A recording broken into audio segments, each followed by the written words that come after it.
Mr. Liu, here are the company's financial statements for the last quarter. The company has accumulated losses of over 2 million, and there's only 100,000 left in the account. Perhaps we should initiate another round of recharge promotions and prepare to abscond. Lu Ming massaged his temples, gazing at the logo of Whale Leap Games at the company entrance, feeling utterly speechless. Abscond? Lu Ming looked up, staring at Chief Financial Officer Old Wang with an expression of disbelief. Old Wang, your ideas are quite bold. No wonder you've studied at the Talankio Academy. You're rich in experience. However, do you misunderstand the term legal representative? I'm the legal representative of the company. He'll be the first one arrested if we abscond. Do you think I'm foolish? Lu Ming sighed, feeling speechless. The company doesn't have any external debt, so why abscond? At most, we won't be able to pay salaries next month. Old Wang scratched his head and said with a sheepish smile, Mr. Liu, I'm just worried about you. Look at our company's current situation. If we don't raise some funds, we won't even be able to afford the property management fees soon. Lu Ming glanced at Old Wang and then surveyed the surroundings. In the office, developer Zhou Bowen was picking at the hair on his keyboard with an instant noodles fork, while Su Xianwan from the art team was slumped in her chair, holding a cup of wolfberry tea, her eyes vacant, as if she had already seen through the transience of life. And the company's sole customer service representative, Han Mimi, was wearing noise-canceling headphones, arguing with someone. These people should all be aware of the company's current situation, right? Lu Ming muttered to himself. But the question is, why aren't these people worried? Young people are indeed quite composed. After a moment of silence, Lu Ming stood up and began to wander around the office. His fingers traced a circle on the workstations, and his gaze swept over the rows of equipment in the company, as if he had come up with a good idea. Old Wang, do you think we can liquidate some of this equipment? Look at these computers, drawing tablets, server racks. Selling them should bring in some revenue, right? Before he could finish speaking, developer Zhou Bowen suddenly popped his head out from behind his computer. Mr. Liu, you know that I have to burn incense before using my computer for any major tasks. Even secondhand dealers say that it's not worth their time to come and pick it up. And these graphics cards, they're all used mining cards, and the monitors were bought by you for 50 on Xinyu. Su Xianwan similarly raised her drawing tablet. Boss, my drawing tablet was valued at 28.5 on Xinyu last year. Now, it's up to 30.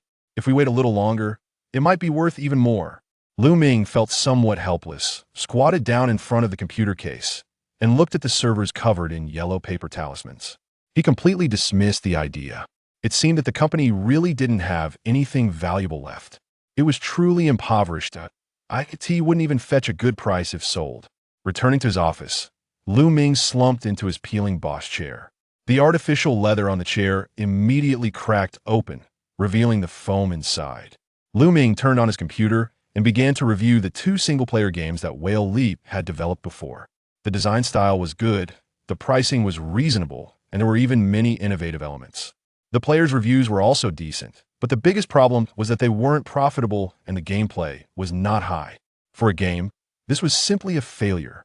Looking at Whale Leap's current situation, Lu Ming felt a pang of discomfort. He stared blankly out the window, not saying a word. A week ago, he was just a miserable game planner who died from overwork while fixing bugs and directly transmigrated to this parallel world, inheriting this nearly bankrupt game company at the same time. After a week of research, Lu Ming had gained a good understanding of the gaming industry in this world. The seemingly diverse gaming market was actually dominated by several sets of toxic gameplay loops. A 6 yuan first recharge, 7A login check-in, 648 double rebates, and idle tree chopping at the start. As for those teams that truly innovated, they either starved to death on the beach of critical acclaim, but poor sales like Whale Leap, or they were acquired by large companies along with their talent and ideas, transformed into Frankenstein monsters, and put on the shelves to make money. Thinking of this, Lu Ming clicked on the latest game news and information. Breaking news. Qingyu's new work is still an O-tome game, revealing the pricing of the overbearing president's physical shirt. Clearing the demon-locking tower requires buying at least 99 resurrection coins. Baishan's new work sparks controversy. Programmer Simulator updates its latest DLC. ICU Rescue Expansion Pack Sneak Peek. Lu Ming randomly found a popular article and clicked on it. Tenchier Games launches classic of Mountains and Seas. Divine Beast Marriage Edition. Unlocking the Qilin-style mount with a 6 yuan first recharge. In the news, After a cinematic CG video, a voiceover was passionately explaining, "We have created a divine beast marriage and egg-laying system. VIP-12 can hatch an SS or level coimping."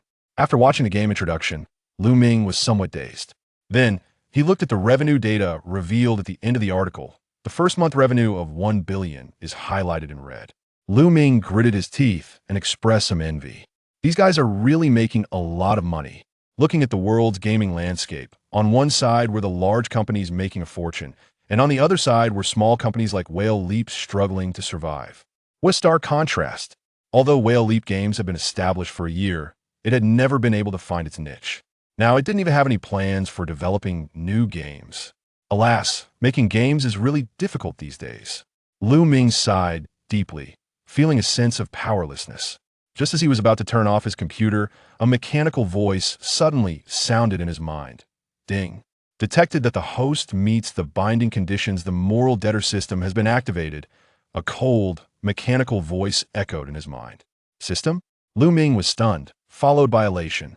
The transmigrator's welfare had arrived. Better late than never. What are its functions? This system aims to assist the host in becoming a moral debtor through the company. For every immoral but legal act committed, corresponding debt values will be accumulated based on the impact. Before Ming could react, the system's voice continued to sound. This system needs to be activated after binding with a company. Please bind with a company as soon as possible. Bind with a company? Ming muttered to himself. Isn't there one ready-made? Ming quickly spoke. Bind with Whale Leap Games. Ding. Detected the host company. Whale Leap Games, currently binding. Binding successful. Initial funding of 500,000 has been injected. As the binding was completed, a semi-transparent virtual panel floated in Ming's mind, displaying various detailed information. Company name. Whale Leap Games Company funds. 600,000. The host can withdraw 1 to their personal account each period. Personal assets. 2159. Moral debt value. 0 moral level. None. The current settlement cycle for the system is 1 month. Moral debt value rebate explanation. 0.1000 debt value. No rebate. 100. 1.1000 debt value. 2x rebate. 100. 0.15. debt value. For x rebate. 500. 110. debt value. 6x rebate. All rebate amounts are personal assets. After reviewing the system's introduction and observing the potential returns of several times, even tenfold, Ming's eyes gleamed, and a subtle, devious smile crept onto his lips. The system was essentially straightforward. Using Whalefall Corporation as an example, the more vehemently players criticized the game, the more debt value it accrued. At the most basic level, an investment of 500,000 would yield a return of 1 million directly into his personal account. In an era where annual returns of 10 to 20 were considered exceptional, the prospect of doubling or even multiplying one's investment was akin to receiving free money. Furthermore, while earning money might be risky and challenging, incurring criticism by spending money was remarkably simple. He had been derided as a dog planner in the past, but with this system, being insulted could actually generate income. This was an exceedingly worthwhile opportunity. He should have died sooner. With this realization, Ming began to formulate a preliminary plan. So, it's compelling me to become the public enemy of gamers? This system understands me too well. Old Wang, Ming suddenly exclaimed. Wang Defa, the chief financial officer, emerged from a corner, clutching a packet of instant noodles. Mr. Liu, did you call me? Ming regarded Old Wang. Old Wang, tell me, what do you think of me as a person? Old Wang was taken aback. Mr. Liu, are you finally engaging in self-reflection, examining your entrepreneurial mistakes? Isn't it a bit late for that? To be honest, you're not a bad person, just a bit stingy. Upon hearing Old Wang's assessment, Ming promptly checked his debt value. Moral debt value, 0.1000. It hadn't increased at all. It seemed that being scolded without cause wouldn't raise it. Ming continued to address Old Wang. Old Wang, what about our company? What do you think of it? The dream job. High pay, little work, close to home. Ming stared intently at Old Wang. Old Wang, what if I said the company might dissolve this time? Possibly without compensation. What? Old Wang suddenly retreated warily, his tone becoming agitated. Damn, they'll sue him no matter what. Boss, don't laugh, you'll be subject to arbitration. Ming checked his debt value again, and it remained unchanged. After several more experiments, Lu Ming finally understood. There was no unprovoked criticism in this world. To increase his debt value, he needed to orchestrate immoral but legal events. In fact, if the company received positive reviews, the debt value might even decrease. However, any investment within this debt value range could be recouped through cashback. With this in mind, Lu Ming began to formulate a plan. After old Wang departed, Lu Ming returned his gaze to the news about Tungsu games on the computer screen, his eyes gleaming with fervor. It was one of the leading game manufacturers in this world. This is the true industry benchmark. Lu Ming murmured to himself.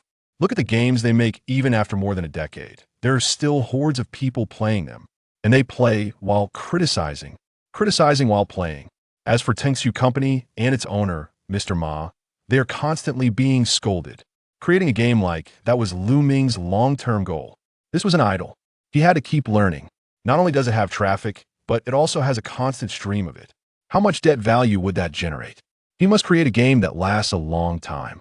With a goal in mind, Lu Ming began to study Whale Fall's new game. An hour later, Lu Ming summoned Old Wang again. Old Wang, gather everyone for a meeting. Lu Ming slammed his hand on the table, causing another crack to appear in the artificial leather of the chair. Once we make money this time, the first thing I'll do is replace you. Lu Ming got up and headed toward the conference room. 5 minutes later, all 5 members of Whale Fall were seated around the cramped conference table. Everyone, Lu Ming cleared his throat. I have good news to announce. Wang Defa's eyes lit up. Is he finally going to announce it? Is the company going to go bankrupt? I've already calculated the severance pay. Lu Ming's lips twitched. No, we're going to turn things around.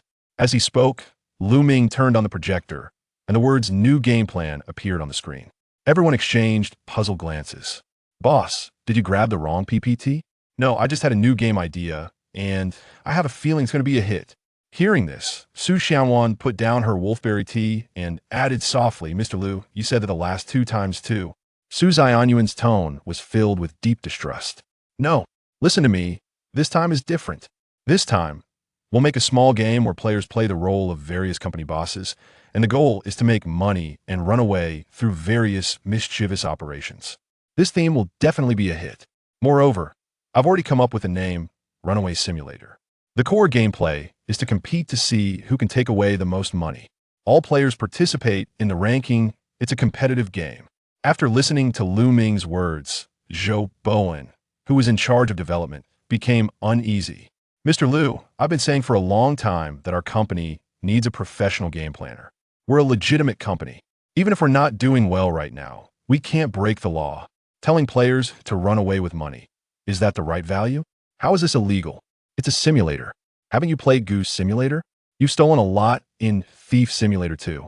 Lu Ming slammed the table. Our previous projects were too traditional. In today's game market, it's hard to be a hit without being innovative. Then, Mr. Lu, what if someone scolds our company when your game goes online? It's right to scold us.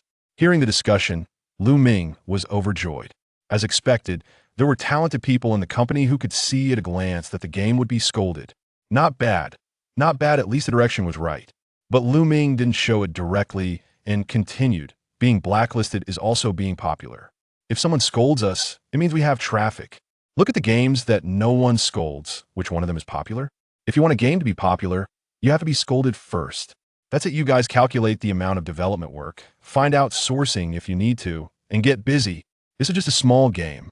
You don't have to have too much pressure. We'll know how the game is when we make it. After Lu Ming finished speaking, in the corner, Wang Defa held his instant noodles with a suspicious look.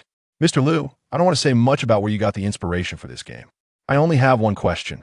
How much money are you planning to invest in this game? Wang Defa looked at Lu Ming. He knew exactly how much money was in the company's account. There was no time to toss and turn. It was almost time to pay severance pay. What do you know? Lu Ming glanced at Wang Defa and smiled mysteriously. My budget for this project is 500,000. Old Wang was stunned. Your number is wrong. Mr. Lu, where did you get the money? I've already taken care of the funding problem. You can check the account later. Wang Defa's hand holding the instant noodles trembled slightly, and he murmured, Mr. Lu, did you secretly borrow usurious loans?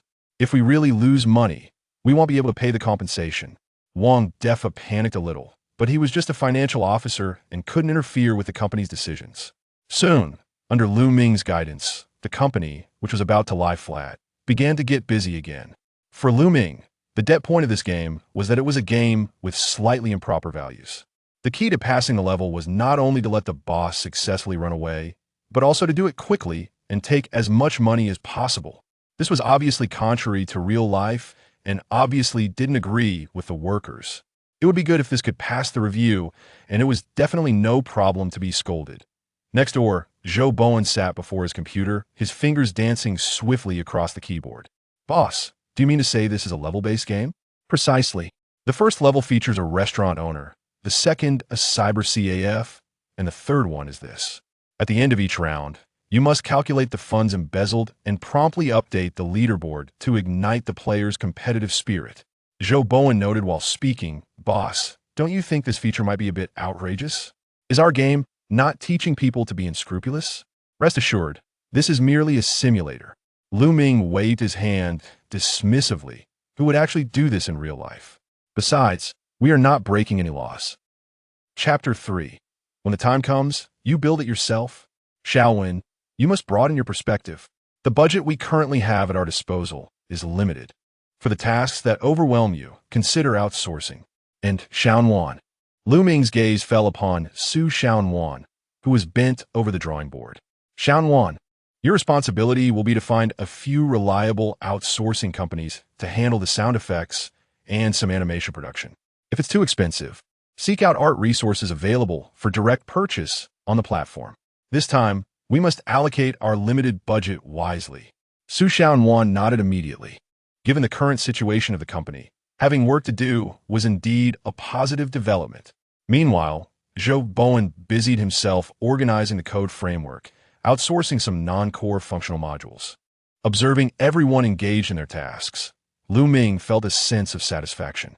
2 days later, as the project progressed, Ming noticed the administrative matters within the company multiplying, and Wang Defo was struggling to keep up alone. From reimbursement documents to employee attendance and the signing of contracts with outsourcing firms, each task required diligent follow-up. Old Wang had complained to him several times. Ever since Jingyue's administrative personnel had left, all responsibilities had fallen onto him. Approaching 40, he felt he had surpassed the age of seeking advancement. This could not continue. Furrowing his brows, Ming muttered to himself. It was indeed necessary to find someone specifically responsible for administration and human resources. With this thought, he quickly charged a few hundred yuan and posted an urgent recruitment notice on a job website. Position: Administrative Assistant HR Specialist. Requirements: recent graduates preferred, with certifications detail-oriented, patient, and proficient in basic office software. Salary: 4K to 5K. For the employees, Ming could only recruit within a limited budget, so recent graduates appear to be the most suitable choice. Moreover, fresh graduates often possess a strong sense of workplace reform. If the new recruits occasionally express grievances about the company or the boss, it could actually be beneficial for him. After all, even the smallest mosquito is still meat. Every bit of debt incurred presents an opportunity for doubling returns. Shortly after the position was posted, Ming received numerous applications. It was March, the peak season for internships, and the volume of resumes was overwhelming. After reviewing several applications, that afternoon, a young woman in a professional outfit, somewhat inexperienced, knocked on the office door. "Hello, I am here to interview for the administrative assistant position," Lin Xiaoxiao said, presenting her resume with a clear and polite voice. As a recent graduate, she felt both eager and apprehensive about this interview. She had studied human resource management and obtained a certification during her studies, yet her actual work experience was virtually non-existent. Furthermore, she had missed the campus recruitment organized by her school, leaving her to seek internships independently. Over the past few days, she had submitted numerous applications, but finding a suitable position was proving challenging. Many required specific attire or demanded evening hours for networking and collaboration tasks, which Lin Xiaoxiao dismissed with disdain. As a female university student from Shanghai Normal University, majoring in human resource management, she had not been taught how to navigate such social engagements. She refused to believe that lacking these skills would hinder her from securing a good job. After days of sifting through opportunities, Lin Xiaoxiao faced repeated setbacks. Had she not been strict with herself, she might have considered changing her career path. However, this morning, she spotted a prominently highlighted urgent recruitment notice on a job application platform, which caught her attention. The job listing from Jingwei Game Company intrigued her. Although the salary was not high, the entry requirements were minimal. Additionally, being a game company, it likely fostered a youthful atmosphere with fewer networking obligations. Despite its smaller scale, Lin Xiaoxiao was no longer concerned. In this challenging job market, securing a foothold was paramount. Ultimately, she only needed a position that could provide her with an internship stamp. Upon entering Jingwei Game Company, Lin Xiaoxiao encountered only a handful of employees, predominantly young individuals. The atmosphere was exactly what she desired, relaxed and informal, devoid of the cumbersome workplace rules and oppressive feelings. As for the boss, upon entering the office, Lin Xiaoxiao momentarily froze. Lu Ming appeared much younger than she had anticipated, perhaps in his late 20s, bearing a hint of fatigue and a disheveled demeanor. He lacked any discernible gravitas, resembling a recent graduate himself. Across the desk, Lu Ming glanced through the resume, casually flipping through a couple of pages, his eyes lingering on Lin Xiaoxiao's various certifications. "Oh, you have certifications? Quite impressive," he remarked. Seeing Lu Ming's expression, Lin Xiaoxiao felt a slight wave of relief and quickly added, "Yes. I obtained my certification during my studies and have a basic understanding of labor law and human resource management. I hope to contribute to the company." Lu Ming nodded and suddenly inquired, "What are your thoughts on overtime?" Lin Xiaoxiao hesitated for a moment before responding. According to labor law, overtime must be compensated accordingly, and employees cannot be forced to work beyond their scheduled hours. Lu Ming's eyes lit up with interest, and he chuckled. "Good. You understand the law. For employees at Jingwei, it is paramount to comprehend legal regulations. After all, the foundation of all my operations is built on ethical yet lawful principles. Having someone knowledgeable about labor law and HR is advantageous." Subsequently, Lu Ming posed several fundamental questions, and after a series of dialogues, he felt quite satisfied with Lin Xiaoxiao's responses and made a decision on the spot. Indeed, being a member of the club expedited the interview process significantly. "By the way, do you have any questions?" "Actually, Mr. Liu, I would like to inquire if our company can issue internship certificates. Our college requires a minimum of 3 months of internship." "Not a problem. Do you have any specific requirements for this internship position? I mean, will it matter if you're listed as a regular employee or in a management role on this internship report?" "Perhaps it might." Lin Xiaoxiao was momentarily taken aback by Lu Ming's question, feeling a bit perplexed. "Very well. You shall serve as our HR supervisor. Rest assured, our company values a flat management structure. Let me put it this way. In our company, we are a team of 6, and everyone is a supervisor. Do not feel awkward. You might even earn the title of an outstanding graduate." Lin Xiaoxiao was momentarily stunned, clearly not expecting to be promoted to a supervisor upon her arrival. Is this the management style of small companies? She couldn't help but ask, "Mr. Liu, is it truly acceptable for me to take on this role? I lack experience." "That's perfectly fine. Experience is gained gradually," Lu Ming replied with a playful smile. "Let me clarify. While working here, labor law will be your guiding principle. Avoid asking me trivial questions. Focus on your work. As for the internship certificate," Lu Ming wore a mysterious smile. "Rest assured, our company places the utmost importance on efficiency." As he spoke, Lu Ming opened a document and began to make swift amendments. Subsequently printing it out, "Internship certificate. Lin Xiaoxiao served as Human Resources Director in our company from March to June, during which her performance was exemplary, and she independently accomplished the following tasks. 1. Formulated and implemented the Employee Benefits Optimization Plan, enhancing employee satisfaction by 200. 2. Led the company's compliance transformation, successfully mitigating the risks of labor arbitration. 3. Organized team-building activities, strengthening team cohesion." Opposite him, Lin Xiaoxiao stared in astonishment. "Mr. Liu, I have yet to complete these tasks." "No worries." Lu Ming waved his hand dismissively. "I won't stamp it just yet, without the stamp. It's not illegal. When the time comes, you can stamp it yourself." Chapter 4. The launch of Runaway Simulator on Monday. Lin Xiaoxiao officially commenced her employment. marking her first day at Whale Leap Game Company. As the newly appointed HR manager, she was bestowed with her own independent desk, adorned with a green plant and equipped with a desktop computer. Sitting before her new desk, Lin gazed at the printed internship certificate, her heart a tumult of emotions. Although she recognized that this document was merely a facade for now, Lu Ming's words offered her a semblance of reassurance. Regardless of the company's future, she resolved to dive into her work first. Taking a deep breath, Lin powered on her computer and immersed herself in her administrative duties. Simultaneously, the development of Runaway Simulator was progressing at an accelerated pace. With Lu Ming's planning, Xiao Wen's development, and the outsourced work being executed efficiently, the game was nearing completion. Han Mimi even prepared a comprehensive customer service script to address potential player inquiries, suggesting that Lu Ming incorporate an online feedback button within the game to facilitate the collection of player opinions. This suggestion was promptly adopted by Lu Ming, who enriched each level with unconventional strategies designed to challenge players, ideally leading to social media buzz and trending discussions. Days later, as development approached its conclusion, Lu Ming convened a brief meeting with the entire team to deliberate on the upcoming budget allocation and marketing strategies. As of now, the total development cost of Runaway Simulator stands at $300,000. Everyone is quite cost-conscious.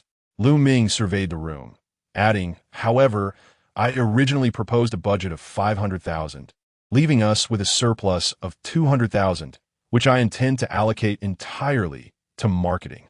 Upon hearing this, the meeting room fell into a profound silence. Everyone stared at Lu Ming, their expressions a mixture of confusion and disbelief. After all, the initial intent was to conserve funds for enhancing the company's environment. Yet he now planned to invest it all in promotion. Zhou Bowen swallowed hard, yearning to voice his thoughts. Boss, with that money, could you at least upgrade my graphics card? Wang Defa regarded Lu Ming with similar incredulity, realizing that the promotional budget was nearly equivalent to the game's production costs. Su Xianwan cautiously adjusted her glasses and inquired, Mr. Lu, do you think this might be a bit risky? Risky? Not at all. I plan to allocate $100,000 to the Steam platform. They will grant us a 3-day feature on their homepage. Lu Ming clarified, noting that the display time would be limited to 4 hours each day. The revelation of Lu Ming's strategy left everyone astounded. His current approach starkly contrasted with his previously frugal nature.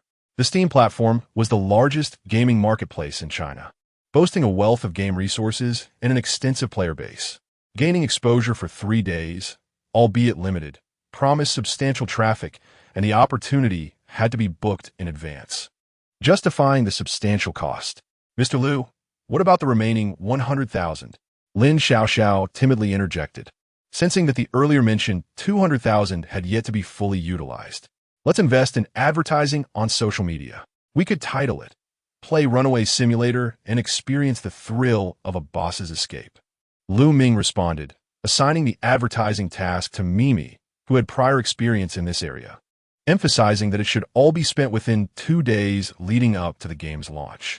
In truth, with $100,000, we are merely casting a small stone into the water, hoping to create a ripple. With that, he urged everyone to prepare for the launch, declaring, I've checked the calendar. Let us aim for this Friday. For Lu Ming, spending the entire $500,000 was imperative, as the system dictated that the return on investment was proportional to the amount invested. The more he invested, the greater the potential returns. Had it not been for the necessity of maintaining a month's salary in the company account, he would have risked everything. After the meeting, Lin Xiaoxiao discreetly approached Wang Defa. Director Wang, do you truly think Mr. Lu's marketing budget is sound? Having spent several days among the staff, Lin had grasped the company's recent circumstances, and she was genuinely apprehensive about her first job ending abruptly. Wang sighed, Shaolin at Whale Leap. The greatest issue is that there are no issues. Lin nodded silently, then, from seemingly nowhere, produced a labor law book, flipping to the page on company bankruptcy and liquidation. Diving into her study with diligence, convinced that it was prudent to prepare for all eventualities. Before long, on Wednesday, the development of Runaway Simulator reached completion. Lu Ming stood at his computer, fingers flying across the keyboard as the Steam platform's backend displayed the game's listing information. Game title, Runaway Simulator. Description: the sole objective of the game is to abscond with the company's funds and make a stylish getaway. Genre: simulation management. Price: 6 yuan. Special note: warning, this game is purely for entertainment purposes. Please do not imitate any real-life actions. Having finalized the listing, Lu Ming gazed at the screen, a subtle smile gracing his lips. 6 yuan, neither too much nor too little. If the price were any lower, players might lack the motivation to criticize it. 6 yuan is just right. Upon observing Lu Ming's pricing, the others in the company grew restless. Wang Defa, clutching a cup of instant noodles, remarked, "Mr. Lu, isn't this price a bit low? You can't even buy a cup of bubble tea with that.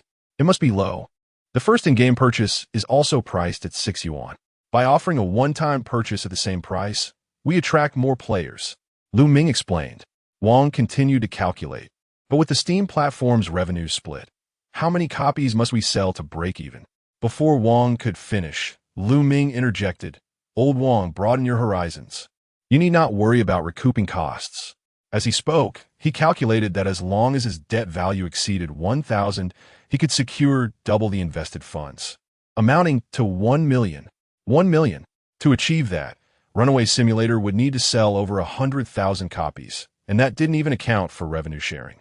Thus, Lu Ming had never contemplated sales figures, confident that the louder the criticism, the higher the profits. With the game successfully launched, team members dedicated themselves to the final preparations. Zhou Bowen meticulously reviewed the code, rectifying the last bugs. Su Xianwan conducted a final optimization of the artistic resources, ensuring every detail was flawless. And Han Mimi diligently arranged a social media promotional plan to ensure the game attracted ample attention upon release. As dusk fell outside, casting a crimson hue across the sky, Lu Ming stood at the office door, gazing into the distance, his silhouette appearing particularly imposing. Despite the underlying trepidation within each member, their eyes sparkled with anticipation. After all, this might be the last time they poured their hearts into a project, and the success or failure of this game would ultimately determine the future of Whale Leap Game Company. Chapter 5. What wages are there to pay when everyone's fled? On a Friday evening, Zhang Yuntao was nestled in his dormitory, perusing the latest economic journals. As a university professor specializing in corporate ethics and market behavior, he had always been captivated by real-world business cases, yet recently found the content rather mundane. The absurdities of business warfare, such as dousing a money tree or stealing a company seal, seemed farcical. Perhaps a change of pace would be refreshing. Closing the book, he booted up his computer and logged into his Steam account. Scanning through the myriad of games in his library, he hesitated. The plethora of monotonous titles on the market failed to ignite his interest. He had purchased games he subsequently lost the desire to play, while those he passed on were soon discounted. Sighing, he navigated to the new game recommendations on Steam. Before long, an intriguing game cover caught his eye. A sharply dressed man sprinting with a sack in hand, pursued by a throng of irate employees and creditors. Boldly emblazoned on the cover were the words, "Escape Simulator." What on earth is this? Zhang Yuntao raised an eyebrow and clicked on the game's details. Mimicking a boss fleeing? Quite amusing. Seeing the modest price of only 6 yuan, he promptly clicked to purchase. Soon, the game downloaded, and he eagerly dove into the first level. The scene unfolded in a roadside diner, adorned with numerous menus plastered on the walls, filled with an array of tables and chairs. Though it was midday, only a handful of patrons occupied the space. This atmosphere had an interesting charm. Zhang Yuntao smiled as he clicked to start the game. According to the system's guidance, his task in the first level was to assume the role of a small diner owner, aiming to abscond with all the revenue within a month. Following the game's prompts, he quickly adapted. Before long, a notification appeared. Please note, by the end of the month, employee wages of 5,000 yuan must be paid. Adjusting his gold-rimmed glasses, Zhang Yuntao scrutinized the dilapidated diner interface on the screen. To his astonishment, he discovered that he could adjust the wage amounts at will. The economic model of this game was surprisingly realistic. Wages could be delayed, and ingredient costs could be postponed. This is reminiscent of some unscrupulous bosses in reality.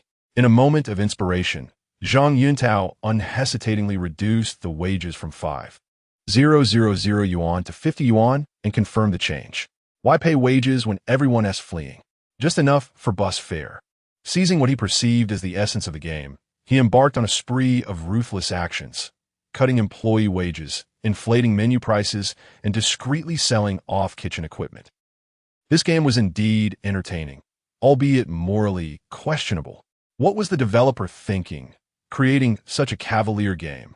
Fortunately, I've reviewed enough cases, otherwise, I might have to scold the developer first. As he played, he condemned the game while continuously raising the prices. Spicy pork stir-fry, originally 22 yuan, now 58 yuan. Note, hand-picked limited supply. Country-style chicken, originally 38 yuan, now 98 yuan. Note, free-range chickens, freshly slaughtered daily. Steamed base, originally 68 yuan, now 188 yuan. Note, wild base, freshly caught and steamed. As time passed, on the last day of the month, Zhang Yuntao unleashed his ultimate tactic, mortgaging the diner to the bank for triple the loan amount.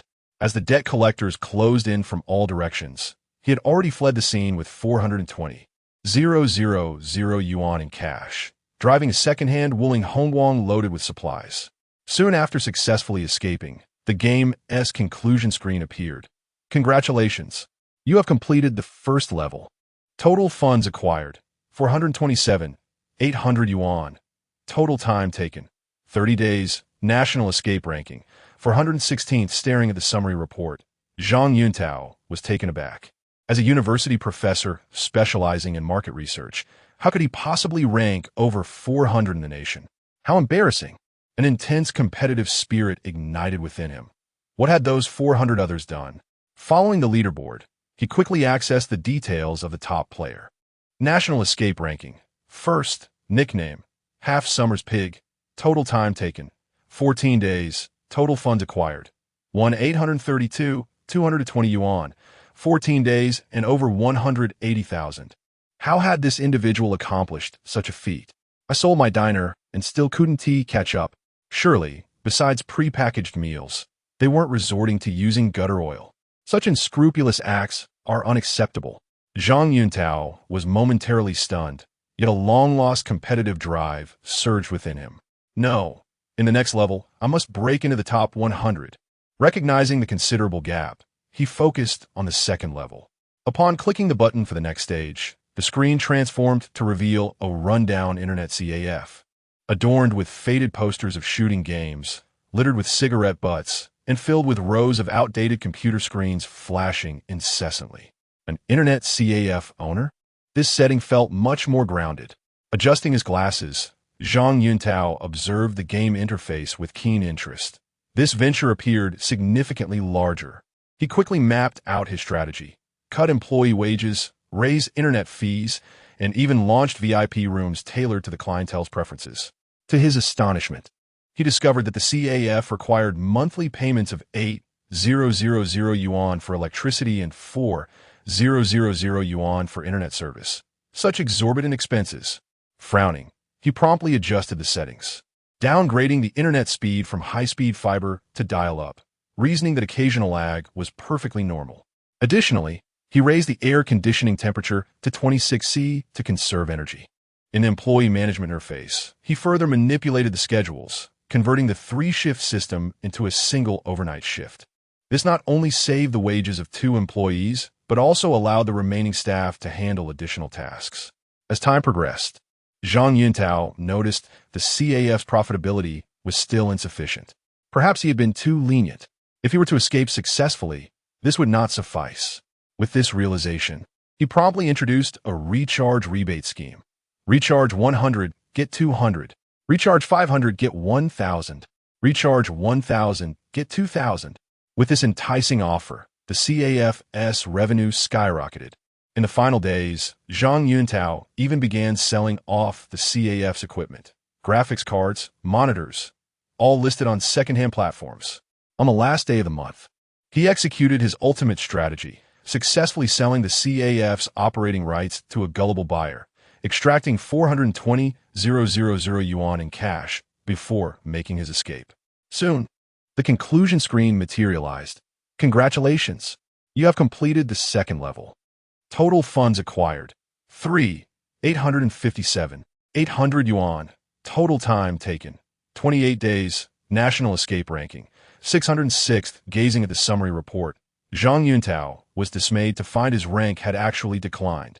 How could this be? As he gazed at the leaderboard, the name in first place struck him as eerily familiar. It was the notorious Banch's pig. This time, however, the figures were astonishingly extreme. National runaway ranking: first place, nickname, Banch's pig. Total time to evade: 10 days. Total funds evaded: 982, 500 yuan. 10 days. Over 10 million. Zhang Yuntao's pupils constricted sharply, his fingers frozen above the mouse, unable to move for what felt like an eternity. How on earth had this individual accomplished such a feat? Could he possess some clandestine operational experience? Who exactly was this Banch's pig? What sort of person could achieve such audacity in real life? Zhang Yuntao's mind raced, striving to decipher the significance behind these numbers. Having been through the practicalities himself, his curiosity was insatiable. He desperately wanted to uncover the methods employed by this enigmatic figure. Clenching his teeth, a glimmer of resolve flickered in his eyes as he chose to embark on a new beginning. Chapter 6. A proposal for the Anti-Fraud Center to include this game. Uncertain of how much time had passed, Zhang Yuntao rubbed his tired eyes and glanced at the clock in the lower right corner of his computer screen. It was 2 in the morning. He had attempted several rounds of Runaway Simulator, yet his ranking stubbornly hovered around the few hundred mark, never breaking into the top 100. Was I truly too lenient? He mused, a hint of reluctance and confusion lacing his tone. Or perhaps the gameplay of this game was even more frenzied than I had anticipated. Taking a sip of tea, Zhang realized it had been ages since he had stayed up late playing a game. This game was indeed a masterful satire of reality.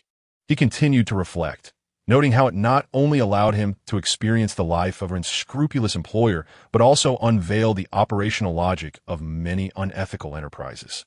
This game could serve as an excellent teaching tool in an economics class. With this thought, Zhang suddenly envisioned a new purpose for the game. 2 days later, on Monday morning, sunlight streamed through the classroom's Venetian blinds, casting a warm glow on the podium. Zhang adjusted his golden-rimmed glasses, gently tapping on the multimedia console as the projection screen descended, gradually revealing the topic of his lesson: the moral boundaries of market economy, reflections from virtual to reality. The students below remained drowsy until Zhang displayed a screenshot from the game. Classmates, today we will begin with a game. Over the weekend, I delved into a game called Runaway Simulator. Upon seeing the game's screenshot, murmurs of discussion erupted in the classroom. In the back row, a student nudged his slumped classmate. "Hey, isn't this the game you stayed up all weekend playing? You even cursed the designers all night." With tousled hair, Zhu Hao rubbed his sleepy eyes and sat up straight, recognizing the familiar interface on the screen. To his surprise, the teacher was also familiar with this game. Zhang continued his explanation. "Today, we will use this game as a case study to dissect the operational logic of the market economy." He switched to a more serious tone as he progressed through the PowerPoint slides. "Classmates, while Runaway Simulator may seem like an entertaining game, its design actually embodies numerous economic principles. Let us analyze several key operations and their corresponding logic in the real market economy. Withholding wages, reducing labor costs. False advertising, asymmetric information marketing. Liquidating assets, rapid asset conversion." Zhang paused, scanning the room. This game not only mocks the actions of unscrupulous employers, but also serves as a reminder that the market economy requires rules and regulation. Otherwise, greed will consume everything. Hearing this, Zhu Hao couldn't help but mutter under his breath. What old Zhang said seems quite reasonable, though I never thought about all that while playing. His voice was soft, yet it caught the attention of his desk mate, who teased, "Zhu, are you already addicted to running away? This game seems quite interesting. I think I'll buy it too. What's your ID? Let's be friends." Zhu rolled his eyes. "This game doesn't have a friend feature. You just play once you download it. But you'll see my name when the scores are tallied." With that, a knowing smile crept across Zhu's face, as he had yet to be surpassed in his records. Meanwhile, at Whale Jump Game Company, Ming was grinning like a child as he monitored the back-end data. In just 2 days, the game had reached a 5-digit download count. Runaway Simulator had accumulated a total of 13,541 downloads. While this number was not particularly impressive in the gaming world, it was sufficient for Ming. At the very least, his 200,000 yuan advertising expense had not been in vain. The most significant factor was that the comment section for the game was flooded with negative reviews. This game is utter trash. It teaches players to become unscrupulous bosses and corrupt workers. Does the developer have a conscience? This game is designed to instruct players on how to deceive employees and customers, all while masquerading as a simulator. It's infuriating. I've been withholding wages, raising prices, and liquidating assets, yet my rank remains far behind. Is this game deliberately torturing players? It's a mirror reflecting the ills of society. After playing, everyone seems like a heartless employer. I find it fascinating and highly relevant. I suggest this be investigated, and I formally recommend that the National Anti-Fraud Center include this game. Ming reveled in these comments, opening the system panel with glee. Company name, Whale Jump Game Company. Company funds, 100,000 yuan. The host can withdraw 1 to personal accounts each cycle. Personal assets, 1. 765 yuan. Moral debt value, 10,021. Moral level, moral flaw. With the moral debt value just surpassing 10,000, it indicated that most players were criticizing the game, which delighted Ming. This was his intention. As long as this growth rate continued, he would achieve a 4-fold return on his investment come settlement time. 4 times 500,000 would yield 2 million. As for the game's revenue, Ming calculated that, given the current download count, he would not be able to recoup his costs. In the office, the atmosphere grew somewhat somber. Lin Xiaoxiao sat at her desk, having repeatedly reviewed the section on company bankruptcy liquidation, confident that she could handle it independently. Zhou Bowen, the developer, wore a worried expression. Mr. Liu, have you seen the comment section? Our game is being torn apart. Yes. Ming could hardly contain his laughter. Zhou Bowen paused, bewildered, thinking he had misheard. Considering the company's current state and Ming's investment in the game, Zhou Bowen worried that the boss was under too much stress.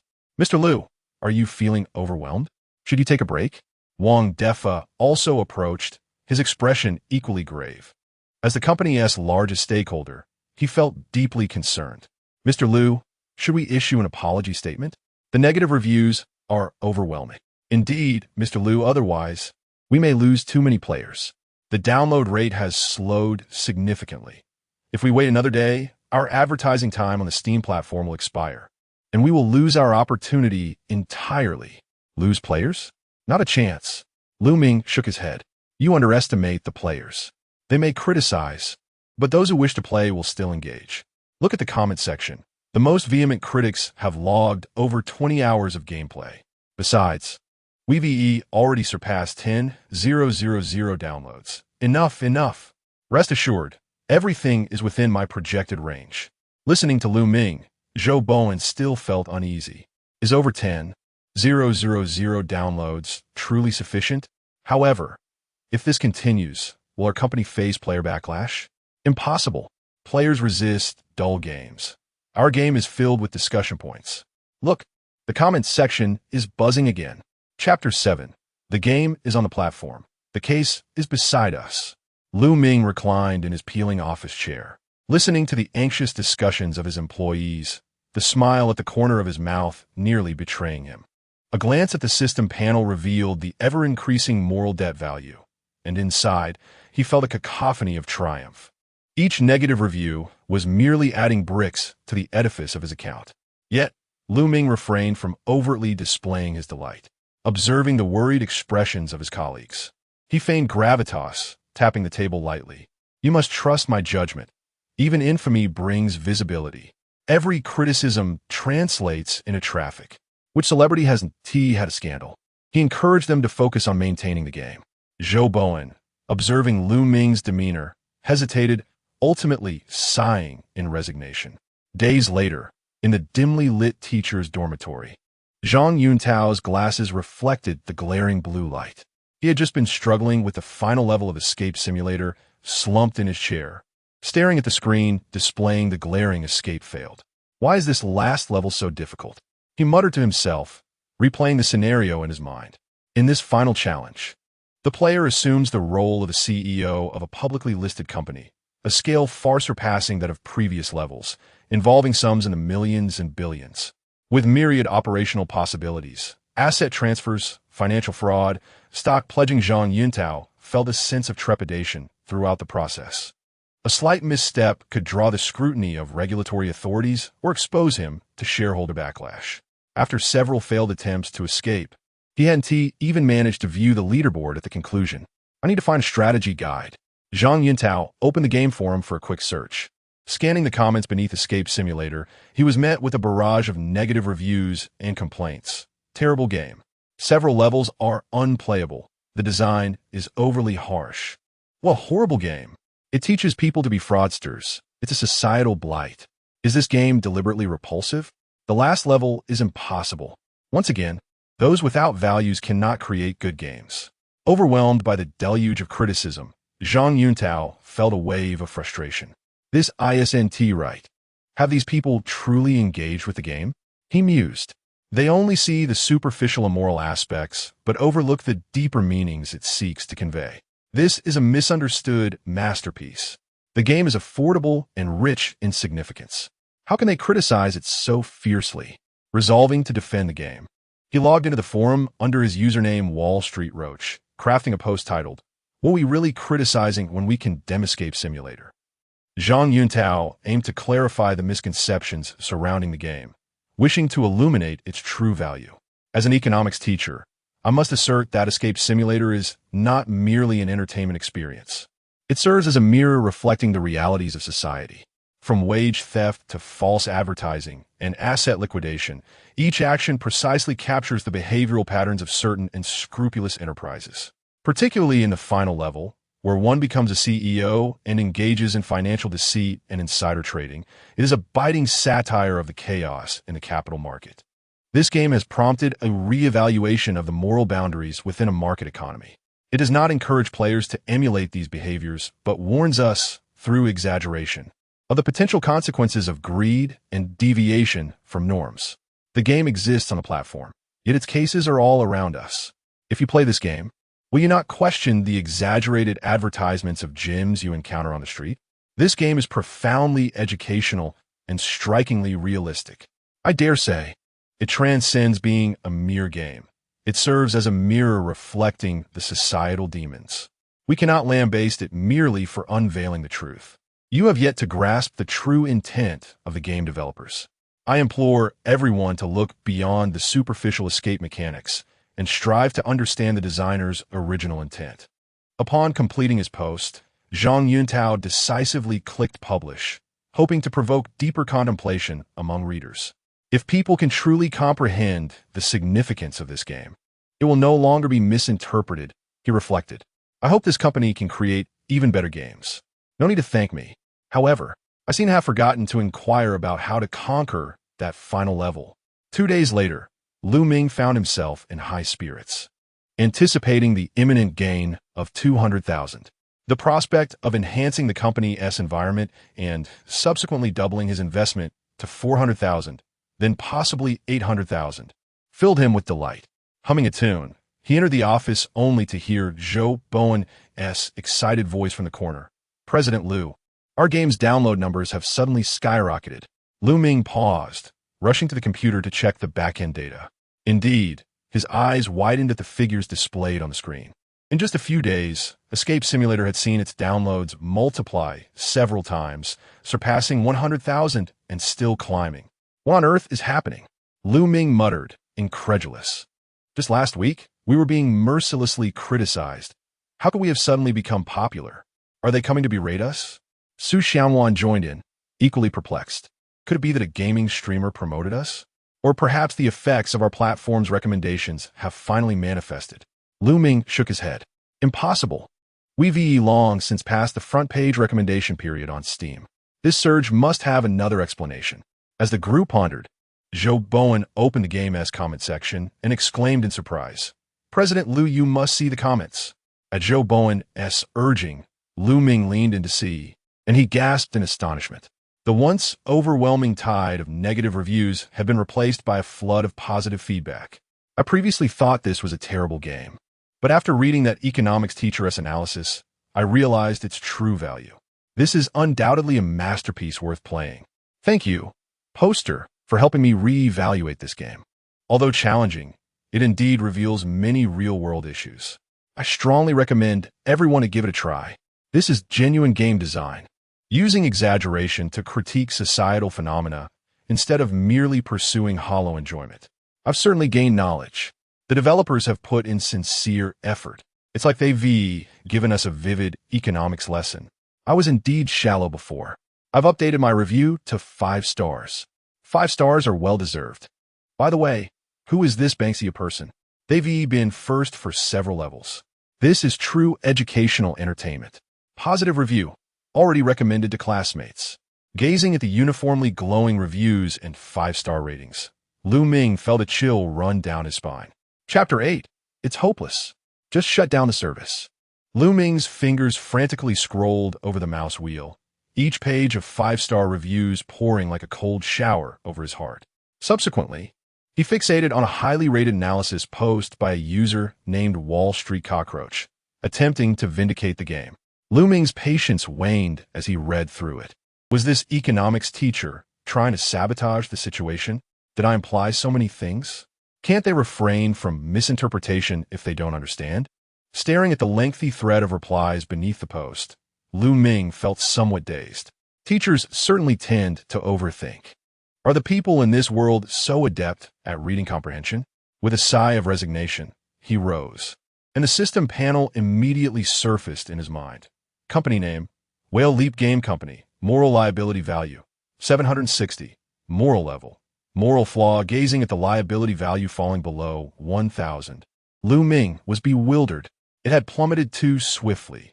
Just the other day, it was over 10,000, 200,000 gone. Falling below a liability value of 1,000 means no double returns. The drastic ups and downs of life came too swiftly for Ming to react.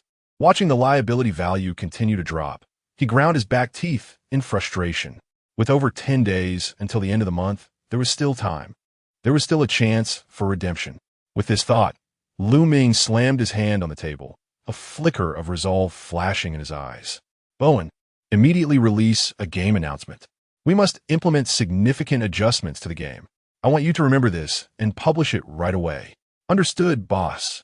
Upon hearing Ming's voice, Joe Bowen's eyes sparkled with admiration, realizing that his boss was indeed a strategic thinker.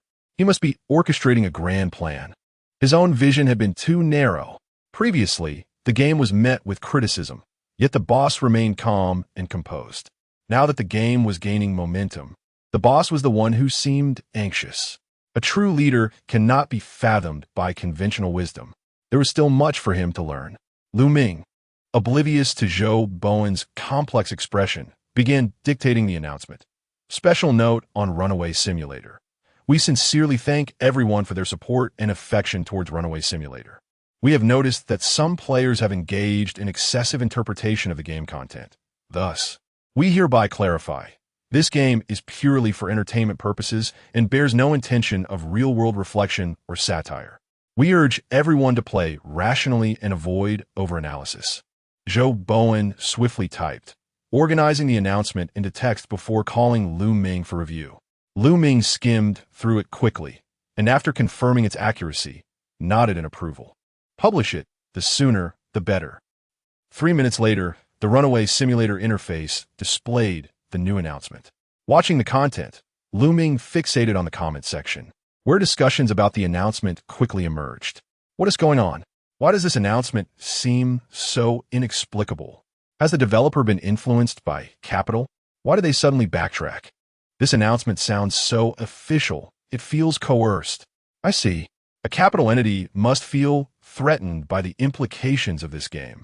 I need to rush and buy a copy to support the developers. We cannot let capital prevail. The analysis holds merit.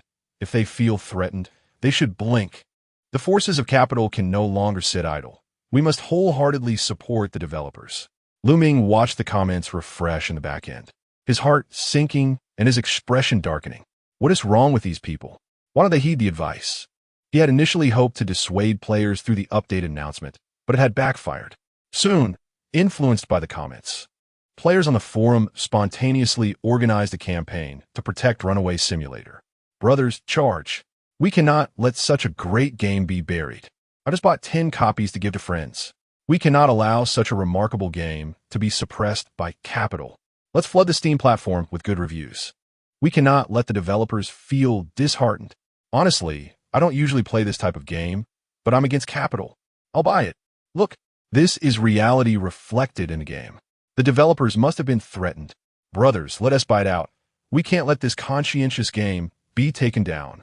After reviewing the announcement multiple times, beneath these ordinary words, he perceived a profound sense of resilience. Brothers, I'll give away 100 copies of the game under this comment. I'll make it happen. Observing the back-end data shift and glancing at the now zero liability value, Ming's heart bled. It's over, it's all over. The announcement had made the game even more popular. Is there any way to revise the game to prevent players from being so enamored? Standing by the office window, clutching a cup of now-cold goji berry tea, Ming gazed vacantly outside. Meanwhile, the employees in the office had already begun to celebrate. Su Xiaowan's eyes gleamed. President Liu, your strategy of retreating to advance is truly brilliant. You are undoubtedly the most skilled marketer I have ever encountered. Zhou Wenbao nodded in agreement. President Liu, should we organize some kind of event? Perhaps release some benefits? Wang Defa eagerly rubbed his hands together, examining the game's download statistics with excitement. President Liu, in the past half hour, the game has seen an additional 50,000 purchases. At this rate, we will quickly recoup our costs, and there is potential for significant profit. Hearing their words, Ming's mouth twitched. No, let us maintain the game as it is. Do not alter it. Ming stepped aside, still contemplating potential remedies. Offering benefits was certainly out of the question. As for revising the game, there simply wasn't enough time. Moreover, at this stage, many players had already imbued the game with special significance. No matter how you explain, they will interpret it according to their understanding. Adding new elements might even yield negative outcomes. Faced with a group of players who love to overanalyze, you truly find yourself at a loss. Given the circumstances, perhaps it would be best to just shut down the service. Ming gritted his teeth, gazing at his continuously dwindling liability value, thinking to himself, it truly cannot increase any further. We must halt the service, at least for a week. With this in mind, Ming returned to the computer, pondering how to explain the situation to everyone in the office. Suddenly, a golden pop-up appeared on the screen, a notification from the Steam platform. Congratulations! Runaway Simulator has been awarded this month's most meaningful game, and we will provide you with a homepage recommendation for 15 days. Upon reading this notification, Ming sank into despair. A homepage recommendation? For half a month. Ming mumbled, his expression turning pale in an instant. Is the Steam platform this efficient? Previously, I paid for only 3 days of promotion, and now they offer half a month just like that. What significance could this game possibly hold? Save the promotional resources for games that truly need them. Ming grew anxious. If I shut down the service now, it might jeopardize our relationship with the platform. After all, Steam is currently the largest gaming platform, and if they offer you a recommendation, choosing to shut down is tantamount to causing a ruckus. Wouldn't that be akin to the boss flipping the table? What if they decide not to collaborate with us next time? After all, the platform also earns a share. The more downloads you have, the more they earn from their cut. Moreover, Whale Leap's future games will also need to be launched on this platform. If this affects our subsequent plans, it would be utterly unwise. Ming let out a resigned sigh, conceding to the situation. Well, it is what it is. After all, it has come to this point. It cannot possibly get any worse. Chapter 9. The Interview with the Old Horse, a Resonant Experience. Outside the window, the city's neon lights flicker amidst the bustling traffic. A week later, the total downloads of Runaway Simulator have surpassed a staggering 600,000. Ming slumped in his chair, completely surrendering to despair. Over the past few days, he had contemplated numerous strategies, yet none bore fruit. Players were entrenched in their preconceived notions and refused to believe in the changes he had implemented. His debt value had remained stagnant at 0 for several days now. "Mr. Liu, your complexion seems quite poor," Lin Xiaoxiao timidly approached, clutching a folder. "The first batch of revenue from the Steam platform has come through.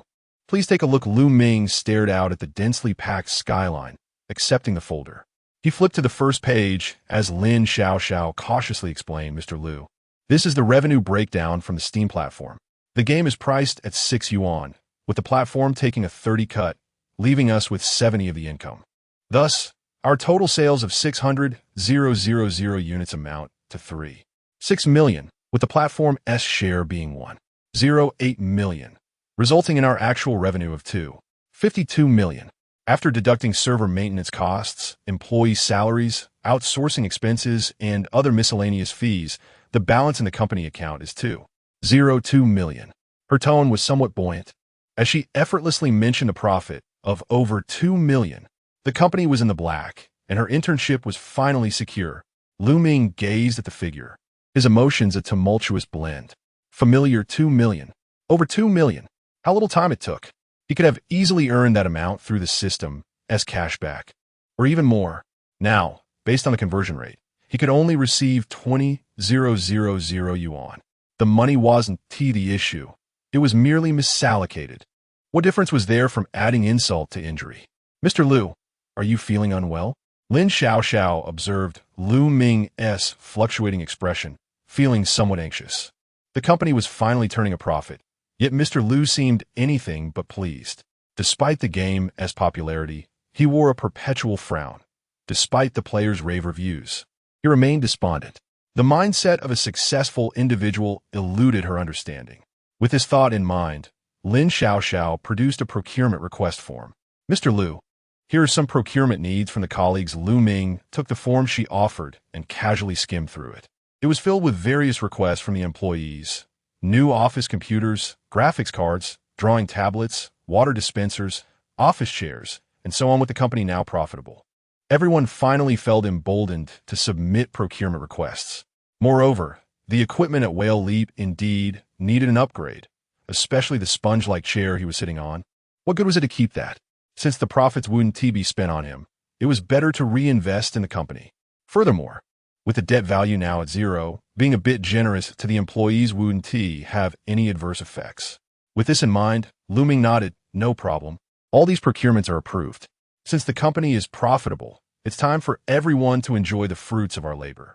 Replace these chairs with ergonomic ones, and let us get a coffee machine alongside the water dispenser. Additionally, considering everyone has worked hard during this period, let us have a dinner gathering, and everyone should receive a bonus." Upon hearing this, Lin Xiaoxiao's eyes lit up, and she excitedly dashed to the office. Soon, the entire office was filled with laughter and cheer, each face glowing with anticipation and satisfaction. Listening to the joyous atmosphere, Lu Ming's mood gradually calmed. He had decided not to engage with Runaway Simulator any further. After all, the game was still featured on the recommended page. What if it gained traction again? He would take this opportunity to thoroughly study the next game. Gazing at his computer, the familiar wallpaper of the old horse smiled back at him. And at that moment, Lu Ming felt a surge of strength. If the old horse could accomplish such feats, why was it so challenging for him? Lu Ming began to review the old horse's previous interview footage. Were players criticizing the in-game purchases? It merely indicated their emotional investment. In the video, Mr.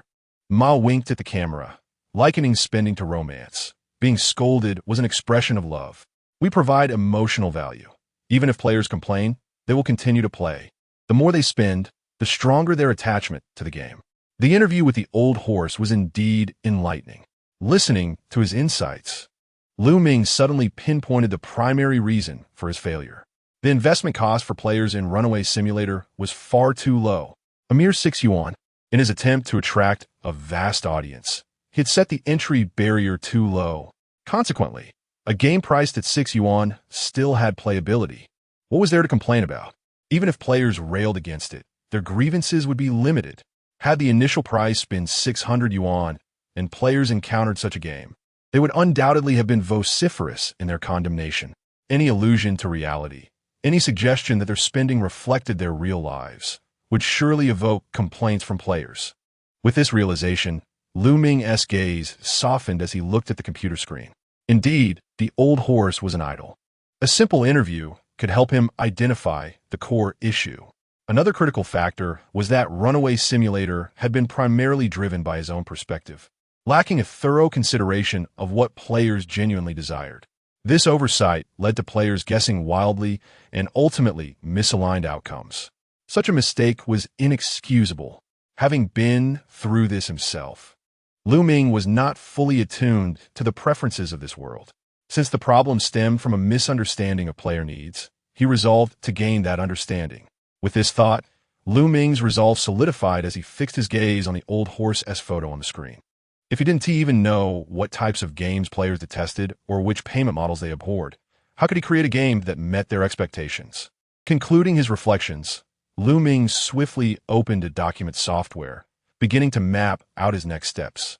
Learning from the lessons of past triumphs, he decided to conduct a comprehensive player survey, utilizing questionnaires and data analysis to delve deeper into players' true thoughts.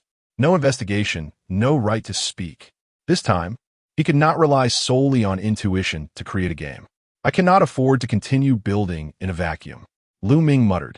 We must let players express what they want, so I can avoid missteps. Thus, to ensure the survey results were accurate and valuable, Lu Ming sat in his office, his fingers flying over the keyboard as the questionnaire began to take shape. After a considerable time, he took a deep breath and glanced out the window. Dusk had fallen. After an afternoon of effort, the questionnaire was finally taking form. He leaned back in his chair, rubbed his tired eyes, and a hint of a satisfied smile crept onto his lips. This questionnaire was not hastily crafted. Lu Ming had meticulously targeted his inquiries. He divided the questions into two main categories. One focused on the types of games players disliked, along with payment models and game mechanics, while the other addressed players' favorite genres. While these questions seemed commonplace, Lu Ming was acutely aware of what he sought, content that aligned with player preferences, while also incorporating elements they disliked in abundance, followed by effective marketing to draw in players for a wave of backlash, thereby amassing a wealth of debt value. He envisioned a direct path to the pinnacle. With this thought, a slight smirk emerged on Lu Ming's lips. Apologies in advance, everyone. This time, I must approach it differently. To enhance the appeal of the questionnaire, Lu Ming even added a small incentive at the end. Participants would have the chance to gain access to the testing phase of Whale Leap's upcoming project. It is imperative to ensure that players are aware that every vote they cast holds significance. Chapter 10. An uneventful settlement upon completing the questionnaire design. Lu Ming promptly forwarded the document to Zhou Bowen. Bowen, please post this on the update announcement for our running simulator, inviting players to participate in a survey. The promotional message should read, "We cordially invite players to co-create. Your voice will shape our next game." Zhou Bowen accepted the task, his eyes gleaming with anticipation for the company's new direction. Director Lu, are we developing a new title? The survey clearly served as a reconnaissance tool. With Running Simulator having just surged in popularity, the prospect of a new project coupled with player co-creation implied that Director Lu was planning something significant. Considering the current financial situation of Whale Leap, Zhou Bowen felt a surge of excitement. A grand battle was on the horizon. Days later, on Monday, the results of the survey began to accumulate on Lu Ming's desk. He had specifically instructed Zhou Bowen to create a real-time data backend, and now, seated in his office, Lu Ming fixated on the screen as data streamed in. He meticulously reviewed the information, gradually gaining clarity. The statistics revealed that the majority of players strongly detested in-app purchases and ad-supported free models. In terms of game genres, players exhibited a keen interest in role-playing games, followed closely by strategy games. Furthermore, regarding combat mechanics, most favored real-time combat over turn-based systems, reflecting a clear preference within the gaming community. As the data continued to pour in, Lu Ming's excitement grew. He immediately retrieved his notebook, diligently jotting down notes. The potential for future financial recovery hinged upon this new game. Once the statistics were finalized, Lu Ming took a deep breath, opened the system panel, and commenced the month-end settlement. Coincidentally, it was the first of the month, yet Lu Ming felt no anxiety. After all, Running Simulator still held a spot on the recommendation list, and the debt levels had remained stagnant, hovering in the double or triple digits for several days. It seemed he would have to wait for Running Simulator to completely drop off the recommendation list. To this end, Lu Ming had already ceased the development and maintenance of new levels for Running Simulator, merely awaiting its natural decline. Without any surprises, Lu Ming initiated the month-end settlement. Beep. End of this cycle detected. Processing settlement. Company name, Whale Leap Games. Company funds, 256 million yuan. The host may withdraw 1 this cycle, totaling 25,600 yuan. Personal assets, 159 yuan. Moral debt, 121. Moral level. Moral flaw. This cycle's moral debt is 121 points. The cashback target has not been met. Thus, no multiplier cashback can be provided. Next settlement cycle. 1 month later, gazing at the figures on the system, Lu Ming remained impassive, his face reflecting a sense of bewilderment. The initial promising start had been derailed by a casual informational post, resulting in a moral debt of 121 points. He and T even reached the threshold for cashback. The mere 20,000 yuan available for personal withdrawal paled in comparison to the previous figures exceeding 2 million. Life should never be punctuated with champagne mid-course. Had he known, he would have opted for a different genre. Rubbing his temples, he muttered, frustration lacing his tone. Who could have predicted that a game devoid of moral boundaries would engender player empathy? Transitioning from a mere opportunistic developer to a conscientious creator had diminished the outcry, consequently stalling the moral debt's escalation. There was no time to dwell on past successes. It was crucial to swiftly identify the next point of contention. With only 2 days until Running Simulator exited the recommendation list, public discourse had notably quieted and download figures had started to decline. It was high time to prioritize planning for the new project. With this thought in mind, Lu Ming inhaled deeply and pushed open the conference room door. Moments later, Zhou Bowen, Su Xiaoan, Wang Defa, and others were already seated, a few cups of freshly brewed goji berry tea adorning the table, filling the air with a delicate aroma. Everyone, today we shall discuss the planning of our new game. Lu Ming approached the whiteboard, grasping a marker, his gaze sweeping across each individual present. Zhou Bowen's face lit up with joy as he eagerly opened his notebook, ready to take notes. He had anticipated this moment ever since the last survey was sent out. He knew director Lu must have new plans. With over $1 million in funding, the scale of this game would undoubtedly be grander. Although Running Simulator has earned us our first pot of gold, it has also exposed numerous issues. Moreover, as a casual game, it fails to showcase our company's capabilities. Thus, for this new project, we must learn from our mistakes and consider player needs and market trend from the outset. Nods of agreement circled the room as everyone turned their expectant gazes toward Lu Ming.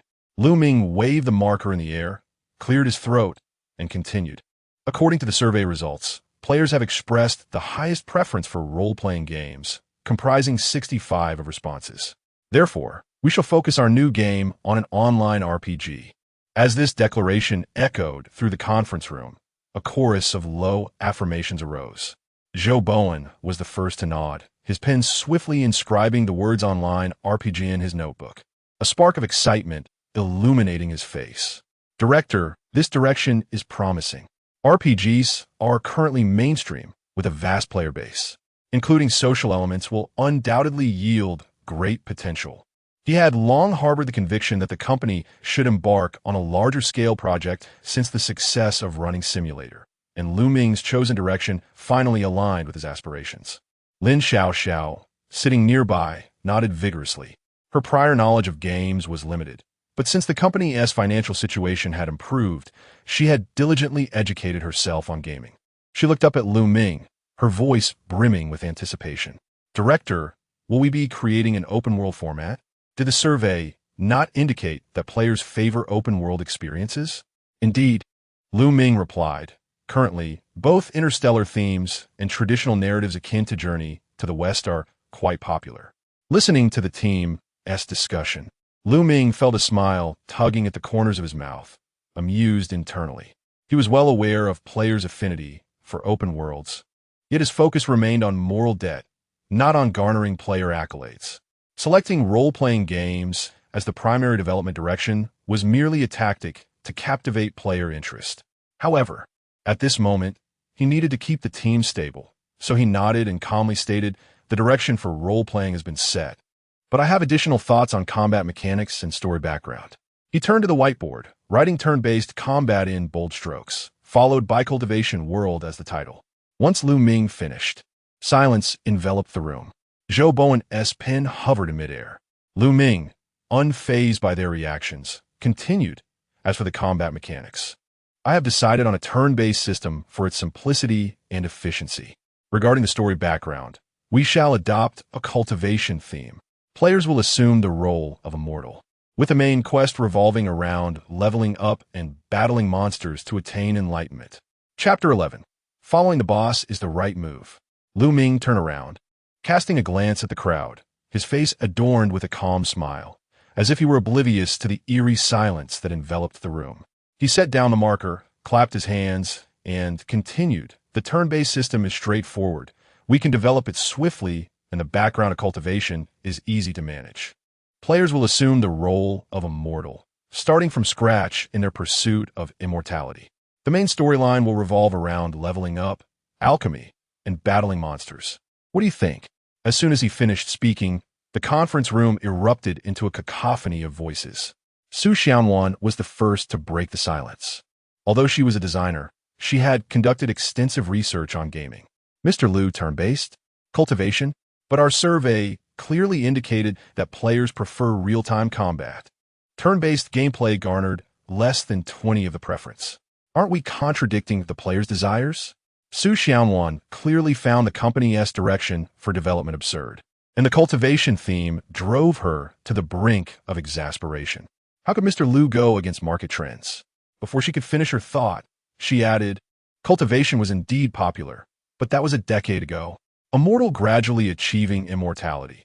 Such a narrative is exceedingly kitsch and unlikely to captivate the younger audience."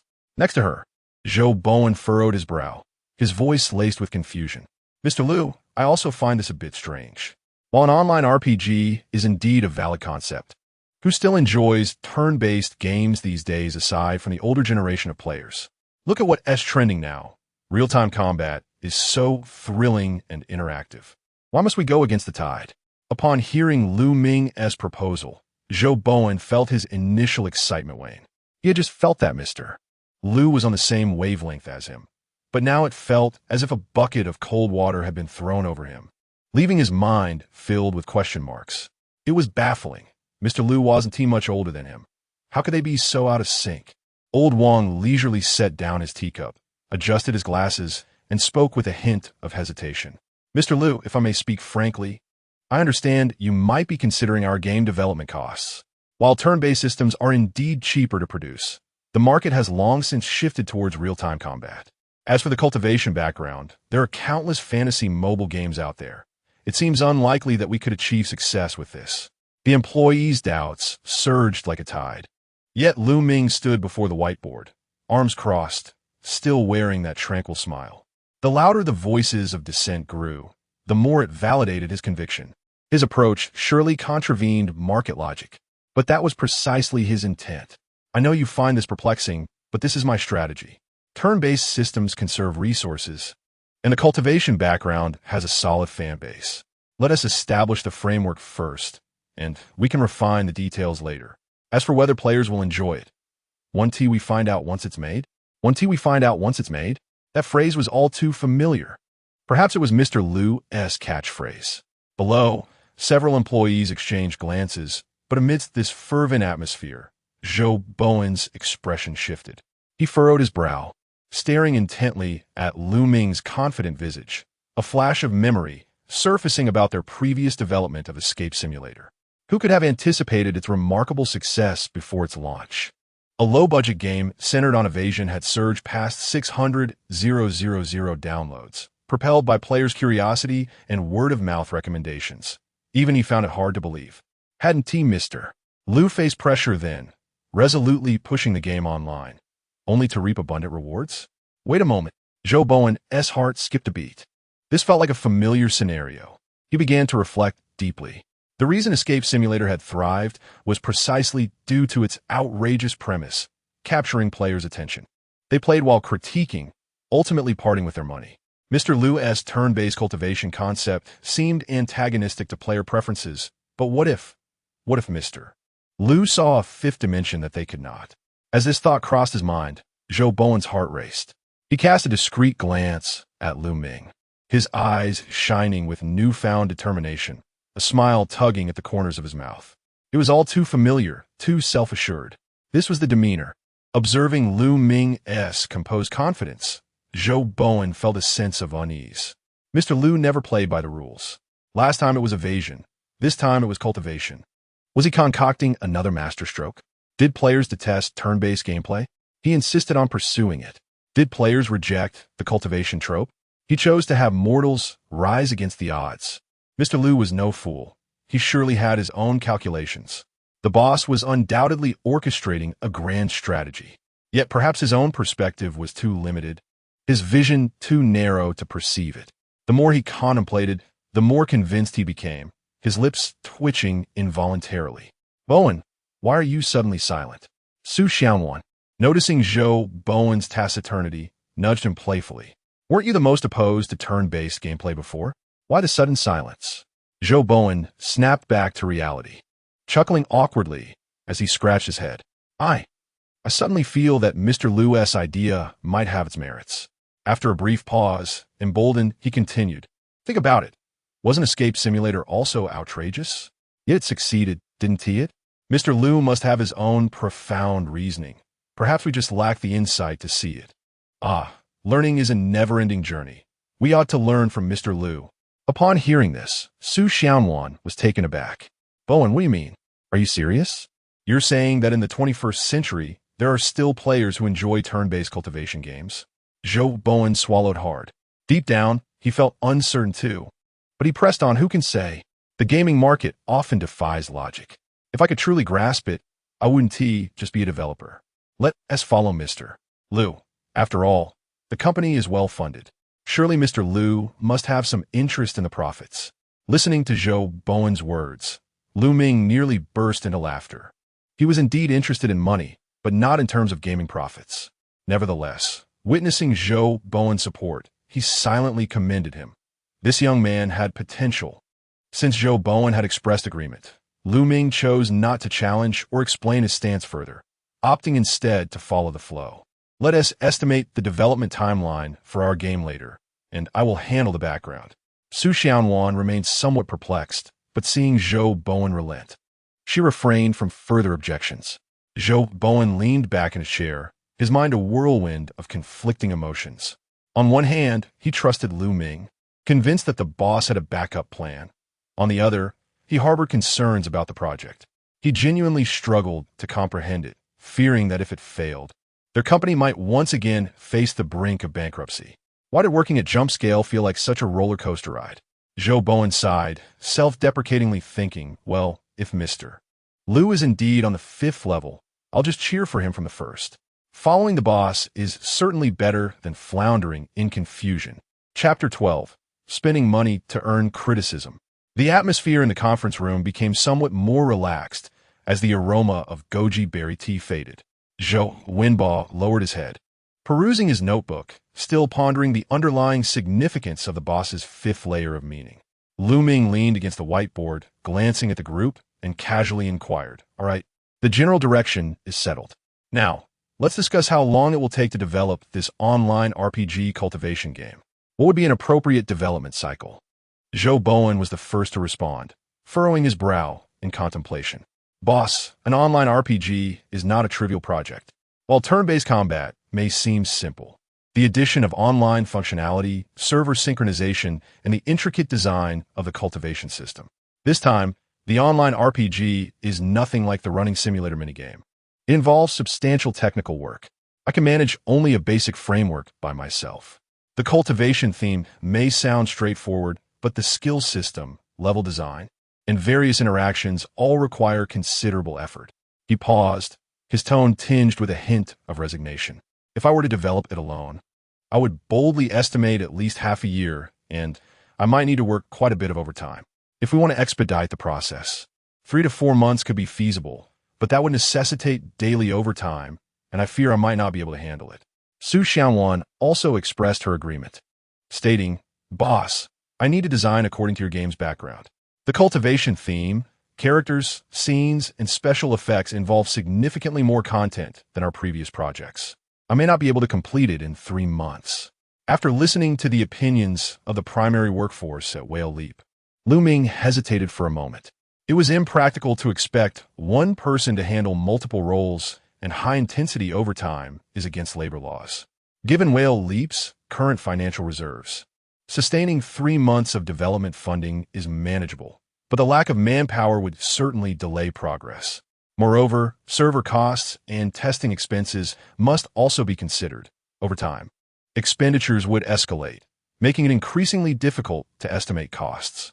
Furthermore, a 3-month timeline is far too long. That's sufficient time for 3 settlements. There is no time to waste. To expedite the process, we must increase our workforce. Ming narrowed his eyes, formulating a rough plan in his mind. Relying on the existing team for a swift resolution was clearly unfeasible.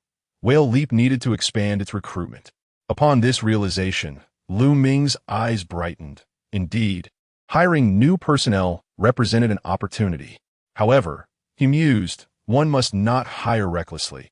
It would be ideal to recruit employees who could contribute to the moral liability value. Even the smallest mosquito is still a morsel of meat. If employees occasionally vent their frustrations about the boss and express opinions about the company, even small accumulations could gradually increase that liability value. A quantitative change could lead to a qualitative transformation. If by March, these few employees voiced more opinions about the company, perhaps the liability value could reach 1,000. One must never underestimate any opportunity to capture contributions to liability values. Ming's lips curled into a smile as a brilliant idea struck him. What type of employees would voice the most opinions? Certainly, it would not be fresh graduates. Fresh graduates tend to have minimal demands and lack the experience of prolonged immersion in the workplace. They may occasionally express discontent, but such individuals rarely stay long. Even if they harbor strong opinions about the company, they often leave after a few complaints, failing to provide sustained contributions. Thus, since we need to hire, why not directly recruit from the major gaming companies? Employees from large firms are highly skilled, have lofty expectations, and possess substantial requirements. After receiving training at a major company, they master various terminologies and insights. If they were to join a smaller firm like ours, they would likely look down upon it, nitpicking and criticizing everything. In the end, they would not only criticize the company, but also the boss. However, as long as adequate salaries are provided, one could retain them. Even if they are disgruntled, the allure of a good paycheck would compel them to stay. After all, even if they mutter complaints behind closed doors, the outcome remains the same. With this thought in mind, Ming clapped his hands, excitement creeping into his voice. So, we lack sufficient manpower, do we? Then, let us hire more. To clarify, we cannot just seek out fresh faces. We will recruit from the major firms. Xiao, please assist me in keeping records and managing the procurement. This time, we need to hire frontline programmers, artists, copywriters, and modelers. Discuss the specific requirements with Winball and the others. As soon as these words left his mouth, the conference room erupted once more. Boss, are you suggesting we recruit from major firms? Boss, are you referring to companies like Qingyu or Tungxiu? Can our small company manage that? Furthermore, boss, the salaries at major firms are high, and their expectations even higher. Can our little temple retain such talent? Lin Xiao lowered her head, diligently noting Ming's requests, her mind racing with questions.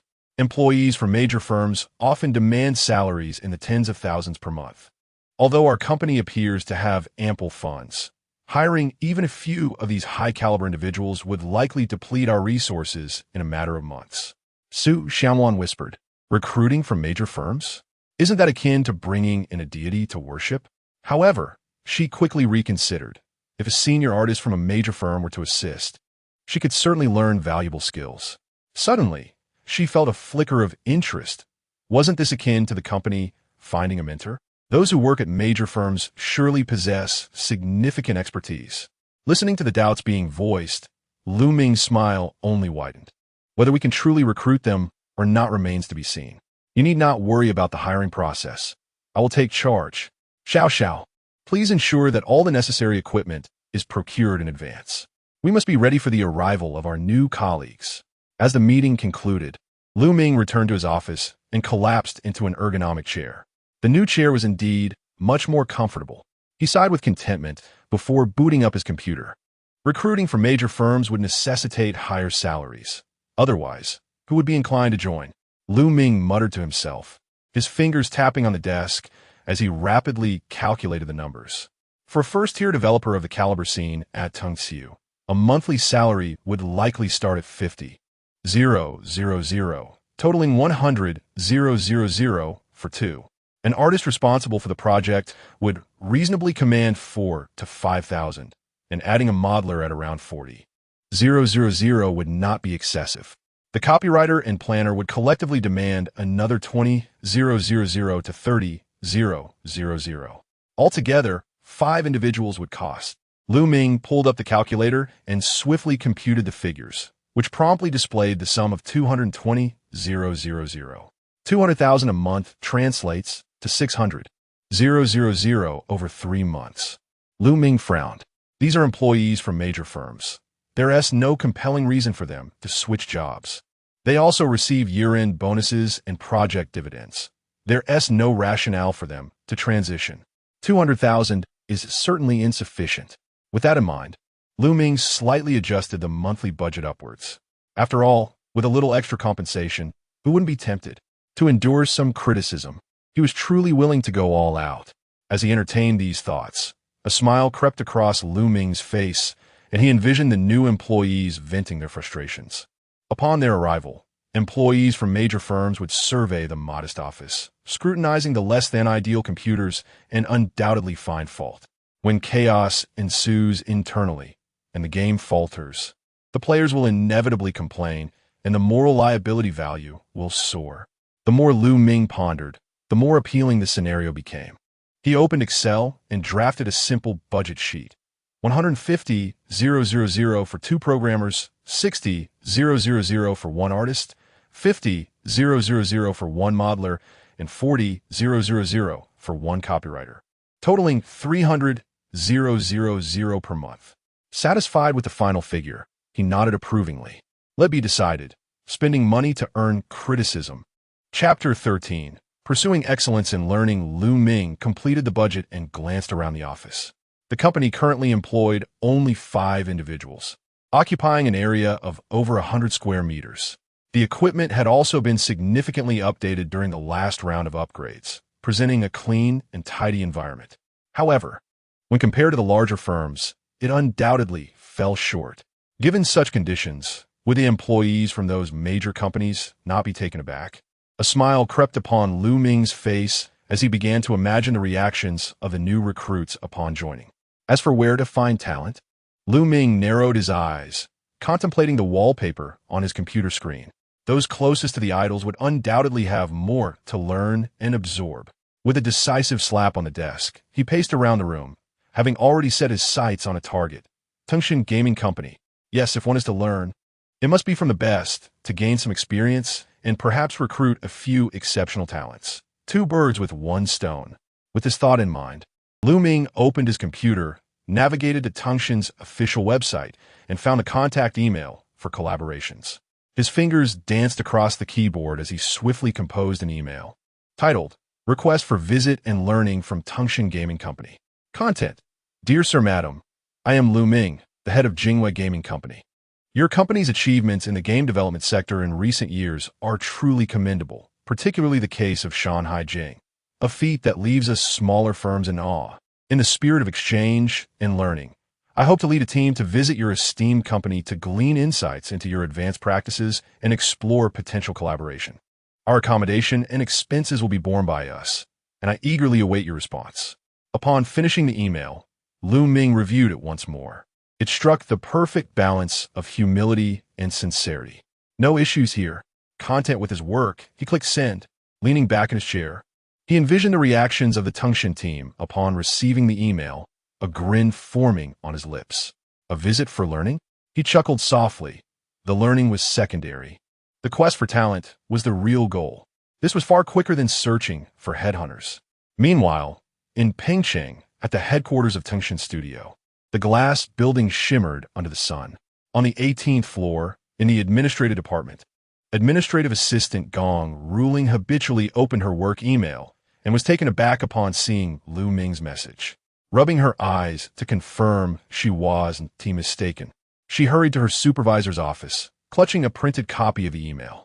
Supervisor Zhang, take a look at this. Gong Ruling handed over the email, her tone brimming with confusion. Jingwei Gaming Company? I've never heard of them. They wish to visit us for learning and discuss collaboration. What's going on? Supervisor Zhang took the email, scanned it briefly, and frowned. Jingwei? Doesn't T ring a bell?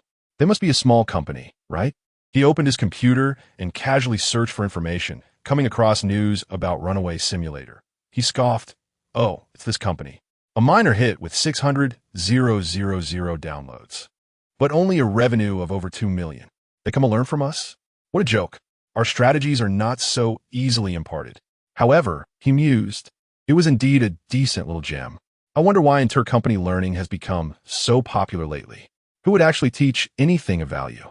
Gong Ruling, standing beside him, whispered, so how should we respond? Should we just decline? Supervisor Zhang narrowed his eyes at the phrase regarding their self-bearing expenses in the email, contemplating. Let us not rush. A small company like Jingwei wouldn't dare approach us without a motive. A visit for learning? I suspect they wish to glean our expertise. Yet, since they've stated they will cover their costs, we have nothing to lose. Besides, Chairman Ma has previously mentioned the importance of keeping an eye on potential rising stars in the industry. This opportunity has presented itself to us. We should take a look. Furthermore, they have followed the proper invitation protocol. Declining outright may come off as lacking in generosity. With this reasoning, Supervisor Zhang waved his hand, replied to the email, welcoming them for a visit, and let us schedule it for next Wednesday. Ask them to prepare accordingly. After Gong Ruling left, Supervisor Zhang made his way to the pantry. Grabbing a freshly brewed Americano from the coffee machine, he proceeded directly to the independent office of HR Supervisor Li Yun. Placing the coffee cup on the edge of the desk, urgency evident in his voice. Yinjia, what are you busy with? I need to discuss the matter regarding the Qishachuan studio. We must finalize things promptly. Li Yun, engrossed in her computer screen, typed away furiously. Hearing his voice, she looked up, frowning. The Qishachuan project team? I am currently calculating the numbers. The upper management pressed again yesterday, insisting that we finalize the optimization list this month. If the budget continues to drag on, our department will take the blame. She paused, gesturing towards the screen filled with dense data. Look at this. Over 30 individuals. Monthly expenses exceeding 900,000, yet revenue barely surpassing 3 million. We are on the brink of losing everything. Supervisor Zhang pulled out a chair and sat down leisurely. Indeed, remember how promising Qishachuan was? When it first launched 5 years ago, it was all the rage with players engrossed, generating over 100 million monthly revenue, nearly overwhelming our servers. But now, players are fleeing, and all that remains are some old accounts grinding daily quests, with revenue barely covering maintenance costs. The higher-ups have long been vocal about optimizing the team. Every bit saved counts. Li Yun sighed, clicking on her mouse. Yes, that's the nature of games. Very few can sustain popularity for over a decade, just like Qishachuan. Since last year, player retention has been like a sieve, now with monthly active users below 100,000. The studio continues to cling to the hope of creating new content for a turnaround, but thankfully, the management has firmly decided against it. Otherwise, who knows how long we continue losing money. Exactly. Hence, we must submit the optimization list this month. It's urgent, Li Yun said, pulling up a draft of the optimization list. No worries. We've already spoken with them. I suspect they'll have to lay off half their team. They might let go of a few in April, and the rest will be assessed to see if they wish to leave or accept a pay cut or reassignment. In May, we'll proceed with another round of optimization. The remaining few can be transferred to the Shanghai Jing project, if possible. Those who can't transfer should also exit. On the 23rd floor, the atmosphere in the Sichuan studio was one of desolation. Once filled with bright lights and lively chatter, it now felt as deserted as an abandoned warehouse. Multiple workstations cramped into 100 square meter space. Most computer screens were dark, with only a few humming softly. The air was thick with the mixed aroma of instant noodles and coffee. Developer Zhao Qiliang leaned back in his chair, mouse in hand, staring blankly at the back-end data of Sichuan. The dismal figures were so appalling he could hardly bear to look. With a sigh, Zhao Qiliang lamented, "What a fate. Waiting for the inevitable verdict is unbearable. When will this optimization list finally be confirmed?" In the adjacent cubicle, fellow developer Li Feng did not lift his head, fingers tapping despondently on the keyboard. Who knows? The higher-ups won't even let us work on new content anymore. We're stuck fixing bugs while players vanish. Who would still spend money? He mused. I reckon at LLB this month. Everyone should brace themselves. The arts supervisor, Gu Xianxiu, sat at the other end, a pile of unfinished sketches strewn across his desk. His stylus lay abandoned. It's so tough for me. I missed the boat when the game was thriving, and now that it's floundering, I've just joined. Alas, the big companies are ruthless. Those who cannot create value are either reassigned or optimized out. I'm contemplating returning to my hometown. The pressure in Pengcheng is overwhelming. As Gu Xiangxiu finished speaking, a heavy silence enveloped the office. Employees either scrolled through their phones or stared blankly at their screens, occasionally muttering complaints, yet no one dared to raise their voice. They all understand that the studio's former glory has long since faded. The current state of the legend of the heroic swordsman resembles that of a dying patient, devoid of any hope for revival. Chapter 14. Do you have any controversial works? In the early morning, the sky over Pengcheng was shrouded in a gray haze, with a few wispy clouds obscuring the sunlight. At the exit of the high-speed railway station, Ming emerged, carrying a simple suitcase, accompanied by Lin Xiaoxiao and Zhou Bowen. The three of them appeared weary from travel, yet their faces radiated a glimmer of anticipation. Visiting Tungxiu. How prestigious this is. It is one of the top gaming companies in the country. Spending a day there will certainly give us something to boast about. We can even include it on our resumes for future interviews. As they approached Tungxiu, Ming encouraged them. When we arrive, make sure to enjoy the tour. If they offer any souvenirs, be sure to accept them. Noticing their apprehension, he reassured them with a tone of bravado. He then turned his attention to Lin Xiaoxiao. Xiaoxiao, didn't you mention that a classmate of yours is interning at Tungxiu? Follow my lead and see if you can extract any insider information. Lin Xiaoxiao, following closely behind, nervously clutched her phone for navigation, replying softly, Yes, boss, I've already spoken to her in advance. Also, boss, it's just a 30-minute drive to Tungxiu's headquarters. I called a car, and at LLB here shortly. Zhou Bowen, laden with a heavily stuffed backpack, muttered, Director Liu, will we really learn anything? Those Tungxiu folks are quite secretive. They won't just teach us anything casually, will they? Ming waved his hand with a cheerful smile. Whether we learn anything or not is secondary. Just observe their methods. It's all about communication. Besides, there are people inside Tungxiu. With that, Ming's gaze fell on Lin Xiaoxiao, and he was the first to climb into the just-arrived ride-hailing vehicle. Lin Xiaoxiao and Zhou Bowen exchanged glances and reluctantly followed suit. Half an hour later, the trio stood before the towering headquarters of Tungxiu. The glass-walled edifice soared 40 stories high, adorned with the enormous Tungxiu game logo, exuding an air of grandeur. Ming gazed up at the building, his eyes sparkling with admiration. Honestly, I envy this place. A large company is simply unparalleled. I've heard they have several headquarters. When will we at Jingyue be able to construct our own building? Lin Xiaoxiao, scrolling through her phone, quietly reminded him, Director Liu. The email states that our contact is Officer Gong from the administrative department. We just need to register at the front desk. Zhou Bowen stood nearby, hands tucked in his pockets, observing the employees passing by the entrance, and thought to himself, in this place, anyone you randomly pick is probably a graduate from a prestigious university. Can Director Liu really recruit someone from here? Returning to the moment, the three of them strode into the lobby, where the receptionist looked up and politely inquired, How may I assist you? Lu Ming stepped forward with a smile.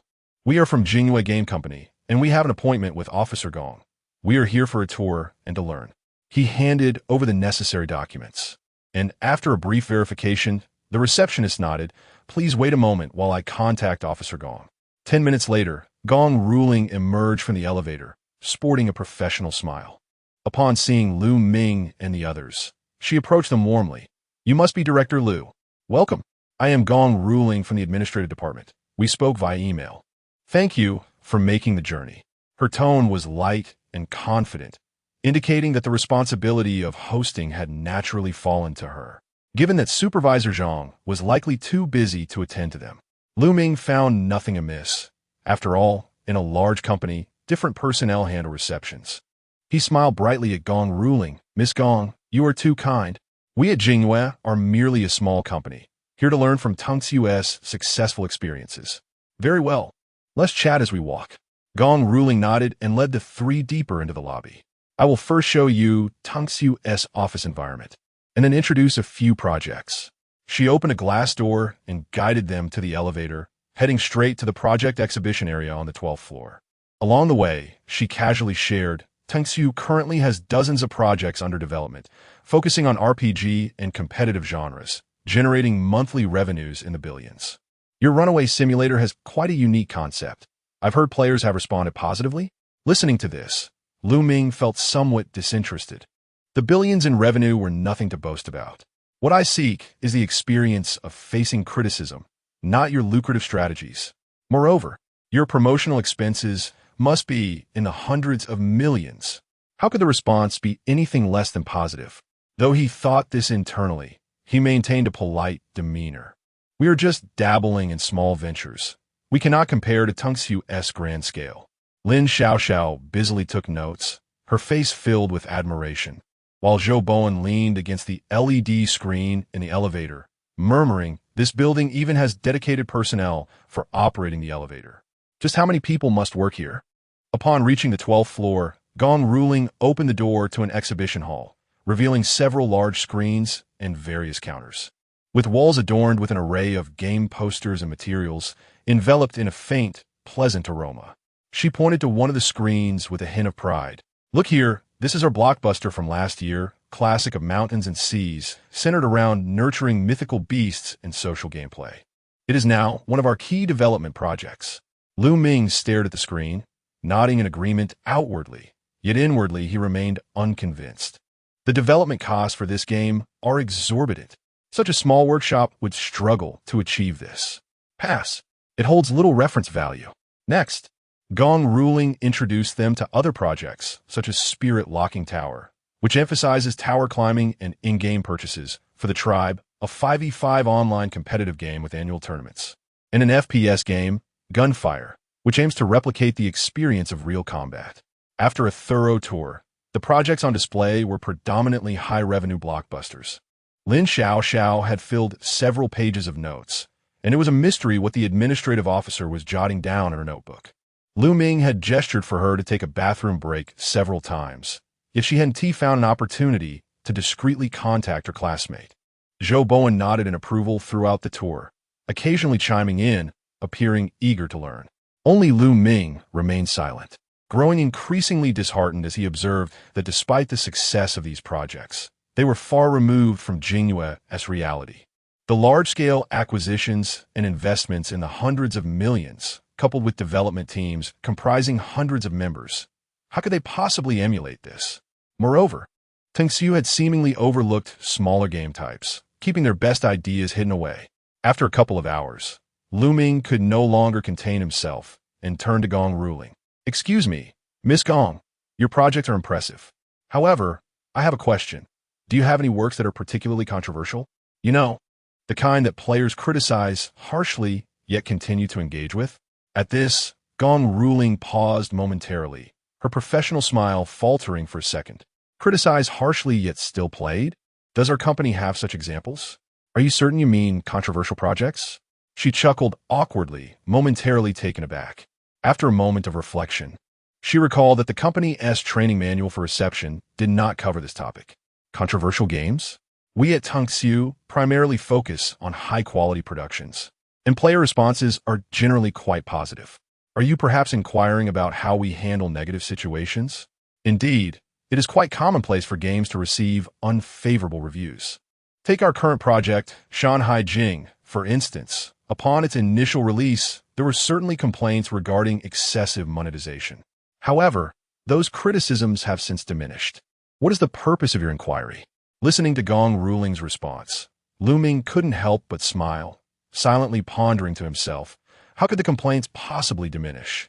Those who could not afford to play have already abandoned the game, while those who remain are genuinely inclined to invest. Ming continued, I was merely inquiring casually. As a small company, we lack experience in handling player complaints and negative reviews, and I have been consistently worried about mismanaging the situation. Could you share your insights with me? Chapter 15. Who would not return home in wealth on the side of Gong Ruling? There remained a veil of secrecy regarding Ming's requests. Despite the veiled hints in her words, she revealed little of the substantial information Ming truly sought. It was not until noon, while dining in the cafeteria, that Lin Xiaoxiao finally seized an opportunity. She encountered her classmate, who was also interning there, and, following Ming's instructions, managed to inquire about some insider information she desired. In the afternoon, as Gong Ruling planned to take the group for another stroll, Ming decisively interjected, Miss Gong, I have heard of a particularly popular and lucrative project you once had, titled Legend of the Heroes. Would you be so kind as to introduce it to us? Upon hearing Ming's inquiry, Gong Ruling narrowed her eyes and briefly scrutinized him. Given the prior popularity of Legend of the Heroes, it was not surprising that these individuals had heard of it, especially since the game was now floundering and was no longer a confidential project. With this in mind, Gong Ruling casually remarked, Legend of the Heroes is an old project. You can find it online. The game has lost its charm, and the criticism is evident. There is not much more to say. However, Ming remained unmoved, standing still as he recalled the information he had gathered about this game during lunch. It was also the fantasy genre, and it had once enjoyed immense popularity. This was undoubtedly an ideal subject for study.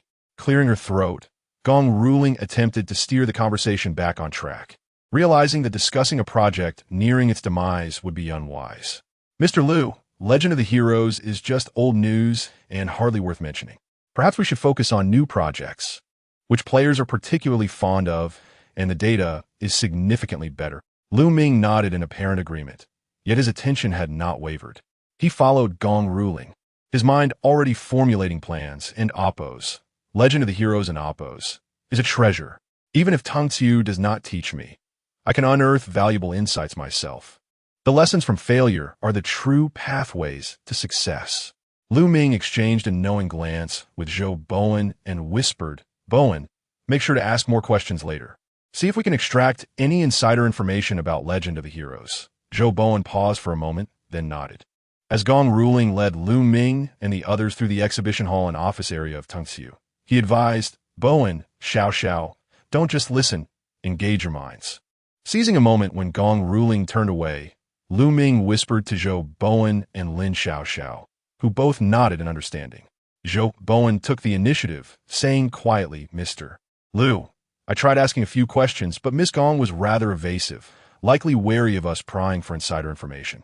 However, I did some digging online, and it seems this project is on the verge of collapse. The studio might be disbanding. He paused before adding, what if we directly seek out the person in charge of Legend of the Heroes? Lin Xiao's eyes lit up, and she quickly opened her notebook. Yes, my classmate Wang Feng mentioned that while we might not be able to contact the project lead, she knows of a development team leader named Zhao Qiliang. Mr. Liu, should we try to reach out to him? Upon hearing that Zhao Qiliang was the development team leader, Ming's interest peaked. Excellent. Xiao, be swift and find his contact information. Bowen, keep an eye on Miss Gong. We must not let her catch on to our intentions. Lowering his voice and with a slight smile, Ming began to strategize. Zhao Qiliang, the development team leader, surely possesses knowledge of Legend of the Hero structure.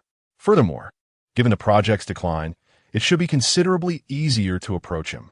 Lin Xiao nodded, her fingers deftly gliding over her phone, and soon she located a personal photo of Zhao Qiliang. Boss, although he is the development team leader, It seems he has only recently risen to this position. The former leader of Legend of the Heroes has long since moved on. That is inconsequential. If he were the game's founder, we would likely not be able to reach him anyway. Lin Xiaoxiao agreed, and through an internal forum among her old classmates, she finally discovered Zhao Qiliang's social media account. Excitedly, she handed the information to Lu Ming. Boss, here is his social media account. He appears quite active. How shall we contact him? With a hint of excitement in her voice, it was clear she felt a sense of accomplishment. Lu Ming took the phone, glanced at Zhao Qiliang's avatar, a cartoonish image, rather unremarkable, and proceeded to read his profile.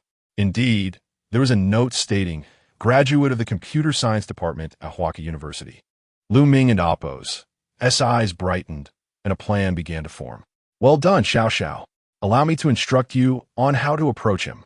With that, Lu Ming retrieved his phone, opened the social app, and swiftly modified his personal information to reflect a graduate of Huaka University's computer science department, choosing a year that made him appear a few years younger than Zhao Qiliang. With a slight smile, Lu Ming thought to himself, the strategy of leveraging alumni connections is foolproof. It will help foster a rapport, and soon enough, I shall have his phone number. Once he had updated his profile, he promptly sent a private message, carefully crafted. Hello, senior. I am a sophomore at Huaka University's computer science department. Our school is currently hosting an online interview event, and we wish to interview outstanding alumni. Therefore, I would like to inquire about your career experiences post-graduation, as it would serve as an inspiration for our juniors. Would that be convenient for you? After sending the message, Lu Ming's smile widened, revealing a hint of satisfaction. The message he had just sent was thoughtfully articulated, both genuine and imbued with the innocence of a student, perfectly reflecting the persona of a sophomore. Who would refuse such a respectful overture? As expected, within 3 minutes, his phone chimed with a response from Zhao Qiliang. Huaka University? You're a sophomore, and you want to interview me? Haha, I hardly consider myself an exemplary alumnus. Zhao Qiliang did not decline, clearly intrigued by the prospect of an interview. Lu Ming felt a surge of joy and quickly replied, Senior, you are being modest. I heard you work at Tongxiu. You must be quite remarkable. Could you share some insights with us juniors? It won't take too much of your time. It's not much of an insight. I was just lucky to find my way into Tongxiu several years ago, Zhao Qiliang replied. What project have you been involved with? As their conversation flowed, they became increasingly familiar, allowing Lu Ming to extract valuable information from Zhao Qiliang. He discussed his general role and the development work he contributed to On Legend of the Heroes, feeling comfortable sharing with a fellow student, especially since this was merely an interview. After a lengthy exchange, Zhao Qiliang spoke candidly about his current situation. Junior, let me tell you, even large companies have their challenges. Graduating into a big firm does not guarantee success. Look at Legend of the Heroes. I rose from an ordinary employee to development team leader. Yet now that the game is failing, we still face disbandment. Lu Ming listened intently to Zhao Qiliang's heartfelt words, his eyes gleaming with inspiration. Senior, your journey is truly motivational. From a regular programmer to the development team leader, with a project that once generated unprecedented revenue. Who could argue against that? I believe your story will greatly encourage our juniors. Moreover, Lu Ming added, your insights are profoundly wise. While large firms may appear glamorous, the pressure can be overwhelming. Even someone as talented as you can see their projects succeed or fail. I believe it is better to be a leader among chickens than a follower among phoenixes. Your experience will shine wherever it is shared. Zhao Qiliang paused for a moment before sending a voice message, chuckling, haha, your words hit the nail on the head, Junior. However, you are not entirely wrong. Spending an extended period in a large corporation can indeed be quite stifling. When Legend of Heroes was flourishing, I worked tirelessly, convinced I could achieve great things. Yet now that the excitement has faded, the higher-ups remain silent. Zhao Qiliang's tone conveyed a sense of helplessness, clearly harboring grievances regarding the current state of Tongxiu. Upon hearing this, Lu Ming couldn't help but applaud, exclaiming, isn't this a golden opportunity to recruit talent falling straight from the sky? Senior, you see, this is the flaw of big companies. With so many people around, recognition for hard work is elusive, yet the blame is always placed squarely on your shoulders. I believe that for someone of your caliber, smaller companies can also provide a grand stage, abundant opportunities, and ample room for expression, arguably no less than Tung-Siu.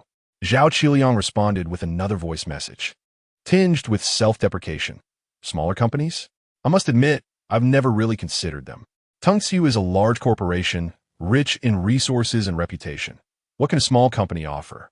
With limited resources and technology, their salaries can't compete either. You are right, senior. If only smaller companies could offer more substantial compensation. You are currently a development team leader on Legend of Heroes, with your experience and skills. Transitioning to a smaller company would allow you to effortlessly lead a team and develop a game. Wouldn't it be like child's play? Lu Ming's words were sincere, striking at Zhao Qiliang's vulnerabilities. Regardless, it was essential to plant the seeds of thought in the other person's mind. They continued their conversation, and Lu Ming not only acquired Zhao Qiliang's phone number, but also inquired about the attire he was currently wearing.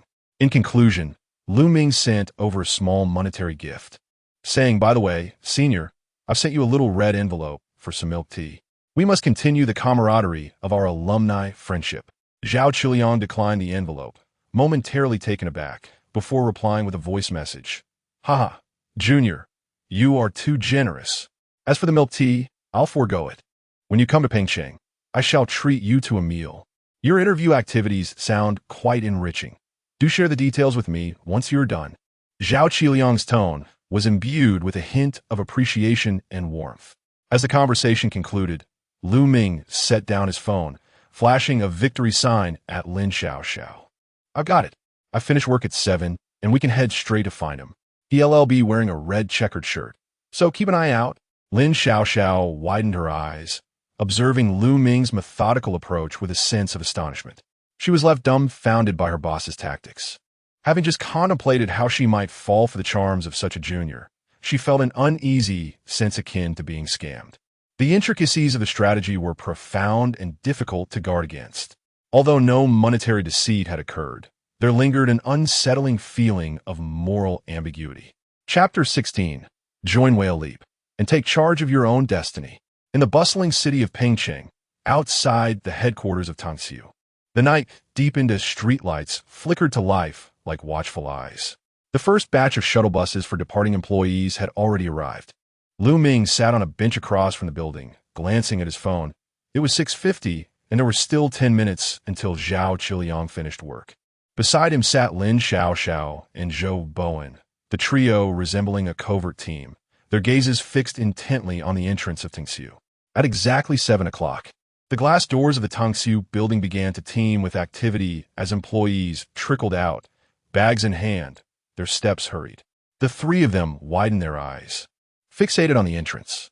Finally, a man emerged, clad in a red checkered shirt and carrying a gray backpack. He appeared to be in his 30s, sporting black-rimmed glasses, and was engrossed in his phone, walking at a leisurely pace.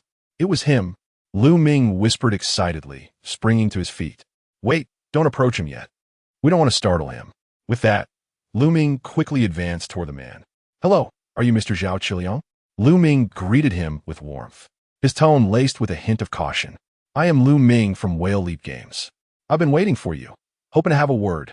Zhao Qiliang halted, his finger pausing mid-scroll on his phone. He lifted his gaze to scrutinize Lu Ming, frowning slightly. This stranger was even holding a flyer. "Whale Leap Games. Lu Ming?" Zhao Qiliang adjusted his glasses, his mind racing.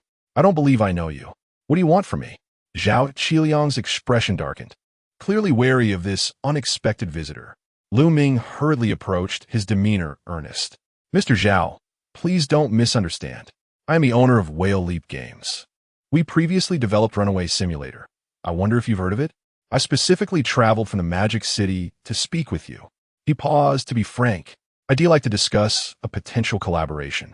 Zhao Qiliang hesitated, a frown creasing his brow as he unconsciously tightened his grip on his phone. He had indeed heard of Runaway Simulator, but had someone come all the way from the Magic City just for him? Surely, there couldn't be any tricks involved. "You've heard of Runaway Simulator? You came all this way to discuss a collaboration? I don't know you." Lu Ming anticipated Zhao Qiliang's skepticism and shook his head, his tone more sincere. Mr. Zhao, I understand this may sound abrupt, but I genuinely am the owner of Whale Leap. To be candid, our company is preparing a new project in the fantasy genre, and I've heard you are the lead developer for Tongxiu's Legend of Qixia.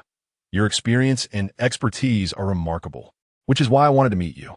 I've inquired about your reputation in the industry and took this trip to connect with you and possibly explore collaboration. Hearing this, Zhao Qiliang's guarded demeanor softened slightly. Lu Ming's knowledge of his background indicated that he had done his research.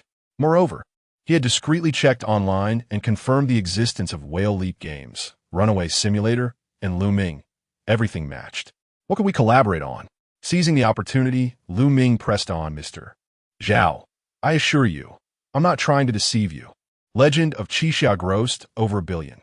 Who in the industry doesn't know that? I've learned that you are the development lead and a talented individual. We at Whale Leap are a small company seeking to learn from someone of your caliber. How about we find a place to eat and talk? Your choice. Zhao Qiliang contemplated for a moment, sensing that while Lu Ming's approach was bold, he may not be a fraud. All right, since you've come all the way from the Magic City, we can chat. There's a barbecue place nearby that I'm quite familiar with. Lu Ming's eyes lit up at this response. Excellent. Mr. Zhao, you choose the venue. I'm open to anything. Let's enjoy a meal while we converse. Zhao Qiliang led Lu Ming to the barbecue restaurant, and Lu Ming gestured to Zhou Bowen, sending a red envelope to inform them to manage their own dinner. The barbecue establishment was modest, featuring outdoor stalls and a few plastic tables along the roadside. The sizzling lamb skewers and chicken wings wafted fragrant aromas of cumin into the air. As Zhao Qiliang received a beer from the proprietor, he spoke nonchalantly. Oldie has been running this place for over a decade.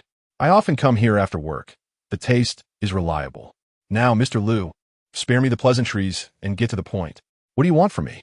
Although still somewhat cautious, Zhao Qiliang's demeanor had relaxed significantly, evidently more at ease in this familiar environment. Lu Ming savored a freshly grilled lamb skewer, chewing thoughtfully before addressing him directly. Mr. Zhao, I'll be straightforward. As I mentioned, I am the owner of a game company, and I am currently preparing a new project in the fantasy genre, which requires additional manpower. I'm hoping to invite you to join us for a significant endeavor. Lu Ming's proposition was delivered succinctly, his eyes glinting with anticipation as he gauged Zhao Qiliang's reaction. Zhao Qiliang froze, the lamb skewer suspended midair. What? You want to recruit me? He scrutinized Lu Ming, his tone laced with surprise. This man had traveled all this way just to recruit him? How do you know I'm suitable? Zhao Qiliang appeared perplexed, yet increasingly relaxed. Now aware of Lu Ming's true intent, Lu Ming's tone remained earnest.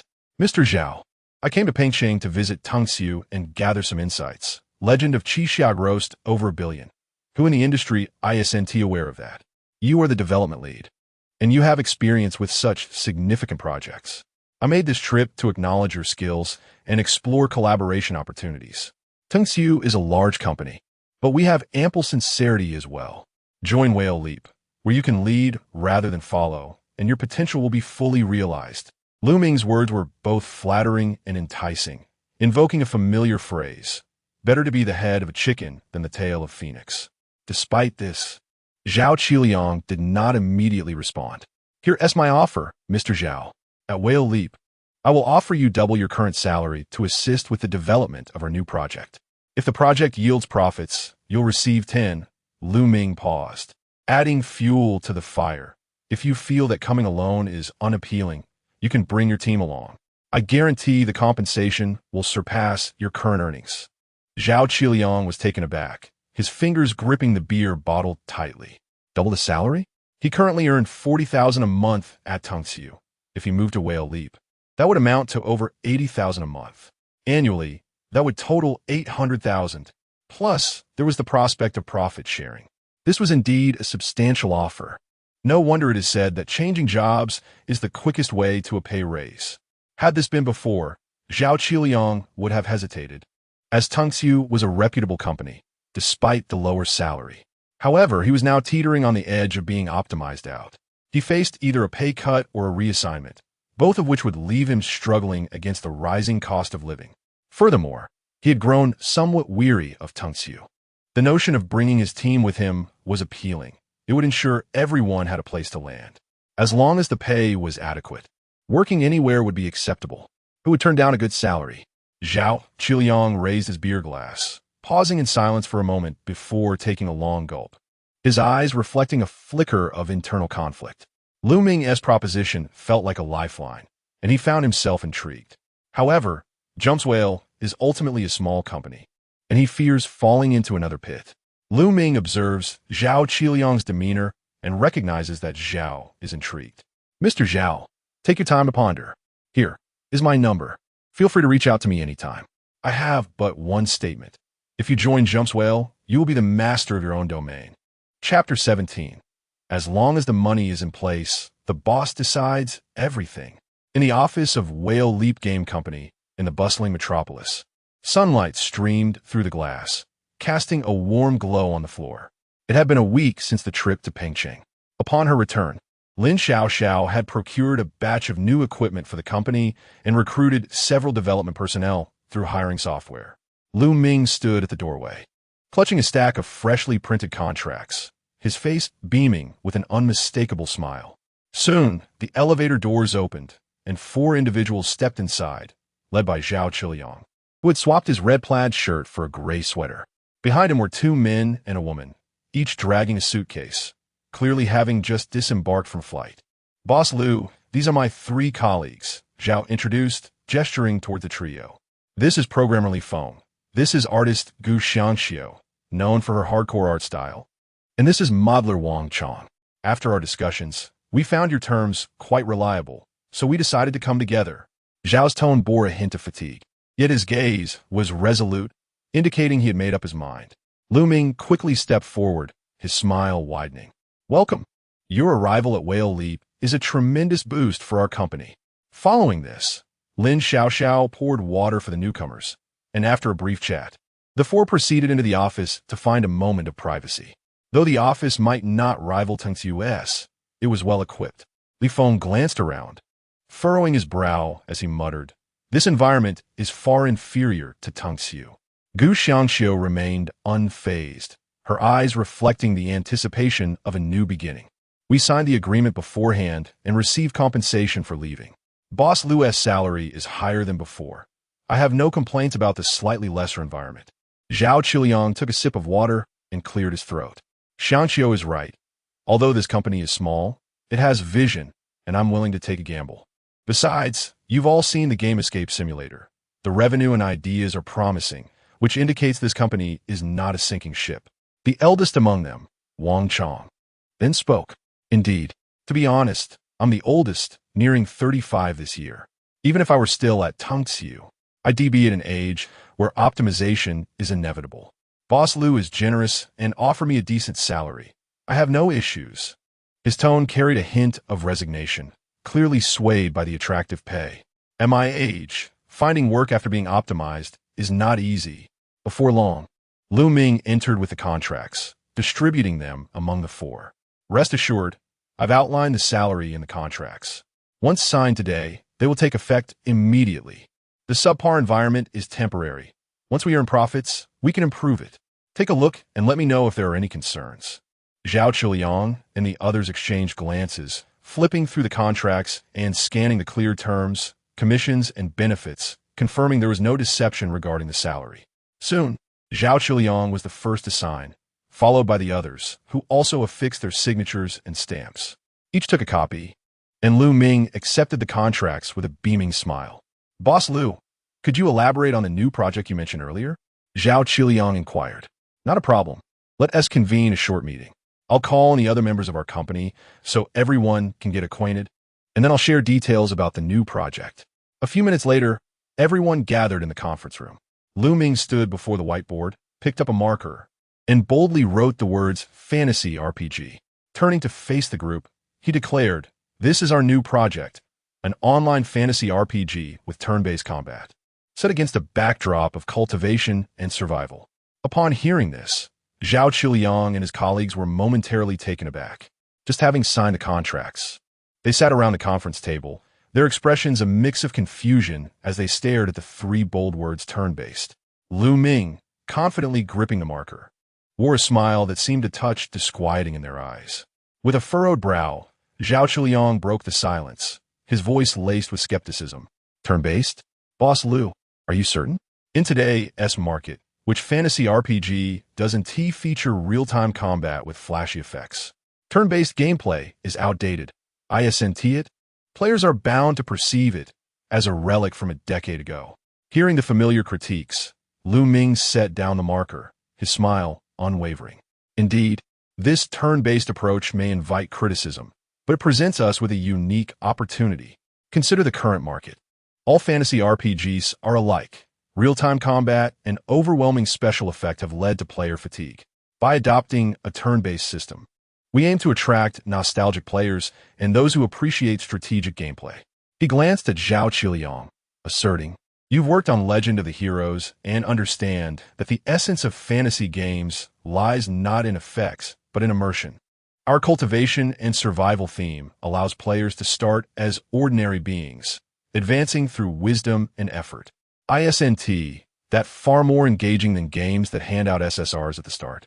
As for turn-based gameplay, while it may seem simplistic, incorporating social interaction and strategic elements online can still captivate players." Zhao Chuliang narrowed his eyes, trying to comprehend Lu Ming's perspective. "Boss Liu, your argument holds some merit, but will players truly embrace it? The market has moved past turn-based mechanics. Could this not be an overly bold venture? Trust me, Zhao. This project may appear unconventional, but the market is in dire need of something distinct. While Whale Leap is a small company, we possess the agility to innovate. You're all experts, and I entrust all technical matters to you. Pursue your vision freely. As for the planning, have faith in me." Lu Ming paused and added, "I'll take care of other matters. Since you just arrived, feel free to rest for now. We officially commence work tomorrow." With that, Lu Ming exited, leaving the group in a state of contemplation. Zhao Chuliang and his colleagues stared at the whiteboard, their expressions riddled with bewilderment, yet with contracts signed and salaries doubled. Retreat was not an option. Zhou Bowen approached from his workstation, grinning. "Don't be misled by Boss Liu's unconventional project. He possesses a unique understanding of game development. Escape Simulator was bizarre too, yet became a hit. Boss Liu's mind operates differently from ours. Following his lead may yield significant results." Zhao Chuliang frowned, glancing at Zhou Bowen. "Unique understanding? This approach sounds akin to gambling. I haven't encountered this in other small companies." Li Feng remarked, "What can we do? The contracts are signed. We must proceed. But I can't shake this feeling of unease." Gu Xianxiu added, "Even if we're anxious, we must carry on. Salaries aren't given for free." Wang Chong concluded, "Once we're here, we might as well make peace with it. Even if this doesn't work out, we'll still receive our pay, so it's not a total loss." While unease lingered in their eyes, the contracts in their hands provided a sense of reassurance. As long as the salary was secure, even failure would not be in vain. Chapter 18. Establishing a platform in the small office. The meeting had just concluded, and Zhao Chuliang remained in a state of bewilderment, fixating on the words fantasy RPG and turn-based inscribed on the whiteboard, his eyes brimming with confusion. After Lu Ming exited through the door, a silence enveloped the room, punctuated only by Zhou Bowen's unique insights echoing in his ears. Zhao furrowed his brow, his fingers unconsciously tapping on the desk, sensing an underlying disquiet.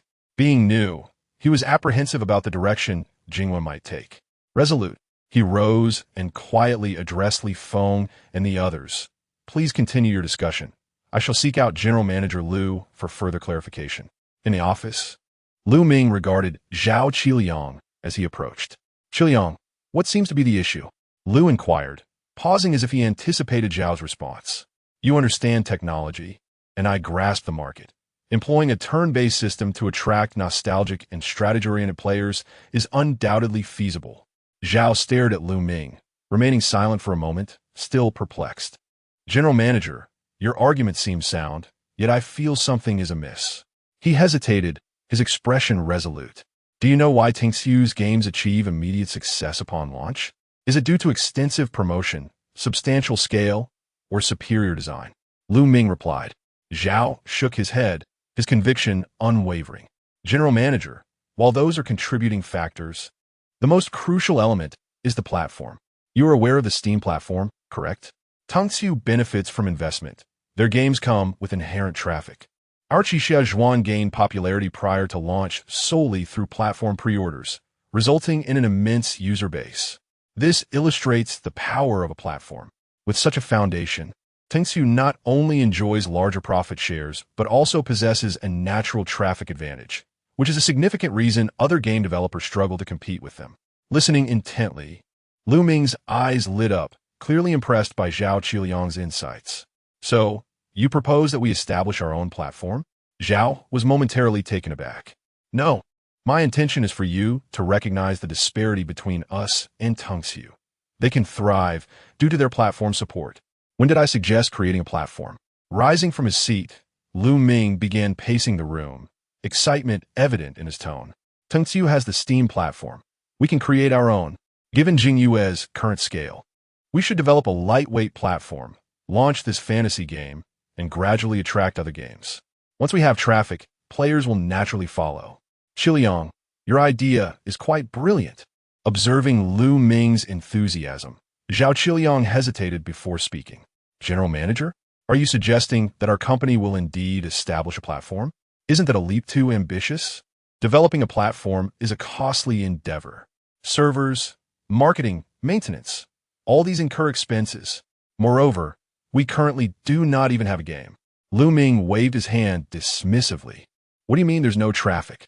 Qiliang, you are still unaware. We previously conducted surveys on Running Simulator, providing many players with beta testing qualifications. We can simply direct the platform's entry point to them. Furthermore, we can start with a small-scale project. A lightweight client won't be prohibitively expensive. Just a few $100,000 will suffice. Lu Ming's eyes sparkled with enthusiasm, clearly convinced of the merit of this idea. Establishing a platform is far more lucrative than developing a game. Games are short-term ventures, while a platform is a long-term business. We can promote advertisements on our platform and experiment with outrageous designs. Let the criticism roll in. The temperament of game developers is often quite volatile. And consider this. How many players will follow a single game? If one wishes to play games, they must continually use our platform. An individual's influence is limited. Any grievances will be directed toward our platform. Zhao Qiliang regarded Lu Ming for a long moment, sensing the conversation veering into precarious territory. Numerous game companies have claimed intentions to create platforms, yet the most prominent remains the Steam platform. Boss, while a lightweight platform seems feasible, the risks are substantial. If the game fails, wouldn't the platform be rendered futile? Additionally, I have observed the previous Running Simulator download figures. There were only around 600,000 downloads. Assuming half of those players transition to our new game, that yields merely 300,000 players, a number insufficient for either a platform or a game. Evidently, Zhao Qiliang possessed a broader perspective, being more attuned to data and traffic dynamics. Lu Ming patted Zhao Qiliang on the shoulder, his tone resolute. Fear not. Trust me. The game will not fail, and you need not worry about financial matters. I have alternative funding sources. You can rest assured. As he gazed at Lu Ming, Zhao Qiliang felt an inkling that perhaps the contract had been signed prematurely. Had Lu Ming discussed the project prior to the contract, perhaps he wouldn't find himself in this situation, contemplating whether the game would provoke ridicule from competitors. After sending off the still-dazed Zhao Qiliang, Lu Ming was determined to develop the company's gaming platform, prioritizing this endeavor in April. He glanced at the moral debt value. Company name, Jingyue Game Company, company funds, 12 million yuan. The host can withdraw 1 to personal accounts per cycle.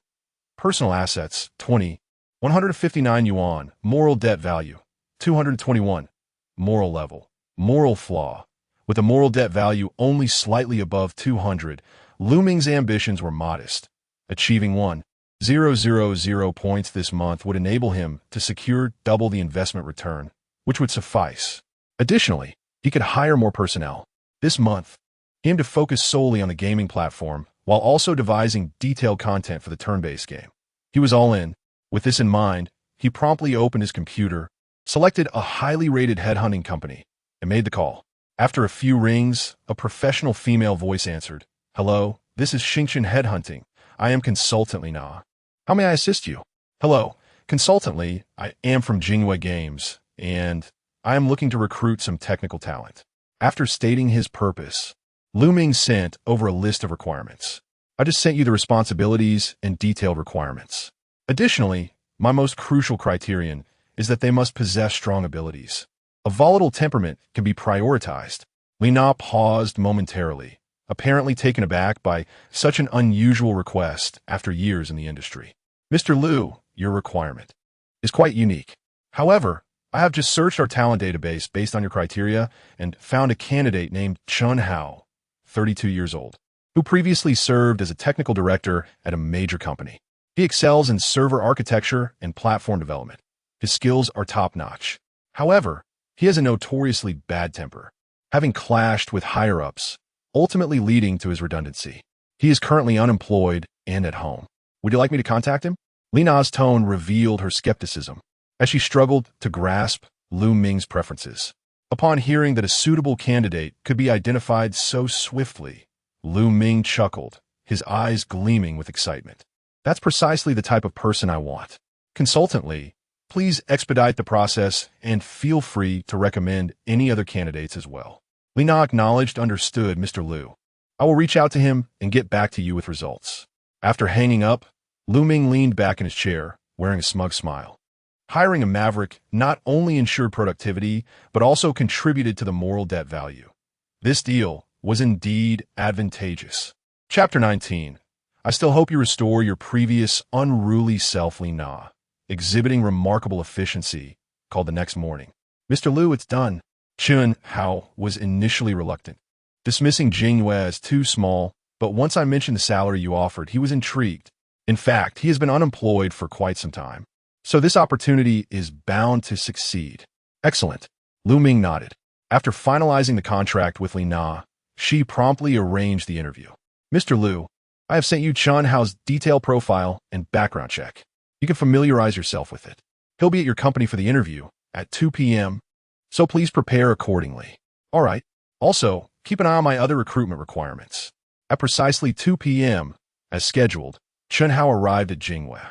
He was of average build, donned a black hoodie, and with his hands in his pockets, he surveyed the office, furrowing his brow as he muttered, "This place isn't very large."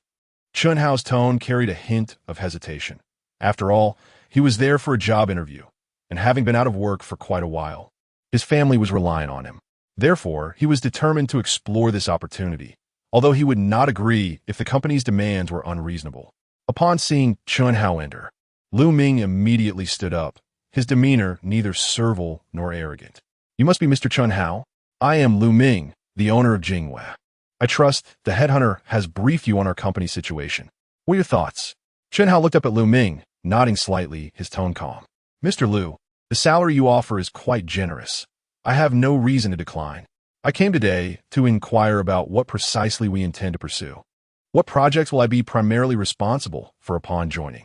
Ming smiled faintly, gesturing for Chun Hao to take a seat. He casually pushed aside some documents on his desk and reclined slightly, his tone relaxed yet anticipatory. In simple terms, we aim to create our own gaming platform. Chun Hao raised an eyebrow. A gaming platform? Indeed, Ming affirmed. Jingwei has already developed Runaway Simulator and is preparing new games. But I do not wish to remain beholden to other platforms. The domestic gaming platform landscape is rigid, with traffic monopolized by leading platforms. For small to medium-sized developers, the fees are exorbitant, the rules numerous, and the traffic remains in the hands of others. Rather than being constrained, we should create our own. Chun Hao tapped lightly on the desk, pondering for a moment before breaking into a smile. Mr. Liu, you have quite the ambition. Let me be frank, Mr. Liu. Chun Hao continued, the domestic gaming platform market is not easy to penetrate. Even the thriving Beishan studio has not considered establishing a platform. How many people does Jingwei currently employ? What will be your leverage to disrupt the market? Ming remained unhurried, his gaze steady on Chun Hao. I have reviewed your profile. As a technical director, your strengths lie in server architecture and platform development. We will not pursue a broad platform initially, but will instead focus on a niche market, starting with independent and small-scale quality games. Most importantly, as you have seen for yourself, I will not shortchange my core team regarding salary and benefits. Furthermore, with the current high commission rates, I believe that if we can establish a genuinely developer-friendly platform, there will certainly be a market for it. Lu Ming articulated his vision. Engaging with someone of Chun Hao's caliber required more than just discussing remuneration. It necessitated invoking passion and challenge. The plight of developers at the hands of platforms has been long-standing. If you are willing to embark on this endeavor, it reflects a spirit of challenge. And individuals with technical expertise resonate with this narrative. Chun Hao scrutinized Lu Ming, his eyes momentarily flickering. He understood the underlying truths.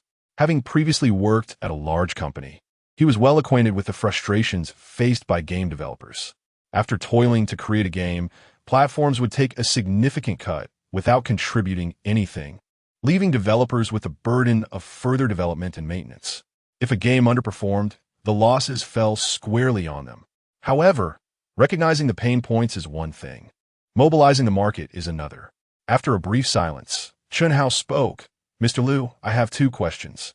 The first, where will the users come from? For gaming platform, you need players, correct? What about the promotional budget and channels?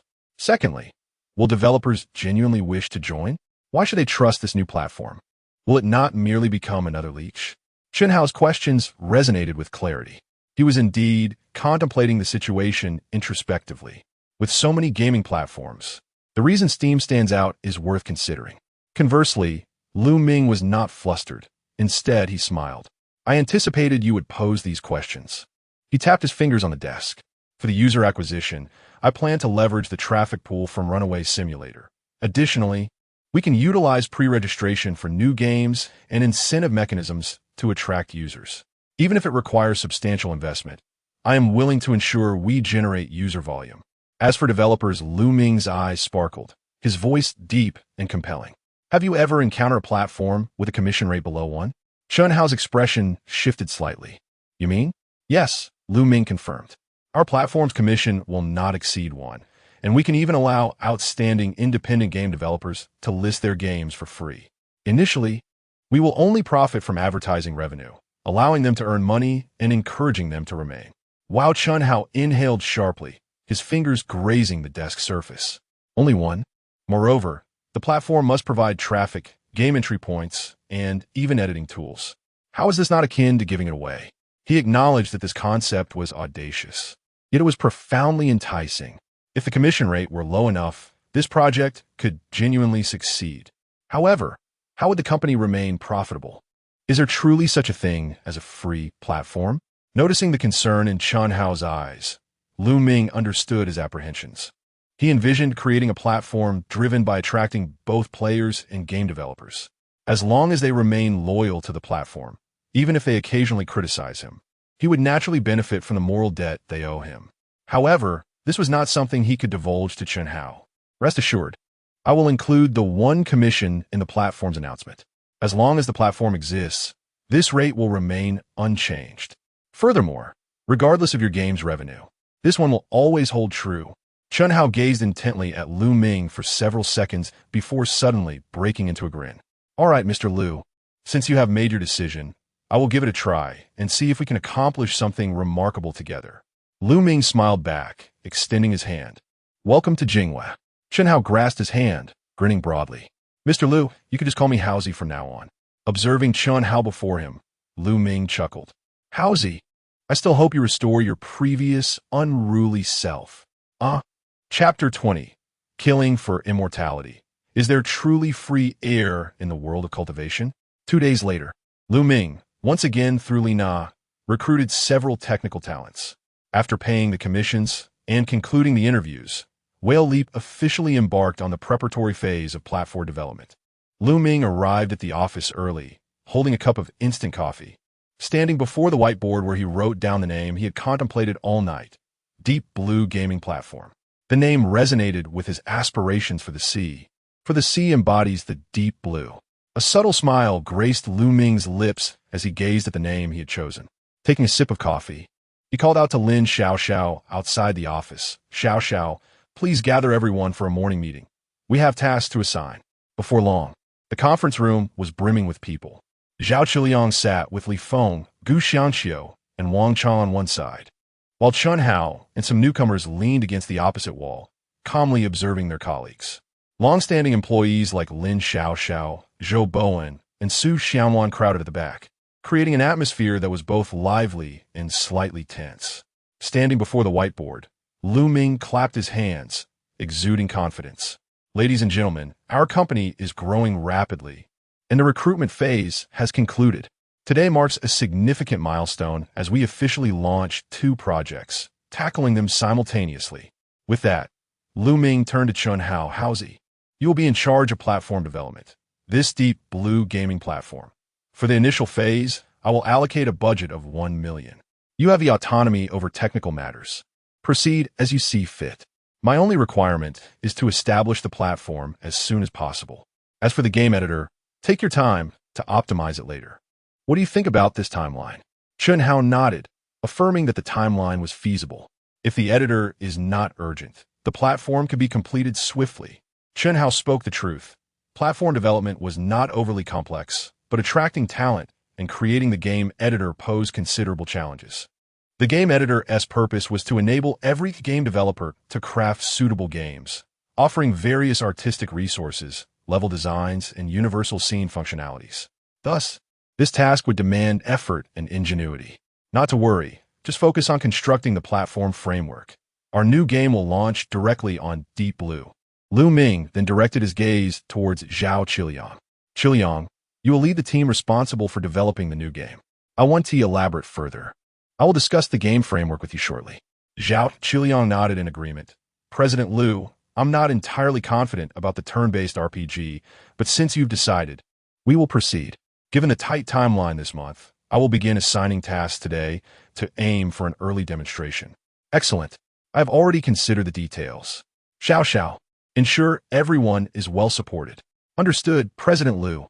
In the conference room, Zhou Bowen and Lin Xiaoxiao exchanged glances, both filled with exhilaration. The company was becoming increasingly formidable. On one front, the Deep Blue gaming platform accelerated its development, establishing servers, creating a payment system, and refining the user interface. On another front, the new game progressed in tandem, with programmers and artists working in unison, striving for success. The pace was becoming increasingly systematic. After Chun Hao departed, Lu Ming observed Zhao Qiliang's development team and pulled up his meticulously prepared game planning PowerPoint. Taking a deep breath, he revealed an unsettling smile and pressed to the next slide. On the projector screen, a beleaguered figure stood before a dilapidated mountain gate, set against a foggy, celestial mountain backdrop. Above the character floated several oversized words, killing for immortality. Zhao Qiliang. Development team. The room fell into a perplexed silence as they exchanged bewildered glances. Lu Ming cleared his throat and stated with conviction, "Ladies and gentlemen, as the name implies, Killing for Immortality is a game centered around the theme of cultivation. However, unlike the myriad of subpar games on the market, our core gameplay revolves around a singular principle, recharge." As he flipped to the next slide, a dazzling array of golden words appeared. Breathing fees, time charges, NPC begging. Zhao Qiliang's eyelids twitched uncontrollably as he struggled to contain his astonishment. "President Lu, are you serious?" Lu Ming clapped his hands together. "Of course, I'm always serious." Continuing to the next slide, he unveiled a sketch he had personally drawn, depicting what appeared to be a normal game interface at first glance, but upon closer inspection, every detail was amiss. Character information panel. Name, mortal. Renaming requires 1 spirit stone. Realm, Chi refining level 1. Realm advancement requires 2 spirit stones. Lifespan, 23 years. Extending lifespan by 1 year, 5 spirit stones. Spiritual energy, 3 days remaining. Extra day of breathing, 1 spirit stone. Zhao Qiliang. This unprecedented spirit stone system, if his assumptions were correct, acquiring these spirit stones would not be a simple task. Wasn't this what President Lu had mentioned about requiring recharges? Lu Ming explained, "You see, this is the foundational system of the game.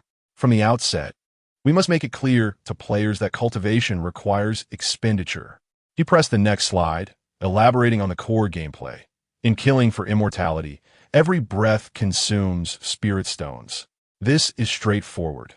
In cultivation, one draws upon celestial energy, and once a character's spirit stones are depleted, they will regress in their cultivation due to the exhaustion of spiritual energy. Zhao Qiliang's mouth twitched. President Liu. So players will need to recharge incessantly upon entering the game? Lu Ming nodded precisely. Is there any free air in the world of cultivation? As you are aware, the majority of ordinary cultivation games rely on idle leveling, which I find most distasteful. Hence, our approach will differ. Cultivation will incur time-based charges. Qi refinement stage. Deduct 1 spirit stone daily foundation establishment stage. Deduct 10 spirit stones daily nascent soul stage. Deduct 100 spirit stones daily true cultivation is not merely a battle against the heavens, but also a struggle against oneself. Wealth, companions, and resources. None can be obtained without money. Upon hearing this, Zhao Qiliang was at a loss for words.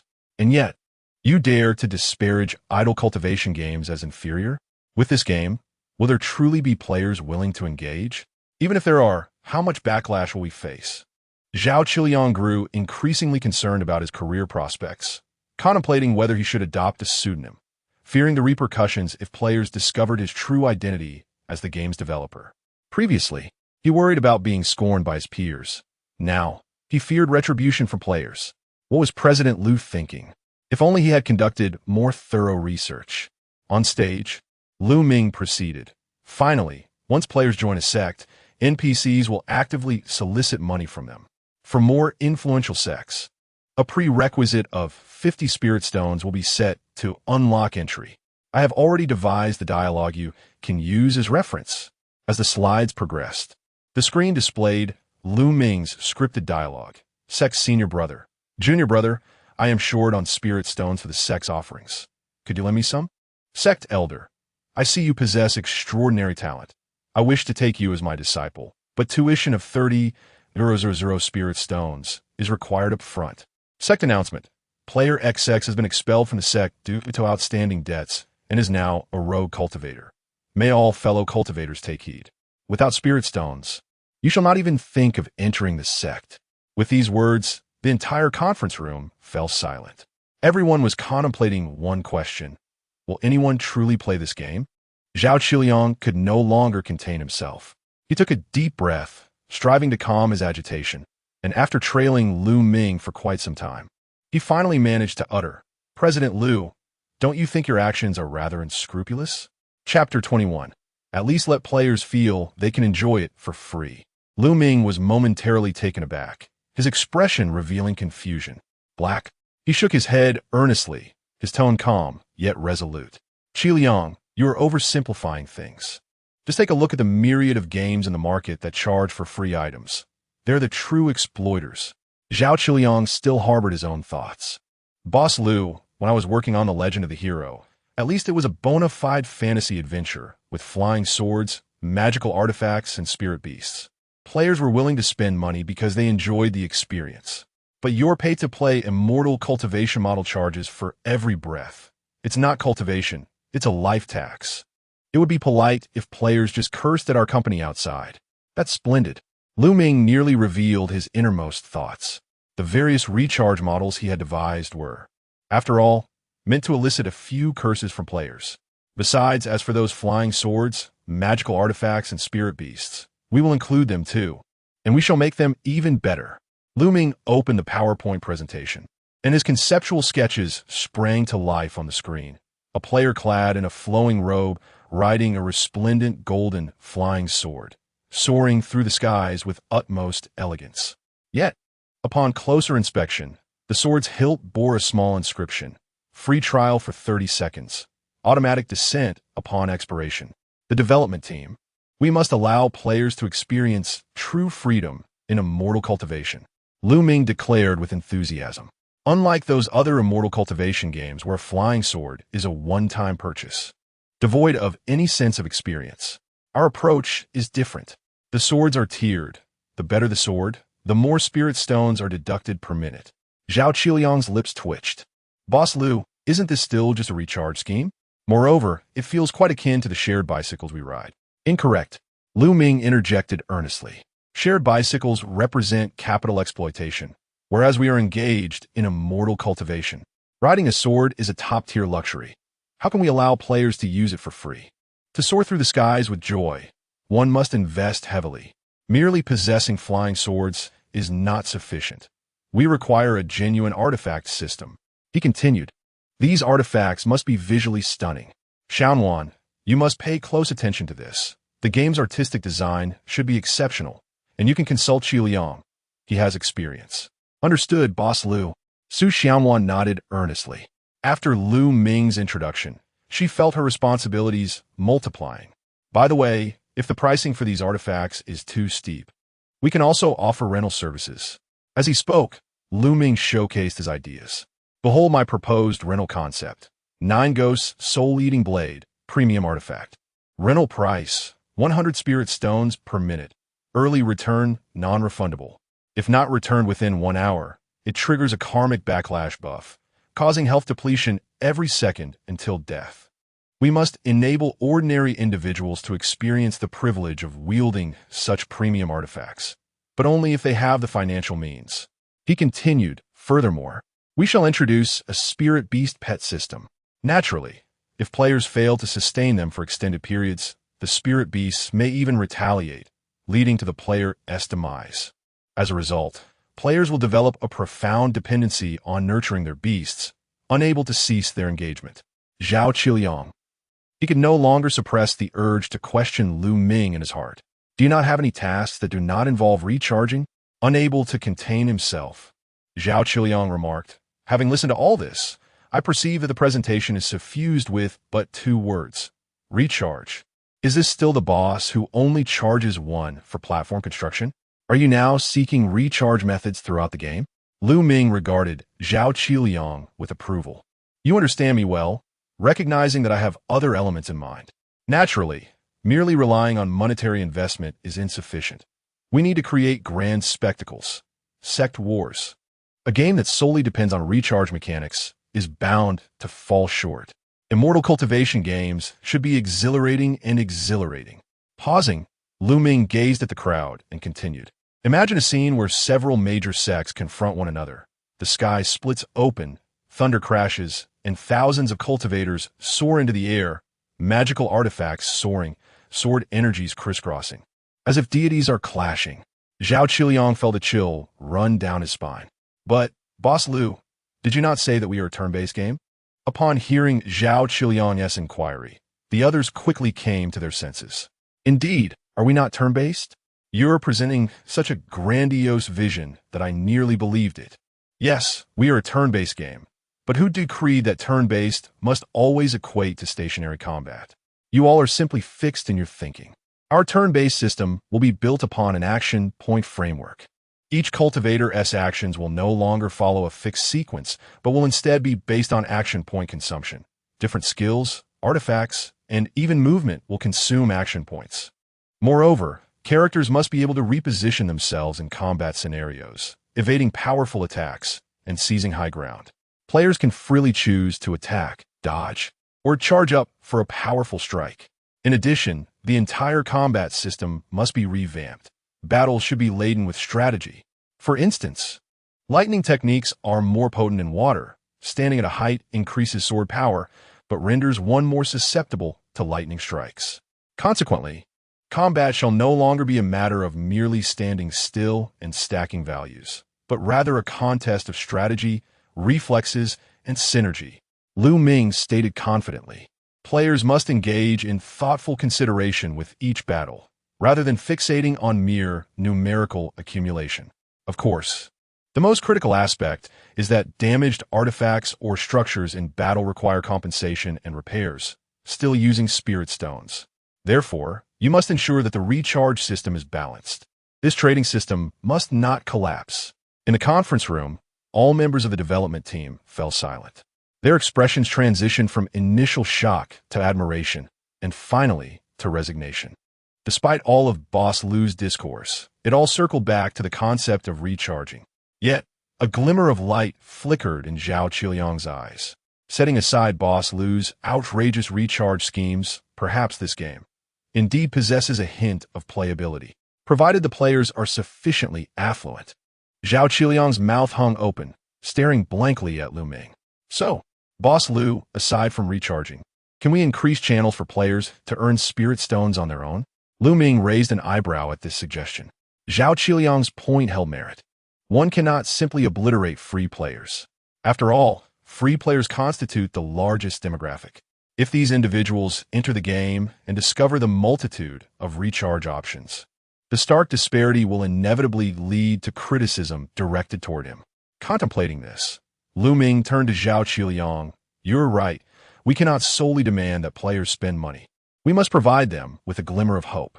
At the very least, they should feel they can enjoy some benefits without charge. Very well. You shall research the specifics of this aspect. Just ensure you maintain the game's pace. Zhao Qiliang took a deep breath, adjusting his mindset completely. Understood, Boss Lu. Having conveyed my reservations and signed a contract, even if the game fails and there is no profit sharing, my monthly earnings remain considerable. Let us proceed. Chapter 22. 10 Years of Artistic Foundation. And you want to plagiarize? A few days later, within the confines of Whale Leap Company, the clattering of keyboards and animated discussions filled the air. Ever since Lu Ming announced the simultaneous advancement of Krypton Live Cultivation alongside the Deep Blue gaming platform, the company had plunged into a fervent development phase. In the art department, Gu Xiangqiu and Su Xianwan sat side by side at their workstations, intently examining the character on the screen, gesturing and sketching. Ah, what a striking character. No matter how you look at it, he is a genius of the sword. Su Xianwan hummed a little tune, secretly infusing the male protagonist's model with an air of ethereal elegance. To achieve this aura, she had invested considerable effort, meticulously adjusting the character's gaze and the folds of his attire. It was simply perfect. With satisfaction, Su Xianwan admired the character on the screen, unable to resist giving herself a thumbs up. Beside her, Gu Xiangqiu nodded in agreement. Xianwan, your understanding of this character is commendable. I believe everyone will choose this one. Su Xianwan smiled, preparing to submit her model, when suddenly a familiar voice called out from behind, Xianwan, wait. She turned around abruptly to find Lu Ming standing behind her, arms crossed, scrutinizing the character model on the screen with an appraising expression. What is this? Lu Ming pointed at the handsome male character, his brows slightly furrowed. Su Xianwan instinctively shrank her neck, replying softly, it's the character model.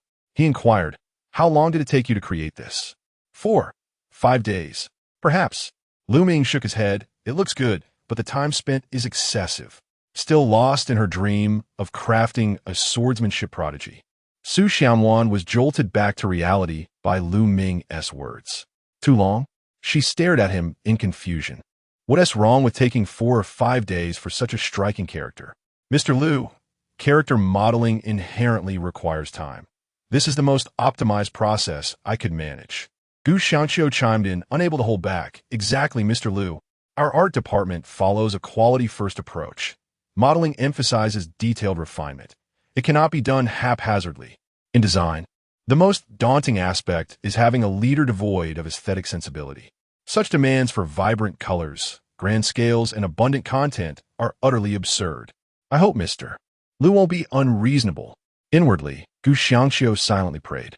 Behind them, Lu Ming paused, turning his attention to both Gu Xiangqiu and Su Xianwan, his voice rising.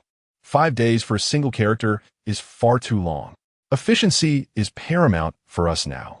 Do you know how long it typically takes for a character illustration and modeling in the mobile gaming industry? Su Xianwan and Gu Xiangqiu exchanged glances, tentatively suggesting 3 days? Incorrect. 1 day.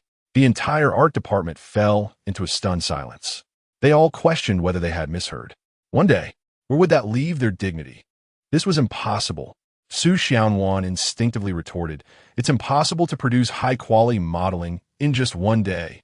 Lu Ming patted her shoulder, smiling knowingly. Xianwan, you are still young. There are certain industry innovations you are not yet familiar with.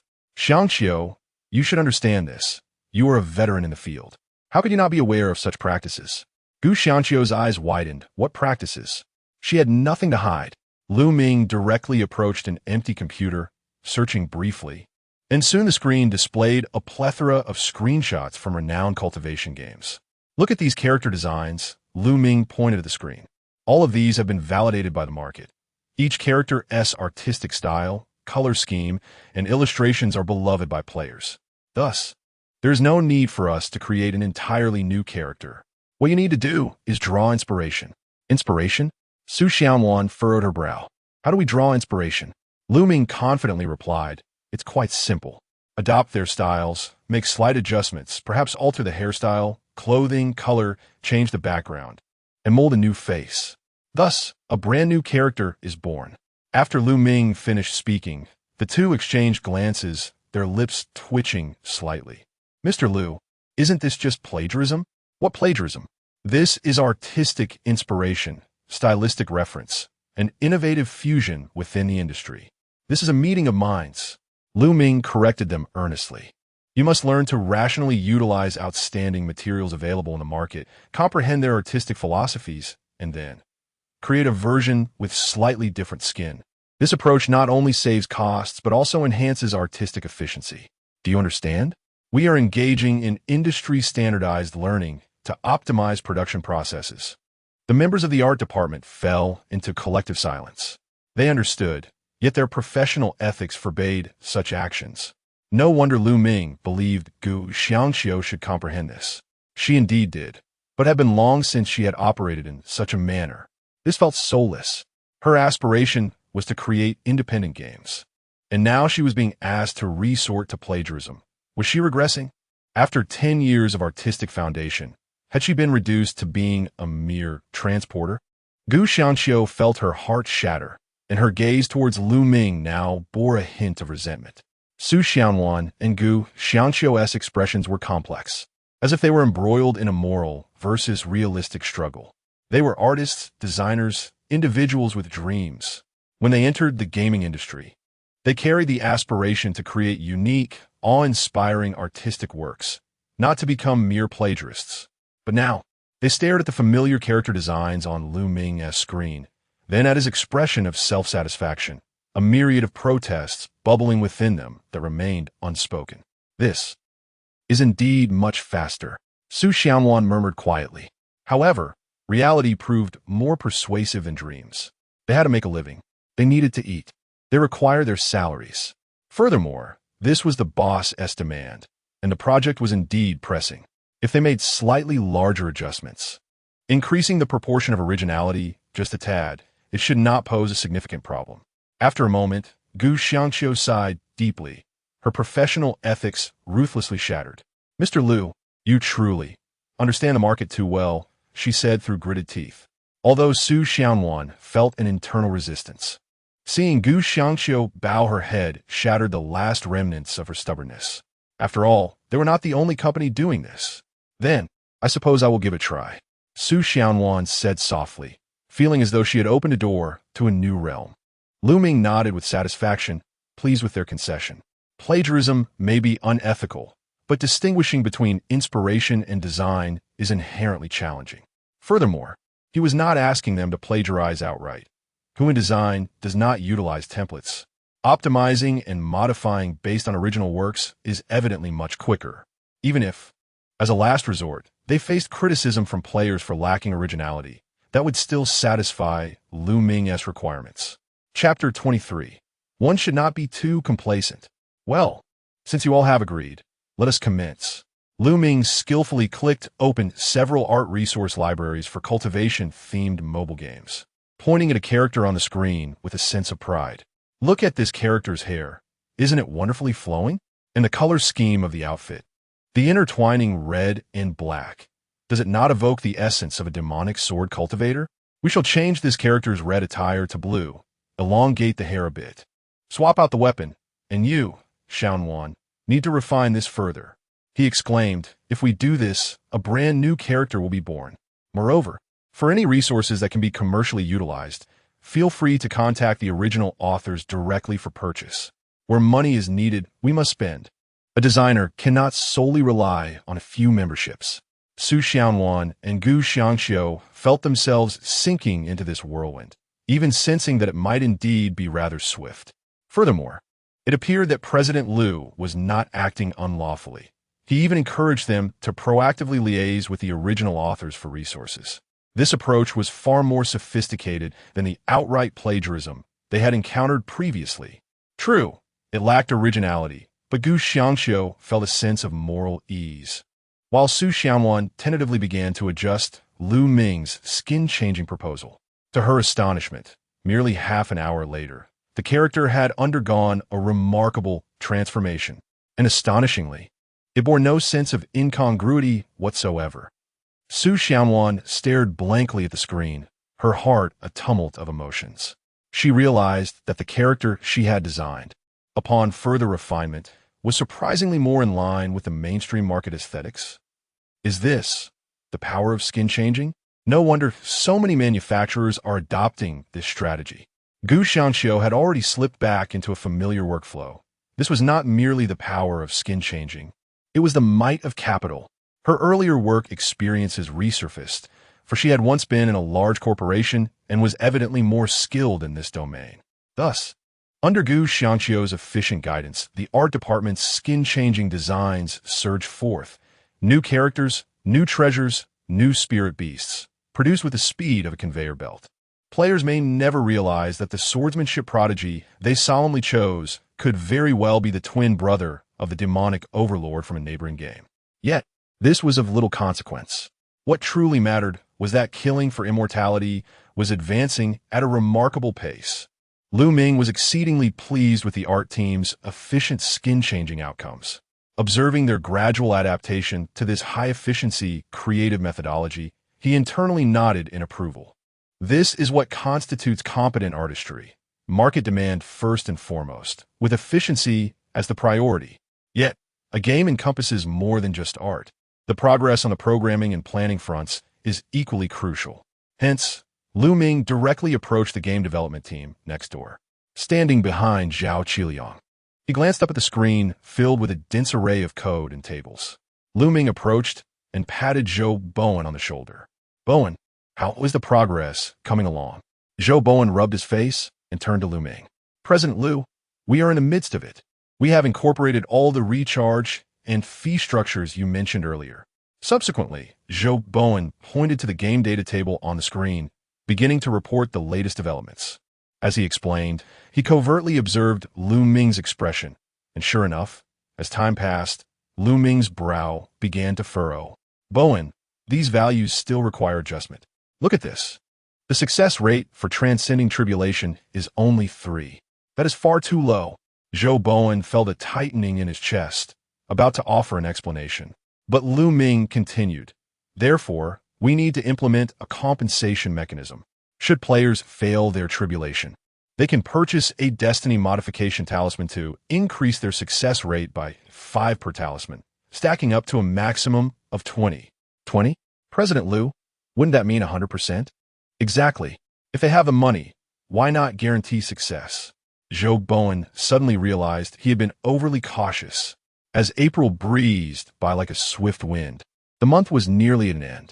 Since the launch of the 2 projects, Whale Leap had seemingly been thrust into fast forward, with the project team's progress accelerating to a breathless pace. Moreover, they had put in considerable overtime, although Lin Xiaoxiao was there to account for everyone's overtime. The entire company could not help but voice numerous grievances against Lu Ming. Such high-intensity development inevitably led to exorbitant expenditures: server rentals, art outsourcing, programming overtime pay, and post-launch support. Lu Ming approved budgets daily without batting an eye. In just a month, the company's funds had dwindled by nearly 2 million. Yet fortunately, the core gameplay of killing for immortality had essentially been solidified, awaiting subsequent testing and optimization. Lu Ming stood before the floor-to-ceiling window of his office, glancing at his system panel, a satisfied smile gracing his face. The moral debt had increased. Company name, Whale Leap Game Company. Company funds, 380,000 yuan. The host can withdraw 1 to personal accounts each cycle. Personal assets, 18,263 yuan. Moral debt value, 983. Moral level, moral flaw, Gazing at the debt figure exceeding 900, Lu Ming's heart brimmed with a long-lost exhilaration. He had certainly caused quite a stir during this time. Moreover, he was now mere points away from reaching 1,000. With a bit more effort, he would soon surpass that threshold.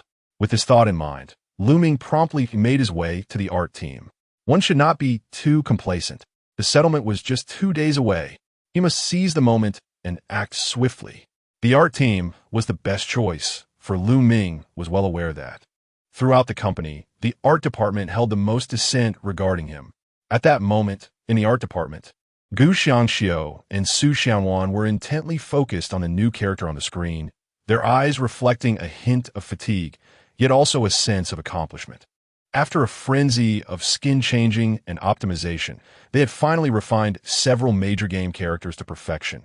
The white-robe hero, the red-clad sorceress, and the genius sword cultivator, all embodying the quintessence of mainstream market aesthetics, exuding maximum allure. Just then, Lu Ming walked in, causing the members of the art team to tense up. As anticipated, Lu Ming spoke, his tone laced with nonchalance. These characters lack diversity. Su Xianwan. Gu Xiangxiu, what do you mean by lacking diversity? Lu Ming asserted confidently. Look at this female character. She is stunning, but what good is that? Players crave a continuous stream of novelty. Su Xianwan could not help but frown. We have already endeavored to align with market demands. Lu Ming nodded. Indeed, it is very beautiful, which is why we must make them desire ownership, yet sustain their anticipation. He then pointed to the red-clad sorceress on the screen, speaking earnestly. For this character, you could add a charm value in the modeling. Su Xianwan. Charm value? Lu Ming nodded with confidence. Yes. The more revealing the attire, the higher the attack power. Thus, you should design several outfits for this character, allowing players to switch continuously. Gu Xiangxiu was taken aback. President Lu. What outrageous design is this? Are you a modified planner? You should have mentioned such requirements earlier. We have completed the drawings. Lu Ming chuckled. I've been rather busy lately and did not get the chance to mention it. We must respect the market. For the sake of user experience, necessary changes must be made. Su Xianwan's lip twitched uncontrollably then. President Lu, should I put in some extra hours today for modifications? Lu Ming nodded. No need for overtime. Just ensure the project is delivered by tomorrow morning. Su Xianwan was at a loss for words. It seemed that she would still have to work overtime. Although the company compensated generously for extra hours, the incessant changes to the experience were undeniably frustrating. The art team was on the brink of collapse. Chapter 24. The Joy of Capital. 2 days later, Lu Ming returned to the office, settling into his chair with a sense of satisfaction as he opened the system panel. Moral debt value, 1263. The debt value had officially surpassed 1,000. Lu Ming felt a wave of contentment wash over him. The design industry, indeed, harbored the greatest grievances. Leaning back in his chair, he savored a sip of coffee. What did 1,000 points of debt signify? It meant he would soon trigger the system's reward mechanism, reaping a double return on his investment. In simpler terms, the money he had expended would be returned to him twofold. This was a guaranteed profit. Moreover, it would be deposited directly into his account. With this thought, Lu Ming's spirits soared, and he promptly initiated the settlement process. Ding! End of the current cycle detected. Settling. Lu Ming skillfully accessed the system, maintaining a calm demeanor. This time, he had not repeated his previous mistakes. Throughout this entire cycle, he had engaged in relentless malfeasance, harvesting grievances faster than a scythe. Moreover, he had done so within his own company. Lu Ming was not greedy. He had simply remained at the company, fixated on the screen, brimming with anticipation. Company name, Whale Leap Game Company. Company funds, 360,000 yuan. Detected moral level increase. The host may withdraw 2 to personal account in this cycle.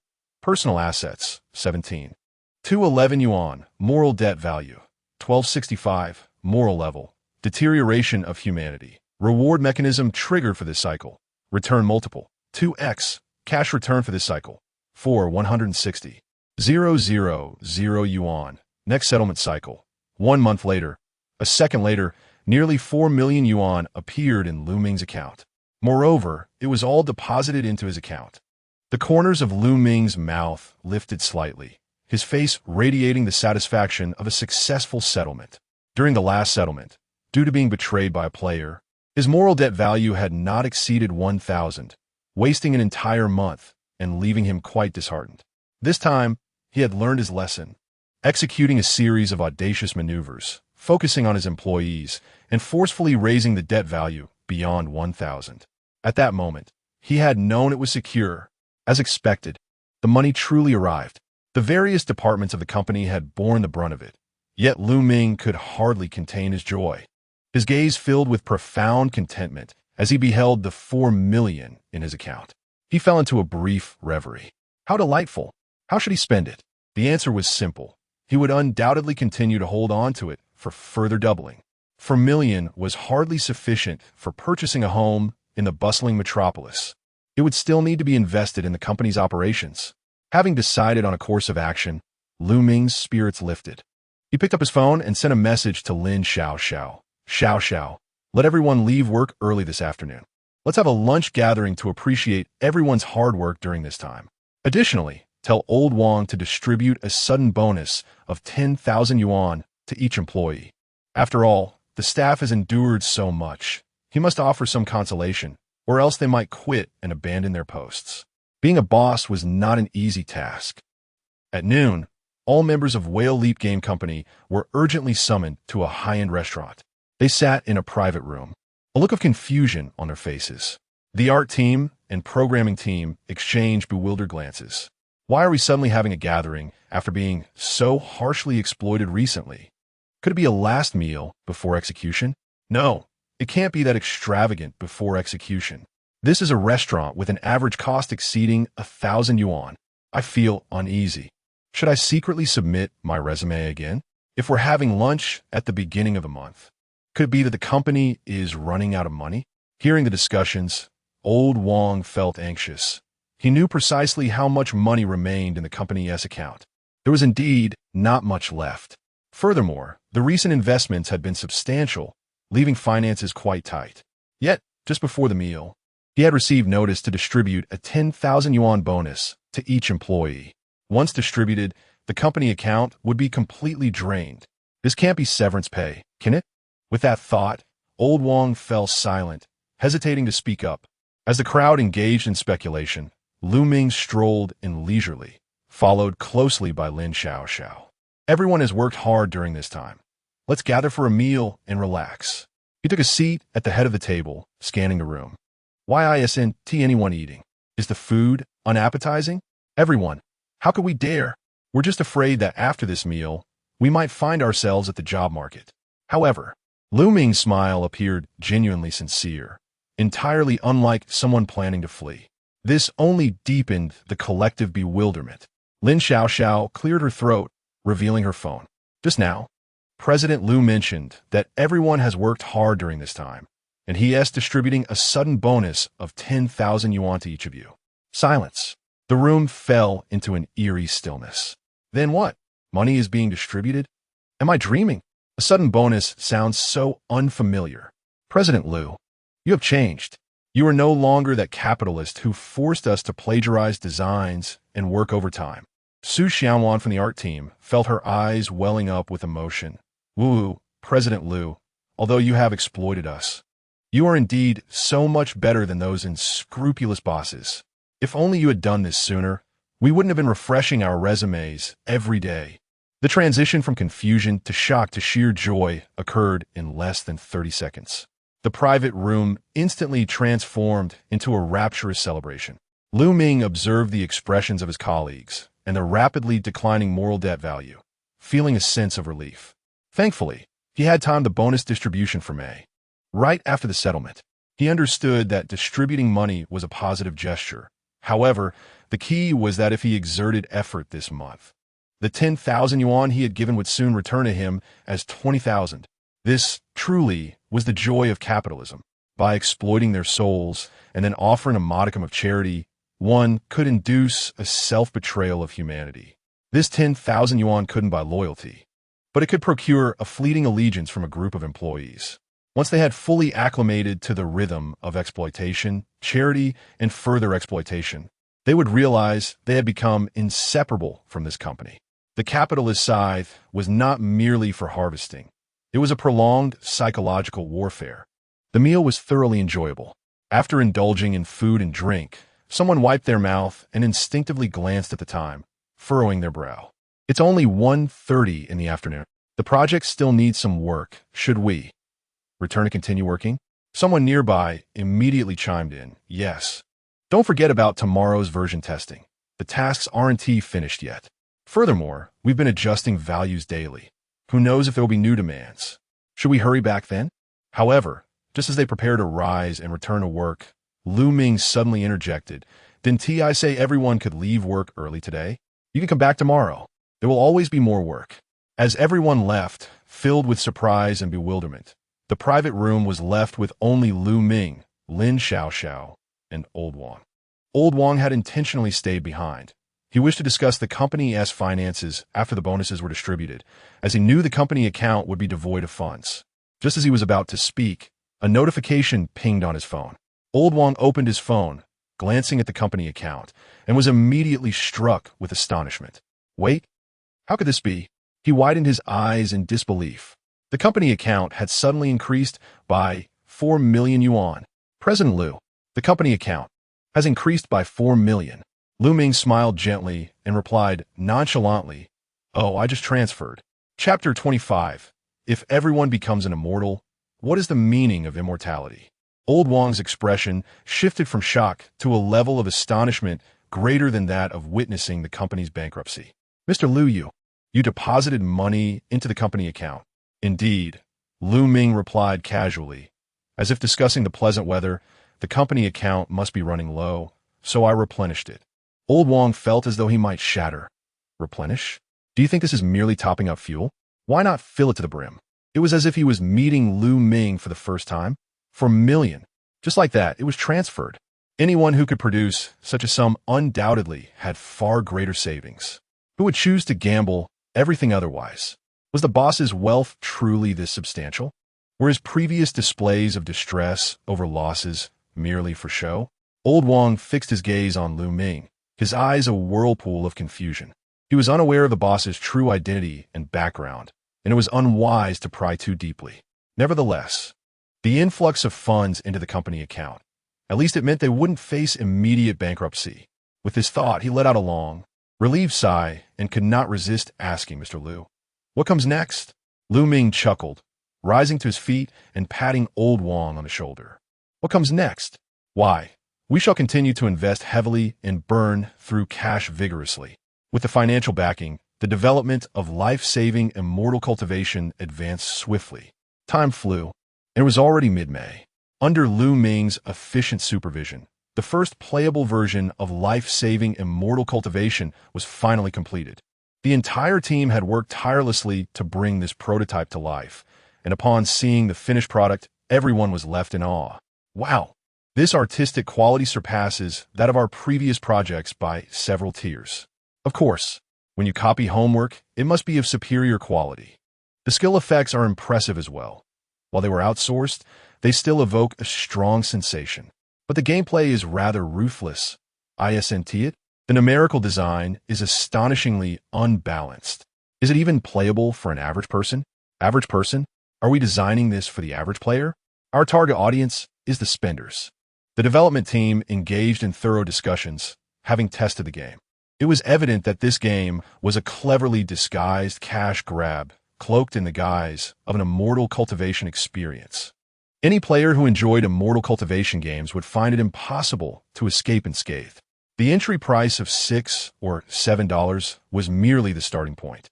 Without spending at least 100 or 2, they could expect to find their resources depleted. Excellent, Ming remarked, nodding in satisfaction as he observed the gameplay footage. He pulled up a chair, settled in, and said, Qi Liang, charge me $1,000. I want to experience this myself. Zhou Bowen, Lin Xiaoxiao. Su Xianwan could hardly suppress her laughter. Mr. Liu, isn't it a bit absurd to give yourself money like this? What do you understand? Ming retorted with confidence. As a game developer, how can I not understand my own game? Only by experiencing it firsthand can I identify areas for improvement. A hush fell over the group. While his words were indeed valid, they all recognized that Lu Ming's idea of first-hand experience never aimed to diminish the monetization points, but rather to encourage players to spend more. However, who could argue with the boss? Before long, the programmer deftly operated in the background, and $1,000 was credited. Lu Ming initiated the game, and thus began his journey in life-saving immortal cultivation. Upon entering the game, Lu Ming casually selected a character, a white-clad swordsman, and soon found himself in a desolate wilderness. Welcome to the immortal cultivation realm. Mortal, please select your talent. Before Lu Ming appeared 3 options. Heavenly Root, VIP exclusive, requires 168 to unlock. Can be inherited. Earthly Root, 50 qualification, requires 98 to unlock. Waste Root, default option. Lu Ming nodded and decisively chose the Waste Root. For if his guess was correct, this would undoubtedly be the choice of the majority of players. As an experiencer, he wished to partake in the common player's experience. Upon selecting the Waste Route, a system prompt immediately appeared. The path of immortal cultivation is fraught with difficulty. A single misstep can lead to a lifetime of suffering. Are you certain you wish to select the Waste Route? Heavenly Tao reminder.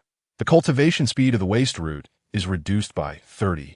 And the failure rate for breakthroughs increases by 50. Perhaps you should spend some money, fellow traveler. Excellent, this feels just right, Lu Ming thought, and he promptly ignored the warning and entered the game. The beginner's tutorial was swift, yet the gaming experience opened Lu Ming's eyes. You meditated for a day. Spirit Energy 10. Your spirit energy growth is too slow. Continuous cultivation is difficult. It is recommended you purchase spirit pills. Upon checking the shop, he found Basic Spirit Pill, 10 Spirit Stones, Advanced Spirit Pill, 100 Spirit Stones, Supreme Spirit Pill, 2,000 Spirit Stones Perfect. The previous $1,000 were about to come in handy. $1,000 equated to 10,000 Spirit Stones. Lu Ming decisively opened the shop and purchased a Supreme Spirit Pill. Ding! Purchase successful. You consumed the Supreme Spirit Pill, Spirit Energy 500. Cultivation speed increased by 100. Lu Ming glanced at his status bar. With 1 pill, his character had leveled up several times. After all, who would consume such a potent elixir so early on? Deciding to set aside concerns about spirit energy, he aimed to test the battle system. Excitedly, he raced outside the novice village, ready to challenge the first monster, Wild Wolf, 2nd tier. With his character's cultivation at the 8th layer of Qi refinement, it should be manageable to challenge a Wild Wolf, right? After a while, he entered the turn-based combat interface. Lu Ming's character struck first, swinging his sword to hit the Wild Wolf, dealing -30 damage. The Wild Wolf retaliated with a claw, inflicting -50 damage. Lu Ming. He attempted a few more strikes, only to discover his damage output was pitiful, while the Wild Wolf's attacks were brutally high. After some reflection, he concluded it might be due to his novice gear and the absence of learned skills, leaving him with only basic attacks, which seemed reasonable. Rather than fleeing, Lu Ming opted for a head-on confrontation. Moments later, his health bar dwindled to nothing, and the system displayed the message, "You have died. The immortal cultivation realm is merciless. You have lost 30 of your cultivation." The death screen quickly presented a notification. Divine Weapon Package. Limited time, offer 98 yuan. Grants 5 superior immortal sword with a 30 attack bonus. Novice Resurrection Card. 6 yuan. Death does not result in loss of cultivation. Lu Ming promptly purchased the Divine Weapon Package, equipped the new gear, and noticed his damage had finally returned to a reasonable level. Then, he spent 6 yuan on a resurrection card, just in case. Rational indeed. Lu Ming rubbed his hands together in excitement, filled with joy. He felt he was on the right track. This was the essence of the experience. After approximately an hour of gameplay, Lu Ming took a deep breath. His account balance had plummeted from 1,000 to just over 300, a loss of 700 yuan in just 1 hour. After a moment of silence, he vigorously nodded, a look of contentment on his face. Excellent. The monetization points in this game are incredibly well designed. Fantastic, truly fantastic. The exhilaration of spending money like water is utterly addictive. The pace of expenditure is likely to incite complaints from everyone who tries it. Reasonable? Zhou Bowen and Su Xianwan were left utterly flabbergasted, observing Lu Ming's satisfied demeanor. The development team felt perplexed. They had already prepared plans to adjust the values and reduce the recharge interface, having previously experienced the game themselves. Even they felt a twinge of guilt regarding the extent of monetization. Yet, he appeared genuinely pleased. Bowen murmured softly, Director Liu. You can't seriously believe that players will appreciate this, can you? Indeed, Lu Ming asserted emphatically. Consider this. In the realm of cultivation, success is inherently meant for only a select few. If everyone ascends to immortality, what significance does immortality hold? The group exchanged glances, feeling a sense of unease despite the logic of his words. Chapter 26. Finding a celebrity endorser. After experiencing the game, Lu Ming rubbed his hands together, noting that dinner was already half prepared, and they were simply awaiting the players to gather around the table. Seated in the conference room, Lu Ming observed the members of the development and design teams, a knowing smile playing on his lips. He had personally tested the game, which was rife with flaws. If launched, criticism would undoubtedly follow. The game's development had been commendable, yet the pressing matter at hand was how to ensure players were aware of its existence. Zhao nodded. Mr. Liu, do you mean to officially commence the promotional campaign? Precisely. However, our approach shall transcend ordinary promotion. Lu Ming tapped the table, determined to make a resounding impact that would ignite discussions across the internet. I have reviewed your development progress, and it appears that by mid-June, your game will be ready for launch. Therefore, we have 1 month to prepare for a pre-launch build-up. Lu Ming's gaze turned towards Han Mimi, the company's sole customer service representative. Though her daily tasks were light, she had previously excelled in promoting Runaway Simulator. Consequently, Lu Ming addressed her, saying, Xiao Mei, from today onward, had a marketing department responsible for the game's promotion. Han Mimi was momentarily taken aback, struggling to comprehend. Me? Let it. Indeed, Lu Ming affirmed. Your marketing strategy for Runaway Simulator yielded favorable results, indicating your adeptness in gauging the market. Feeling a twinge of anxiety, Han Mimi recalled how, during the promotion of Runaway Simulator, she had merely sought out some platforms and shared a few videos. It hadn't seemed particularly challenging. Furthermore, the most crucial aspect was that everyone perceived her solely as customer service, unaware that she was, in fact, a seasoned enthusiast of online novels. She had always cherished fantasy novels, particularly those centered around cultivation. This task was one she was determined to execute with diligence. Mr. Liu, do you have specific requirements for this promotional campaign? The requirements are straightforward, Lu Ming replied, a smile gracing his face. In May, I want the name Killing for Immortality to be omnipresent in the sights of all cultivation game enthusiasts. We must identify the right target audience and refrain from indiscriminate advertising. Where should we focus our efforts? Han Mimi inquired. Cultivation-themed novels, cultivation forums, and cultivation discussion boards, particularly those players fond of the Mortal Flow and Ascension Flow. They are bound to appreciate this game. Xiao Mei, you will oversee the promotion through these channels. The video content must be crafted with great care.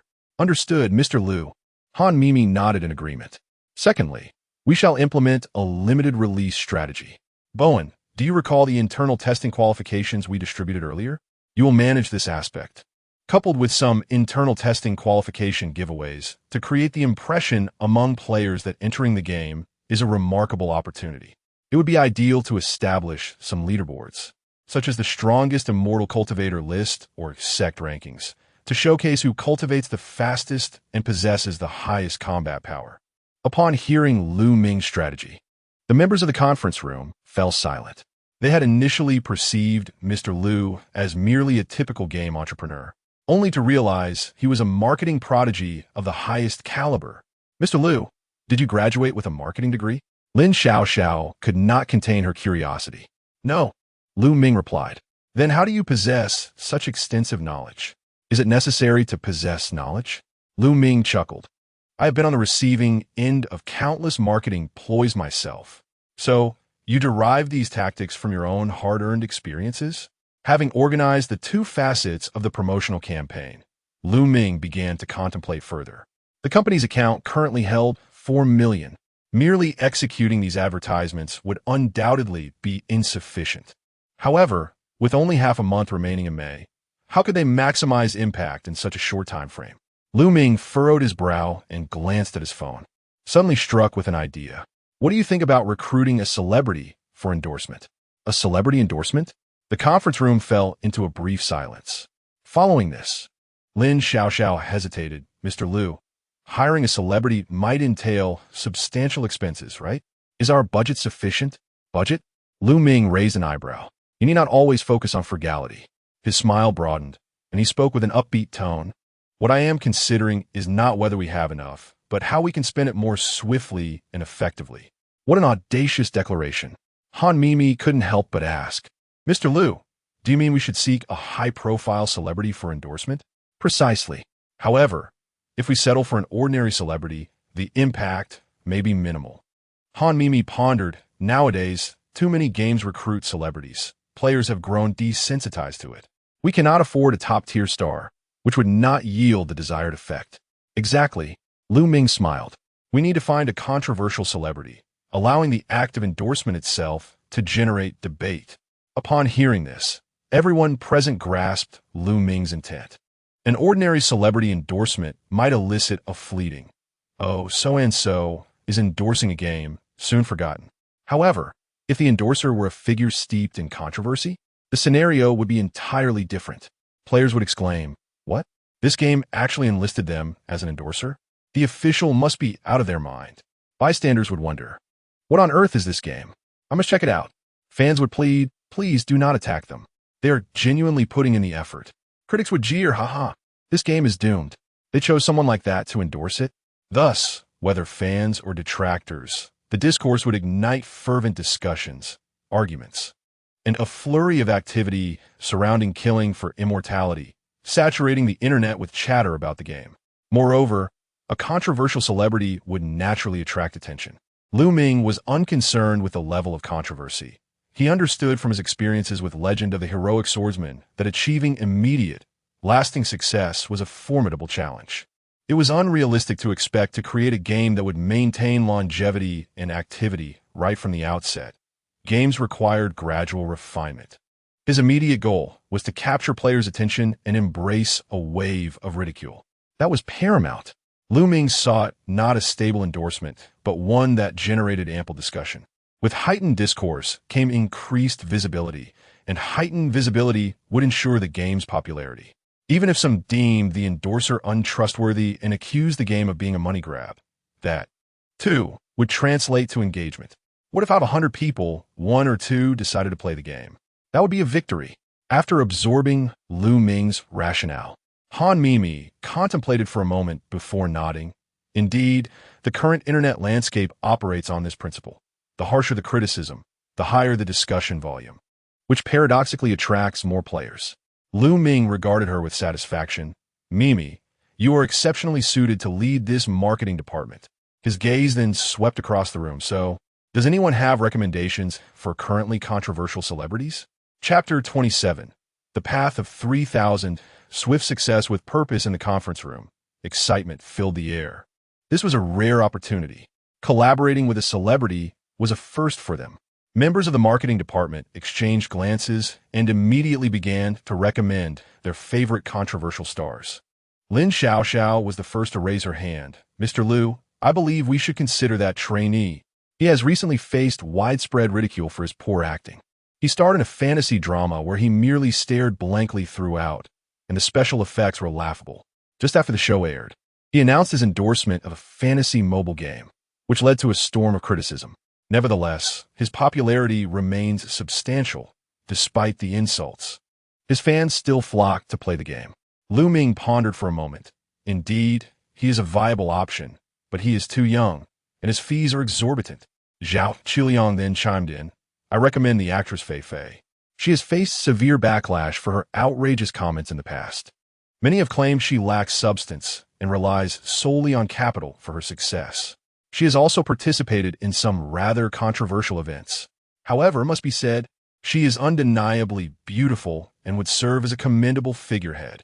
After listening to Zhao's suggestion, Ming frowned slightly. "We are seeking controversial stars, not those with tarnished reputations. This distinction is crucial.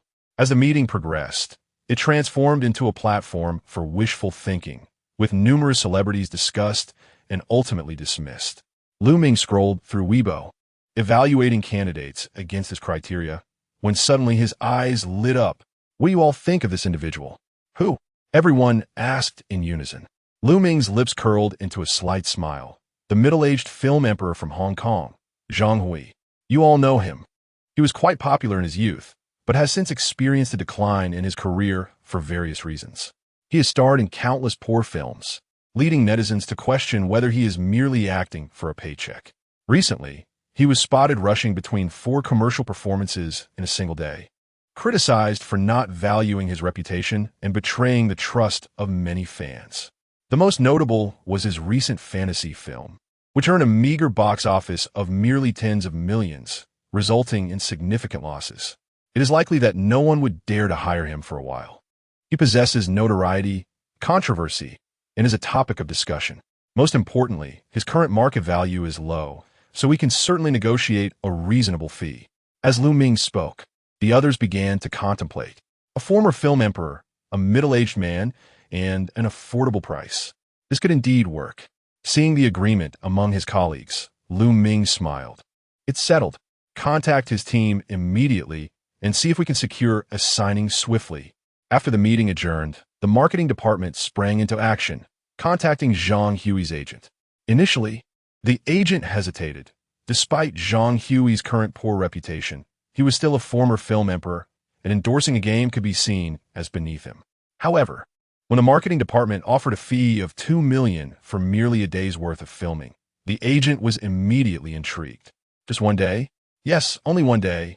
Come to Shanghai, shoot in the studio, with all expenses covered, including first-class round-trip tickets. Is it really that easy? Absolutely. And we will arrange a professional team to ensure high-quality production. The agent calculated the offer and realized that $2 million for just one day, with all expenses paid, was essentially free money. What other opportunity could offer such terms? Moreover, Zhang Hui was in a tight financial situation following the dismal box office of his last film, making this endorsement fee a timely boon. Thus, within a day, the contract was finalized. 2 days later, Zhang Hui boarded a first-class flight, arriving at Shanghai Airport at 10 in the morning. The marketing department arranged for a luxury vehicle to transport him directly to the studio.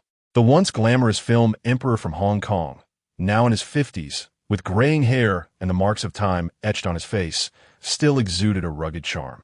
Wearing sunglasses, he assessed Ming and smiled. Mr. Liu, I didn't expect you to be so efficient. Ming laughed heartily, shaking his hand. After all, we cannot afford to be negligent when hiring a film emperor for an endorsement. Shall we begin right away? Indeed, I have prepared the script for you, ensuring it is straightforward and effective. Soon, Ming led Zhang Hui into the studio, where the lighting had been adjusted and the background set was ready. The makeup artists and costume designers had been waiting eagerly. Ming handed the script to Zhang Hui, smiling. Mr. Zhang, please take a look at these lines and let me know if any adjustments are needed. Zhang Hui glanced at the script and couldn't help but chuckle softly. With a raised eyebrow and a playful smirk, he remarked, Mr. Liu, this tagline is quite amusing. Ming replied with a grin. Simple, catchy, unforgettable. This is the essence of a good advertisement. Zhang Hui nodded in agreement, recognizing the core principle of such commercials. With $2 million on the line and only 2 scenes to shoot, he was indeed getting a great deal.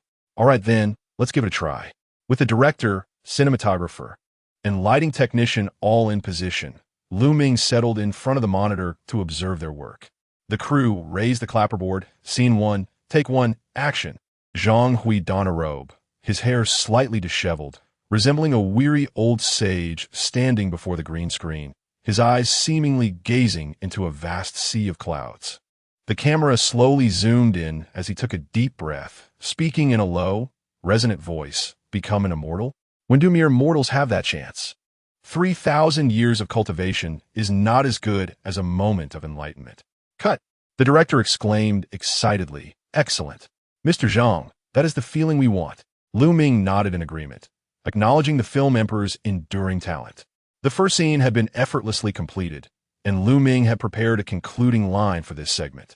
The path of immortal cultivation. This way exists, swift and decisive. The second scene commenced with Zhang Hui dressed in tattered clothes, disheveled, kneeling on the ground and lamenting to the heavens. I've toiled for 3,000 years, and yet, upon stepping out, you have all ascended? Is there any justice left in this world? Lu Ming focused on the video editor nearby, having previously provided the closing sequence. The conclusion of this scene would feature the logo of the game gradually emerging, accompanied by the text he had prepared, the path of immortal cultivation, 3,000 paths. Swift success with purpose. Cut. All scenes are complete. The marketing department immediately began editing and producing the advertisement, with Lu Ming personally overseeing the process to ensure the pacing. Music and script achieved the most captivating effect. That evening, Zhang Hui boarded a first-class flight back to Hong Kong, happily departing with his $2 million endorsement fee. Meanwhile, the advertisement for the path of immortal cultivation officially launched. Chapter 28. The game has yet to launch. The following morning, the marketing department buzzed with activity. Everyone was engrossed in their tasks: editing, special effects, voiceovers, and color grading. Every detail meticulously polished. Lu Ming focused intently on the final cut displayed on the screen. Once he confirmed everything was flawless, he finalized the version with a decisive clap on the table, his voice laced with exhilaration. Xiao Mei, it's now in your capable hands. Launch it across all platforms. Han Mimi nodded in agreement. Understood. I have already preloaded the funds. We can commence the rollout immediately.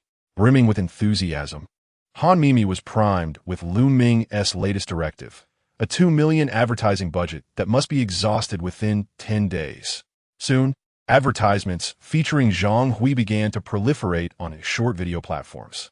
After 3,000 years of arduous cultivation, stepping outside only to discover everyone has ascended, killing for immortality, with myriad paths to enlightenment, rapid mastery awaits. 3 millennia of practice pales in comparison to a single epiphany. Killing for immortality, there exists a way, swift and decisive. That day, countless netizens suddenly noticed that, no matter where they went, these ads seemed omnipresent. Upon clicking the ads, viewers found themselves bemused.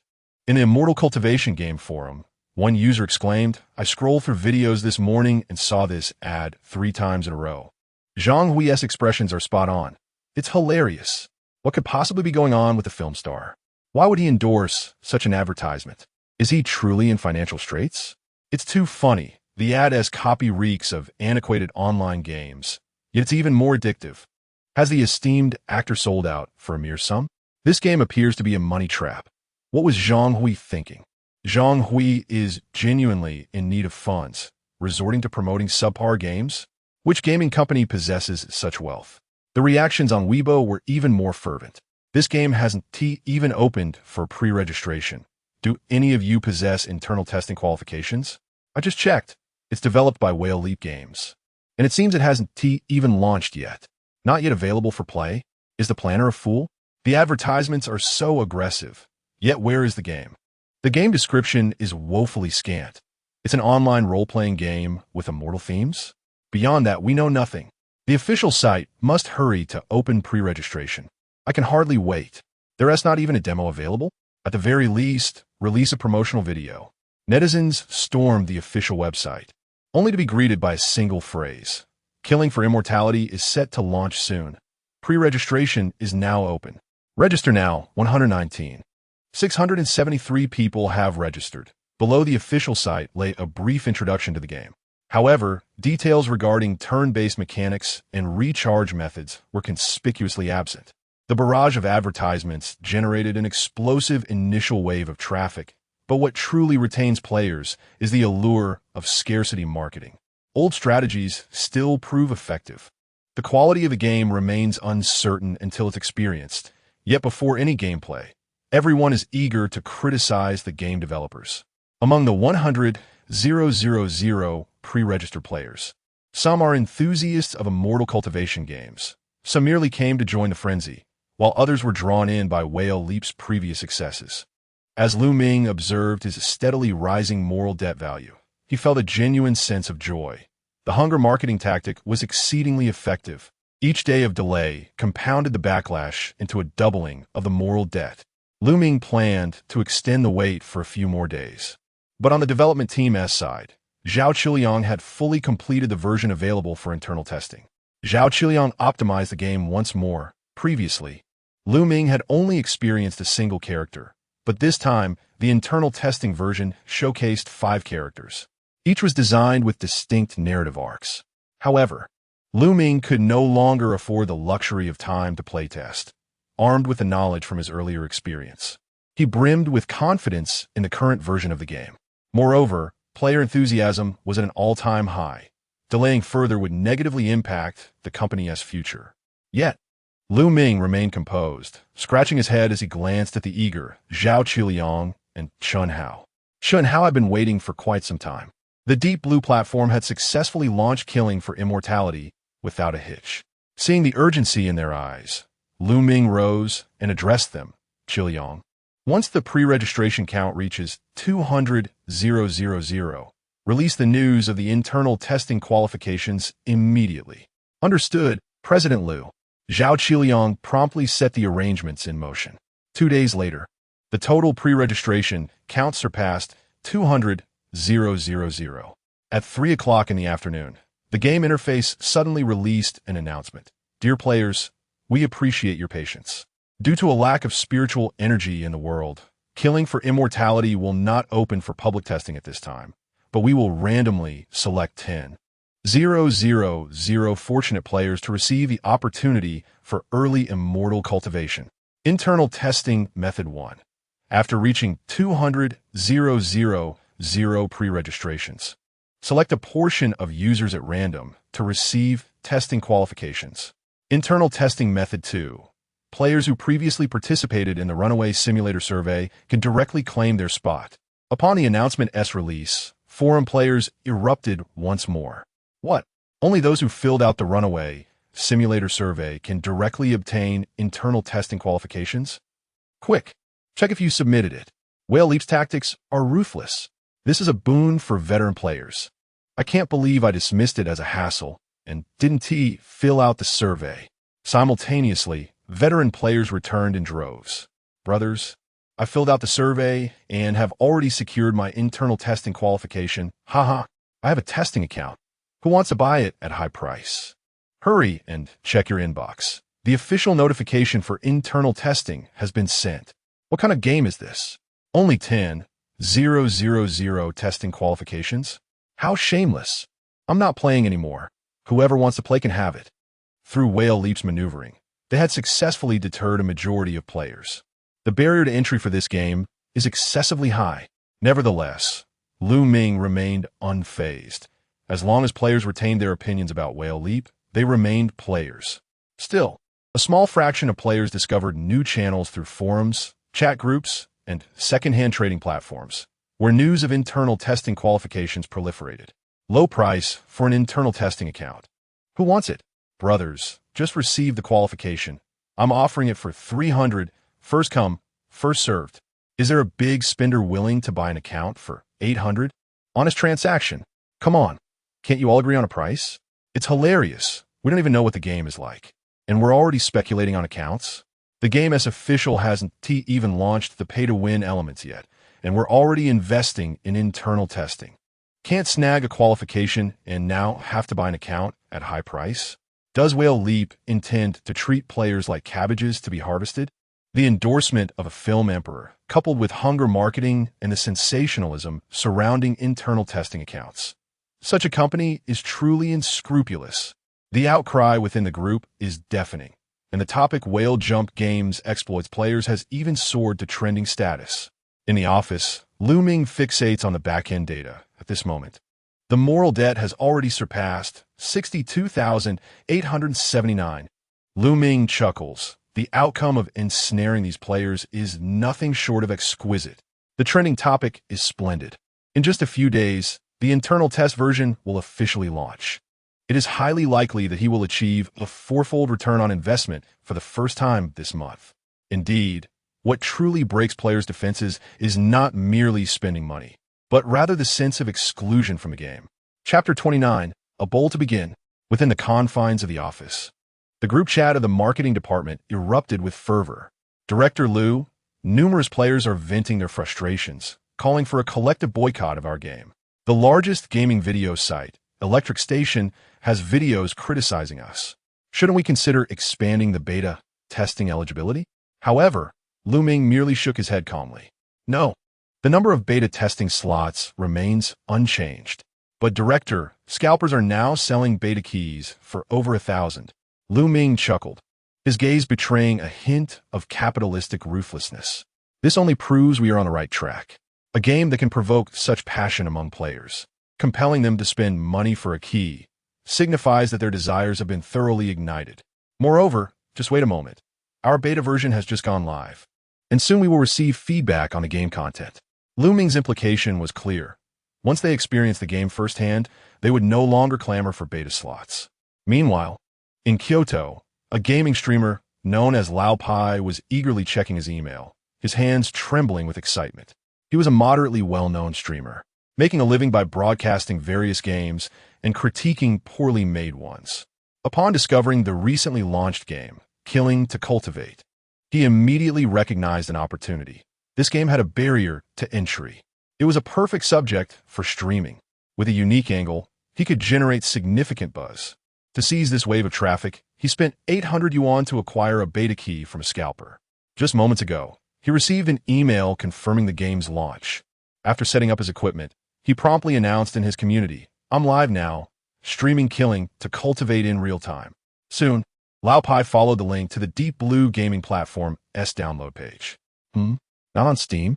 As the viewer count steadily climbed, he began to introduce the game. "Brothers, I just started streaming. I'm downloading the game now. It seems the game company has created its own platform. Quite interesting." A few minutes later, the platform finished downloading. The Deep Blue interface was remarkably sleek. Upon entering, he noticed only one game available, Killing to Cultivate. Lao Pai frowned and muttered, "What a shabby platform. Having only one game?" After registering an account and entering the beta invite code, he clicked to download Killing to Cultivate. The installation package was small and completed in under 5 minutes. Before long, the launch button for Killing to Cultivate lit up. Lao Pai swiftly updated the title of his stream to First Play of Killing to Cultivate. Whereas the deceit in this heartless game endorsed by Zhang Hui. Seeing the viewer count approaching 10,000, he adjusted the camera and smiled. "Brothers, today I'll show you this heavily advertised Killing to Cultivate and see if my beta key was worth it." The game commenced. A black screen with golden characters emerged, exuding an aura of antiquity. In the background, thunder rumbled, echoing the sounds of cosmic laws at work. Lao Pai raised an eyebrow and casually remarked, "The art style is impressive, more refined than I anticipated." The chat exploded with activity. This game has potential. The UI feels immersive. Let us hope it's not just another money-grabbing scheme draped in a fantasy cloak. Exactly, the opening is promising. Lao Pai entered the character selection interface. Glancing over the options, a white-robed hero, a red-clad sorceress, and a destitute beggar. Upon seeing the beggar option, Lao Pai began to muse aloud. What is up with this beggar creation? So shabby? The chat instantly erupted. Choose the beggar. Start cultivation from 0. Lao Pai fits the beggar role perfectly. A bowl to start is just right. Amused by the chat's demands, Lao Pai chuckled and decisively selected the beggar. Next, he opened the character creation screen and discovered a facial customization system, rich in detail. Skin tone, facial features, hairstyle, even eye color could be adjusted. Wow, this game is quite extravagant. A fantasy game with facial customization. He played around, sculpting his character into a rugged, bearded man, whimsically naming him Old. The chat erupted in laughter. This name. Truly grand. I've seen through everything. After confirming the character, the game officially commenced. The loading screen faded to black, then illuminated with a line of blood-red text. Born into poverty, subjected to cruelty, you have never believed in fate. But today, fate opens a door for you. The screen brightened, revealing a dilapidated town. Along the roadside, farmers and vendors bustled about, while Lao Pai's character lay on a tattered mat in a corner, draped in ragged burlap, gaunt and weary. Simultaneously, a message appeared. You are a beggar, surviving by begging for food. Haha, this is truly a classic beggar start. Cultivating while begging, no doubt. Lao Pai was perfectly suited for this role. Such an insult too.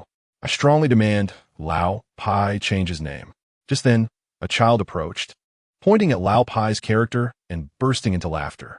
Stinky beggar, bow to grandpa or I'll beat you. Immediately, several NPC children surrounded Lao Pai's character, kicking and insulting him, hurling fists and feet in a playful manner. Lao Pai was taken aback. This game is incredibly realistic. Even NPCs bully you. He observed his character's health bar diminish significantly, and this was not even a scripted scene. Then, the scene shifted and a system prompt appeared. In your moment of despair, you discover a broken bowl. Lao Pai stared at the broken bowl in his character's hand, momentarily stunned. He opened the inventory to find that this broken bowl was actually a spiritual artifact. Starting off with spiritual energy, this game is intriguing. He eagerly checked the attributes of the broken bowl. Broken bowl, damaged effect, can receive alms at specific locations, obtaining spirit stones or leftover food. Lao Pai was bewildered. A spiritual artifact with just this function? Is there no benevolent old man inside? What kind of magic is this? Yet in the live chat, the comments streamed rapidly. Haha, the developers do not deceive me. True beggar cultivation. The broken bowl is the entry to cultivation? The planner has something up his sleeve. Let us see if I can beg for spirit stones. So far, this game is quite captivating. I really want to play. It's fascinating, truly unique cultivation game. Chapter 30. Join my beggar clan, but first pay the membership fee. As the barrage of comments flashed across the screen, Old Pai maneuvered his character, clutching a battered bowl, to the center of the town. There, an elderly beggar sat cross-legged. Old Pai hesitated for a moment before clicking on the beggar, and the system promptly displayed a dialogue. Youngster, have you come a beg? Yes, no. Without hesitation, Old Pai selected yes. In no time, the old beggar brandished a stick and pointed to an empty spot nearby. Go kneel over there. All newcomers gather there. Old Pai swiftly directed his character to comply. You kneel on the street, begging for a day, earning 1 spirit stone and 2 leftover scraps. As the 1 and 2 notifications popped up, Old Pai was taken aback, and the comments erupted in disbelief. Wait, can we actually acquire spirit stones like this? This is astonishingly swift. Old Pai, perhaps you should just kneel here for a day. With his first spirit stone in hand, Old Pai's interest was piqued. He began to navigate his character around the town, searching for more ways to procure spirit stones. Just then, a familiar name appeared on the screen. Wealthy young master, Wang Xiao. The NPC stood at the town center, surrounded by a group of sycophants, mocking the passing cultivators. Wang Xiao, a mere beggar thinks he can cultivate? Ha ha, that is hilarious. Then, the system presented an option. Will you bow to Wang Xiao in exchange for 5 spirit stones? Old Pai paused, contemplating, but the live chat had already exploded with excitement. Wow, this game is truly realistic. The developers really understand the essence of cultivation. Begging is acceptable, but bowing is a must. Old Pai acquiesced. We support you. A true man can bend and stretch. For the sake of cultivation, bow down. With that bow, he would transcend from a mortal to the chi refinement stage. Finally, Old Pai sighed. 30 years of ups and downs. Wang Xiao, just you wait. With a click of the mouse, his character knelt down. Gain spirit stones 5. Ha ha, Old Pai has knelt. This game is incredibly immersive. It evokes a sense of social reality while playing. As long as I'm compensated, I could kneel indefinitely. Old Pai covered his face in exasperation. This game is outrageously merciless. Yet he realized he was becoming increasingly engrossed. Although he hadn't played long, he found this game quite intriguing. Glancing at his inventory, he noticed he had nearly 10 spirit stones. He was ready to enter the chi refinement stage. Old Pai directed his character to take out the spirit stones, his hands trembling. Brothers, I'm about to break through to the chi refinement stage. He opened the cultivation interface, and 5 spirit stones instantly transformed into luminous particles that dissipated. The character sat cross-legged, the tattered clothing billowing slightly in the breeze, as if truly entering a state of cultivation. Moments later, a system notification appeared. Congratulations, you have broken through to the first layer of chi refinement. Your path of cultivation officially begins. The spiritual energy in this area is sparse. To maintain this level, you must consume 1 spirit stone daily. If you lack spirit stones, your cultivation will regress. Old Pie's eyes widened in disbelief. Why do I feel something is amiss? He clicked his tongue and began to examine the new system interface. After breaking through to the chi refinement stage, he noticed a new cultivation efficiency metric had appeared. Upon reading the explanation, Old Pie was left flabbergasted. What? Cultivation can actually decline. Ha! The developers are geniuses. In cultivation, if you do not advance, you regress. The logic is impeccable. Do you even understand? This game is genuinely simulating cultivation. It had begun. The recharge interface was imminent. Old Pie hastily opened his inventory, counting his remaining spirit stones, too. This meant he could only cultivate for 2 more days before running out. Brothers, the cost of cultivation is higher than I anticipated. With a grim expression, Old Pie wandered the town, searching for ways to acquire more spirit stones. He soon realized that even begging was fraught with difficulty. People like Wang Xiao didn't appear frequently, and this was hardly sufficient to cover his cultivation expenses. Oh no, I just broke through to chi refinement, and I'm about to fall back to being immortal. In a live stream, the comments continued to flood in. Haha, this game is too realistic. The poor can't even sustain their cultivation. Is this what pay-to-play cultivation means? I feel the urge to spend money. Otherwise, the pace is too slow. Old Pie gazed at his character, clad in rags with 2 spirit stones tucked away, lost in thought. Brothers, let us not rush into spending money. We can still play. I just discovered that my absorption of spiritual energy is too slow. The main reason is that I lack suitable cultivation techniques. Once I find a right method, my absorption rate will improve. Therefore, I cannot continue to drift aimlessly. I need to find a group to align with. With a newfound determination, Old Pie began to navigate his character around the town, inquiring about potential allies. Eventually, he stumbled upon a group of ragged cultivators gathered in a dilapidated temple. Despite their worn appearance, their eyes radiated determination. Among them, an elderly man with a goatee stood at the entrance, leaning on a cane, surveying the passers-by. Old Pie sensed this man was different and promptly approached. A dialogue box appeared. Beggar Clan Elder. Youngster, do you wish to join our Beggar Clan? Wow, there really is a Beggar Clan. Old Pie felt a surge of excitement. He believed he had found the right path. Joining the Beggar Clan would surely grant him access to the corresponding cultivation techniques. Thus, he decisively clicked yes. The response came swiftly. Beggar Clan Elder. To join our Beggar Clan, you must first pay a fee of 50 spirit stones as an entrance fee. Old Pie was stunned. What? Are you serious? Is your Beggar Clan just a front for collecting protection money? And it's such a steep price? The live stream's comments erupted in laughter. Ha! The developers truly understand. Even in the real world, beggars are organized, and this makes sense. You thought being a beggar was free? How naive. It's quite reasonable. My daughter has to pay class fees at school. Old Pie rubbed his eyes, staring at the text for 3 rounds, realizing he wasn't mistaken. There were no other conditions. No examination of bone structure. No assessment of talent. Joining the Beggar Clan merely required 50 spirit stones. But the issue was, that was the amount he had painstakingly accumulated through begging for half a month. Old Pie couldn't help but feel exasperated. Why should this be? Aren't you the Beggar Clan? Why do you need spirit stones? He attempted to refuse, hoping to slip in, but the system's prompt dashed his hopes entirely. Insufficient spirit stones, less than 50. Entry into the clan is prohibited. This is unbearable. Brothers, I can't even gain entry into the Beggar Clan. This game is brutally unfair. Haha, the poor don't even qualify to be beggars. Others advised Old Pie to stop struggling and to spend some money. Taking a deep breath, Old Pie's lips twitched slightly. No, I, Old Pie, am known for my perseverance. I can get by without spending a dime. Thus, he maneuvered his character to turn and exit the scene. Chapter 31. This is the treatment one should expect in cultivation. Thus, Lao Pai commenced his familiar life of begging and labor. Naturally, he had to join the beggar's gang. Where else could a beggar go if not with his kind?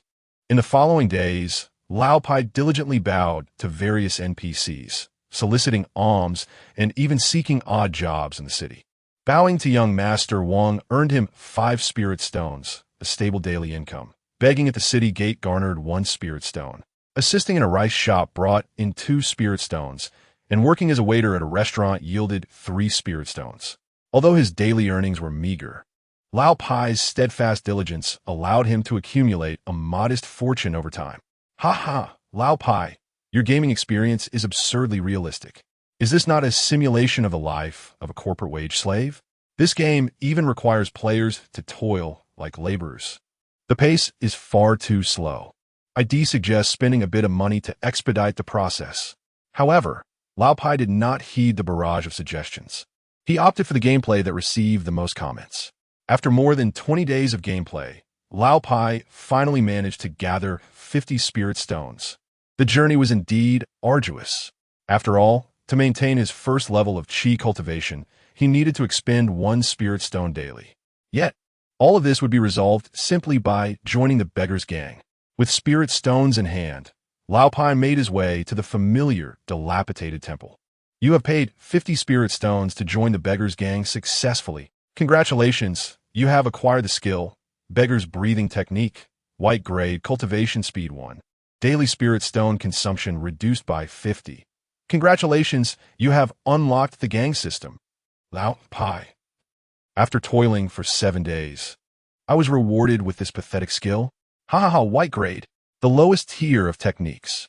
Is this what you get for spending 50 spirit stones? The game designers are incredible.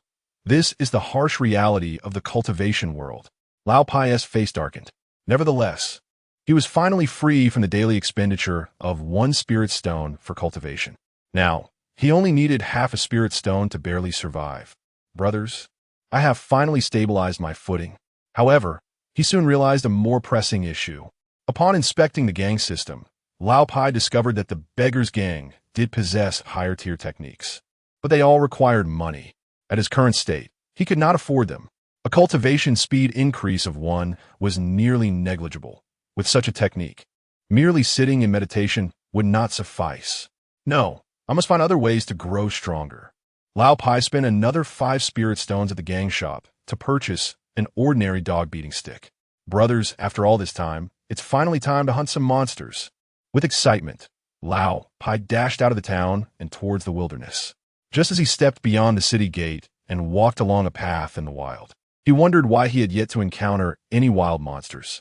Suddenly, the screen shifted, plunging him into a familiar yet foreign battle scene. On the screen, Lao Pai's character stood on the left, facing a half-human-sized wild dog, its health bar lengthy and its demeanor fierce. In the center of the screen appeared several large buttons: attack, magic, defense, run items.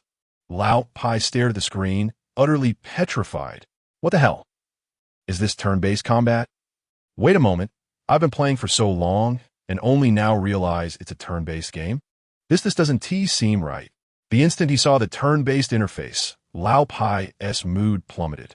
He had initially thought pay-to-play cultivation was a highly flexible, open-world cultivation experience, only to discover after nearly a day of play that it was, in fact, a turn-based cultivation game. No wonder there had been no combat graphics before. The developers had hidden this trick. We've all been deceived. In this day and age, there are still companies developing turn-based games. If only you had disclosed that it was turn-based, I wouldn't have wasted so much time. Lao Pai glanced at the number of viewers in the live stream. Since the turn-based interface had appeared, a significant number of viewers had left. It was no surprise.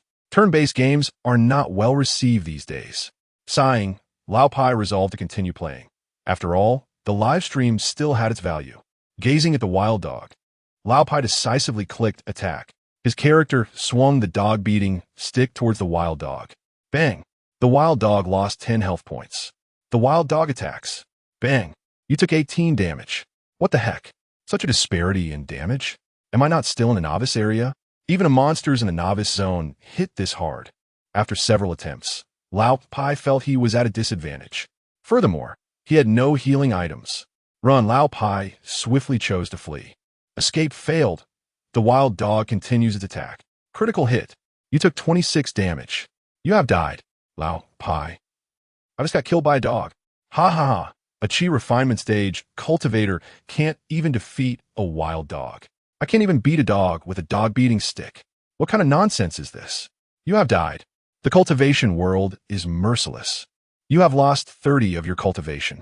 Upon seeing the death notification, Lao Pai spat out a mouthful of blood. He finally recognized a serious issue. It was highly likely that the game's combat system was designed not for skillful monster slaying, but rather to rely on equipment, techniques, and spending money to dominate. He opened his character interface and found that he possessed nothing but a dog-beating stick, with his only skill being the most pathetic beggar's breathing technique, boasting pitiful attack power. Brothers, I understand now. Lao Pai sighed heavily, his tone somber. This game is truly unplayable without spending money. Looking at his character sprawled on the ground, Lao Pai took a deep breath and slowly revealed a smile filled with vengeful intent. It's all right. Yuval creature, just wait. When I gather some equipment, I will raise your entire den to the ground. In the live stream, upon hearing Lao Pai's laughter, the audience speculated about his intentions. Here it comes. Lao Pai is starting to set his revenge flag. The dog? Did I provoke you?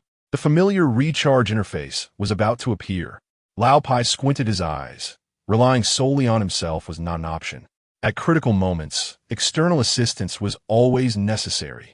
No wonder this game previously advertised itself as having a myriad of paths. Lao Pai finally understood the meaning of that slogan. After reviving, Lao Pai took a deep breath, his mouse moving swiftly as he decisively clicked on the recharge interface. Brothers, I have comprehended the path of cultivation. He focused on the spirit stone purchase options on the screen. 6 yuan, 60 spirit stones, 30 yuan, 300 spirit stones, bonus of 30, 98 yuan, 980 spirit stones, bonus of 120.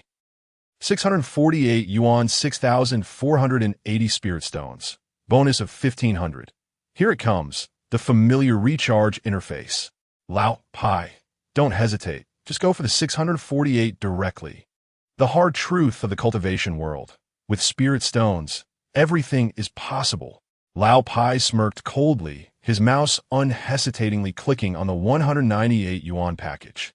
But just as he was about to make the payment, he caught sight of a note in the bottom right corner indicating that during the internal testing phase, the first recharge would be doubled. What? Double on the first recharge? Lao Pai's eyes widened in surprise. This was a mechanism to be utilized wisely. Old Pai decisively exchanged for the benefit of 480 yuan. With an additional gift of 500 yuan, it transformed directly into a staggering 15,960 spirit stones. Brothers, who could possibly refuse such an offer? On the path of cultivation, the most crucial elements are not innate talent or perseverance, but rather the audacity to invest. Ding! Payment successful. Ding! Congratulations, player, for your first recharge. You have received spirit stones, 15,960. Ding! You have unlocked VIP 5 privileges, allowing you to purchase more advanced items in the shop. This is the treatment one deserves in the realm of cultivation. Upon hearing the system's notification, Old Pai took a deep breath, his eyes ignited with fervent determination. Excellent. Now it's time to buy. Chapter 32, I am done. Gazing at the multitude of spiritual stones amassed upon his person, Old Pai felt a surge of confidence. He promptly dashed to the town's cultivator market, entering the weapons shop, where he discovered an array of advanced weaponry available in the inventory. Black iron longsword, 200 spiritual stones attack 20, grants basic sword techniques. Bronze staff, 500 spiritual stones attack 30, capable of casting basic spells. Dark iron battle knife, 1,000 spiritual stones attack 50, includes armor-piercing effects. Brothers, in the pursuit of immortality, one must possess top-tier equipment. Old Pai gritted his teeth and purchased the dark iron battle knife without hesitation. Next, he ventured into the adjacent technique pavilion, selecting a ground-tier cultivation technique. Ground tier, Taishu scripture, 2,000 spiritual stones cultivation speed 100, daily spiritual stone expenditure -5. Following that, he entered the apothecary, acquiring a plethora of restorative potions, and with a glint in his eye, he bought several essence replenishment pills. Essence Replenishment Pill, 800 spiritual stones piece for those below the foundation establishment stage. It can directly elevate one's minor realm, though excessive use may result in failure. With exhilaration, Old Pie opened his inventory and swallowed the pills. Ding! You have broken through to the 3rd layer of Qi refinement. Ding! You have broken through to the 7th layer of Qi refinement. Old Pie's character remained stationary, shimmering with golden light as he leveled up continuously. What the heck is this? I soared from the 1st layer of Qi refinement straight to the 7th? Who needs cultivation when one can simply spend money for progress? Old Pie, have you forgotten your initial aspirations? What happened to the days when you bowed for a mere 5 spiritual stones? As he beheld his newly updated status panel, an overwhelming joy filled his heart. Realm, 7th layer of Qi refinement attack, 50, dark iron battle knife, cultivation technique, ground tier, Taishu scripture daily spiritual stone expenditure. Tuha, this is the true delight of cultivating. With his new equipment, fresh technique, and elevated cultivation, Old Pie boldly burst forth from the town. This time, he set his sights on a pack of wild dogs in the wilderness, his gaze filled with disdain. You mutts, prepare to be cleaved in two. Here it comes. The revenge arc begins. The dogs? What have we done wrong? In this authentic simulation of immortal cultivation, the impoverished rely on diligence, while the affluent simply overtake. Old Pie smirked, deftly clicking to enter combat mode once more. Ding! You have entered the wild dog den. Once, this place had been his nightmare, where his 1st layer Qi refinement character had met its demise at the jaws of a wild dog, leaving him in utter disgrace. But now, he was a changed man. Prepare yourself, mutt, I am coming. In the turn-based combat interface, Old Pie took the initiative, attacking with a swift strike. Critical hit. Inflicted 324 points of damage to the wild dog. The dog immediately succumbed, unable to even emit a whimper. You have slain the wild dog, acquiring 3 dog skins. Experience 200. Ha! This is the essence of cultivating. Thus, Old Pie commenced a frenzied sweep of the area, grinding monsters for 20 minutes, witnessing a meteoric rise in experience. Ding! You have broken through to the 9th layer of Qi refinement. Ding! You have consumed a foundation establishment pill, breaking through to the 1st layer of foundation establishment. On screen, his character's body suddenly soared into the air, a golden light descending from above, his aura surging dramatically. Congratulations, player, you have entered the foundation establishment stage. With anticipation, Old Pie reveled in his preparedness. Having spent money, his leveling speed was beyond comprehension. Then, Old Pie glanced at his newly updated interface, just as a system notification popped up. Upon entering the foundation establishment stage, cultivation consumption significantly increases.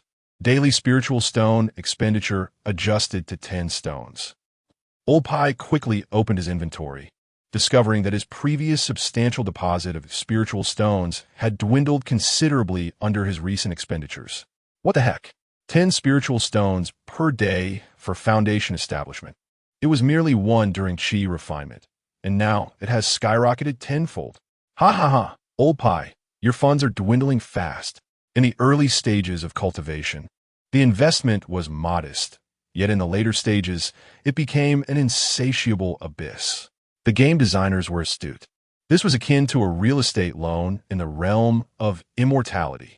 Old Pie felt a pang of anxiety as he maneuvered his character into a new town, accessible only upon reaching the foundation establishment stage, revealing even more new content within shops. Spirit Pet Contract, 500 spiritual stones, card upon entering the foundation establishment stage. One must contract a spirit pet. Otherwise, taming beasts is impossible.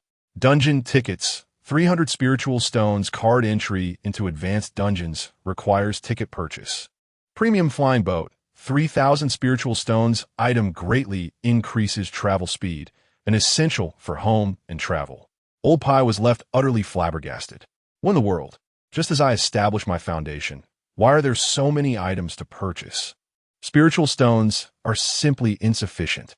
Thus, why must there be a class system in cultivating immortality?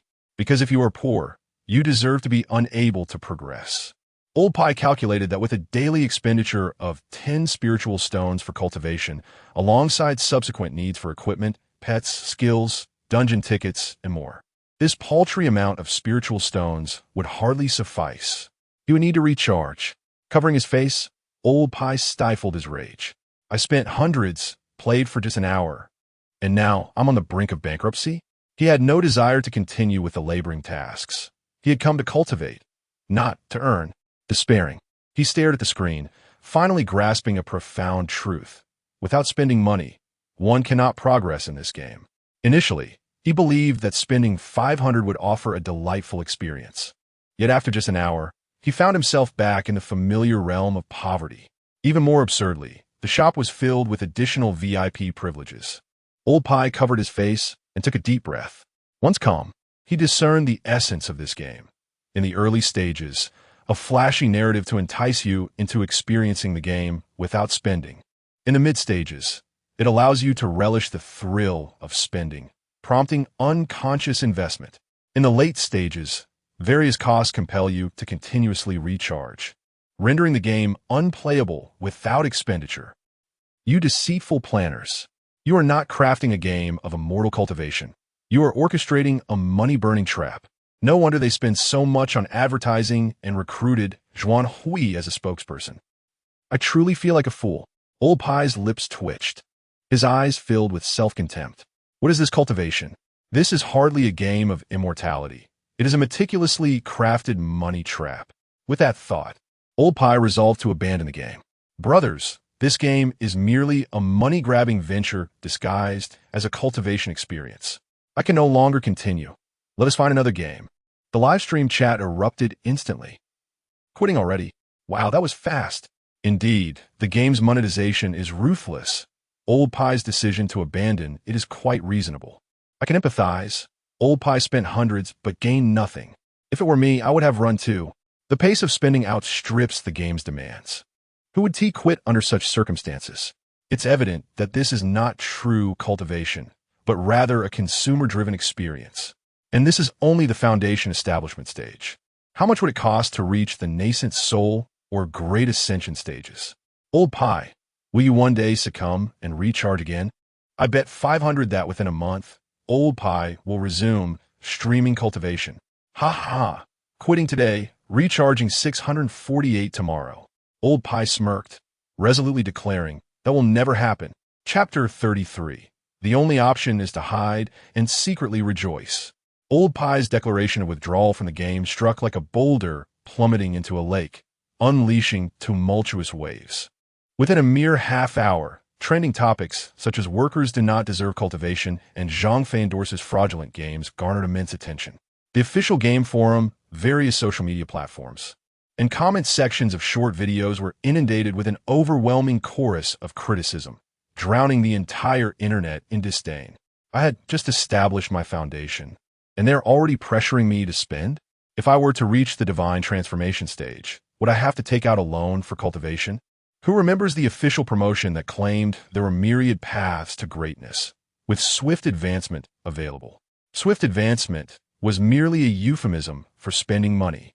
Had I known this, I would have sold my beta account, $500 for an hour of training, and I went bankrupt before I even felt the celestial energy. And this is a turn-based game? I must have been out of my mind to engage with this. The planners are truly clever. This game is rife with recharge points. In the comment sections, aside from the plethora of insults, a small minority found merit in the game, acknowledging that despite the predatory microtransactions, the atmospheric experience was commendable. Turn-based games are becoming increasingly rare. This one reminded me of my days in the dreamy realms of yore. As I age, I find solace in playing such turn-based games. Lo and behold, there are indeed players who enjoy this game. Those upstairs must be in their 40s. Countless furious players flocked to the Deep Blue gaming platform, bombarding cultivation at the cost of life with a barrage of negative reviews. The most unfortunate of all was the game's spokesperson, Zhang Hui. This A-list star had recently uttered the line in an advertisement, "Ascend to immortality?" How could mere mortals have such an opportunity? Now it seems, the game is indeed as he described. The standards of contemporary celebrities are alarmingly low. they dare endorse any game? Well done, Zhang Hui. I was once your fan. But now I shall burn your poster. Your advertisement was not misleading at all. Mere mortals have no chance. How much did you receive for this? Why do you endorse every game?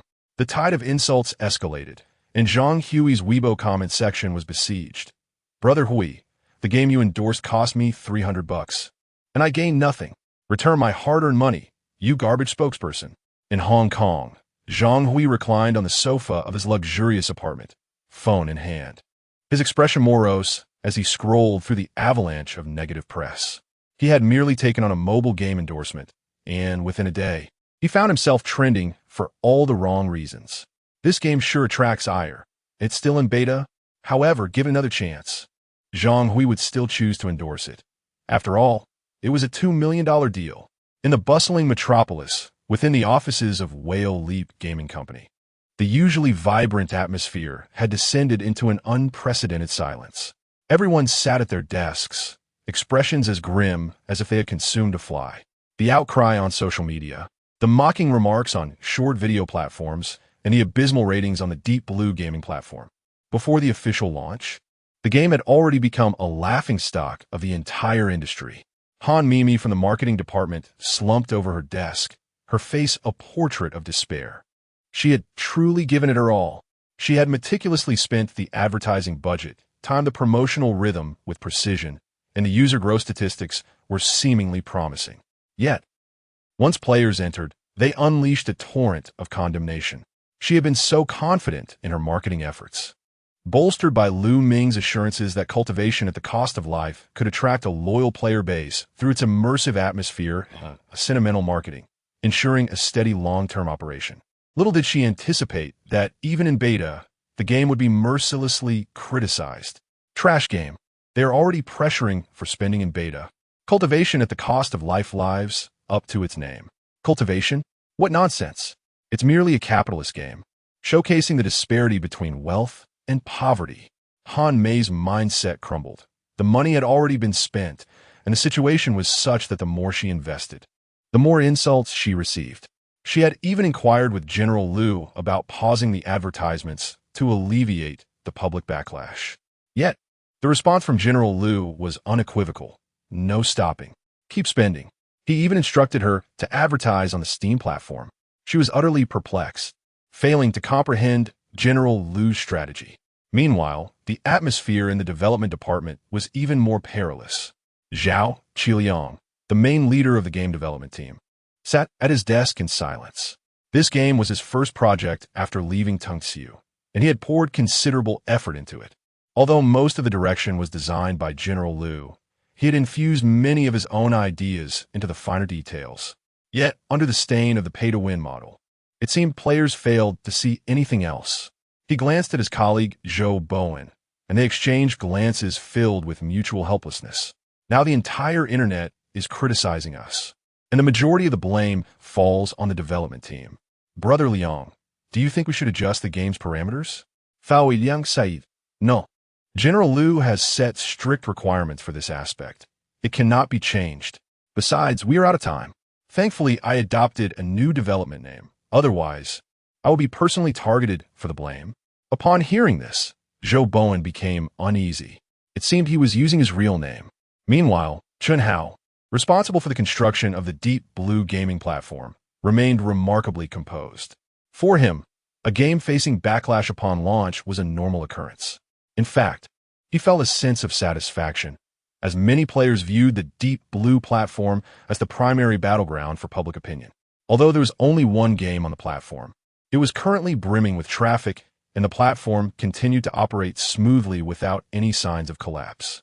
Clearly, it had passed the test, as everyone else fell into despair, anger, and hopelessness. Within the Whale Leap office, there was but one person trembling with excitement. That was Lu Ming. At this moment, the corners of Lu Ming's mouth curled into a slight smile, his gaze fixated on the system panel in his mind. Ethical debt value. 48753. The debt value was poised to exceed 50,000.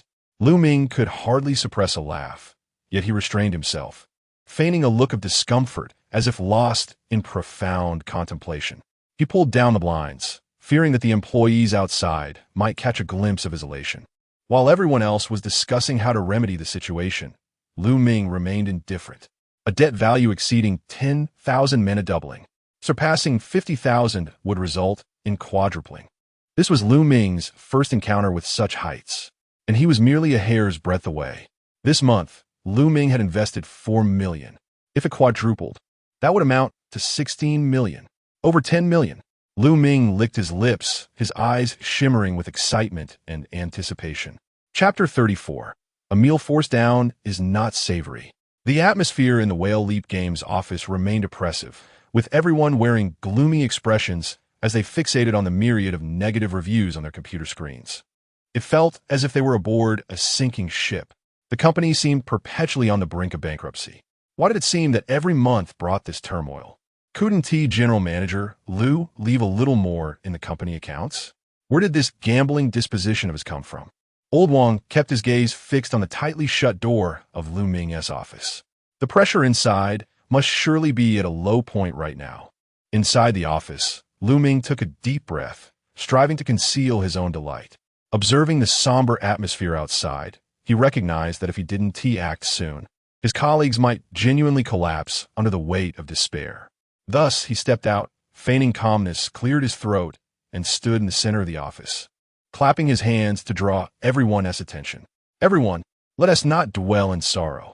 Heads lifted, and the gaze of the crowd turned to Lu Ming, filled with complex emotions.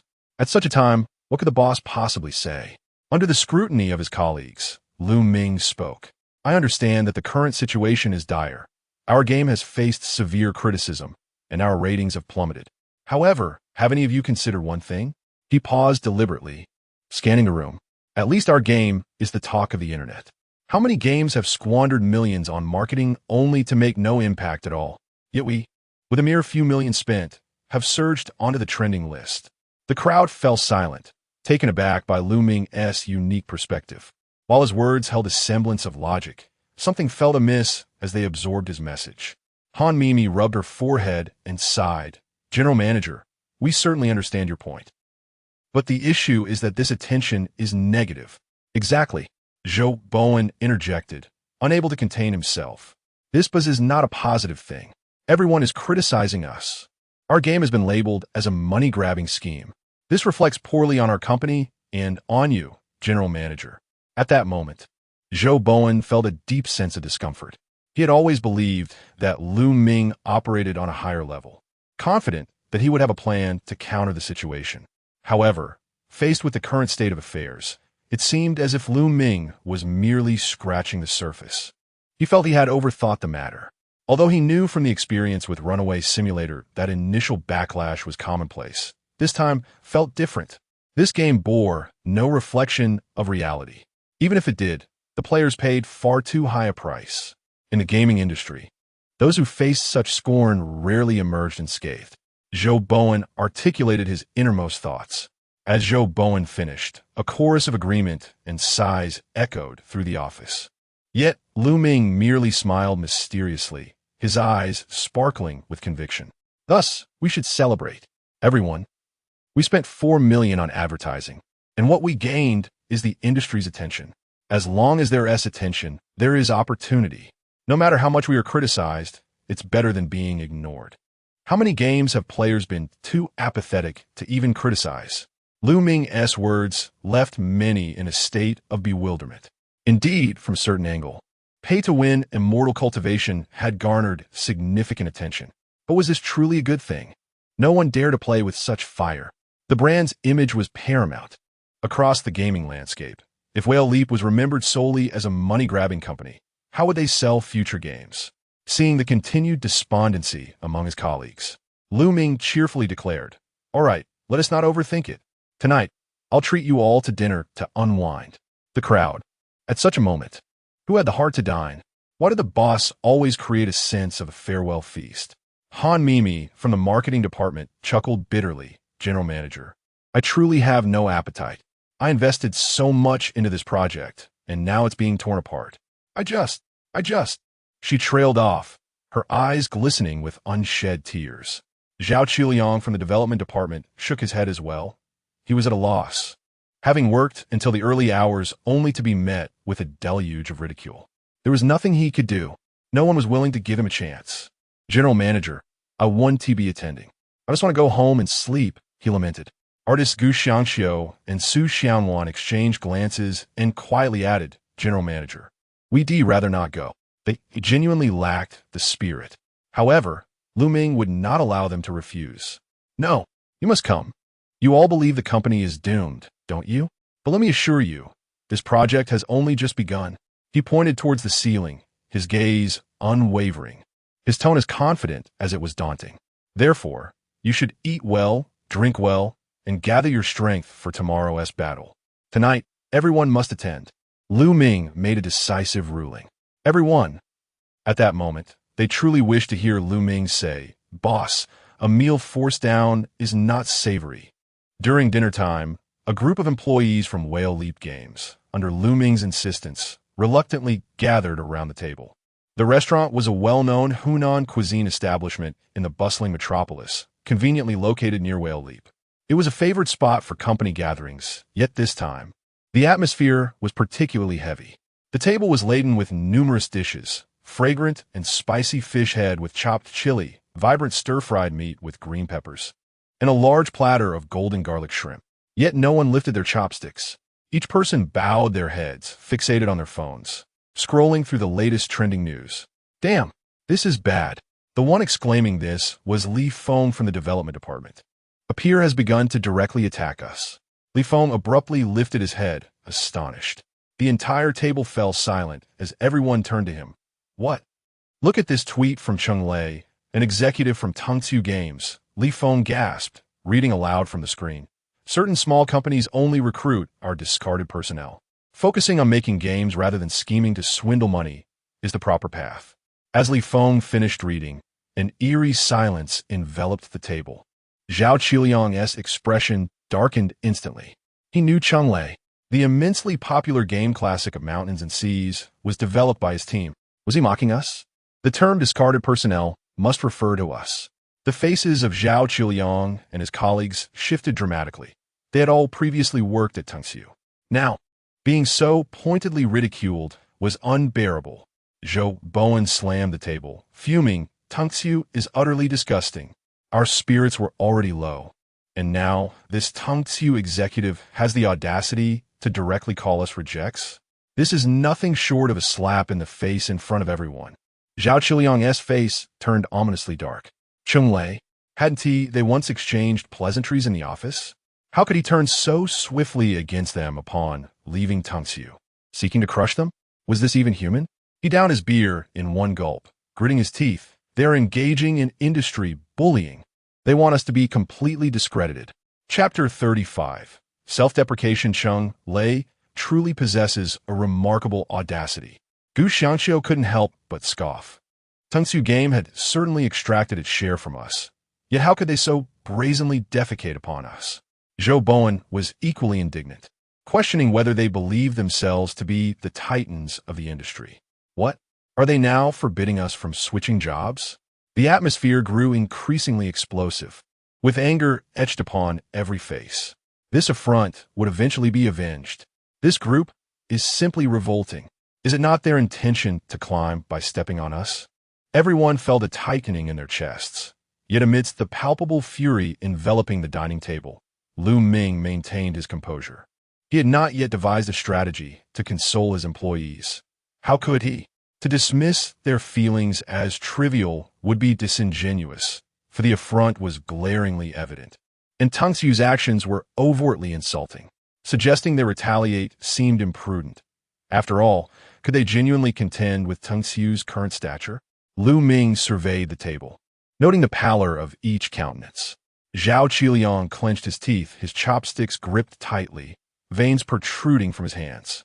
Zhou Bowen's face was crimson, clearly reaching a boiling point. As everyone held their breath in indignation, Lu Ming sighed and gently tapped the table, recognizing the importance of resonating with the group. Gradually, he spoke, all right, let's temper our anger and focus on our meal.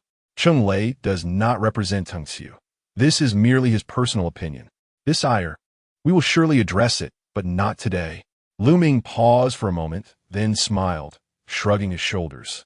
If anyone is to be upset, it is I who bears the brunt. At this, the entire table fell silent momentarily, the previously fiery atmosphere shifting subtly. Zhao Qiliang, unable to restrain himself, blurted, "Lu, what do you have to be angry about? You weren't even singled out." Lu Ming, with a resigned gesture, replied, "The issue is that I am the boss. This company was built with your efforts alongside mine, and now Tingxiu's mockery is not only an affront to you, but also to me. When employees of the industry leader personally deride us, and we remain powerless to retaliate, would you not be frustrated?" A bittersweet smile crept onto Lu Ming's face, his eyes reflecting a hint of helplessness. "Yet, I cannot spend the entire evening here joining you in venting our frustrations, can I?"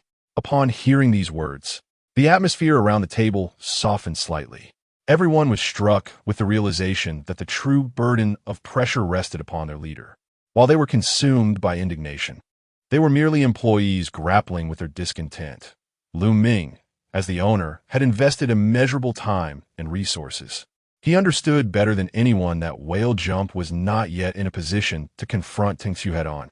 Despite this, he remained present, striving to stabilize the emotions of his team. The weight of such pressure was immense. Previously, their boss had always worn a smile, causing them to overlook the heavy burden he carried. Zhao Qiliang, after a moment of contemplation, softly inquired, "Lu, what do you plan to do?" Lu Ming gently set down his wine glass, his gaze profound. He discreetly glanced at his moral debt, which was on the verge of surpassing 50,000. Cheng Lei's recent remarks presented a fortuitous opportunity. There was no need to rush. We shall not retaliate hastily. Tingxiu has yet to respond. Let us observe for now. As for Cheng Lei, feel free to express your grievances. The table fell silent once more at Lu Ming's pronouncement. Express our grievances? Is that permissible? Zhou Bowen blinked, tentatively asking. Certainly, Lu Ming replied, raising his hands.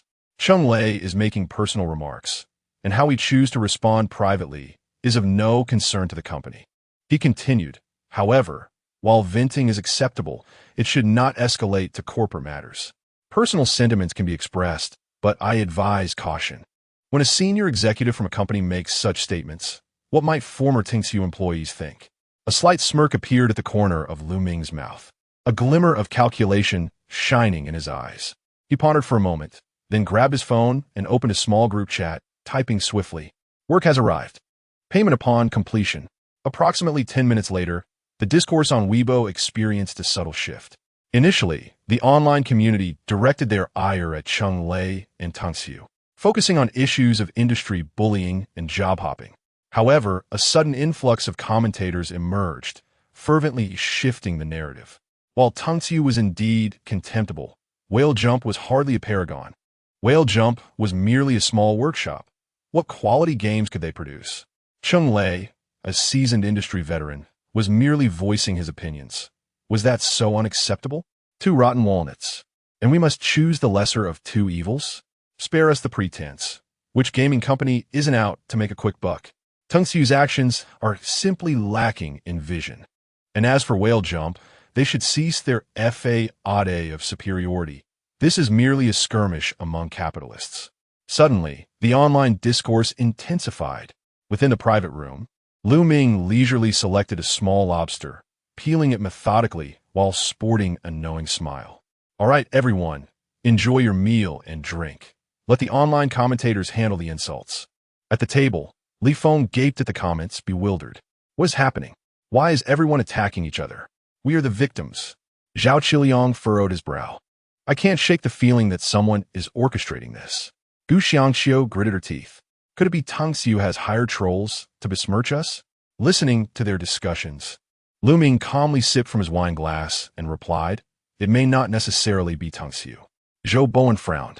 Then who could it be? Lu Ming set down his glass, a nonchalant smile gracing his lips. It's me. Everyone at the table was momentarily stunned. Lu, what do you mean? Lu Ming shrugged, grinning. Those criticizing Whale Jump may not have been hired by Tingxiu. Some of them are people I enlisted. Everyone stared at him in shock, as if they were witnessing madness. You hired people to insult yourself? That defies reason. Have you lost your mind, Lu? You sought out trolls? Of course not. If I had someone praise us, that would be too obvious, wouldn't it? Lu Ming looked at them with utmost seriousness. Moreover, hiring trolls is illegal. I have never engaged in such activities. According to the system's regulations, recruiting trolls, fabricating reviews, or manipulating public opinion was unequivocally prohibited. Hence, Lu Ming sought out a group of university students looking for part-time work.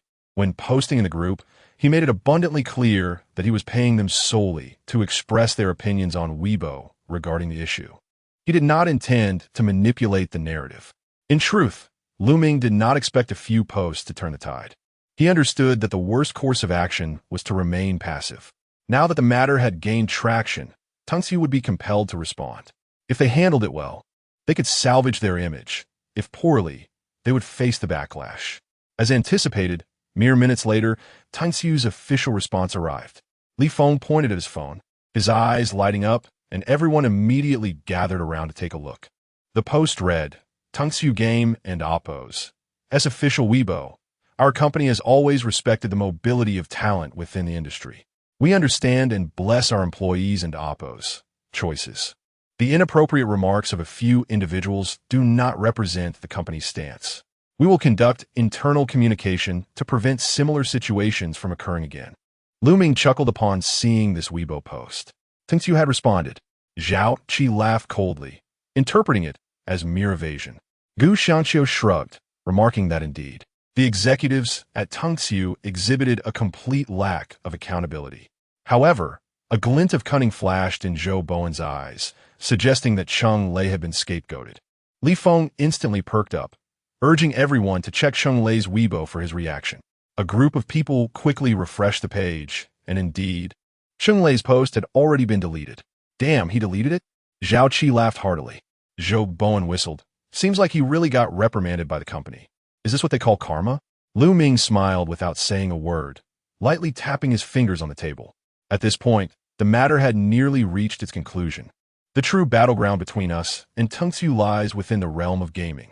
After the dinner gathering dispersed, Lu Ming chose not to continue drinking and instead returned home early.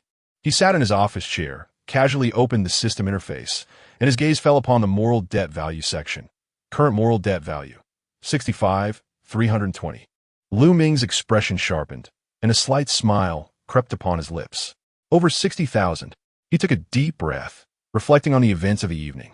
The sarcastic remarks from Tungsu executive Cheng Lei had merely stirred a small ripple within the industry. Yet through his manipulation, not only was Tungsu criticized, but Jingwei was also dragged into the fray, causing the discourse to spiral out of control. Even Tungsu's official account was compelled to bow down and respond, throwing Cheng Lei under the bus, all orchestrated by Lu Ming using just a few opinion pieces and online commentators, plunging the entire industry into a verbal brawl. As the debt value soared, he also successfully garnered significant attention for Jingwei. Although predominantly negative, it was all worth it. Lu Ming gently navigated the system interface, noting current debt value multiplier, 6x compensation. His eyes sparkled with excitement at this multiplier. What did this signify? It meant that the previous investment of 4 million could yield a return of 24 million by the end of the month, merely from Cheng Lei's single Weibo post. Lu Ming's potential gains had multiplied several times over. He mused about sending this individual an anonymous token of appreciation. Regrettably, some of his employees had to bear the brunt of it, but that was inconsequential. The returns would justify it. Each employee would receive a compensation for their grievances. Lu Ming had grown indifferent to the minor debts incurred by his own staff. He preferred to endure the ire of the majority. The college student part-time group proved to be exceedingly useful. Lu Ming pondered further as he focused on the system interface. This recent public relations battle had been significantly aided by the part-time college student group. With just a modest expenditure, these students could respond rapidly, effectively heating up relevant topics without the worry of violating regulations. After all, they were not mere hired guns. They were diligent workers seeking to earn a living. Every comment they posted reflected their genuine opinions, with some even composing thoughtful analyses infused with real emotion. This approach was far superior to simply purchasing fake commentators. Moreover, the most crucial aspect was their cost-effectiveness. For the price of a single meal, one could receive a well-crafted short essay, and some students would even actively engage in debates, expanding the discussion further. One should never underestimate the combat effectiveness of students. After careful contemplation, Ming resolved to make the most of such part-time groups in the future. At that moment, he casually opened WeChat, located the college student part-time group, and swiftly typed a message. "Thank you, everyone, for your hard work. The task was completed excellently. A round of red envelopes is coming." He then sent a 200 yuan luck-based red envelope for everyone to snatch. "Boss is generous. Thank you, boss. Now I can afford my milk tea. Wow, I actually got 18 yuan. I'm rich. Does the boss need more part-timers? I'm available anytime." Ming looked at these responses and smiled, pinning the group for future reference. Such part-time groups were incredibly advantageous. They would undoubtedly become a significant asset for him moving forward. Chapter 36. The student part-time group at this moment. In the dormitory of Fenghua University, a boy clad in an oversized t-shirt lay sprawled on his bed, a smug smile gracing his lips. His name was Zhou Qian, a sophomore and the founder of the campus part-time group. Since his freshman year, Zhou Qian had been actively engaged in various part-time jobs. Later, realizing the inefficiency of working solo, he established several part-time groups to facilitate job hunting. Over the course of a year, he had amassed several such groups, encompassing students from different regions. In essence, he had gathered a multitude of university students into these groups to connect them with various simple online and offline jobs, such as food delivery, tutoring, reviews, and promotions. Through these endeavors, he effortlessly earned 1,000 to 2,000 yuan a month, which surpassed the living expenses of an average student. Today's task had been particularly delightful. Zhou Qian took a bite of the 5 yuan grilled sausage in his hand, feeling extraordinarily pleased. The boss, known by the nickname Lilawei, was indeed a generous individual. Not only was he magnanimous, but he also explicitly stated not to steer public opinion, allowing everyone to express their thoughts freely. Such conscientious employers were rare. Previously, Zhou Qian had undertaken some jobs that involved manipulation, where unscrupulous bosses even requested him to write defamatory articles to maliciously attack certain companies. Having engaged in such tasks, too, often left him feeling guilty.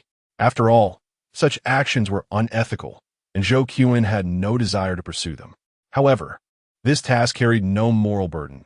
It merely involved discussing a topic on Weibo while earning money. Truly a windfall, even if no payment were offered. As a university student who frequently played games, he had plenty of opinions to share. This boss was truly discerning. Zhou Qian licked his lips, a plan forming in his mind. He casually opened a messaging app and sent a few messages to Ming. "Boss, today's collaboration was quite pleasant. For any similar part-time jobs in the future, feel free to reach out.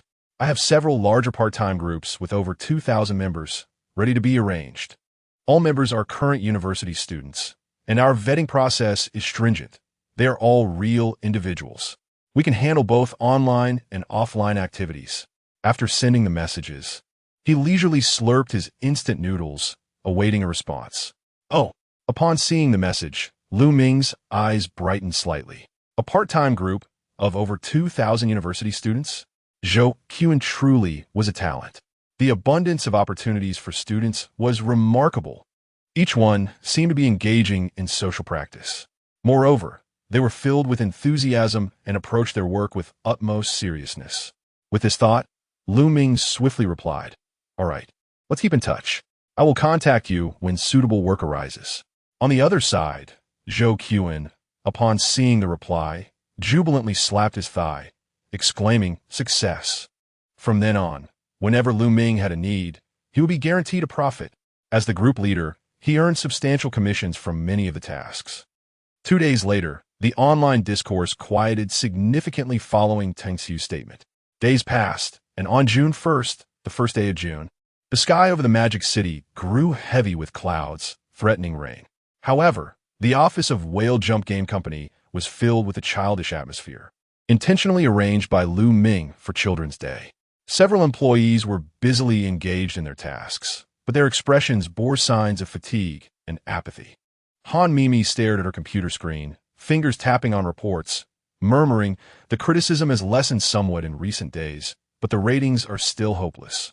It must be due to the declining number of players."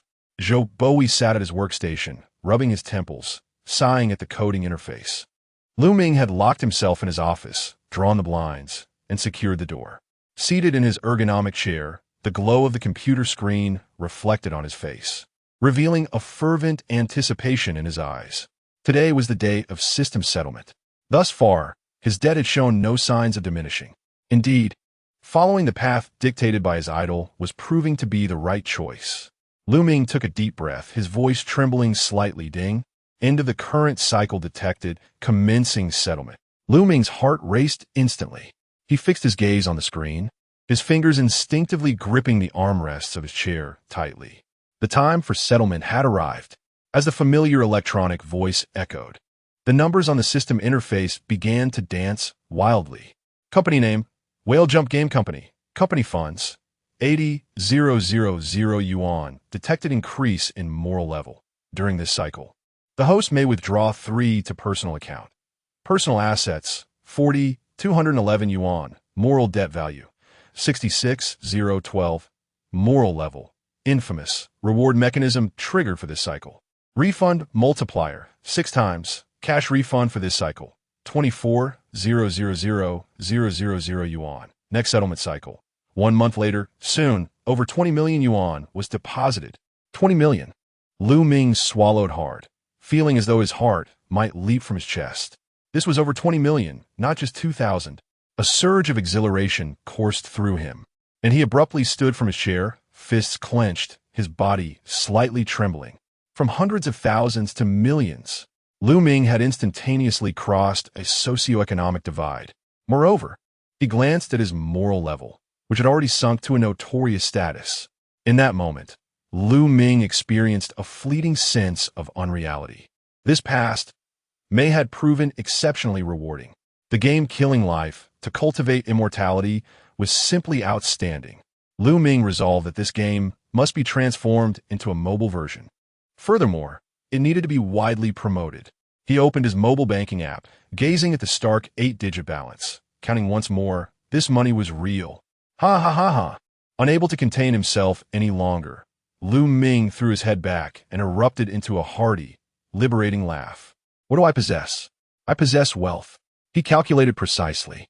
The company's account was nearly depleted. In just a month, he had earned over 20 million. With this thought, Ming felt as though he were floating. Should he buy a sports car? Should he rent a spacious office in the top-tier CBD of the Magic City? Should he upgrade to a villa? Perhaps he was getting ahead of himself. 20 million in the Magic City barely met the threshold for a villa. No, he must not act impulsively. Ming took a deep breath, striving to suppress the overwhelming joy within him, attempting to regain his composure. Money must be spent wisely. Over 20 million, while a solid foundation, was still far from sufficient. If he were to invest another 20 million this June, given the current 6-fold return mechanism, that would amount to 120 million. Dare to dream. Transform a bicycle into a motorcycle. Dare to dream. Turn 20 million into 100 million. 100 million. Just the thought sent adrenaline coursing through his veins. This was undeniably a game of capital. In just 2 months, he could elevate himself from a small boss with a mere few tens of thousands in the company account to a magnate worth over 100 million. Insanity. Pure madness. But he relished it. Do it. Ming slammed his hand on the table, intending to transfer 20 million to the company account directly. As Ming reveled in his elation, an unprecedented ambition ignited within him. This June, he was determined to strive for more. One game, Killing Life to cultivate immortality, was far from sufficient to attract criticism. The player's grievances must flourish abundantly. If the moral debt value could surpass 100,000, it would yield an 8-fold return. The potential profits would be even greater. Moreover, reaching 100,000 is not an insurmountable distance. If he continues to manage his endeavors diligently, achieving this goal is indeed possible. Chapter 37. Settlement, 6-fold return. As for the grievances endured by his employees, Ming had already devised a thought. only a bonus could truly soothe their wounded spirits. After all, the company currently employed only a handful of staff. With a cacophony of complaints from a multitude of players, Ming had begun to disregard his employees' opinions. Upon returning from the bank transfer, he retained 4 million yuan in his account as a boss. He had many subtle maneuvers he intended to execute through his own channels. In the office of Whale Leap Games, the midday break had just concluded. Ming sat before her computer, diligently organizing the recent data. She glanced around the office, noting the stifling atmosphere that hung heavy in the air. This week, the game Life-Defying Cultivation had gone from a sensational hit to a target of scorn, culminating in ridicule from competitors. The entire company was shrouded in gloom, and the expressions of each employee were bleak. Although the pressure from Tungxiu had eased, the gaming industry was currently in decline, and their discomfort was palpable, with game ratings plummeting daily. The player attrition rate continued to rise, and what was even more disheartening was the scarcity of funds entering the company. Ming calculated the previous month's expenditures, noting that 4 million had been invested, yet the recharge from players was insufficient to cover even the server maintenance fees. She had even prepared for the worst-case scenario. If things continued this way, the company might not survive the month. Casting a glance at Ming's office, she pondered what her boss was up to. He appeared to be in a frantic state, secluding himself in his office and rushing in and out, leaving her perplexed about his thoughts.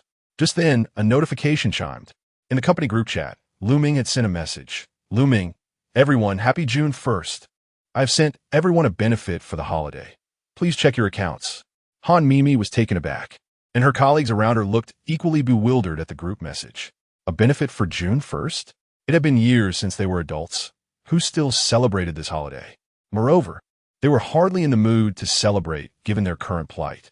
Despite her internal skepticism, Ming clicked on her bank account. The next moment, she was nearly thrown her phone in disbelief.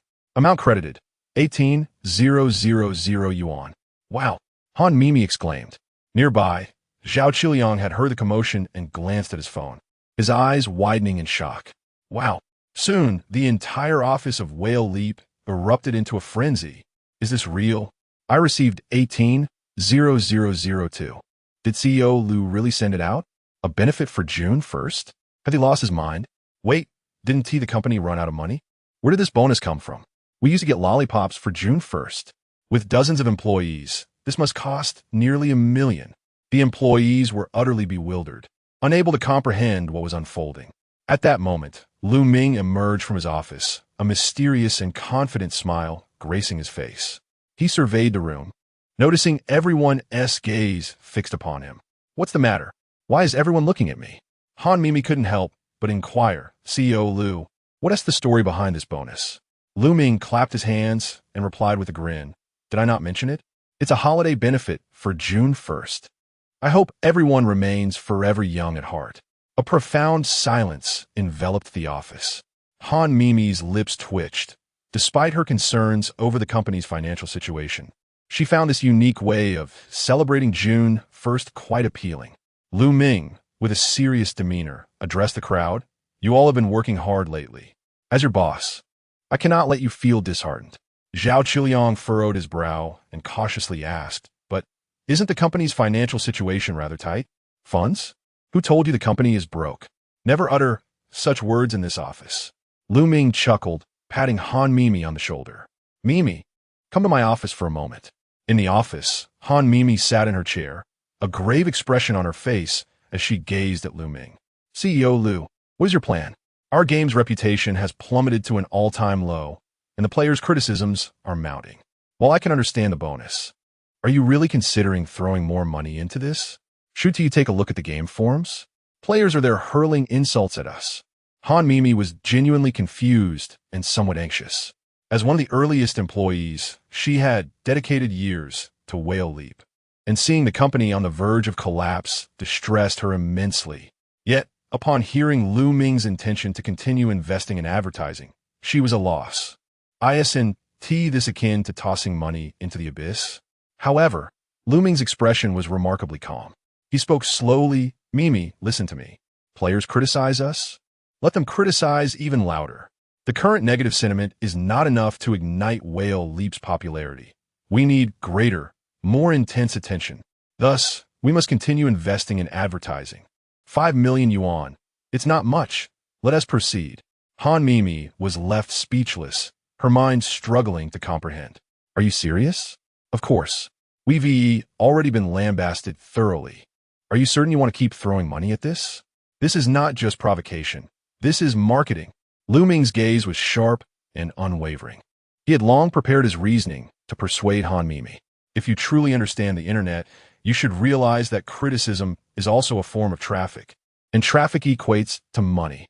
We are not afraid of being scorned. We fear being ignored.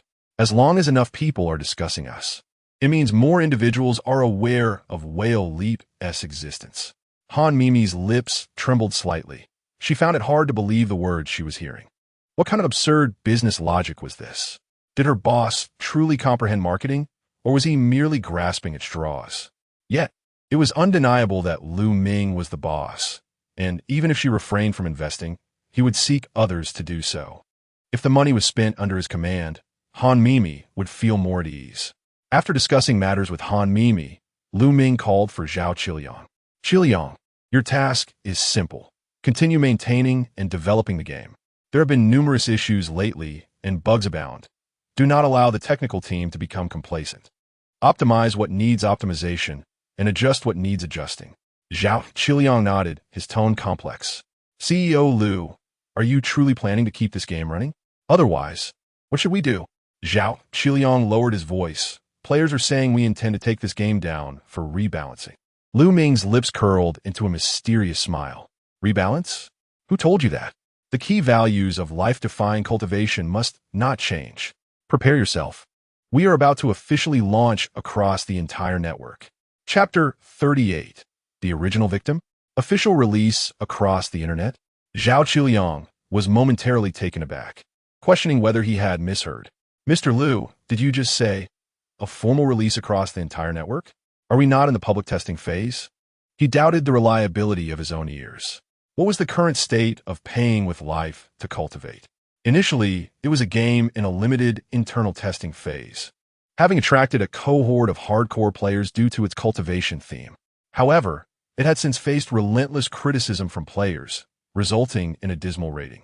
Under normal circumstances, a company would typically choose to make internal modifications, conduct further testing, monitor market feedback during the public testing phase, and only then proceed with a formal launch.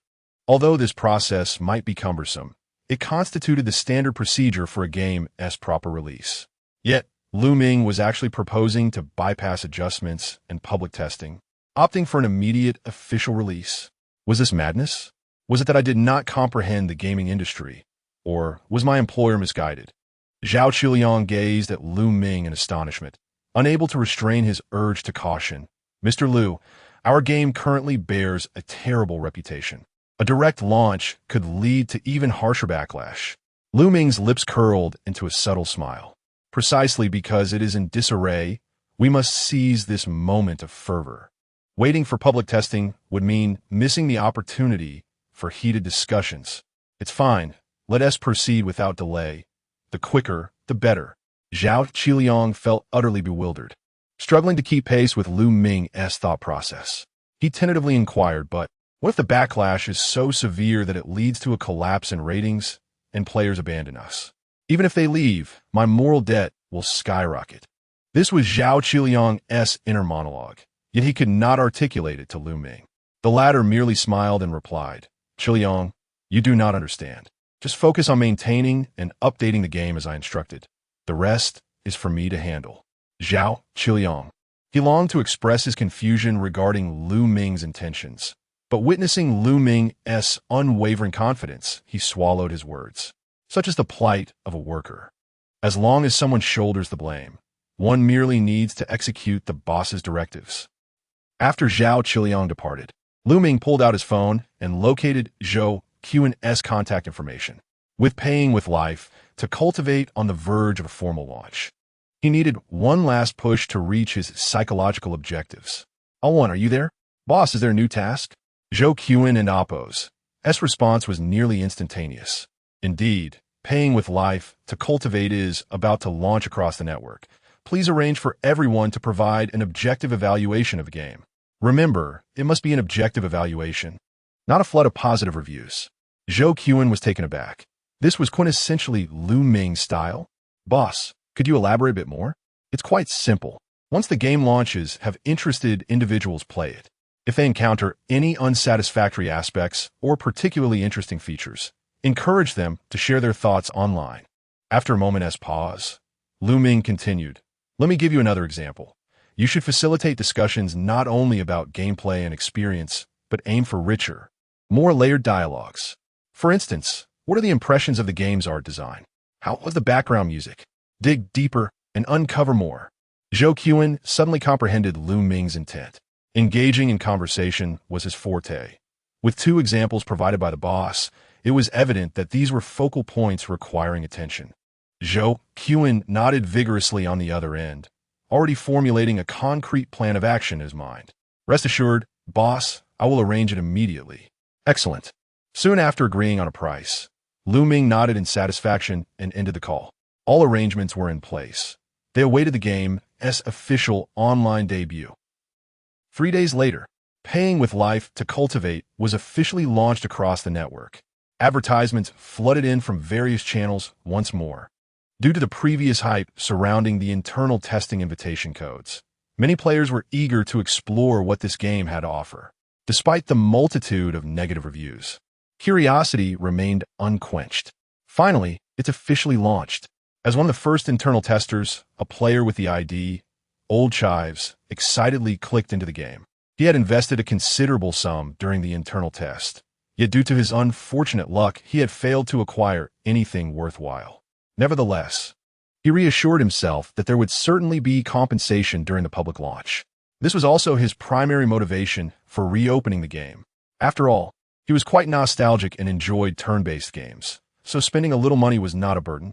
Eventually, once the game officially launched, this would give him an edge over others.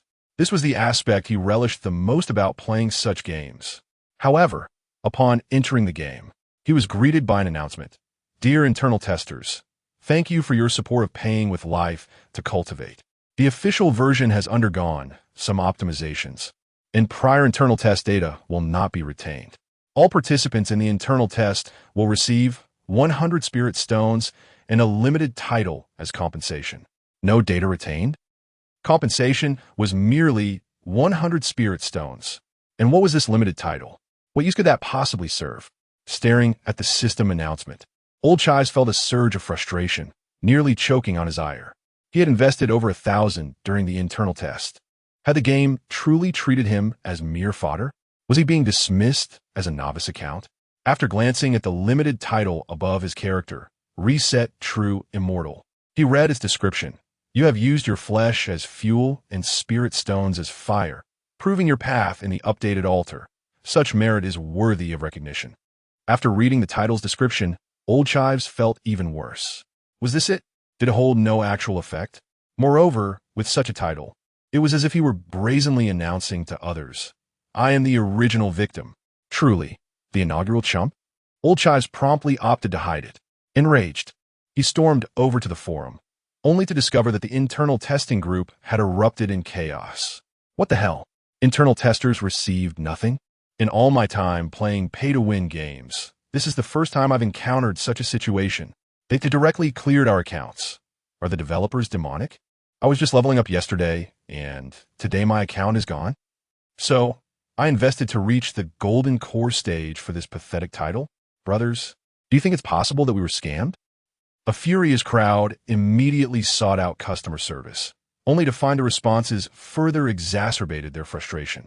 "Dear player, the current version is the latest, and internal test data will not be inherited.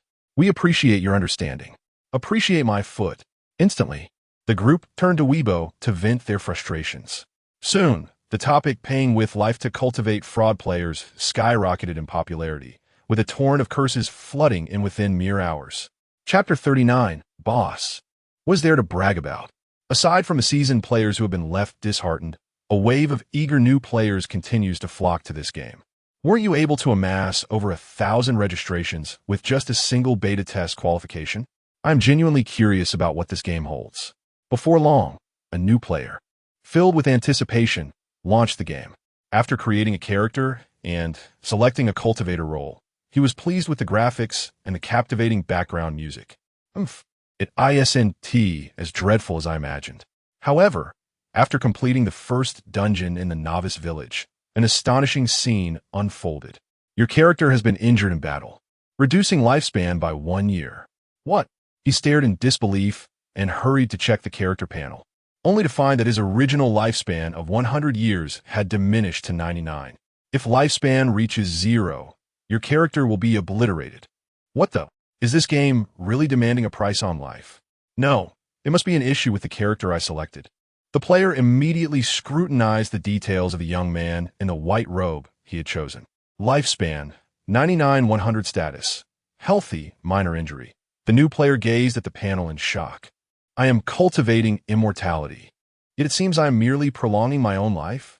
He clicked on the character's description and flipped through several pages, finally discovering a sentence tucked away in a corner. This individual practices the path of life extension. When lifespans are exhausted, souls scatter, and the path must be retraced. It sounded absurd, yet the message was clear. When your lifespan reaches 0, you are utterly dead, and your account will be wiped clean. Goodness, while others cultivate immortality, I am merely prolonging my existence? Taking a deep breath, the new player resolved to seek out a remedy. Tentatively, he consumed a life-extending elixir from the novice gift pack. Extends life by 1 year. Phew. Thankfully, it's just a matter of consuming elixirs. He then glanced at his inventory, realizing he possessed only one such elixir. The rest would require purchase from the store. 5 spirit stones for each.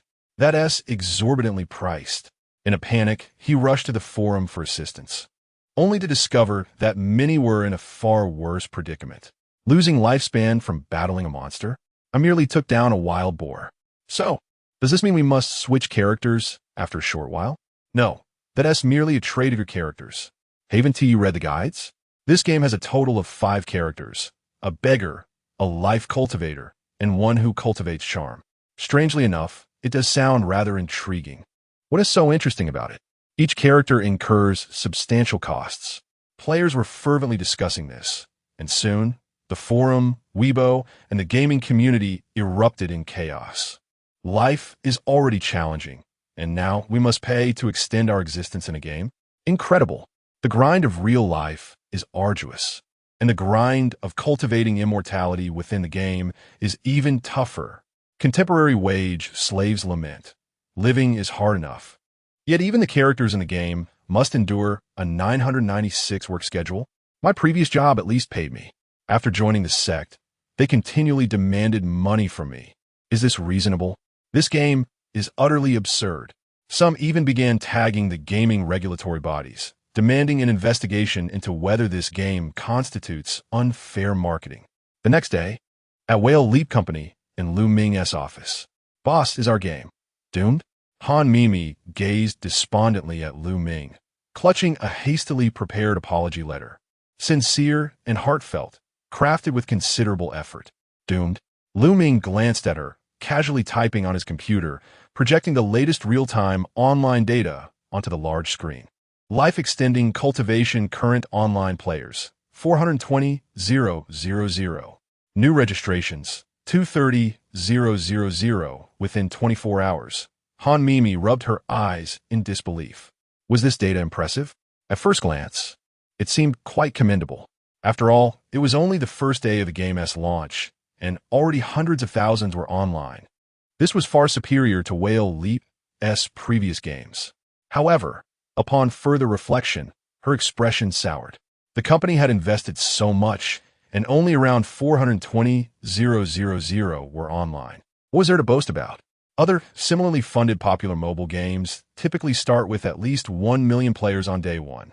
Not to mention, the game's rating was plummeting toward 2 points, and nearly every gaming community was in uproar. Moreover, player attrition was escalating, and the cacophony of complaints was deafening. With such dismal data, how could anyone deny that this game was in dire straits? Yet, Han Mimi stared intently at Lu Ming, who remained unfazed. a mysterious smile gracing his lips. What could he possibly be concealing? Boss. Han Mimi inhaled deeply. This data doesn't seem particularly favorable, does it? How so? Lu Ming raised his eyes to meet hers, his gaze laden with meaning. What more is there to say? We've invested so much money, including celebrity endorsements, nearing 10 million in total, yet we only have around 420,000 online. Continuing.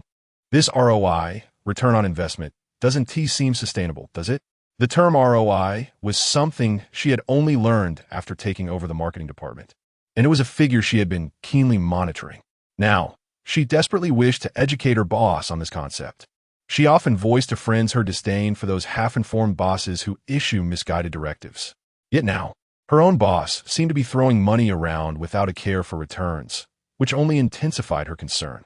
Most crucially, Han Mimi pointed at the rating page. Life-extending cultivation rating, 1. 9 just moments ago, the game's rating had dipped again. She even spotted timely media reports about the game, stating, Life-extending cultivation's first day rating plummets below 2, marking a milestone in gaming history. At this rate, the score would soon reach catastrophic levels, rivaling the classic film Dream Chaser. Han Mimi was on the verge of tears. Lu, are we really not going to handle this PR crisis? Lu Ming remained indifferent, continuing to type on the keyboard. Projecting another piece of data, life-extending cultivation first day attrition rate, 83. 5 Han Mimi. This can't be true, right? Her eye twitched, and her finger trembled as she pointed at the screen. Our first-day attrition rate has exceeded 80? In other words, it is highly probable that tomorrow our online users may dwindle to merely a few tens of thousands? Lu Ming nodded, wearing an expression of nonchalance. Han Mimi's complexion fluctuated between shades of pale and flushed as she gazed at Lu Ming, unable to suppress her sarcasm. Boss, what exactly is there to boast about? Chapter 40.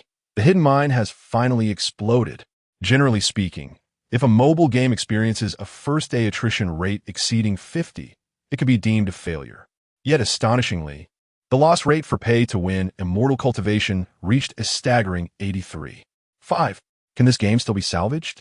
Should this data become public, it would undoubtedly send shockwaves throughout the gaming community, as it shatters the record for first-day game attrition, with the game in such dire straits. What is the boss still holding on to? Han Mimi, perplexed by the figures, also found her employer inscrutable. Furrowing her brow, she glanced at her phone, a sense of foreboding creeping into her mind. It seemed her boss was impervious to reason, and she could only vacantly step out of the office. Just as she settled back at her desk, a sudden notification pinged in the marketing department's chat group, instantly capturing her attention. Hot topic. Is the art design of pay-to-win Immortal Cultivation suspected of skinning and plagiarism? Han Mimi paused in shock. More negative news? She quickly clicked on the news link and found a post on a renowned gaming forum titled, Shocking. The art of pay-to-win Immortal Cultivation is actually skinning? Within the post, a player compared the art designs of pay-to-win Immortal Cultivation with various other fantasy games, and to their astonishment, discovered numerous similarities in the interface, character models, and even special effects. The only distinction was that pay-to-win Immortal Cultivation's models were more three-dimensional and exquisite after modification. However, this hardly justified the accusation of skinning. The post sparked a lively discussion among players, labeling it a classic case of a skinning game. No wonder the art felt familiar. It had merely borrowed from games the players had previously enjoyed. In essence, it was a skinning scam designed to exploit players. To their surprise, the game's creators had not only skimped on the art, but also relied on purchased assets, thus evading the title of plagiarism. At that moment, an eager player delved into the art resources utilized by pay-to-win Immortal Cultivation and uncovered that these materials, while not outright copies, were all sourced from a commercial asset platform, available for direct purchase by game companies. This meant that Jingwei had scarcely invested any funds into crafting their own art, opting instead to procure generic materials and apply minimal enhancements before launch. Was this merely a large-scale outsourcing project? Was this what they called paying homage to classics? Players quickly took to social media, crafting comparison images juxtaposing screenshots from pay-to-win immortal cultivation with those from other fantasy games, revealing over 60 similarity. Was this not skinning? What was the difference from copying a classmate as homework? The situation escalated, with a flood of mockery, ridicule, and meme-filled expressions. As expected from pay-to-win immortal cultivation, where characters demand your life, and even the official modeling is devoid of effort. Purchase models, the most exploitative monetization, the most absurd gameplay, the most ludicrous game of the year. Thank you, Jingwei Games, for teaching me the true meaning of shamelessness. The relentless stream of negative reviews caused pay-to-win immortal cultivation's rating to dip further. Within the office, Ming held a coffee cup in one hand while casually browsing the trending public opinion on his computer. A faint smile played on his lips, his gaze revealing an indescribable sense of satisfaction. Indeed, the efficiency of university students working part-time was commendable. The mines he had planted in advance had finally detonated. Ming glanced at his moral debt value. 85,372. This figure was splendid, over 80,000, and to achieve such a number on the very first day. It was exhilarating. This was undoubtedly the fruit of his meticulous planning and calculated maneuvering. One reaps what one sows. His prior arrangements had borne fruit. Ming felt an overwhelming sense of accomplishment, as if he were orchestrating a grand symphony. Without meticulous planning, sufficient media groundwork, and carefully arranged explosive points, this game could never have stirred such a tempest of criticism in such a short span. Yet Ming had achieved it. Every mine he had planted was now exploding on cue, each of his strategic moves propelling the situation towards his desired outcome. Perfect. Utterly perfect. Ming took a hearty sip of his coffee. Now, the threshold of surpassing 100,000 in moral debt was within reach. Furthermore, new ideas began to form in his mind. He glanced outside the office, catching a glimpse of a hesitant figure at the door. It was Han Mimi. She stood there, a complex expression on her face, as if she had something to say but lacked the courage to voice it. In her hand, she tightly clutched a pre-prepared letter of apology. At that moment, Han Mimi's heart was a whirlwind of contradictions, especially after seeing the online accusations of their company engaging in skinning and plagiarism. She could no longer remain seated. They had paid the licensing fees. This could hardly be classified as copying.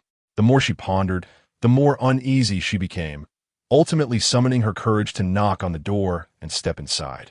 Boss, regarding the issue of skinning, shouldn't we urgently devise a public relations strategy? If not, I could reach out to the PR team to see if we can generate some positive media coverage to counteract the negativity.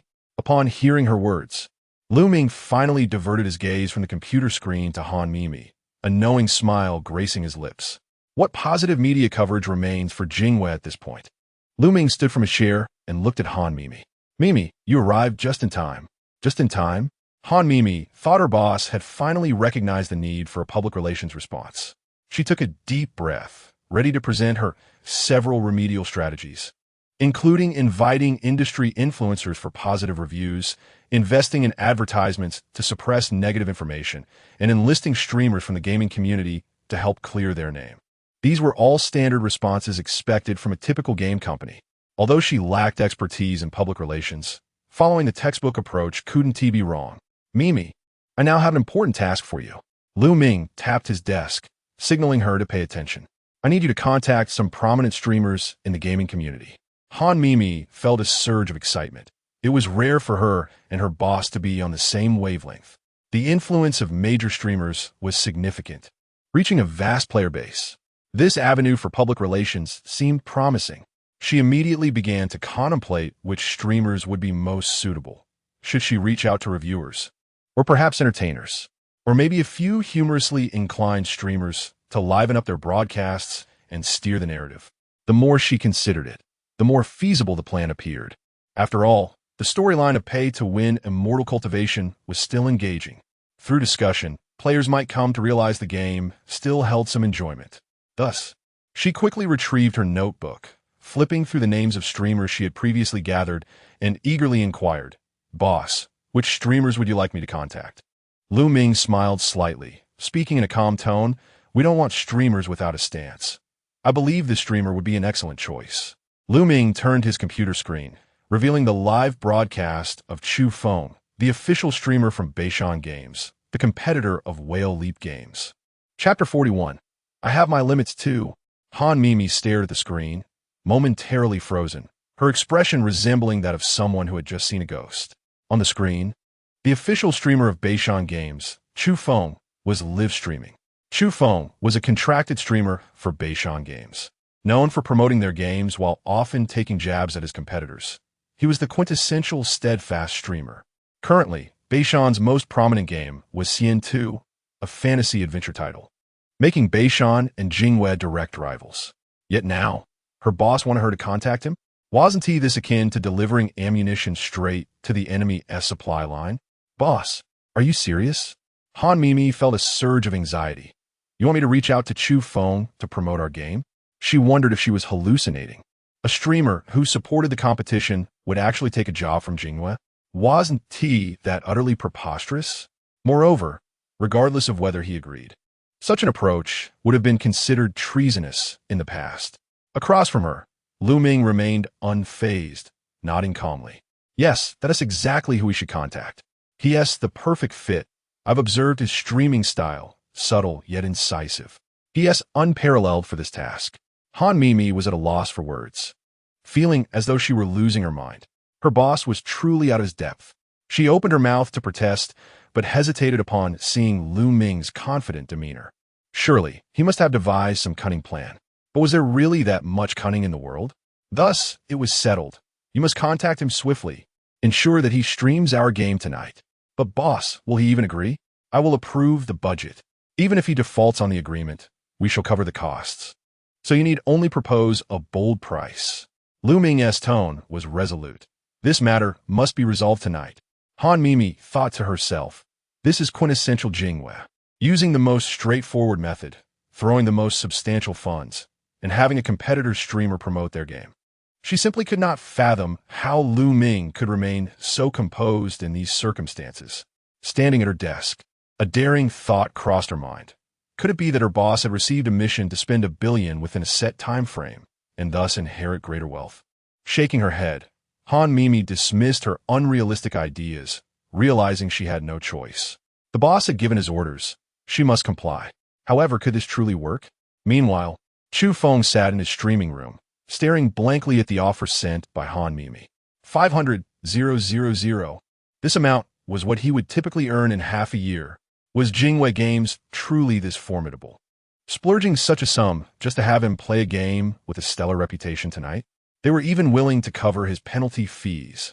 After all, he was contracted to Beishan Games, and streaming for another company would violate the terms.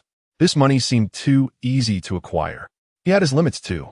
Chu Feng swallowed hard, unable to restrain himself from asking, are you really not providing any scripts or dialogue for me? Am I to improvise entirely? Mei replied instantly. No need. The boss insists you maintain your style, as long as the show is explosive.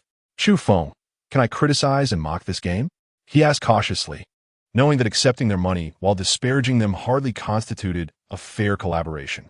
However, having reviewed the current sentiments surrounding killing for immortality, he knew that forcing himself to praise it would be a challenge. Yet the 500,000 was indeed tempting. The question remained, could he, as a Beishan streamer, truly accept a job from Jingwei? What if Beishan learned of this, and it jeopardized his future collaborations? Logic told him to refuse, but the allure of money urged him to dive in. 500,000. Wasn't he this just free money? Of course he could. You need only ensure the broadcast's effectiveness. After receiving the response, Chu Feng took a deep breath and began weighing the pros and cons in his mind. He had already inquired about their requirements, which were non-existent. This made it much easier to navigate.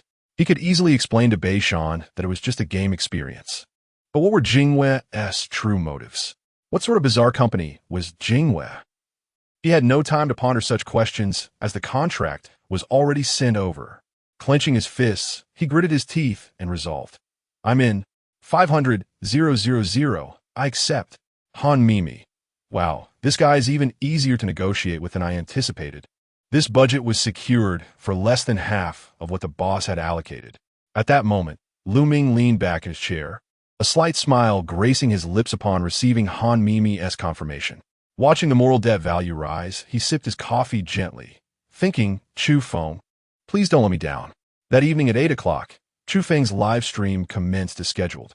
As the official streamer for Beishan Games, he primarily played Cn2. So as soon as he began, a wave of familiar viewers flooded the chat. Brother Chu, are we descending the Demon Tower today? Hurry up. Are you pulling some friends into the dungeon with you today? Brother Chu, how about leveling up some weapons? The viewers were engaged in enthusiastic discussions, but the next moment, they realized something was amiss. On Chu Feng's streaming screen appeared a game interface they had never seen before. Killing for Immortality, a product of Jingwei Games. What? Brother Chu, why did you switch games? Wait, Killing for Immortality? ISNT that the game everyone has been criticizing lately. No way, Brother Chu, have you sold out? If you praise this game, I'll unfollow you immediately. Brother Chu, please tell me you're not trying to clear your name by taking their money. Chu Feng cleared his throat, suppressing his embarrassment, and chuckled. Brothers, we're trying something new today. I've been playing Cn2 every day. Today, let us dive into another fantasy game and experience its charm. Reading the barrage of comments, Chu Feng felt his face flush. Indeed, earning that 500,000 would not be easy. He couldn't help but grumble internally. Stop talking nonsense. I genuinely took the money this time, but it's definitely not to clear my name. Fortunately, he had already clarified the requirements beforehand. There were no restrictions, and all he had to do was ensure an entertaining show. Thus, he had to maintain the energy of the stream. Who knows, perhaps the sponsor was watching. So, with a beaming smile, he forced himself to get into the groove. Brothers, since this is a new game, we must adopt the right attitude. I'll start by topping up 10,000. Chapter 42. The sect war commences. As the words fell, the live stream erupted. Astonishingly, Brother Chu charged a staggering 10,000. Truly impressive. He directly invested 10,000 at once. I recall that during his previous gaming venture in Beishan, he only spent a maximum of 2,000 at a time, right? Wealthy individuals indeed stand apart. For them, spending is a matter of thousands. While other streamers meticulously manage their expenditures, Brother Chu dives in with exuberance. The barrage of comments was lively, and Chu Feng reveled in secret delight. A 10,000 investment would surely generate enough buzz. What could be more effective than showering gold within the game? After all, he had already received a reward of 500,000. So spending a mere 10,000 to enhance the live stream was undeniably a shrewd investment. Accompanied by a flurry of astonished comments, Chu Feng selected his character and entered the game interface. He adeptly navigated to the recharge section, inputting a series of digits. Recharge successful. Account balance 100,000 spirit stones. 100,000 spirit stones credited. The system notifications chimed continuously. Congratulations, player, you have received 100,000 spirit stones. Esteemed VIP 10, enjoy your journey of cultivation. Heaven rewards diligence. The path to immortality is endless. Goodness, 100,000 spirit stones. How extravagant. Haha. It feels as if a divine tycoon has descended. I bet $5 that Brother Chu still struggles in the game. Friends, let us refrain from chatter and observe just how mercilessly the game can be. With unwavering confidence, Chu Feng chuckled as he opened the shop, preparing to indulge in a spree of purchases. All right, brothers, let's now explore the in-game experience of spending lavishly. Top-tier magical artifacts. Purchase.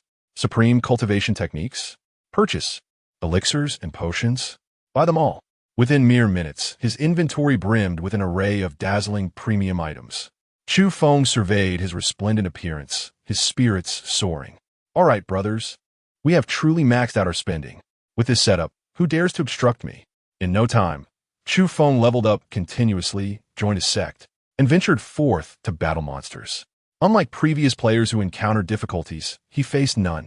After all, as long as he possessed spirit stones, the notion of a beginner's phase was irrelevant to him. Even with the exception of his unfamiliarity with the turn-based combat mechanics, The game proved to be exhilarating. The joy of spending was refreshingly straightforward yet monotonous. In that moment, Chu Feng resembled a celestial being draped in a radiant robe of divine prowess. Wielding the exquisite red flame sword and standing upon the newly acquired seven-colored flame cloud, akin to a deity descending from the heavens. The audience in the live stream was left in awe. Goodness, this ensemble is reminiscent of a celestial overlord. The spending warrior has arrived, causing the casual players to tremble. It's laughable. While ordinary players are just exiting the novice village, Brother Chu has already joined a sect. Truly, wealth affords one boundless freedom. Watching Brother Chu navigate this game, a sense of exhilaration emerged for the first time. Chu Feng, in high spirits, maneuvered his character atop the seven-colored flame cloud, gliding across the entire cultivation continent. Brothers, this is the treatment of an immortal. Those of you lacking spirit stones are destined to face great hardships, while I, Chu, am poised for takeoff. As he spoke, he accessed the mounts section of the shop and, with determination, purchased the eye-catching mount, the Azure Dragon of Heaven's Break. A lifelike azure dragon descended from the heavens, majestically hovering in mid-air. With a gentle touch, Chu Feng mounted the dragon, soaring freely in the sky. Who would have thought he was merely at the core formation stage? At that moment, a notification for a sect mission abruptly appeared in the game. Sect notification. The rival sect, Xiantian Palace, has launched a surprise attack. All disciples swiftly gather to repel the invaders. Chu Feng snapped to attention, and excitement surged within him upon seeing the glaring sect announcement. Brothers, it's happening. The sect war is here. The stage is set for the grand performance of the spending overlord. Taking a deep breath, Chu Feng mounted the Azure Dragon of Heaven's Break and raced toward the sect's main hall. Upon arriving at the battlefield, the scene shifted, revealing his character standing amidst a vast arena. The sect elders were arranging formations, while the enemy's forces drew near. He was immediately met with a breathtaking sight. In the sky, players from Xiantian Palace rode upon various top-tier mounts, adorned in resplendent artifacts, wielding exquisite celestial weapons, leading a formidable army of spirit beasts, all charging forward with fierce intent. Moreover, their sect leader was none other than a spending overlord, standing atop a chaos golden palm, brandishing the supreme extermination sword, exuding an aura of terror merely by standing there. On his side, NPC brothers and sisters shouted, "Fellow disciples, today's battle is fraught with peril. For the honor of our sect, we vow to fight to the death." How invigorating! Chu Feng eagerly rubbed his hands together, ready to wreak havoc. The battle commenced. The disciples from the opposing sect surged forth like a tidal wave. Armed with the red flame sword, Chu Feng was the first to charge in. Instantly, the turn-based interface unfolded, revealing that he lacked enough action points to strike first. He didn't recognize the enemy, but did it matter? He would simply crush them. Before long, the enemy struck first. In the next moment, countless fiery meteors plummeted from the sky, each carrying a terrifying aura of destruction, crashing down upon Chu Feng's formation. -15,000. Chu Feng lost a significant portion of health immediately. The enemy dealt such immense damage. Not to mention it was area damage. Wait, am I not a player who spent 10,000? Yet, the adversaries offered him no respite for contemplation, as another strike came. -6000. You have died, battle failed. 500 spirit stones required for resurrection. Chu Feng stared at the resurrection prompt, utterly dazed. Only 2 rounds in, and I have perished? Must I now invest in additional action points? I just entered the battlefield and have already met my demise. Fortunately, resurrection stones are not too expensive, and Chu Feng resolutely chose to resurrect. He hadn't even made a true strike yet. Soon, it was finally Chu Feng's turn. He licked his lips, raised the shimmering premium red flame sword, and unleashed his strongest skill, 9 heavens flowing flame slash. The fiery sword energy erupted forth, striking the opponent and producing a colossal damage number, -500. Chu Feng, the live stream? What just happened? With such luxurious equipment. Only 500 damage? Goodness, this is akin to poking an elephant with a toothpick. I can't be mistaken, right? The enemy is also clad in premium armor? Quite possibly. Just observe the luster of their garments. They too might be spending overlords. It was evident that the opponent had likely invested even more. Chu Feng's smile froze on his face, and the atmosphere in the live stream turned ominous. Before he could fully comprehend the situation, the battle resumed with both sides exchanging blows, and soon he was slain once more. You have died again in the sect war. Please select a resurrection method. Revive at the original location. Requires 1,000 spirit stones. Sect revival, 1 hour cooldown. Staring at the two options, Chu Feng felt completely bewildered. Goodness, the resurrection cost has doubled. If one can revive with money, who would wait an hour? After an hour, the sect would likely be in ruins. Chu Feng decisively opted for the paid revival. Chapter 43. The battle is a battle of wealth. At this moment, the audience in the live stream was ecstatic, realizing that the ultimate consequence of spending money was the loss of life force. Gratitude was expressed to Brother Chu for testing the resurrection mechanism. Brother Chu, how many times can your 10,000 be sustained? Who would have thought that the key to turn-based combat was not strategy, but the thickness of one's wallet? Don't be timid, keep spending. We are thoroughly enjoying this. Chu Feng's temples throbbed as he took a deep breath, gazing at the resurrection interface on the screen, his hands trembling. Indeed, the old adage holds true. Warfare is a battle of finances. However, he had no choice but to resurrect, as a disciple of the sect. Failing to participate in the sect war would result in a deduction of contribution points. If his contribution points reached 0, he would be expelled from the sect. All that prior expenditure would have been for naught. At this juncture, the system kindly provided him with a prompt. Supreme Resurrection Package. Price 10,000 spirit stones. Includes Resurrection Tokens 10, exclusive Protective Amulet 1 Brothers. This game is even more ruthless than Teng Xiu. At least Teng Xiu informed me where I needed to spend money. This game's charges were entirely unforeseen. This isn't merely playing a game. It feels like paying a protection fee. Yet what could Chu Feng do?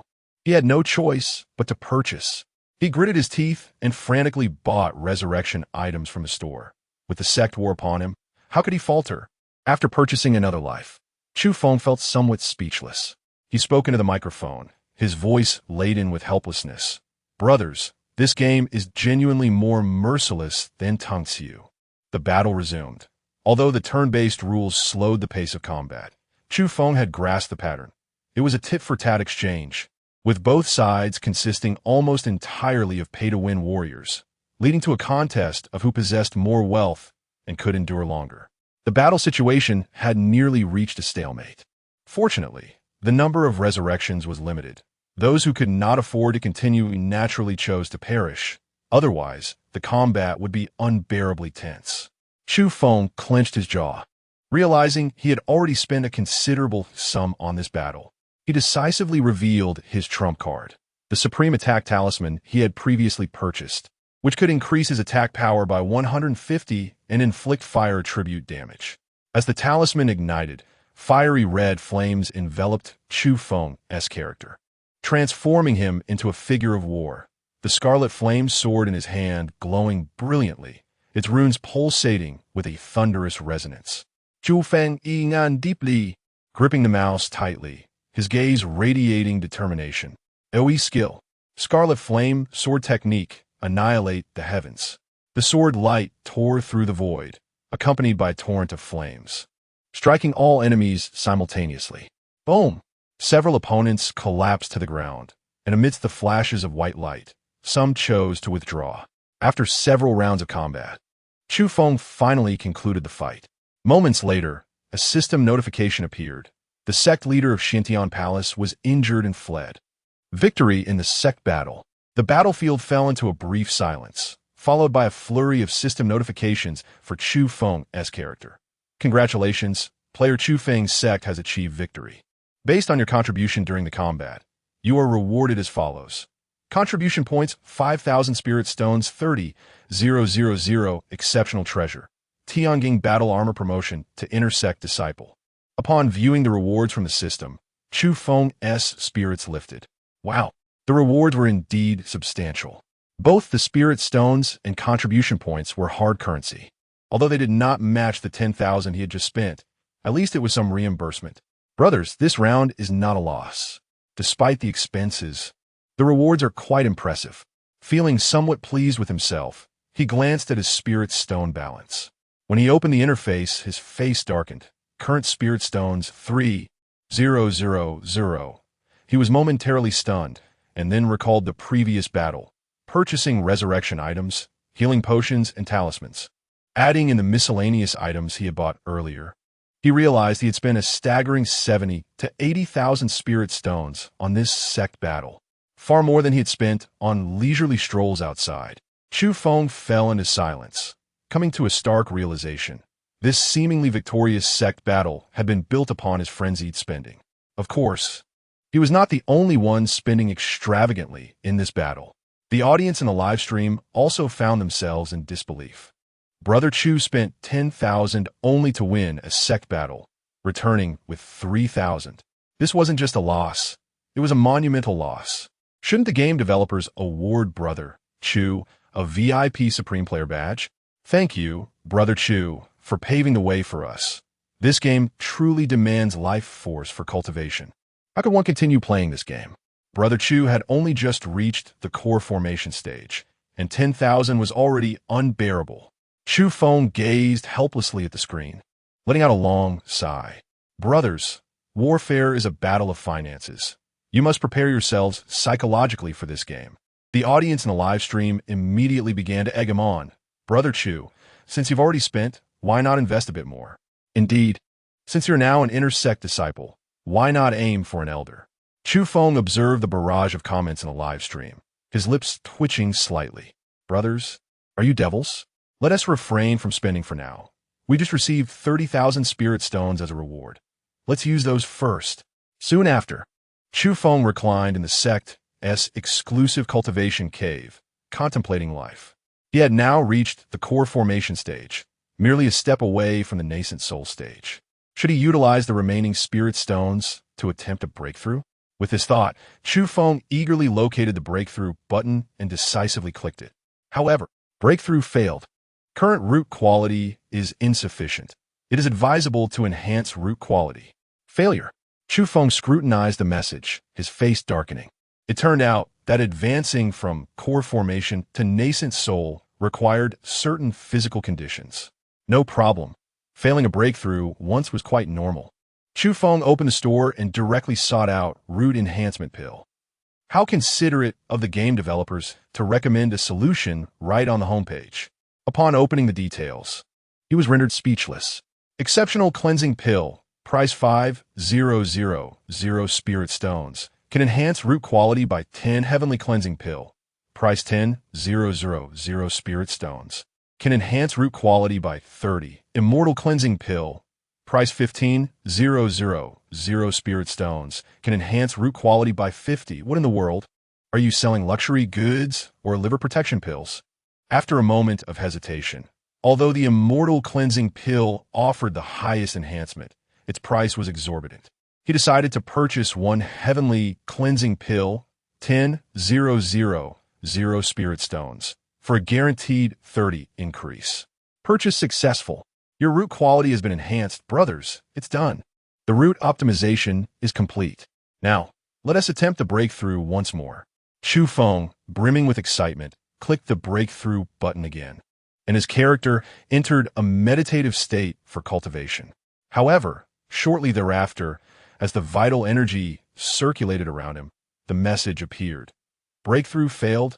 Your current cultivation environment is unsuitable. Breakthrough chances are only 12. It is advisable to seek a location rich in spiritual energy for the breakthrough. Chu Feng. Live stream audience. Wait, what does that mean? I can't break through wherever I wish. Chapter 44. Does your conscience not pain you?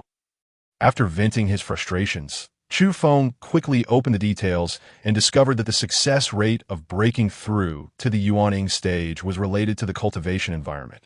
The higher the environment, the greater the success rate. Hence the adage, environment shapes the individual. Unfortunately, his cave abode was merely average, with a success rate of only 12. Time to change locations. A person must adapt to thrive.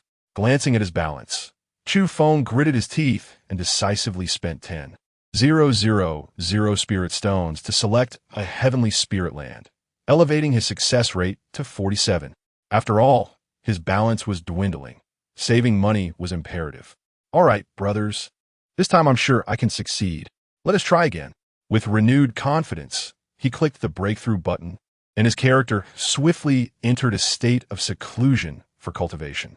Moments later, the system chimed. Breakthrough failed. Due to consecutive failures, your mental demons have manifested, reducing your success rate. Upon reading this notification, Chu Feng was utterly speechless. Couldn't you just state all your demands at once? The game designers seemed to be masters of romance, leading him to spend money only after allowing him to fail first. After he spent money, they introduced yet another cash grab. Were they treating him like a fool? Chu Feng opened the shop and spent his last 10,000 on a pill to mend his mental demons. His final 10,000 spirit stones. His heart bled, and the viewers in the live stream began to feel sympathy. This was outrageous. The game designers were truly the unscrupulous capitalists of the cultivation world. Have you noticed? The game designers' tactics resemble those of P2P loan schemes in reality. Damn it, 30,000 spirit stones, all gone. In such a short time? I could have ordered 100 takeout meals with that money. Yet, he hadn't even broken through to the Yuan Ing stage. Chu Feng inhaled deeply, feeling utterly dejected. He finally understood why many cash-spending players in games eventually became numb. It wasn't that they couldn't afford to spend. It was simply that he truly could not find the motivation to recharge. Brothers, it seems that cultivating immortality is indeed not a path for mortals. I feel compelled to write a thank you letter to the Whale Leap designers. Thank you for successfully discouraging me. Thank you, Whale Leap. You made me realize that even seemingly enjoyable games can still be played. Thank you for the contrast with our competitors. Chu Feng fell silent, gazing at the game interface, and let out a deep sigh. Brothers, let us end the live stream here for today. His voice carried a hint of fatigue. After all, it was nearing 1 in the morning, and he had indeed spent considerable time on the previous sect wars and various game explorations. He had fulfilled his commitment to Whale Leap. Continuing would not be kind to his wallet. As soon as Chu Feng finished speaking, the viewers in the live stream expressed their discontent. Come on, Brother Chu. You haven't even reached the Yuan Ing stage yet. Is this what a cash-spending warrior is like? You haven't even managed to ascend? Try grinding a bit more. Perhaps the system will reward you with some benefits. Brother Chu, spend a little more and give it another shot. Chu Feng stared at the screen, his lips twitching. Spend a little more? Brothers, are you trying to deceive me? I've already spent 30,000 spirit stones without success, and you want to spend more? Are you perhaps sent by Whale Leap to con me? The viewers erupted in laughter. Brother Chu finally gets it. You should have realized by now that this game is a black hole. The end of cultivation is not ascension, but escape. I feel this game should be titled Escape Simulator. Chu Feng rubbed his face and weakly waved his hand. All right, today we truly end here.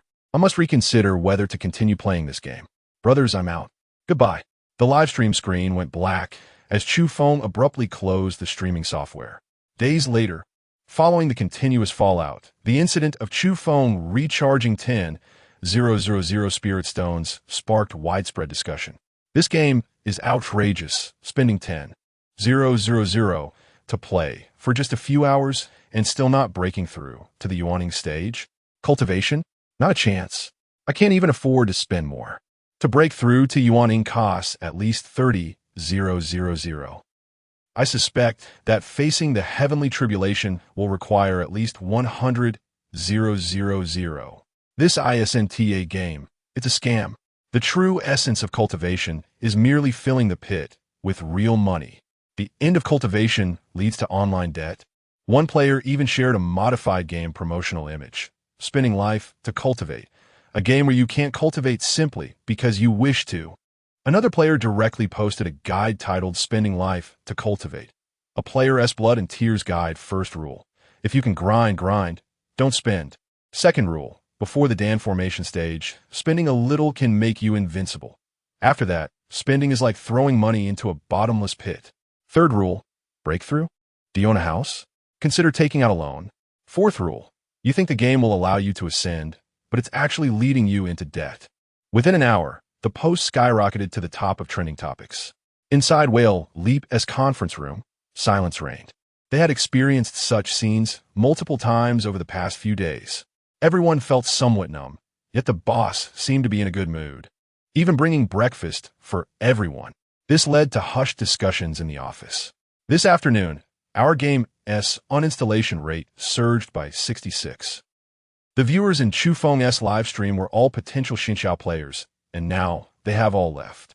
The forums are in chaos. Players are accusing us of being a cultivation P2P. Do you think our game can still be saved? Zhou Bowen cautiously asked, shall we offer some benefits? No.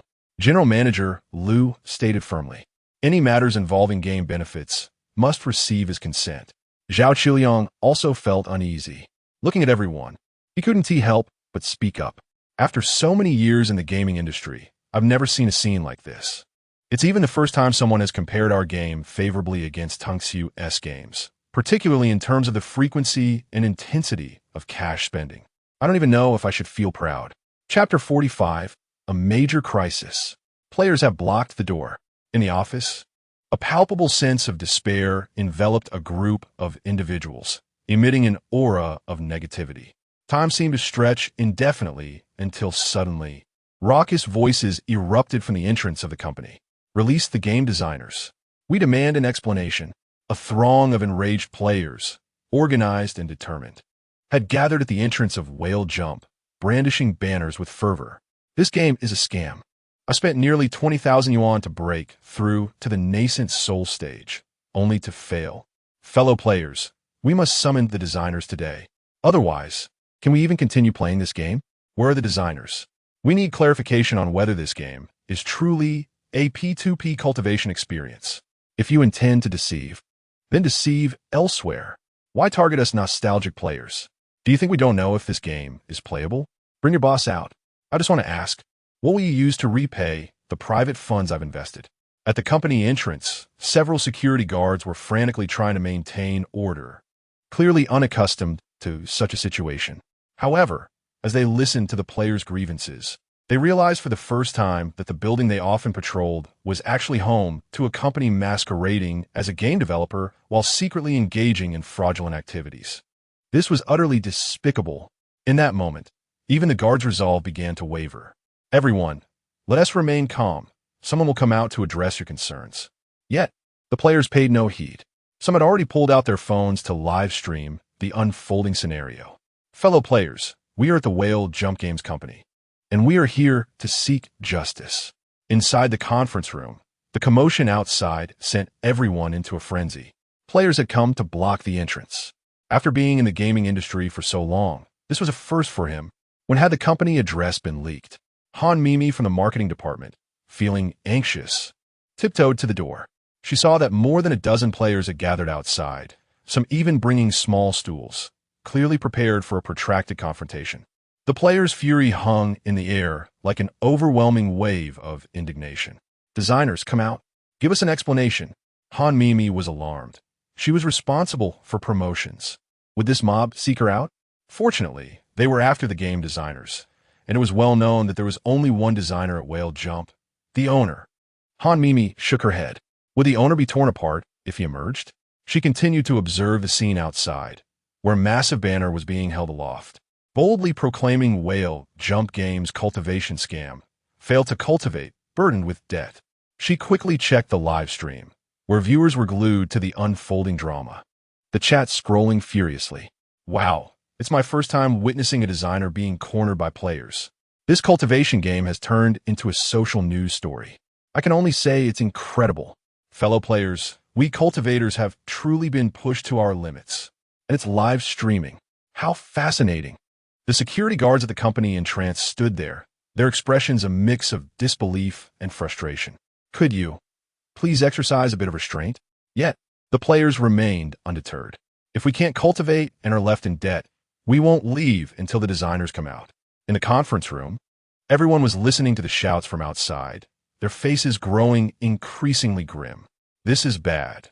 These players aren't actually going to storm in, are they? They all have live streams, and if this makes the news, our company might be in serious trouble. The impact would be too great. How can we continue to develop games after this?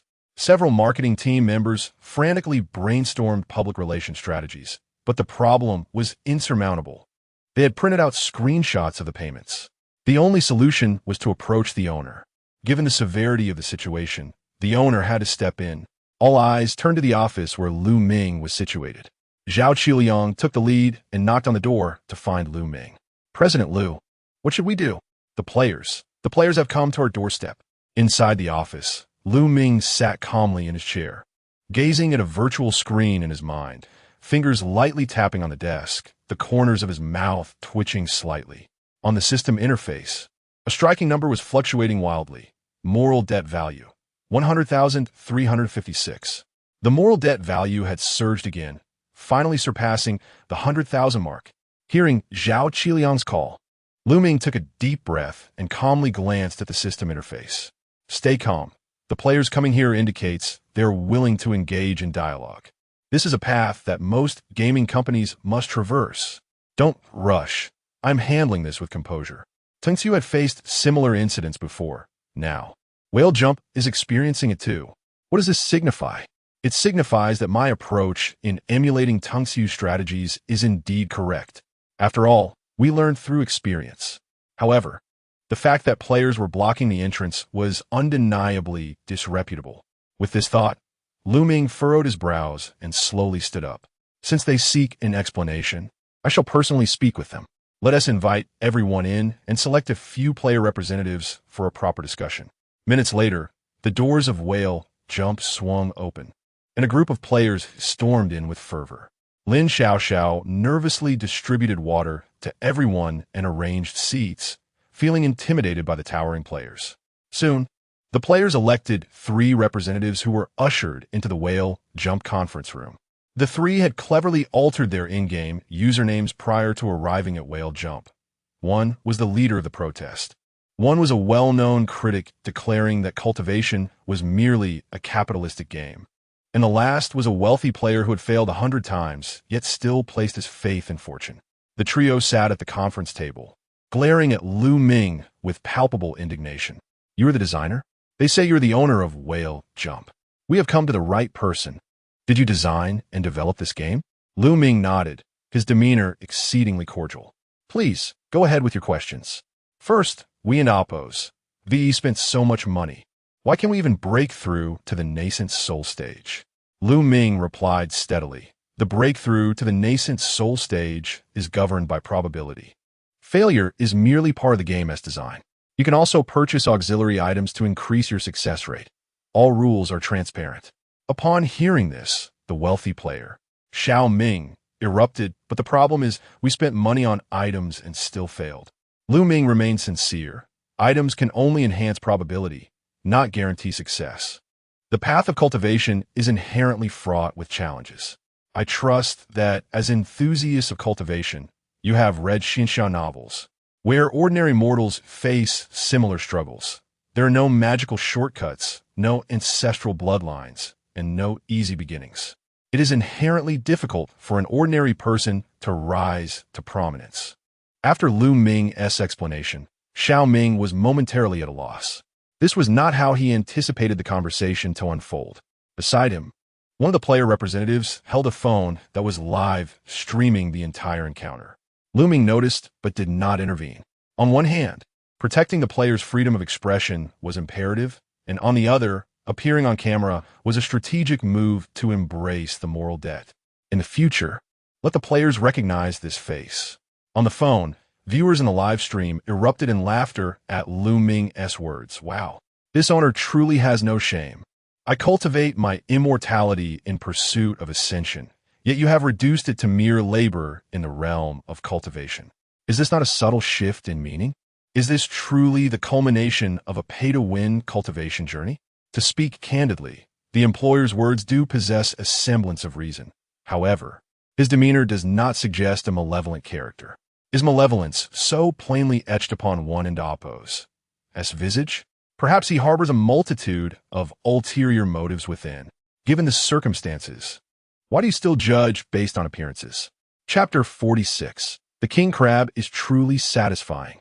Taking a moment to gather his thoughts, Ming gritted his teeth and pressed on with his inquiries. For my second question, is it possible for us to receive a refund? Upon posing this question, all eyes in the room turned towards him. This was the most pivotal and fundamental issue for the vast majority of players. Opposite him, Ming responded with unwavering certainty. No, why not? Ming exclaimed. The prices of all in-game items are clearly stated, and you confirm them before making any purchases. There are no hidden charges. Strictly speaking, we did not compel you to spend. Every cent was voluntarily recharged by you. Therefore, a refund is out of the question. Ming's expression darkened as he glared at Ming, but he had to admit that Ming's reasoning held some merit. They had indeed chosen to spend their money willingly. The game had not coerced them into making purchases. If they refrained from spending, they would simply be unable to progress in the game. Ultimately, they could always choose not to play. In that moment, the three representatives found themselves at a loss for words, and the atmosphere grew tense. With a gentle tap on the table, Ming smiled and said, "However, I do understand your sentiments. Therefore, I am willing to offer you compensation." The eyes of the three representatives lit up, excitement coursing through them. Their efforts in blocking the entrance had indeed yielded results. At last, they would receive some form of acknowledgement. What kind of compensation? They inquired eagerly. Clearing his throat, Ming replied leisurely, "I can treat you to a meal." The room fell into a thick silence. Do we travel all this way just for a meal? The viewers in the live stream nearly burst into laughter. So all the money spent has culminated in a meal? After spending 10,000, we finally get a meal from Whale Leap. This is absurd, especially with so many people watching in a live stream. The expressions of the player representatives darkened further. So, what you mean to say is that the money we've spent is worth just a meal? Ming nodded, then shook his head, continuing, "It's not quite fair to put it that way. You are loyal players of Whale Leap, willing to invest in our game. While we cannot issue refunds, this does not mean that we do not value you. Therefore, we have decided to arrange a VIP-level treatment for you as a token of our gratitude. Accommodation, meals, entertainment, and return tickets, all expenses will be covered." Ming furrowed his brow, still feeling a sense of dissatisfaction. The direction this conversation was taking fell off. But what we truly desire is a refund for our in-game purchases. Ming's smile faded slightly as he replied firmly, "Refunds are not an option. I have already stated that there are no fraudulent activities within this game. We cannot, and will not, make exceptions for any player. Otherwise, the gaming industry would be unsustainable." Ming clenched his jaw. Then could the game mechanics be adjusted to increase the chances of breakthroughs? Absolutely not. Ming shook his head. The essence of cultivating immortality lies in the challenge of breakthroughs. If the process becomes too easy, the entire enjoyment of the game would be lost. Furthermore, the path of cultivation is fraught with peril. Your investments do not guarantee success, which is a testament to the game's authenticity in portraying the difficulties of cultivation. Not everyone is destined to traverse this path. The representatives were momentarily speechless, grappling with the absurdity of a game developer who seemed to take his role so seriously. They had voluntarily spent their money, and the game's mechanics were indeed transparent. Yet, the probabilities felt unreasonably realistic, leaving them unable to even voice their grievances against the developers. The negotiation continued for several more minutes, but Ming's stance remained resolute. The livestream chat had become a cacophony of frustration, with comments like "the developer is a deceiver," and "this game company is truly something," echoed in the virtual space. The three representatives exchanged glances and slowly exited the office to discuss their next steps with the crowd outside. Ming let out a long sigh, looking at the group with resignation. What should we do? This boss is incredibly stubborn and shows no signs of relenting. Nothing we say seems to make a difference. The players exchanged uncertain looks. Before arriving, their expectations for an actual refund had been minimal. After all, no company would willingly open such a door. They simply wanted the game developers to recognize the players' discontent. However, with the current situation and no changes to the game, they felt utterly powerless. Finally resolving to accept their fate, They agreed that they might as well enjoy a good meal since they were already there. Indeed, since a refund seems hopeless, why not indulge ourselves first? The viewers in the live stream echoed their sentiments, coming to Whale Leap for justice, only to end up enjoying a meal. This has turned into a banquet. After reaching a consensus, Whale Leap's upper management, marketing team, technical department, operations staff, and even security personnel were summoned by Ming, totaling nearly 100 individuals who directly reserved an upscale buffet restaurant. Inside the restaurant, the player representatives sat at a table, passionately critiquing the situation while shoveling seafood into their mouths. This game is truly unplayable, one of them lamented. Yes, the owner of Whale Leap embodies the quintessential capitalist. Another added, disgust evident in their tone. Could you please grab me another plate of lobster? Sure, and give me some more oysters as well. Someone chimed in. To be fair, the seafood is indeed fresh. I may be eating their food, but I will absolutely not touch their game again. A representative declared. Exactly.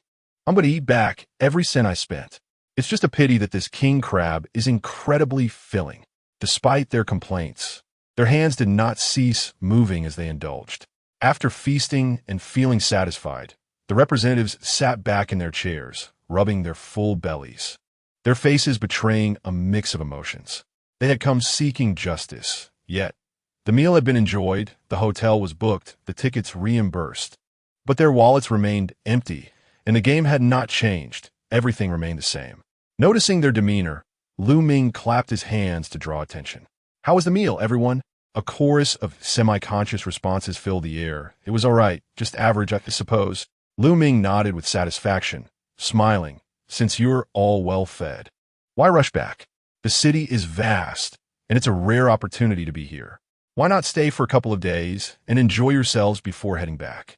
I have already arranged accommodations at a 5-star hotel in double rooms with a pleasant environment. Additionally, I will reimburse your tickets and flights back. So you want to feel like this trip was in vain. Chapter 47. Have you truly considered addressing the issue at its core?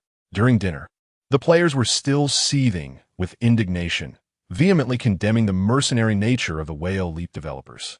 After their outbursts, they began to indulge in an extravagant seafood feast, and once satisfied, were escorted to a luxurious 5-star hotel for their stay.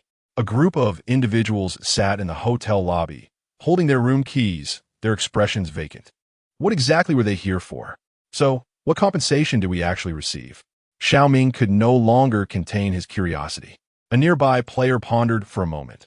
Free food and lodging? Complimentary travel? A 2-day tour of the Magic City? It seems we haven and oppose. Come here in vain. At that moment, silence enveloped the room. They suddenly grasped the chilling truth. Although the game remained unaltered and their money hadn't been refunded, their emotional turmoil appeared to have dissipated significantly. Is this the sugar-coated pill of capitalism? Corrupting the mind. How terrifying. 2 days later, the players boarded their respective vehicles homeward, laden with grievances and suitcases filled with souvenirs from the Magic City. Just before their departure, Ming gazed at Ming, his eyes filled with complexity. Ming watched the departing crowd and couldn't help but express his gratitude. Thank you all for your support. Remember to visit the Magic City again in the future. After bidding farewell to the players, the entire company gathered in the conference room, the atmosphere remarkably grave. Everyone fixed their unwavering gazes on Ming. The lessons learned from this incident were monumental.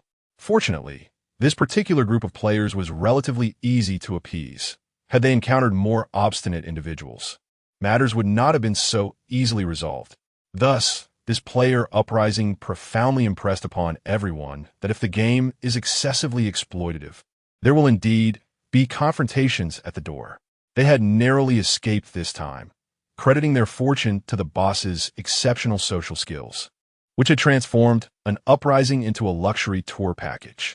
Yet, what if next time the players refuse to be appeased and arrive with lawyers or journalists in tow?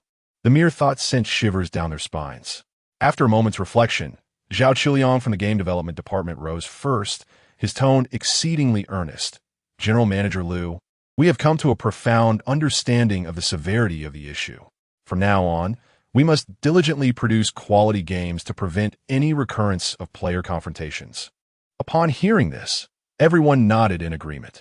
Indeed, future planning must be approached with utmost caution to avert explosive player reactions. Our numerical values must be more reasonable. We cannot allow players to feel as though they are perpetually spending money. Precisely. Game mechanics must also adopt a more humane approach, rather than solely focusing on monetization. Furthermore, customer service must adopt a more patient demeanor to soothe player emotions, preventing them from directing their ire at the company. The sincerity etched on their faces resembled that of reformed game developers. They had genuinely been alarmed, although they had purchased insurance against unforeseen circumstances. They did not expect it to be of any actual use. Had it not been for General Manager Liu's adept management, the situation might not have been as simple as merely offering free travel to the players. Listening to the employees' declarations, Ming nodded slightly, a look of satisfaction gracing his features. Excellent. It appears this incident has fostered growth within all of you. The employees chorused in agreement. Yes. Ming's tone shifted to one of seriousness as he stated, I completely concur with everyone's perspective. We must not allow players to confront us at the door again. The employees wholeheartedly agreed. As long as we persist and enhance our content, such occurrences will not arise. After a moment of contemplation, Ming continued, therefore, we need to relocate to a larger office with superior security measures. A profound silence fell over the room. Indeed, while Whale Leap had successfully pacified the players this time, Ming had already recognized that the security of their workplace must be prioritized. What if one day they faced even more fervent fans? Such matters cannot simply be resolved over a meal. Although he could endure criticism and accumulate negative value, his personal safety was of utmost importance. If the number of dissenters continues to rise, what would become of his own security? What if someone resorts to violence? Thus, it became imperative to secure a larger office with enhanced security. After all, the moral debt had already surpassed 100,000, barring any extraordinary circumstances. An eightfold backlash was certainly manageable. Coincidentally, he had numerous expenses left unspent this month, which could be conveniently allocated here. At such a critical juncture, I am truly astute. Across the table, Zhao Qiliang's lips twitched. How had the general manager misinterpreted his intentions once more? General manager, that was not my point. What I meant was, I understand, your perspective is quite valid. We indeed need to find a new location to continue our work on the game. Ming asserted. It was our previous choice of office that was too haphazard, with an inadequate security system that allowed players to easily confront us. This has severely disrupted our daily operations. As the owner, I must reflect on this. The safety of our staff is paramount, and as our company expands, creating a conducive working environment is essential. If we relocate to a more upscale office building with stringent security measures, even the angriest players would be unable to gain entry. Hearing Ming's assertions, Zhou Bowen appeared astonished. Boss, shouldn't our primary focus be on improving the game so that players won't feel compelled to confront us? Ming raised an eyebrow. What you mention is merely part of the focus. Even if the game is well developed, we cannot allow fans to block our entrance. The fervor of fans in the entertainment industry, stalking, following cars, making harassing phone calls. You have all witnessed it. Everyone was taken aback. They had just been reflecting on the flaws in game planning, and now Ming was suggesting a relocation. Comparing the fan culture of the entertainment industry to that of gaming is simply not applicable. Our gaming players are the epitome of innocence. General Manager, have you genuinely reflected on this? Someone could no longer restrain their curiosity. Of course, Ming replied with utmost seriousness. I have reflected. Fundamentally, our game is sound.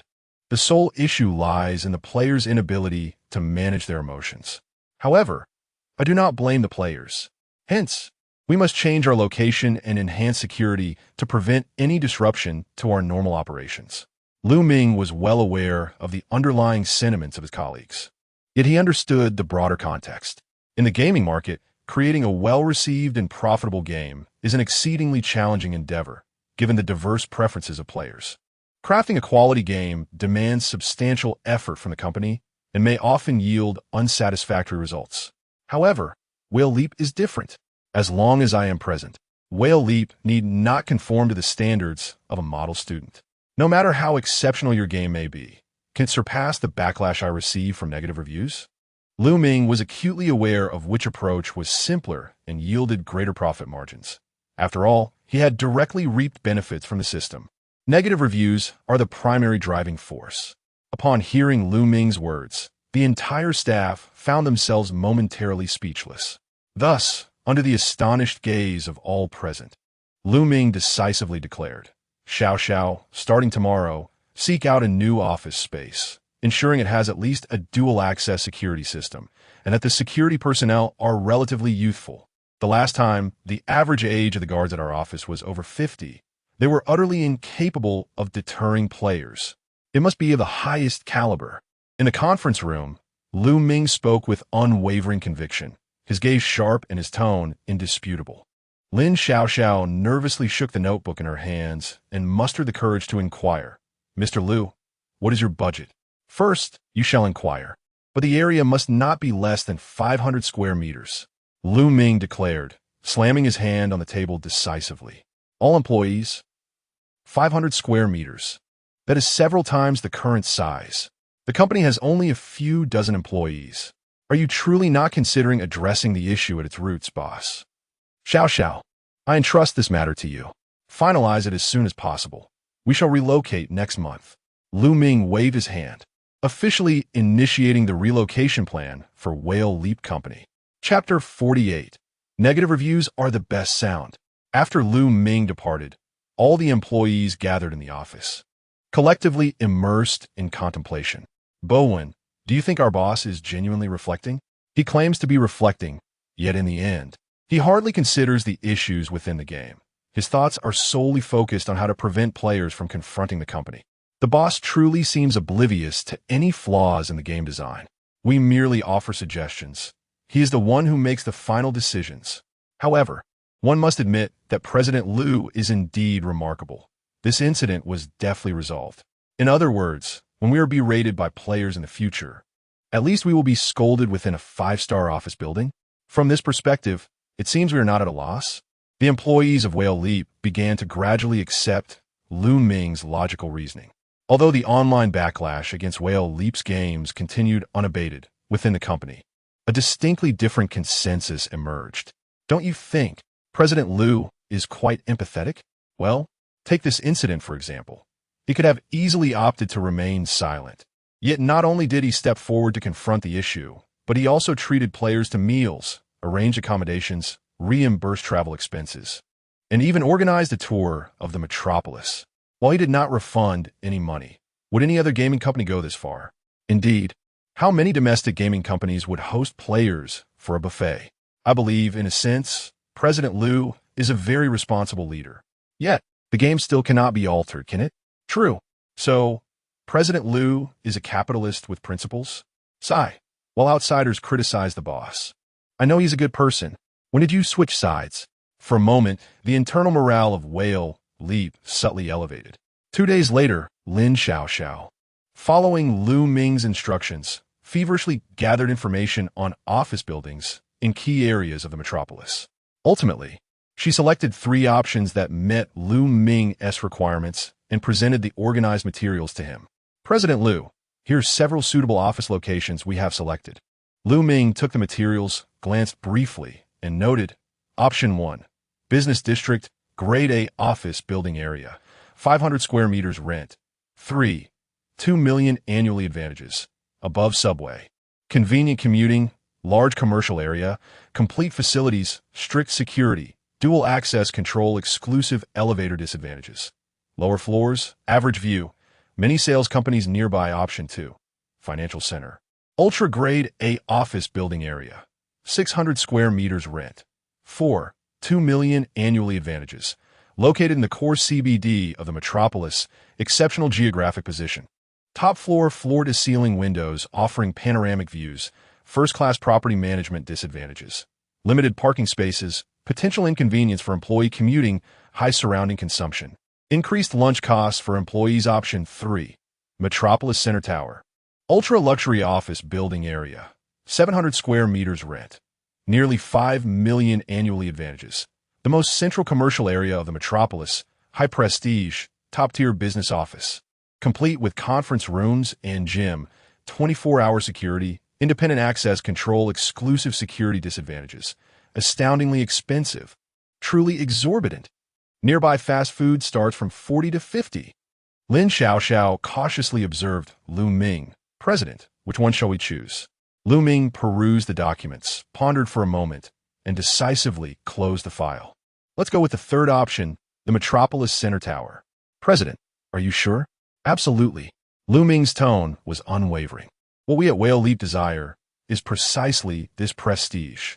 After all, once the month ends and we settle accounts, a small target will be reached. 5 million? That's merely a drop in the bucket. But the rent is nearly 5 million a year. Lin Xiaoxiao swallowed nervously and gently reminded him, considering security, isn't this a bit extravagant? Extravagant? Lu Ming countered, laughing lightly. How can this be considered extravagant? This is about corporate image. What kind of company is Whale Leap? Are we surviving solely on technology? Oh no. Are we living off creativity? Not that either. What do we rely on? Lu Ming's gaze deepened, his fingers gently tapping the table. Prestige. It's all about prestige. Why are there so many games from Tongxiu that are criticized, yet players seldom confront them directly? It's because they have their own buildings. Their prestige is sufficiently high. Players can only curse behind their backs, unable to confront them face to face. This is something we must learn. You visited the Tongxiu headquarters. We are not yet capable of building our own, so let us rent a better one for now. Xiao, you may not understand, but in the eyes of players, we are not just any game company. We are their ultimate adversary, the embodiment of capital. Therefore, our company must live up to that identity. Have you ever seen an ultimate boss working from a small office in the suburbs? No, right? An ultimate boss must reside in the core area, in the most upscale office buildings, with top-tier VIP security, entering through fingerprint and facial recognition systems. Ideally with a private elevator. Thus, when players come to seek answers from us, the mere act of entering the building will consume half their anger. Lin Xiaoxiao. This logic seems quite sound, but the rent is truly high. No worries, as I mentioned before, the company is not lacking in funds. We will expand eventually, so why not take a decisive step now? As for the high surrounding consumption, simply increase everyone's meal allowances as the company progresses. So must the employees. Lin Xiaoxiao found herself unable to counter. After all, for her, commuting would be more convenient after the office relocation. There are several subway lines leading to the city center.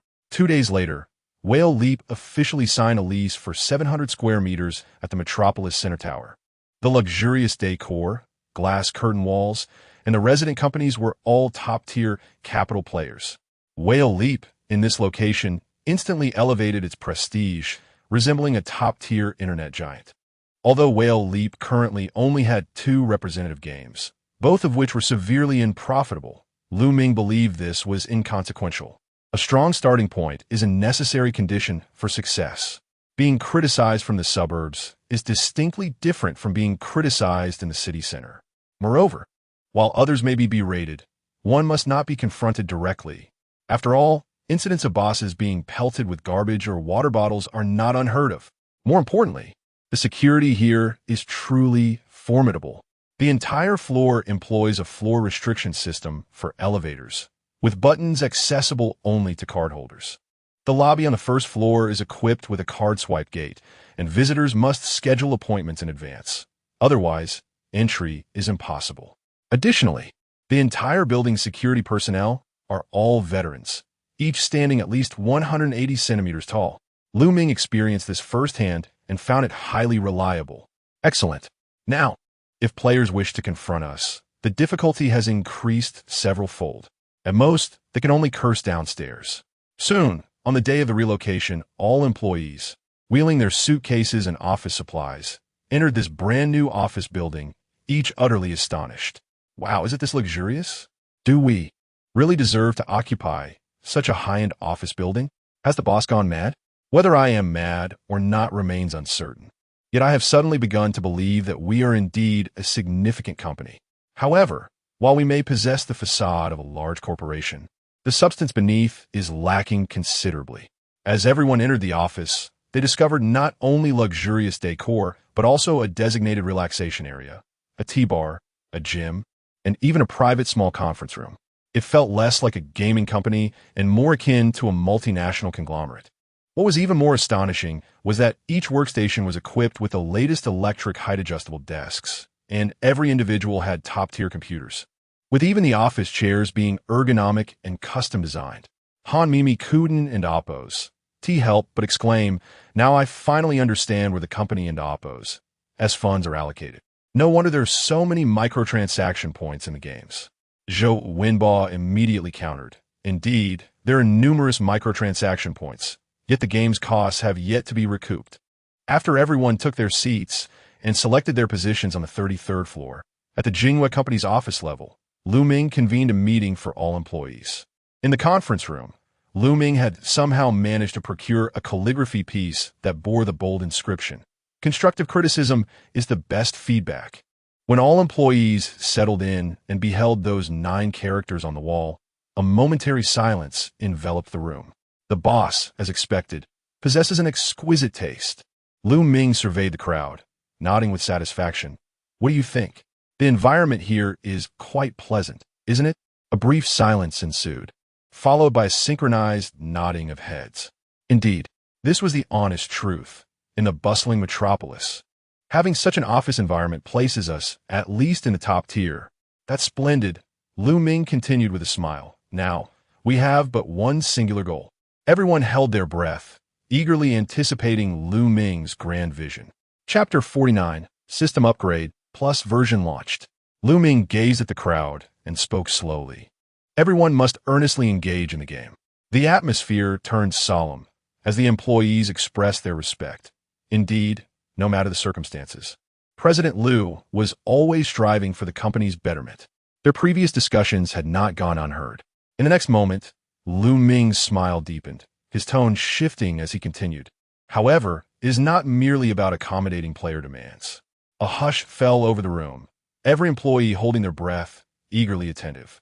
When we create games, we must adhere to our own principles. Lu Ming's voice was steady, yet his gaze was resolute.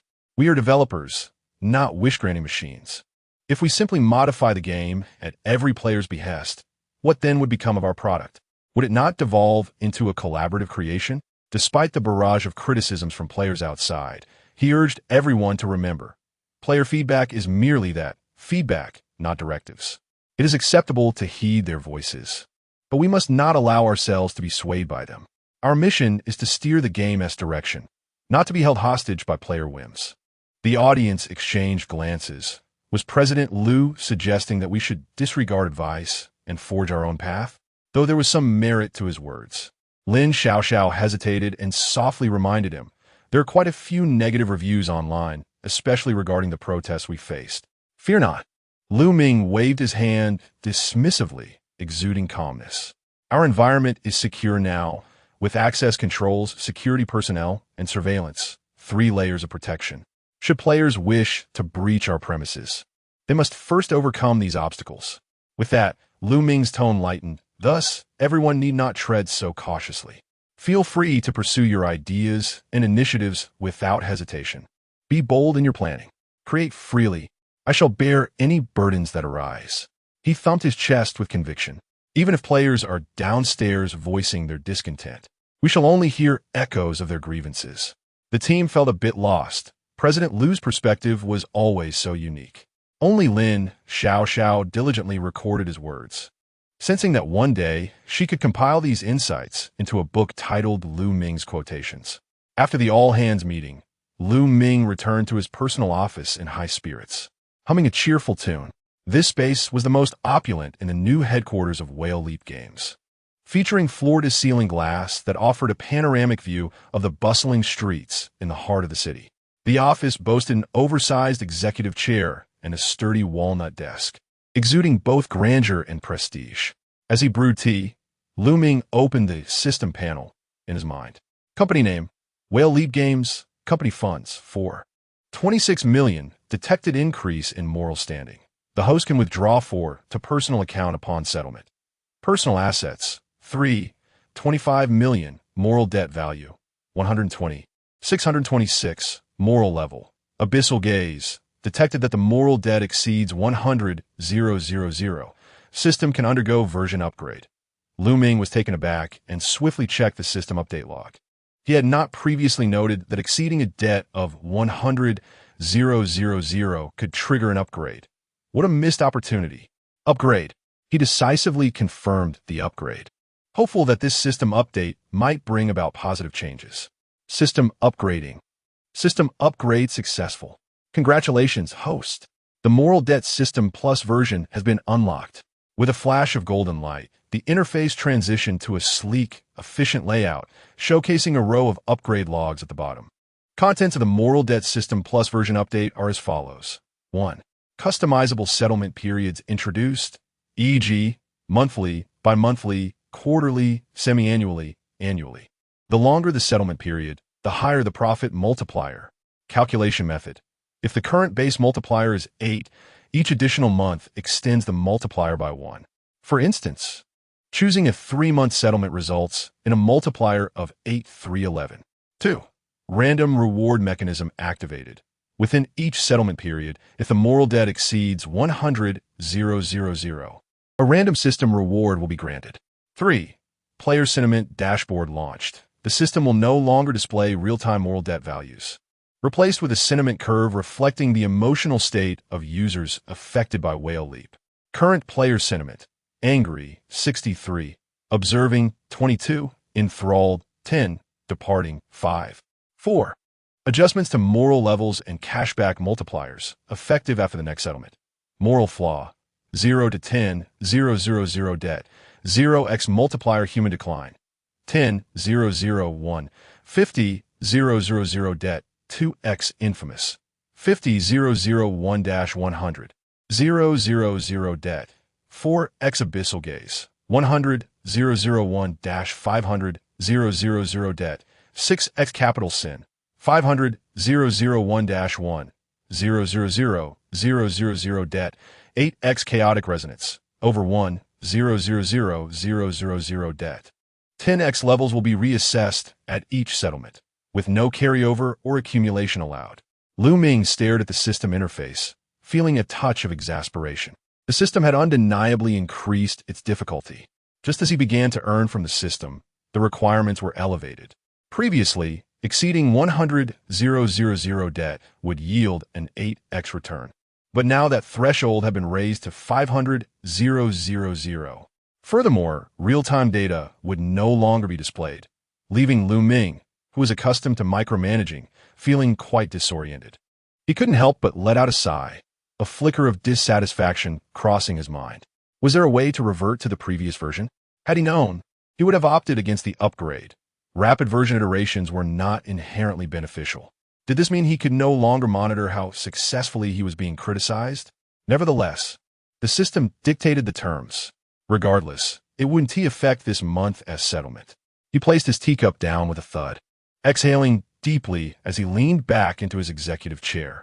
Yet, despite the change in panel format, the system upgrade was not entirely disadvantageous. The customizable settlement period was a formidable asset.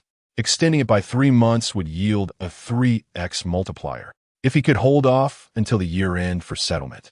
The returns could be astronomical. Ming pondered, envisioning the possibility of having 10 games akin to life-defying immortal cultivation, where the debt could easily surpass 1 million, followed by choosing a 10-month settlement, resulting in a remarkable 20x return. This presented far greater operational flexibility. Rubbing his hands together, he felt his determination rekindle. Truth be told, while the system upgrade initially seemed displeasing, upon closer reflection, it appeared tailor-made for him. Once he received his funds at the end of the month, delaying the settlement could lead to achieving several financial milestones. As he contemplated the next steps in his development, his eyes sparkled with fervor. Just then, a notification pinged from the system. Ding. Detected that the host's moral debt value for this period has exceeded 100,000. Random reward has been generated. Would you like to claim it immediately? Ming's eyes lit up. Here it comes. My reward for breaking the 100,000. He promptly clicked the claim button.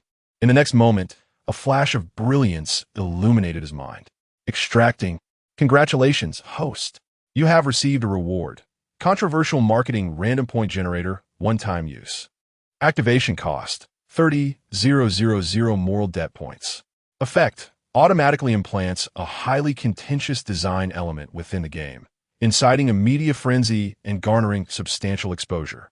Note, the duration of effect is uncertain, with positive and negative public opinion, each holding a 50 probability. Lu Ming's pupils constricted upon witnessing this reward. This item. He stroked his chin, his expression complex. It is indeed a valuable asset, capable of generating significant commotion, yet he glanced at the calendar. It was only the middle of the month, with approximately 2 weeks remaining until the current round settlement.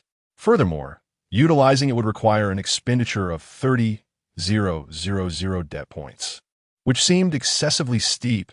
It felt somewhat unwise. Should he spend an additional 30,000, his moral debt would plummet below 90,000. If he failed to recover promptly, he might even suffer a demotion, resulting in substantial losses. Moreover, the crux of the matter lay in the fact that this tool was a random point generator. Its activation timing remained uncertain, merely stating that it could provoke controversy. Yet the direction was entirely uncontrollable. There was even a 50 chance of a positive outcome, which meant he faced a 50-50 chance of being mercilessly lambasted. A pity indeed. This device should be reserved for a decisive battle or employed when one's debt points are plentiful. Lu Ming was acutely aware that now was not the time for reckless actions. Having previously experienced the bitterness of prematurely celebrating, he recognized that the negative publicity surrounding pay-to-win cultivation had already reached a critical mass. His next course of action should not be one of impetuousness, but rather of stabilizing the current situation, accumulating more debt points, and preparing for a harvest at the end of the month. With that, Lu Ming exited the system interface, momentarily deciding against utilizing this item. Stability was paramount. While one could certainly charge ahead, it must not be done blindly. Chapter 50. A sharp tool is always a sharp tool. Lu Ming exited the system interface, feeling too apathetic to continue with his tea. He stood up and began to stroll around the office, his mind racing to analyze the current market situation. Although killing for immortality had not gained significant traction on PC, it remained a hot topic, with negative buzz continuing to ferment. This development aligned perfectly with Lu Ming's psychological expectations. He had indeed become an author of note. However, a significant issue loomed ahead. The audience on the computer platform was inherently limited, constrained by the requirements of the hardware. With this thought, Lu Ming squinted and murmured, "It's time to expand to a second battleground." After pondering for a moment, he suddenly clapped his hands. Mobile gaming. We must delve into mobile gaming. Lu Ming decisively recalled Tungsu's operations, as they had excelled in recent years at porting well-performing games to mobile platforms, or vice versa. One trick suffices, but Tungsu had two. Lu Ming's eyes brightened, nodding repeatedly. Perhaps players would still harbor expectations for a mobile version of killing for immortality? This could also allow for the collection of some debt value. Even if players disliked it, at least his expenditure would be justified. After all, a sharp tool is always a sharp tool. The mobile version of killing for immortality would undoubtedly thrive on the mobile platform, boosting his debt value. Besides, Jingwei still had a budget. Without further ado, 5 minutes later, Zhao Qiliang, head of the technical department, entered. "Mr. Lu, you called for me?" Not beating around the bush, Lu Ming stated directly, "I plan to develop a mobile version of killing for immortality and launch it on the mobile platform as soon as possible." Zhao Qiliang was taken aback. "So soon? We haven't even addressed the complaints from the PC version yet. Does the company need to move this quickly?" "Yes, the same team will remain. We will optimize the UI and interactions as much as possible, keeping the gameplay logic consistent while maintaining the data mechanics. The key is speed and porting. I want it launched within 2 months at the latest. Can you manage that?" "Mr. Lu, if we utilize an existing engine, compress the art resources, and make minimal changes while optimizing the system, it can be done within 2 months, just barely." Zhao Qiliang, being professional, quickly assessed the feasibility of the timeline. "All right," Lu Ming decisively concluded. You must inform me in advance before the mobile launch, so I can prepare for the promotional efforts. Zhao Qiliang's lips twitched, a sense of foreboding creeping in. Mr. Liu, should we consider adjusting the recharge features for the mobile version? After all, mobile users are less accepting than PC users, and too many obvious recharge options might deter players. Ming raised an eyebrow. No, you know that recharge is more convenient on mobile, so it must be more prominent and direct. Make it stand out. The recharge entrance must be in a prime position. It should not only be large, but also flashy. Ideally, it should include some animations. Once users click, the product page must pop up immediately, and the close button should be small and discreet. Being an industry veteran, you shouldn't need me to emphasize these industry norms. Zhao Qiliang was speechless. Boss, you're not letting any of the industry's bad habits go, are you? Why can't you learn some good practices? Zhao Qiliang was still trying to convince himself to accept the situation when Ming continued. You also need to guide users towards first-time purchases, monthly cards, seasonal cards, and limited-time offers. And what about designs that trigger multiple pop-ups with a single click? Can those be ported over? Mr. Liu, ISNT that's somewhat against user experience? Ming stood up and paced the meeting room with his hands clasped behind his back, speaking solemnly. No matter how good the user experience is, if they don't spend money, they aren't users. They're just visitors. We are creating games, not a charitable platform. After a moment's hesitation, Zhao Qiliang finally asked, so, should we set a beginner's buffer for paid content?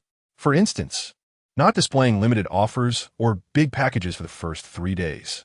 Not display. Ming interjected swiftly. If we don't display, how will they even play? Look at today's mobile games. If you don't present recharge prompts from the start, players might think they're playing a pirated version. Let me share a golden saying. With such a large player base, earning money from just 5 of players is sufficient. We must ensure a 100 replica. Our mobile user's experience must match that of the PC version. This is essential to prevent any players from feeling it's unfair. Zhao Qiliang opened his mouth, but ultimately refrained from arguing.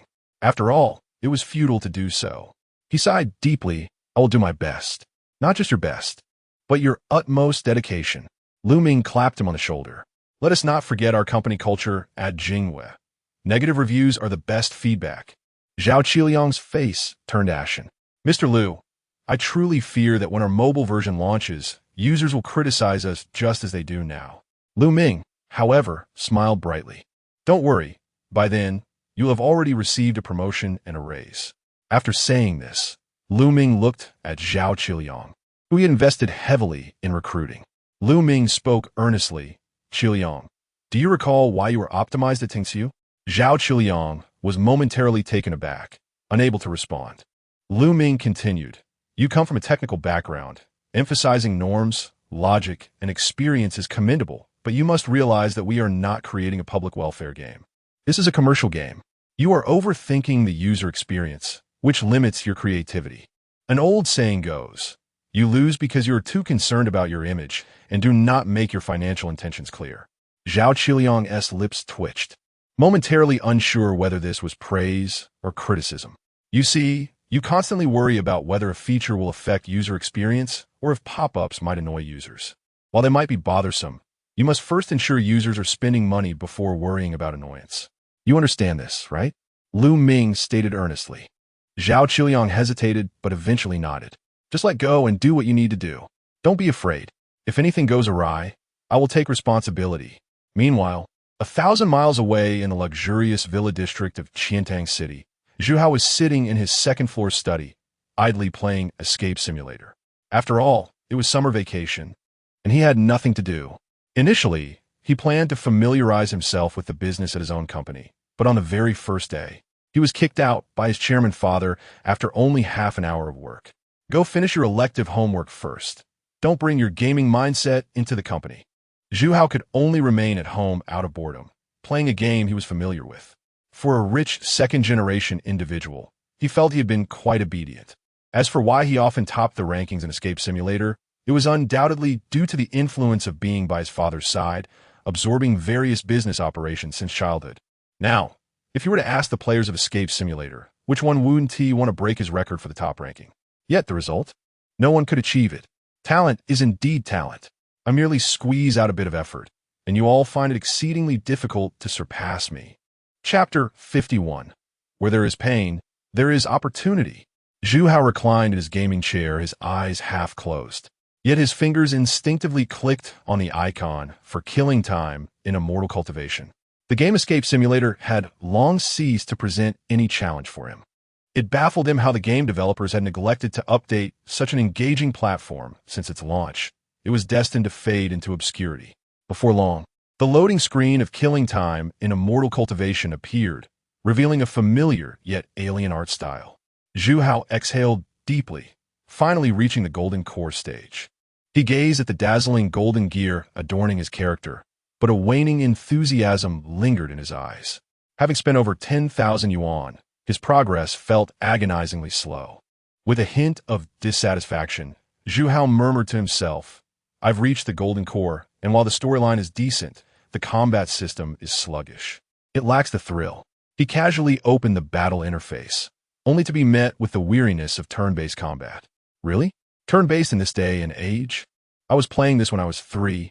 Zhu Hao scratched his head, realizing that apart from the pay-to-win mechanics, the game was genuinely tedious. How could a game from the same company exhibit such disparity in quality?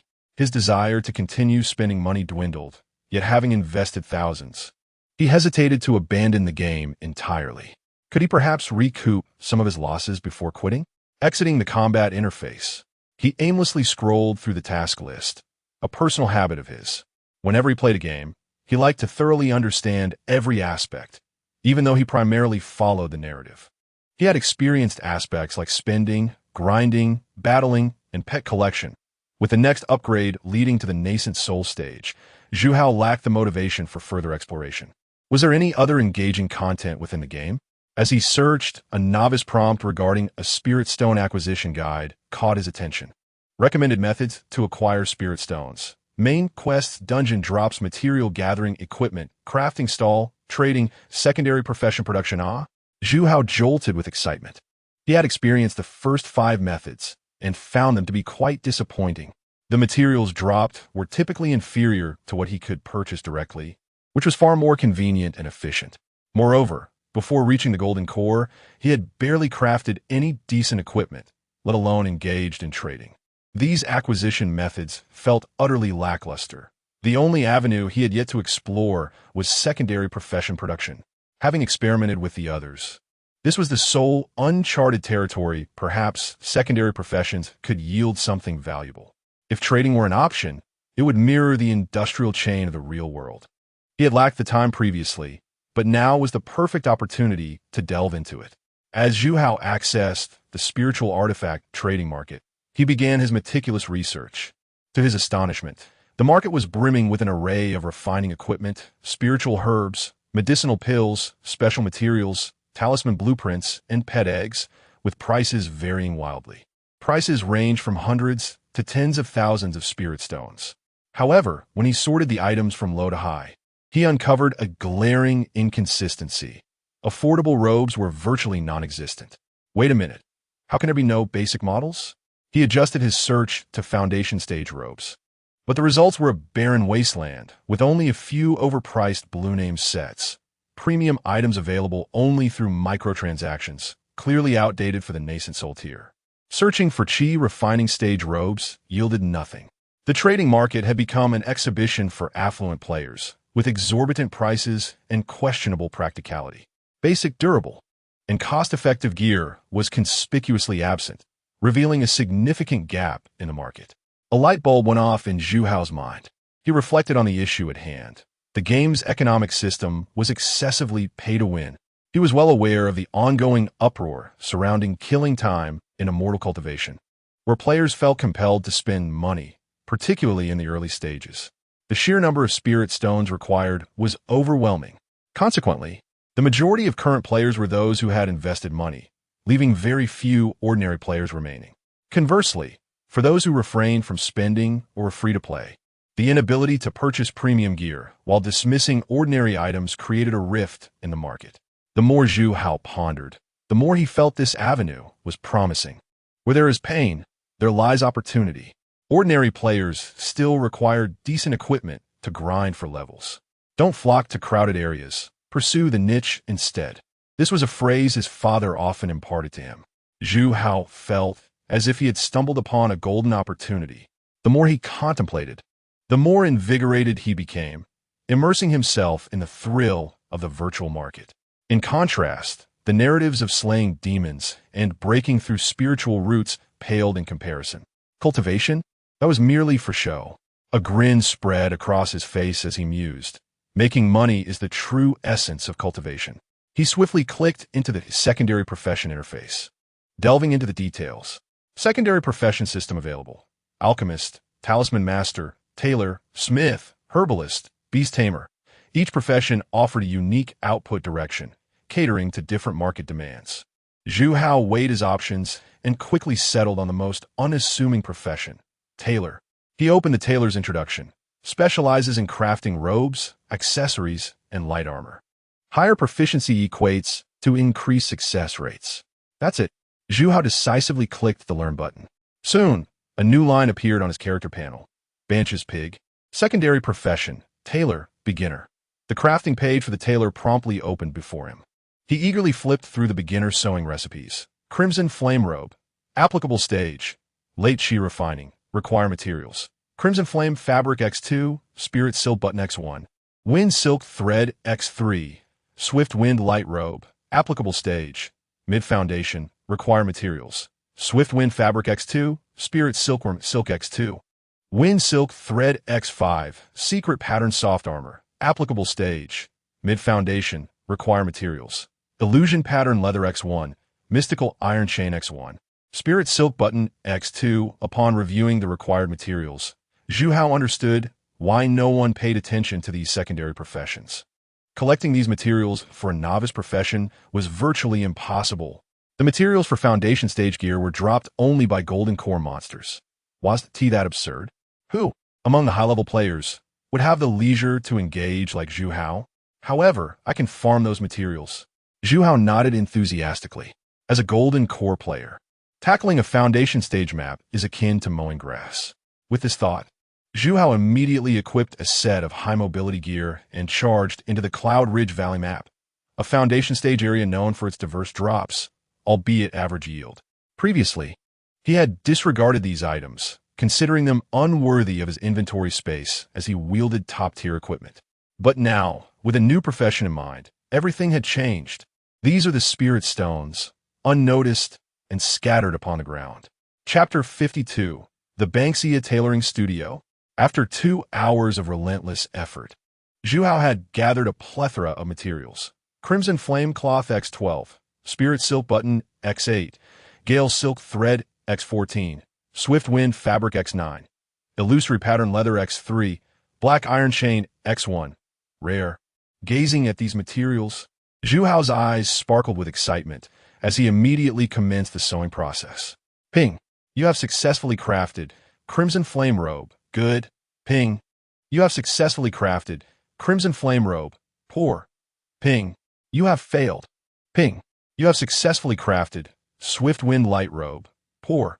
After a series of operations, Zhu Hao had produced several finished items.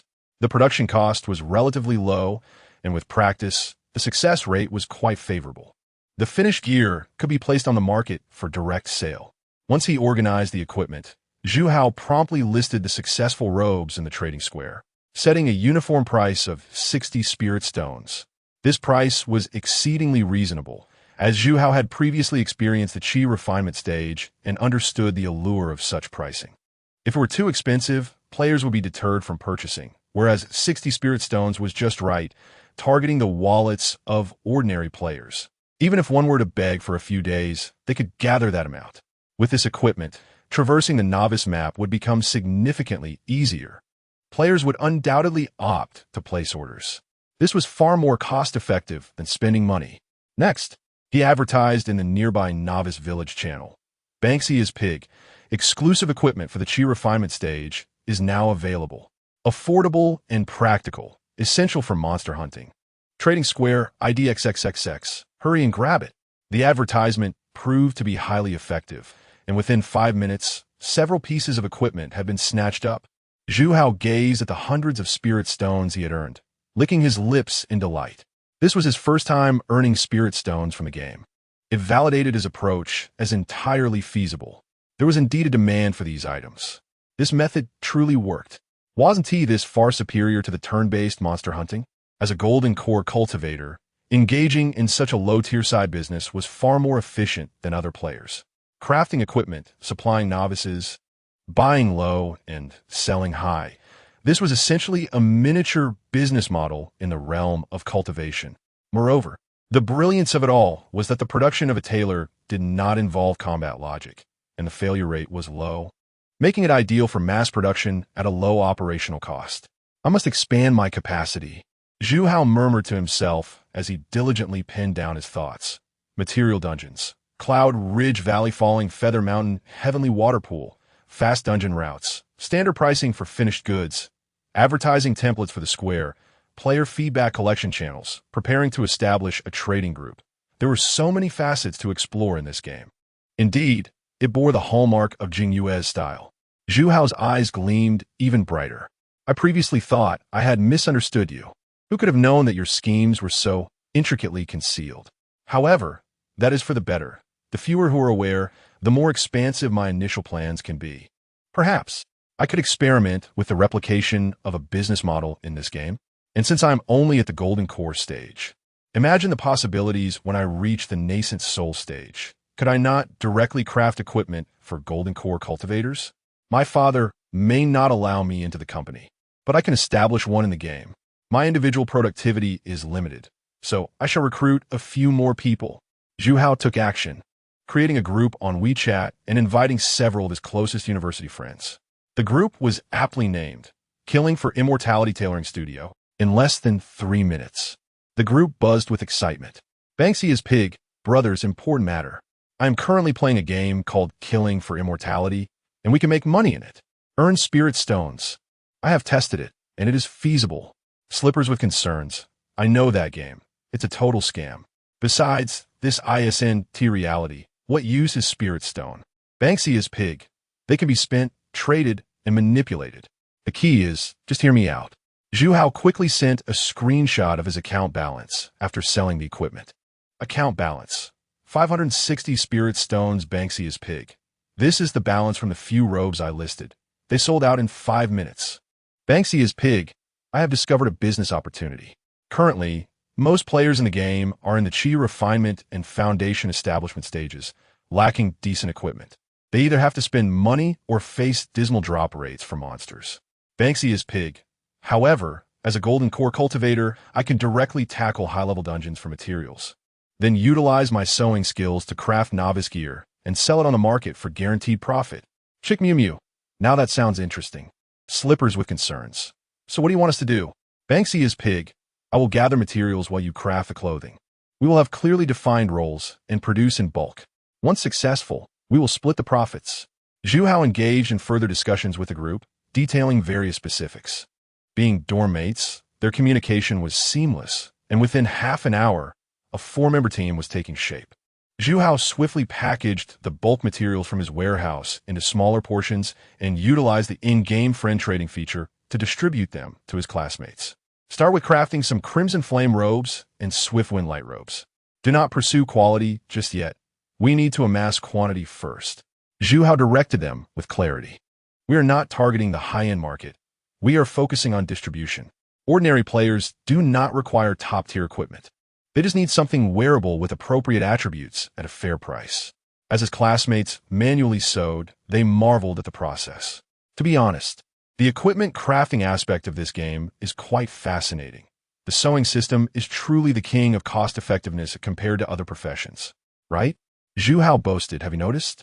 The worst that can happen with a sewing failure is material waste. Yet each successful attempt can yield dozens of spirit stones, multiplying our returns. Don't underestimate it. As our production volume increases and sewing levels rise, this will undoubtedly yield substantial gains. Zhu Hao and his small team thrived in their newfound venture. Initially, it was just Zhu Hao gathering materials and sewing alone. Now, however, he was leveling up by battling monsters while the others engaged in mass production. Also managing customer service and promotions, gradually establishing a small workflow. Zhu Hao sat before his computer, battling dungeons while directing his teammates, with notifications popping up in the group chat about processed orders and items listed for sale. The entire process became increasingly proficient. Meanwhile, spirit stones flowed in like a rushing stream.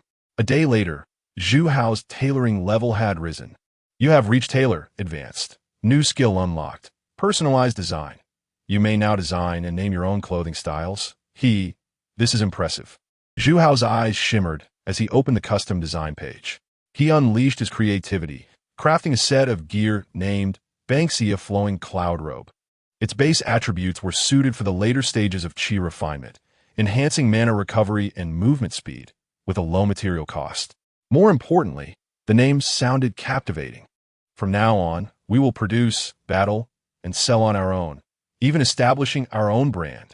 After completing the design, he promptly crafted 2 pieces and listed them on the market for trial, each priced at 398 spirit stones. Ping. You have listed the item Banksia Flowing Cloud Robe. Please note the item circulation time. Seeing the capability to name their designs ignited enthusiasm among his friends in the group. Rat, your design is quite provocative. How is it so revealing? I can't stand it anymore. Tomorrow, I will max out my tailoring skill. What if I create a chart to track which types of equipment sell the best? Do you think we could establish our own guild? I believe Banksia Tailoring would be a powerful name. Observing the discussions within the group, Zhu Hao chuckled softly while jotting down a phrase in his notebook. He rose to his feet and strolled to the window, gazing out at the garden of his villa, a profound sense of accomplishment swelling within him. In the tangible world, he remained merely a university student. Yet in this virtual realm of cultivation, he had ascended to the status of a proprietor, a brand founder, and a master of the industrial chain. And this was merely the beginning. Chapter 53. I am already at the sewing machine. In a pink-themed bedroom in Kyoto, under the soft glow of lights, Luo Li was intently donning her headphones as she skillfully maneuvered her character on the computer screen. As an early adopter of the game Killing the Immortal, she had initially been drawn to it after watching Chu Feng's videos, finding the game quite intriguing. With a spirit of exploration, she intended to be a free-to-play player. Upon entering the game, she selected the vividly characterized witch, the Scarlet Witch. After all, the Scarlet Witch, adorned in fiery red, exuded an array of flame effects, complete with burning and scorching impacts, delivering an exhilarating experience that was visually stunning. The only drawback was that the character was not revealing enough. It is widely known that the Scarlet Witch possesses a passive talent called enthralling resonance. The more exposed her body is, the higher her attack power can rise, with a maximum enhancement of 20. However, the revealing outfits in the game's premium shop were exorbitantly priced, lacking in attributes. One such outfit, the Night Flame crop top, was priced at 1,888 spirit stones, offering a mere 1 increase in critical hit rate. Although the appearance was quite revealing, it could not be embedded with runes and offered no additional resistances. To make matters worse, the color was a garish red, reminiscent of blood, making her look like a target. Luo Li had never considered spending money on such an outfit, feeling utterly exasperated. It was absurd that her damage output relied on scan attire, yet the game designers insisted on creating such unattractive revealing outfits. After searching the trading market in vain, she sighed in disappointment. Could they not release something both attractive and revealing? As a Scarlet Witch, why must she dress like a curtain every day? If only she had known, she would have chosen a different character. Just as Luo Li was about to close the auction interface, a newly listed item caught her eye, the half-summer flowing robe. Quality, good, applicable stage, foundation establishment, appearance rating, base attributes, 3 mana recovery, 5 movement speed, 2 charm index, special notes, lightweight fabric, seductive design, suitable for all classes. Wait a moment. Luo Li's eyes sparkled. She quickly clicked to view the details and was immediately astonished. The garment was a strapless design, with extensive cutouts on the shoulders and a high slit at the waist. The bold fusion of red and black was both enchanting and captivating. Most importantly, it was adorned with a circle of fiery effects swirling around the waist. She had never seen such an item. Moreover, the price was exceptionally reasonable. Under 400 spirit stones? Only a fool would pass it up. Without hesitation, she purchased one, and soon, the new attire was in her possession. Dressing in her new outfit, Luo Li admired her character's appearance on the computer screen, nodding in satisfaction. Now, this was a true Scarlet Witch. Beautiful, fierce, and eye-catching, and importantly, it was far more revealing than the previous shop outfit. It also provided a 2 damage boost. Her attack power was instantly maximized. Eagerly, she invited her friends to join her in dungeon runs. Before long, her companions noticed the change in Luo Li. Luo Li, why are you hitting so hard today? Your skill damage is noticeably higher. Did you change skills? No, I changed outfits. During the attack round, she unleashed an extraordinary amount of damage. This half-summer flowing robe may not have had high attributes, but it perfectly triggered the exposure limit, allowing her to deal explosive damage. Wow, I need to get one too. Is it pretty? It's 10 times better than shop outfits. And it's only 400 spirit stones. Once the dungeon was cleared, the 3 of them immediately exited to search for the robe in the trading market. After a thorough search, they discovered there was no sign of the half-summer flowing robe. It was sold out. Luo Li quickly clicked on the seller's information. Seller ID, half-summer S-Pig, recent listings, burning passion garment, half-summer flowing robe, gale light robe. Her eyes gleamed with excitement as she muttered to herself, "This tailor seems to understand our Scarlet Witch character." Meanwhile, on the other side, Zhu Hao stared at the sales data in shock. Hadn't he just listed the item a short while ago? He was astonished to see that all his half-summer flowing robes had sold out. Was his self-designed clothing this popular? The response was overwhelmingly positive. Moreover, upon reviewing the buyers' profiles, it appeared that they were all Scarlet Witches. Zhu Hao's entrepreneurial instincts awakened instantly. This class was perfect for a fashion marketing venture.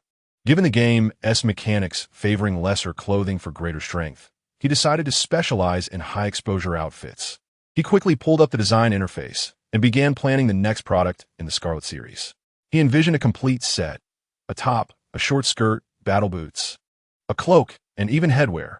To design these garments, Zhu Hao immediately opened a short video app, rapidly absorbing various edgy design styles. His mind was brimming with ideas. However, a problem arose. The supply of high-end materials was insufficient.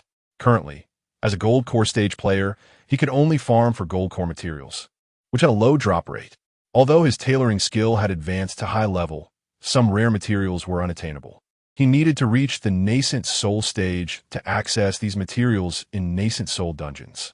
All right, for the sake of no, for the sake of business, Zhu Hao opened a recharge interface and invested yet another sum, directly elevating his level to the nascent soul stage. Although it cost him a significant amount, it was a necessary investment. Rubbing his hands together with fervor, he plunged into the new map. His friends were all asleep. Tonight, he would grind, collect materials, sew clothing, and test new designs. 5 hours later, at 2 in the morning, Zhu Hao stood before the crafting table, grinning like a madman. He had just completed a set of garments tailored for the Scarlet Witch, the Burning Passion skirt, boasting an extremely high exposure rating, reaching the system's limit, and featuring the Flame Walker skill effect, leaving a trail of fire behind while moving. Priced at 568 spirit stones, it was still quite affordable, and this was merely one piece of the ensemble. Purchasing the entire set would cost upwards of 1,000 spirit stones. But Zhu Hao thought to himself, he didn't mind the price. What mattered was that players would willingly buy. Selling in volume could be just as profitable as going for high-end routes. The next morning, Luo Li logged in and immediately checked the trading market, and to her delight, she discovered new stock. The seller was none other than the one from yesterday, Half-Summer S-Pig. This person had new products available. Burning Passion skirt, good quality, limited to 5 pieces. After a quick glance at the item, Luo Li instantly purchased it and left a message. "Big boss, who are you? Can we be friends? I want to buy the whole set. Half-Summer S-Pig. Are you a Scarlet Witch? Don't worry, I'm already at the sewing machine." Luo Li, that is fantastic. You're the only man I respect in this game. Please notify me as soon as you have stock. Zhu Hao quickly accepted Luo Li's friend request. As expected, within 3 seconds, she sent a flurry of messages. "Luo Li, boss, this skirt has a special effect. It's so cool. Way better than the official ones. Luoli, do you have a top? Do you have a cloak? I'm willing to invest in fashion right now. Luoli, I want to be the most stylish Scarlet Witch. Zhu Hao opened his inventory, gazing at the materials he had just harvested, his eyes shimmering with excitement. Observing the user's demands, Zhu Hao murmured, if you are willing to invest in fashion, then I shall strive to design for spirit stones. Chapter 54. Truly Profitable. The following day, the forum erupted. To be precise, the entire community of players embodying the Scarlet, which in killing life and cultivating immortality, was in an uproar. This section of the forum had previously been dominated by threads lamenting the game, yet today saw a flurry of posts seeking to purchase Scarlet Witch equipment, with an array of captivating titles emerging. If the Scarlet Witch doesn't wear red, then who will? I declare that Banksy's Pig is my ultimate faith, beginner's guide to freebies. The Burning Emotions series said, wishing you a smooth foundational period. And incredible, this game could be played like this. Recognizing the player's demands, Zhu Hao and his classmates hastily launched several other styles. Falling Sunset Silk Skirt, a refreshing short skirt version with certain effects removed, priced at merely 128 spirit stones. Nightfire Cloak, a mini flame cloak starting at 99 spirit stones, ideal for newly leveled characters. Crimson Flame Bodysuit, understated yet practical, with a revealing design that boasts self-healing attributes. These were all exceptionally cost-effective pieces of equipment. After all, Zhu Hao's primary intention was to cater to the needs of ordinary players. It is not easy for them to earn spirit stones, and he aimed to create clothing that everyone could afford. Fashion should not be elitist. A few spirit stones through begging, joining teams, and selling materials is still within reach for the average player. Before long, as the number of purchasers surged, discussions intensified.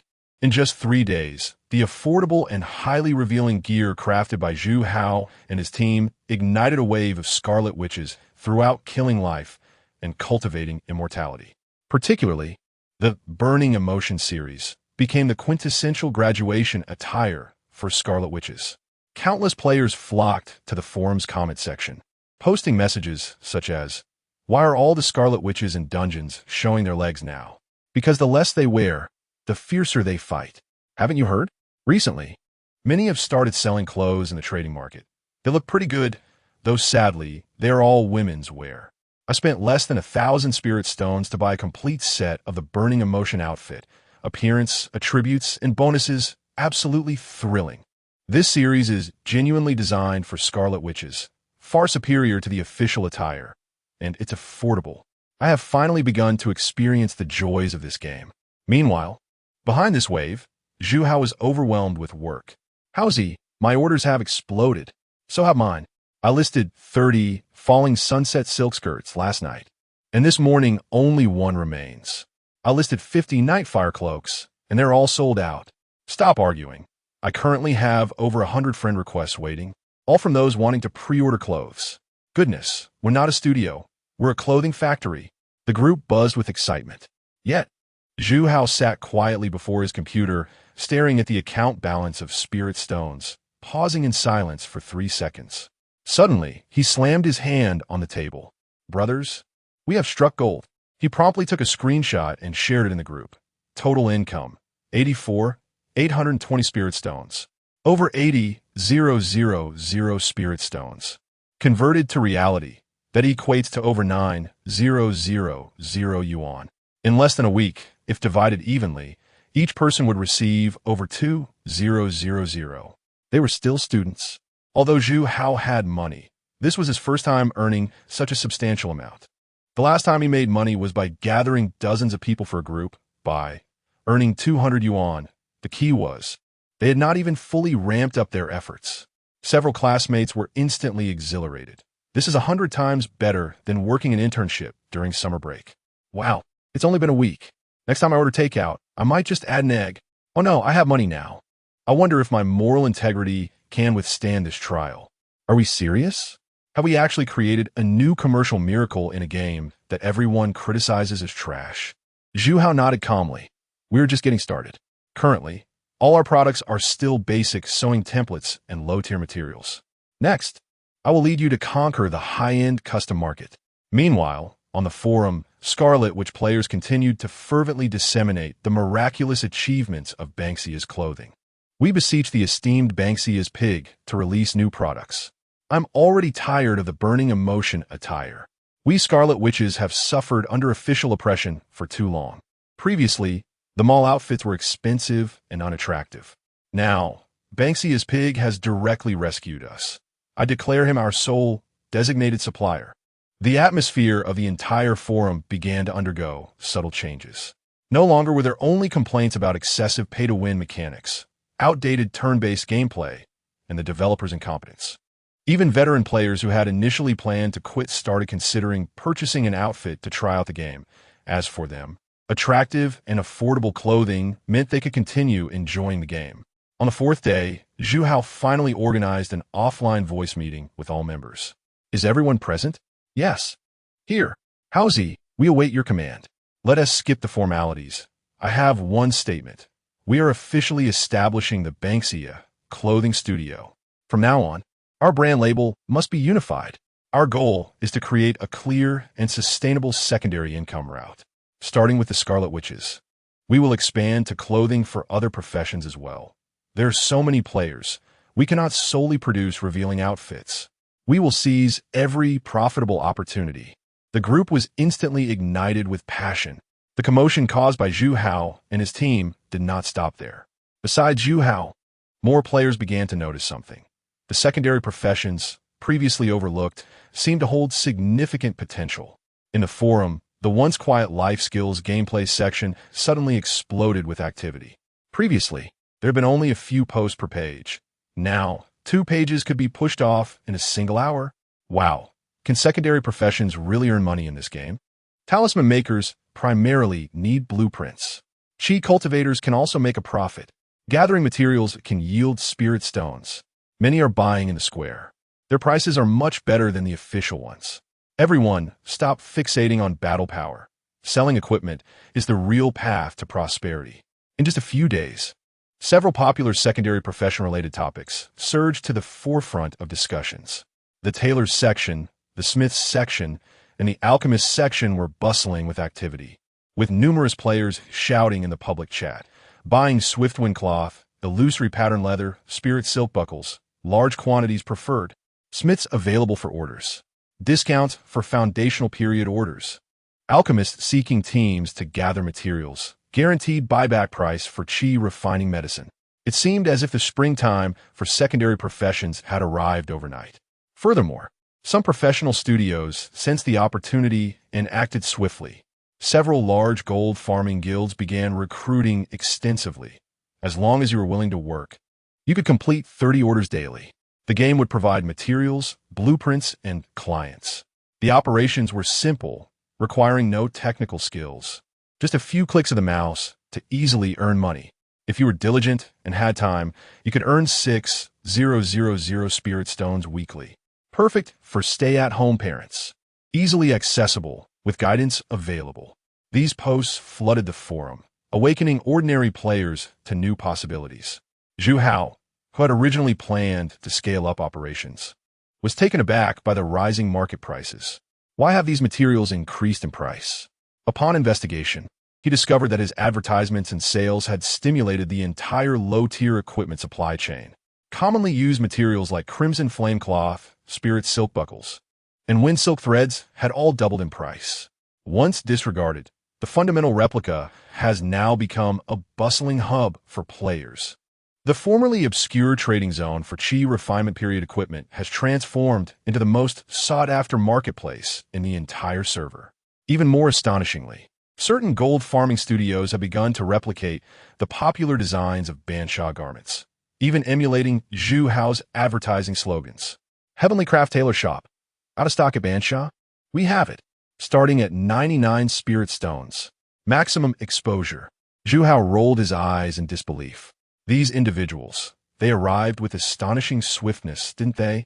Just as I was about to take off, I found myself in their sights. Nevertheless, it is fortuitous. Fortunately, the values within pay-to-play immortal cultivation are exceptionally balanced, and there is no indication of a collapsing price system. Zhu Hao swiftly adjusted his mindset. After all, This is merely the nature of commercial competition. Moreover, they possess a prior advantage. Our next step will involve shifting certain production lines to focus on the mid to low price market.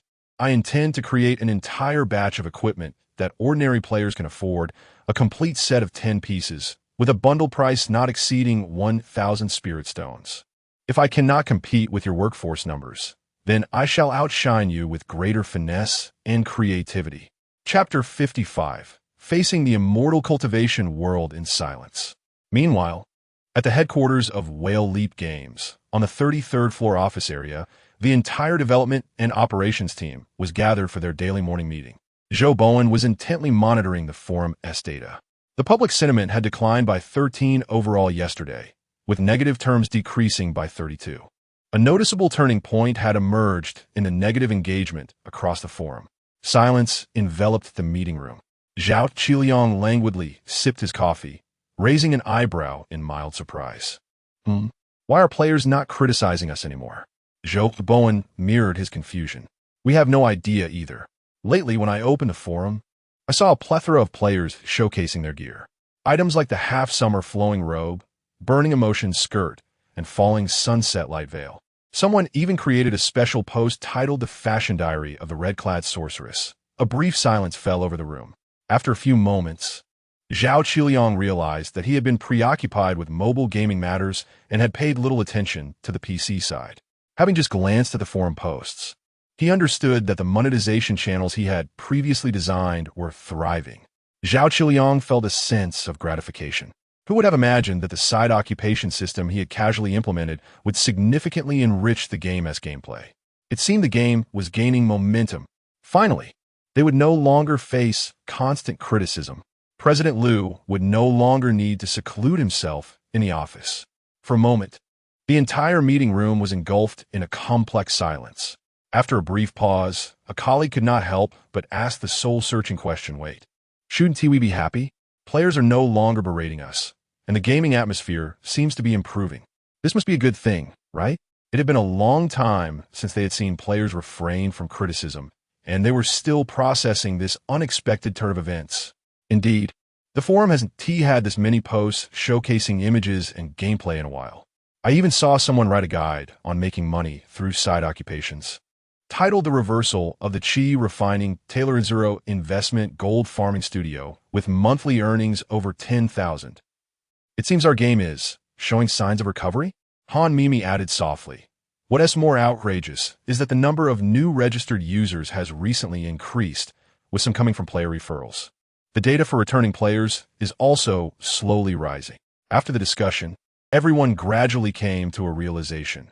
The ecosystem of pay-to-play immortal cultivation appeared to be undergoing an astonishing self-repair. The side occupation system, once derided as unplayable, had unexpectedly become a new outlet. Previously marginalized players had now found their niche. Players like Zhu Hao had ignited a trend of player-driven clothing design. With the emergence of gold farming studios, the gameplay had inadvertently split into two parallel realms.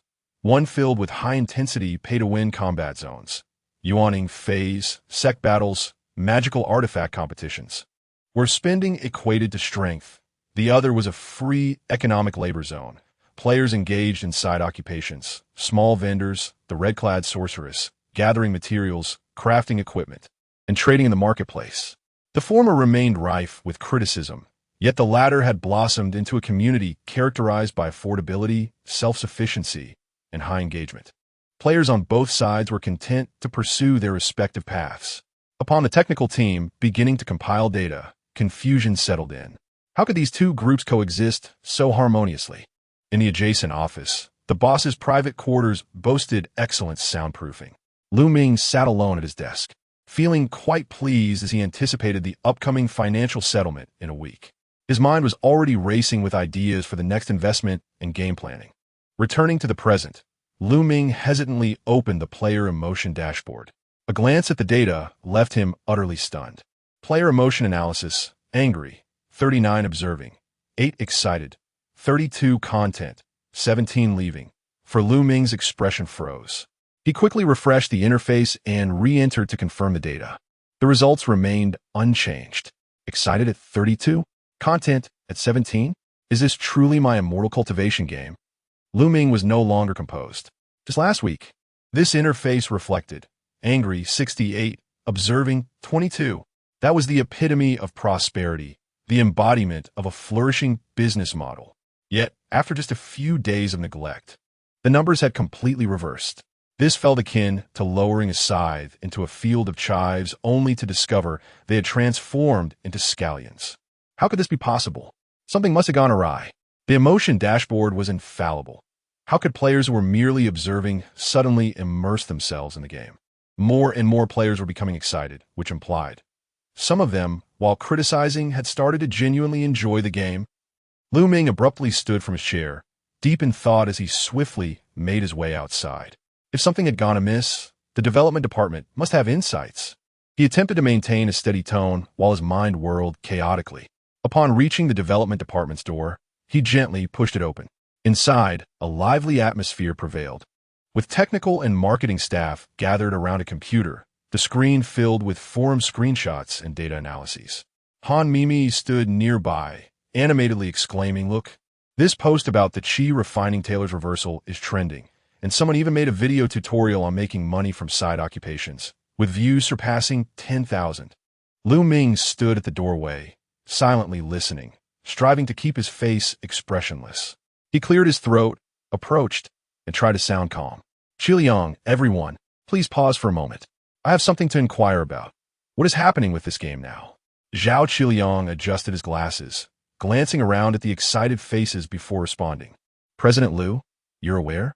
The user activity curve for pay-to-play immortal cultivation is recovering, although we haven't been able to recapture the lost pay-to-win players. There's been a moderate, explosive growth in the life skill player demographic, especially among female users and students." Ming's mouth twitched in disbelief. Indeed, the user numbers had surged. How? How did so many more people start playing? "Boss, our side occupation system has achieved great success." Success? Zhao Qiliang blinked in surprise. "Huh? Yes. Boss, didn't you always want the game to become popular? The side occupation system is quite well received. New users and returning players are coming back. Isn't that a good thing?" Ming stared at them with incredulity, his thoughts racing. A good thing? This isn't the kind of good I wanted. Then, Ming keenly caught the keyword Zhao Qiliang mentioned. Side occupation system? This term seemed unfamiliar to him. His gaze shifted to Zhao Qiliang, recalling that he had spearheaded the game's development. "You were the one who devised this system, right? Didn't I instruct you to keep it simple and not take it too seriously when I asked you to design it? Look at the forum now. It's filled with posts and tutorials. What is going on?" Zhao Qiliang hesitated, a hint of embarrassment crossing his face. He lowered his head in contemplation and quietly reminded, "President, you agreed back then, saying we should provide a way for players to earn spirit stones, to give them some hope. We couldn't let them feel like they were just freeloading. So I followed that idea and integrated alchemy, tailoring, forging, and even added a trading market. I thought players needed something to do, otherwise just fighting would be rather monotonous. Now, players gather materials, engage in side occupation tasks. The feedback from the life skills professions has been quite positive, and the forum is full of praise." Praise? Ming was on the verge of tears, finally grasping the primary reason behind the fluctuation in data. Although Zhao Qiliang's intentions were commendable, Ming fervently wished he had not taken action. Observing Zhao Qiliang's animated demeanor, Ming collected his thoughts and solemnly articulated, "So you're telling me that when the forum praises us, it implies that we were mistaken?" Zhao Qiliang replied, "Do you still remember the positioning of killing life to cultivate immortality? It's about sacrificing life for cultivation." Ming clenched his teeth, emphasizing each word with precision. "We are not a work simulation game, nor a clothing management venture, and certainly not a tailoring training platform. Yet, you have implemented a system that has captivated the entire server. The forum's homepage is dominated by guides on the red-clad sorceress's wardrobe, while the trending posts revolve around tailoring skill experiences. Is this not a deviation from our original purpose? How am I to face the traditional cultivation community with this? P.S. The book's rating has just been released. I hope esteemed readers will consider leaving a 5-star review and adding it to their bookshelf. I'm immensely grateful for your support. Chapter 56. It is to give them hope, not to give them a future. Zhao Qiliang was utterly perplexed. How could this be a situation of speechlessness? Wasn't everything quite normal? Our core gameplay had not changed. Players still recharged, and it had no impact at all. Fearing that Lu Ming had not grasped the situation, he promptly interjected, "Boss, but the players like it. There are even gratitude posts being made. They're no longer quitting the game. Their activity is increasing, daily active users are stable, and the atmosphere is no longer overwhelmingly negative. Isn't that a good thing? I believe that in due time, we will achieve profitability. Moreover, boss, these were tasks you had previously assigned. You've misunderstood me." Qiliang, Lu Ming, nearly frantic, replied, "Did you think I wanted you to optimize the player experience? My initial intention was to give them hope, not to grant them a future." Qiliang, are you perhaps too considerate of the players? Zhao Qiliang, why was the boss saying such things? As a game developer, considering the players was a fundamental professional ethic, wasn't it? Isn't this simply the attitude one should have when creating a game? Designing the secondary professions to be more engaging, enriching the gameplay, and fostering a healthier ecosystem. Boss, do you think I haven't done well in these areas? Noticing Zhao Qiliang's tone had grown somewhat despondent, Lu Ming hurried to console him. After all, he had hired this worker himself. It was unnecessary to make his employee feel burdened. No, not at all, Lu Ming said earnestly, patting his shoulder with a sigh. I don't blame you. I just feel you are too conscientious. Look at me, I'm so pure. Zhao Qiliang opened his mouth, wanting to say something, yet found himself at a loss for words. He was unsure what aspect of purity Lu Ming was referring to. Lu Ming sighed again, adopting a look of disappointment. Qiliang, let me ask you this. When you designed the mobile game Recharge interface last time, and I asked you to enlarge it, were you still thinking about shrinking it? Were you considering whether it obstructed the UI? Did you think the users would be dissatisfied? Yes. See, look at yourself. Lu Ming reclined back in his seat, deep in thought. This cannot continue. The players returning is not the outcome I desired. Gratitude posts appearing on the forum? Could it be any more ridiculous? How am I supposed to redirect the game's trajectory? The current immunity level of these players has risen. Typical revisions will undoubtedly fail to dissuade them. Rubbing his temples, Lu Ming realized the situation had escalated to an uncontrollable degree. The secondary profession system, once overlooked, had unexpectedly become one of the most beloved features of pay-to-play cultivation. Tailors, blacksmiths, alchemists, talisman makers, these secondary professions, originally deemed superfluous, had now morphed into core gameplay elements. Not only had players ceased their criticisms, but they were also actively discussing how to optimize the game's economic system and how to make the pairing of secondary and primary professions more reasonable. The game had completely veered off course. Even more absurdly, some players took to the forums to express their gratitude for the game's design, with analyses proclaiming the secondary profession system of pay-to-play cultivation to be more professional than many pure simulation games. Was this reasonable? Lu Ming gazed at the posts, his emotions a tumultuous swirl that defied articulation. Was it possible to simply eliminate the secondary profession? He turned to Zhao Qiliang, his tone carrying an undeniable firmness. Zhao Qiliang's expression shifted dramatically. Eliminate it? Are you serious? That is one of the core gameplay mechanics. If we remove the secondary professions, the game will cease to function entirely. He continued, Boss, this framework for secondary professions is essential for many main storyline tasks. Altering this mechanism would essentially mean creating an entirely new game. If the foundation crumbles, the game cannot operate. Lu Ming furrowed his brow, cursing his lack of knowledge in game development. Is it truly unfeasible to cut it? Then, could we perhaps lower the success rate of crafting? Zhao Qiliang paused, contemplating before responding slowly. We could adjust it, but if it is lowered too much, players might abandon the game. Lu Ming fell into deep thought. If the secondary professions were eliminated, the game framework might collapse, rendering it unplayable. Conversely, if the crafting success rate were reduced, players could leave.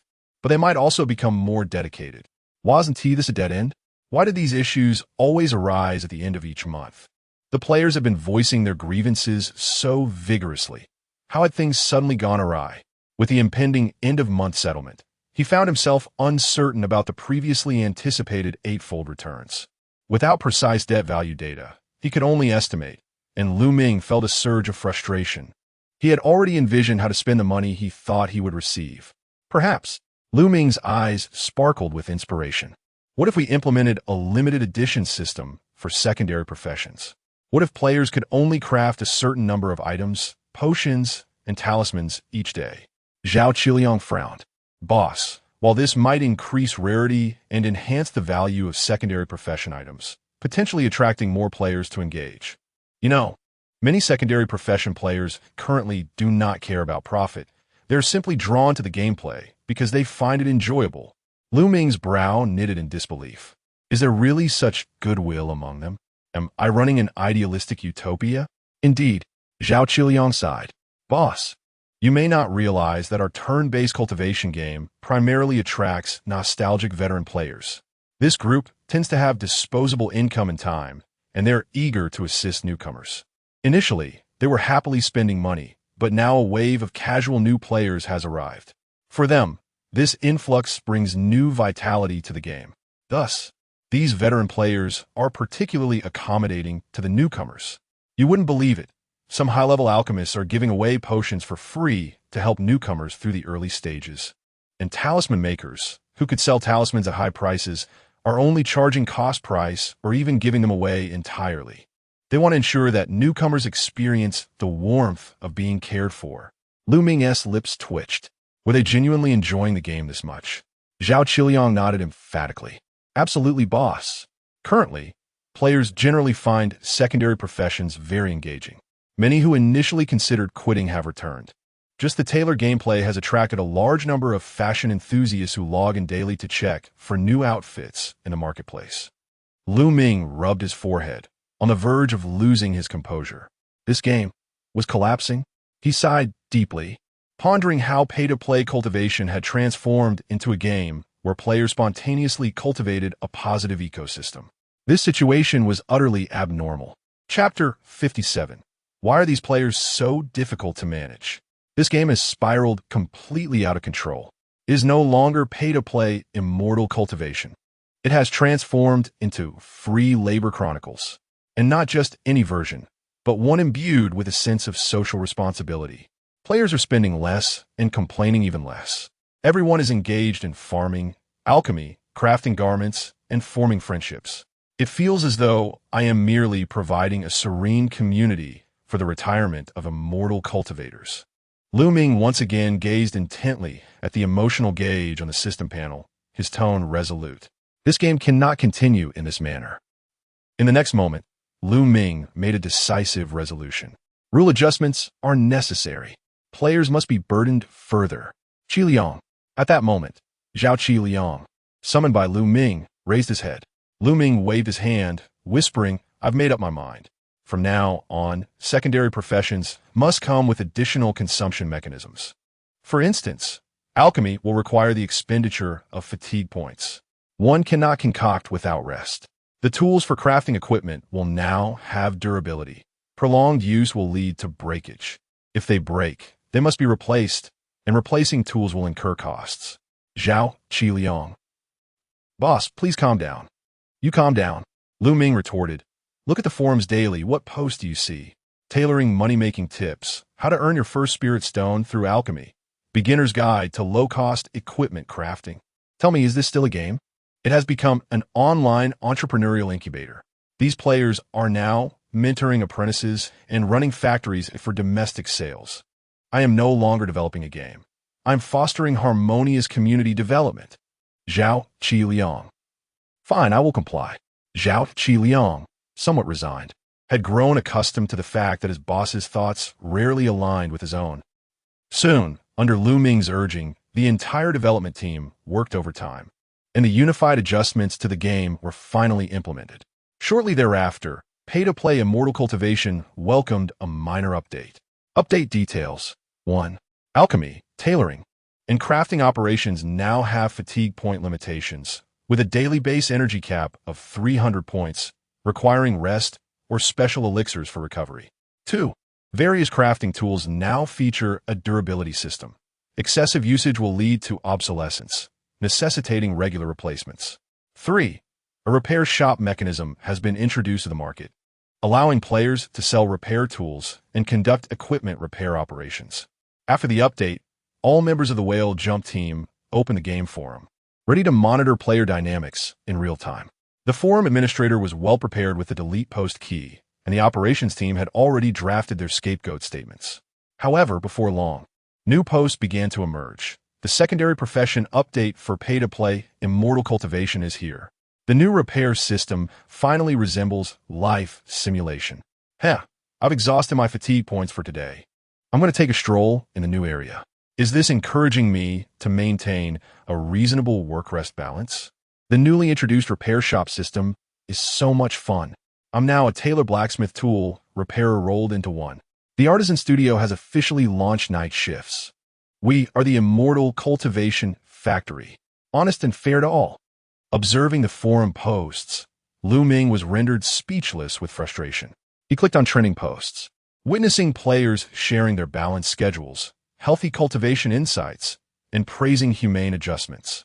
He felt as though he might shatter from within.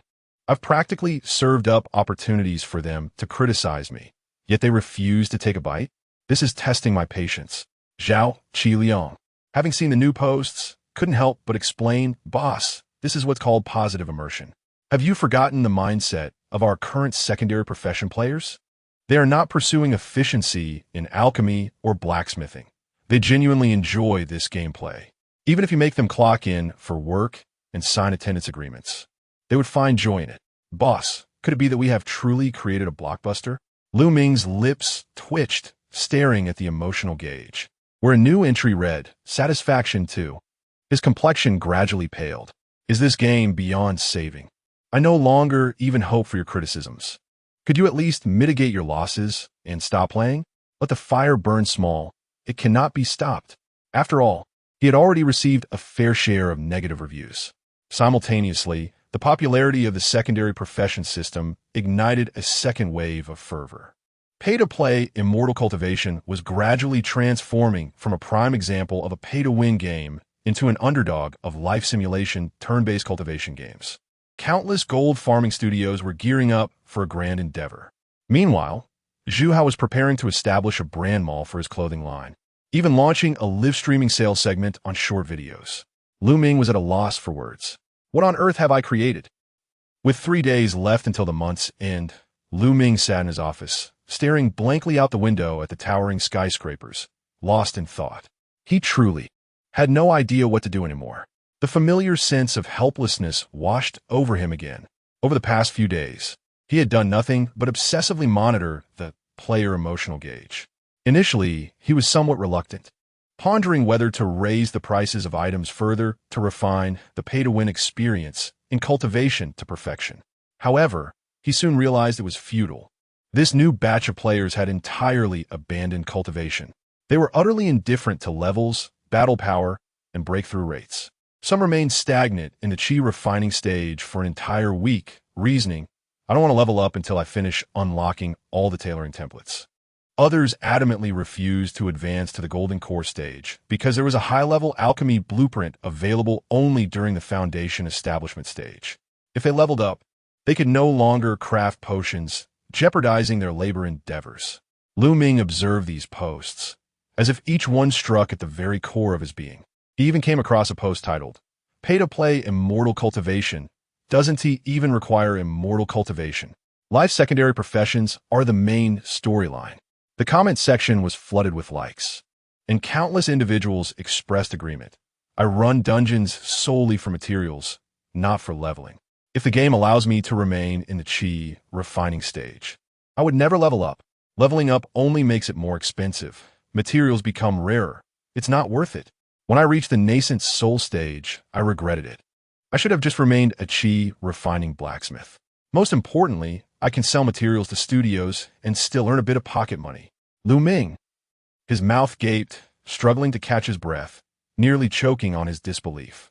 What has become of these people?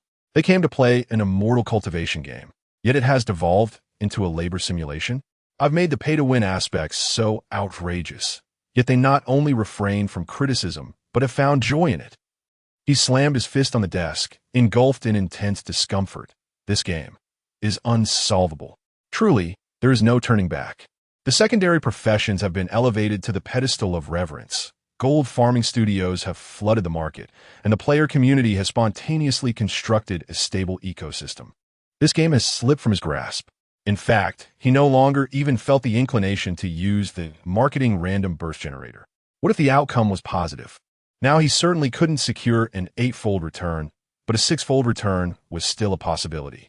The previous wave of criticisms could not be so swiftly forgotten. Moreover, the players who had previously spent money were still present, and they now comprised the main body of the criticism directed at Whale Jump. What would happen if he were to toss a negative controversy into the mix? Players who engage in secondary roles are utterly indifferent. An increase in the main quest's difficulty? Splendid, as we were never invested in it. The escalation of breakthrough challenges? I shall persist in concocting my potions and mending my garments. Pray tell, how do you intend to ignite public discourse? You cannot even identify a lever to sway them. Ming felt a shiver run down his spine. Why is this generation of players so difficult to manage? Chapter 58. The original goal was the crematorium. Or just forget it. Ming murmured to himself. So be it. If I cannot bear the scorn, I might as well let it go. Ming settled back into the boss's chair. In truth, if a significant directional adjustment were to be made, he harbored many ideas, such as imprinting all crafted equipment with biological codes and binding it to the user, effectively eliminating the possibility of player trading. Alternatively, Ming's thoughts spiraled, a flicker of morbid seriousness dancing in his eyes. Or perhaps, each level gain in secondary profession skills could incur an additional fee, termed as talent infusion. The more you craft, the more you pay. Reasonable. Moreover, implementing a tax rate at the trading plaza. If an item sells for 100 spirit stones, the system takes 20, leaving 80, from which another 20 is deducted as a handling fee, resulting in a mere 40 in hand. Adjust the exchange rate of spirit stones to induce inflation in the cultivation realm. He nodded along, as if this was indeed the essence of a reasonable game. All players would be forced to traverse the path of them all, barred from free economy, human kindness, and the joy of gaming. I want them to understand that gaming is not about entrepreneurship or tailoring, but a journey of sacrifice in cultivation. Is there a path to cultivation without being fleeced? Cultivate what, exactly? He grew increasingly animated, nearly rising from his seat. Yet within moments, he deflated like a punctured balloon, sinking back into his chair. But what significance does a change hold now? He glanced at his phone. With only a day or two until the month's reckoning, it was evident that there was no time left. Even an all-nighter would not suffice. And besides, Ming was still mindful of labor laws. While the game could forsake human compassion, the real world could not. Ming's expression was complex as his fingers slowly drummed on the table. From a design perspective, I have undeniably failed with this game. It has transformed from the grotesque, exploitative project I envisioned, rife with scorn, to one that now discusses ecology, belonging, and player autonomy. There are even discussions about emotional forms. You did not come here to cultivate. You came to find romance. Even more absurdly, as he scrolled through the forums, he stumbled upon a trending post. When will the marriage system be launched in pay-to-win cultivation? I have found someone to sew with me. The post had garnered over 2,000 replies. Some showcased their collaborative crafting, others flaunted matching outfits. And there was even a 10,000-word fanfiction featuring a tailor and an alchemist. Truly, the fusion of alchemy and tailoring has become a romantic saga, each stitch weaving a connection. When Ming saw this, he nearly suffered a cerebral hemorrhage. Thankfully, he had not planned any marriage mechanics on the spot. He had merely wished to create a game that forced players to spend. A game darker than Tung Tsiu, capable of driving veteran streamers insane, dissuading spenders, and turning scorn into debt value. An entirely negative project. Ming recalled the day Chu Feng streamed, spending 10,000 to compete in a sect war, only to weep in frustration afterward. That moment was the pinnacle of player emotion he had yearned for. That was the luminous peak in Ming's heart. Alas, Time cannot be reversed, and sugar cannot be caramelized. There is no going back. If he were to alter the game now, Lu Ming felt that Zhao Qiliang and the others would be quite displeased, especially since they had diligently monitored the game and managed to breathe new life into it. If Lu Ming were to douse their enthusiasm with cold water, he feared they might abandon ship. Moreover, such an action would appear overly deliberate. What if they suspected him of money laundering? Recently, Lu Ming had felt that old Wang's gaze towards him had shifted uneasily. He closed his eyes, 1,000 foolish thoughts racing through his mind. So be it, this project has come to a halt under my watch. This game is akin to a derailed train. Initially, he was the conductor, aiming for the crematorium, yet somehow veered toward the construction of a new community retirement home. He felt embarrassed to admit that his objective was to fleece players.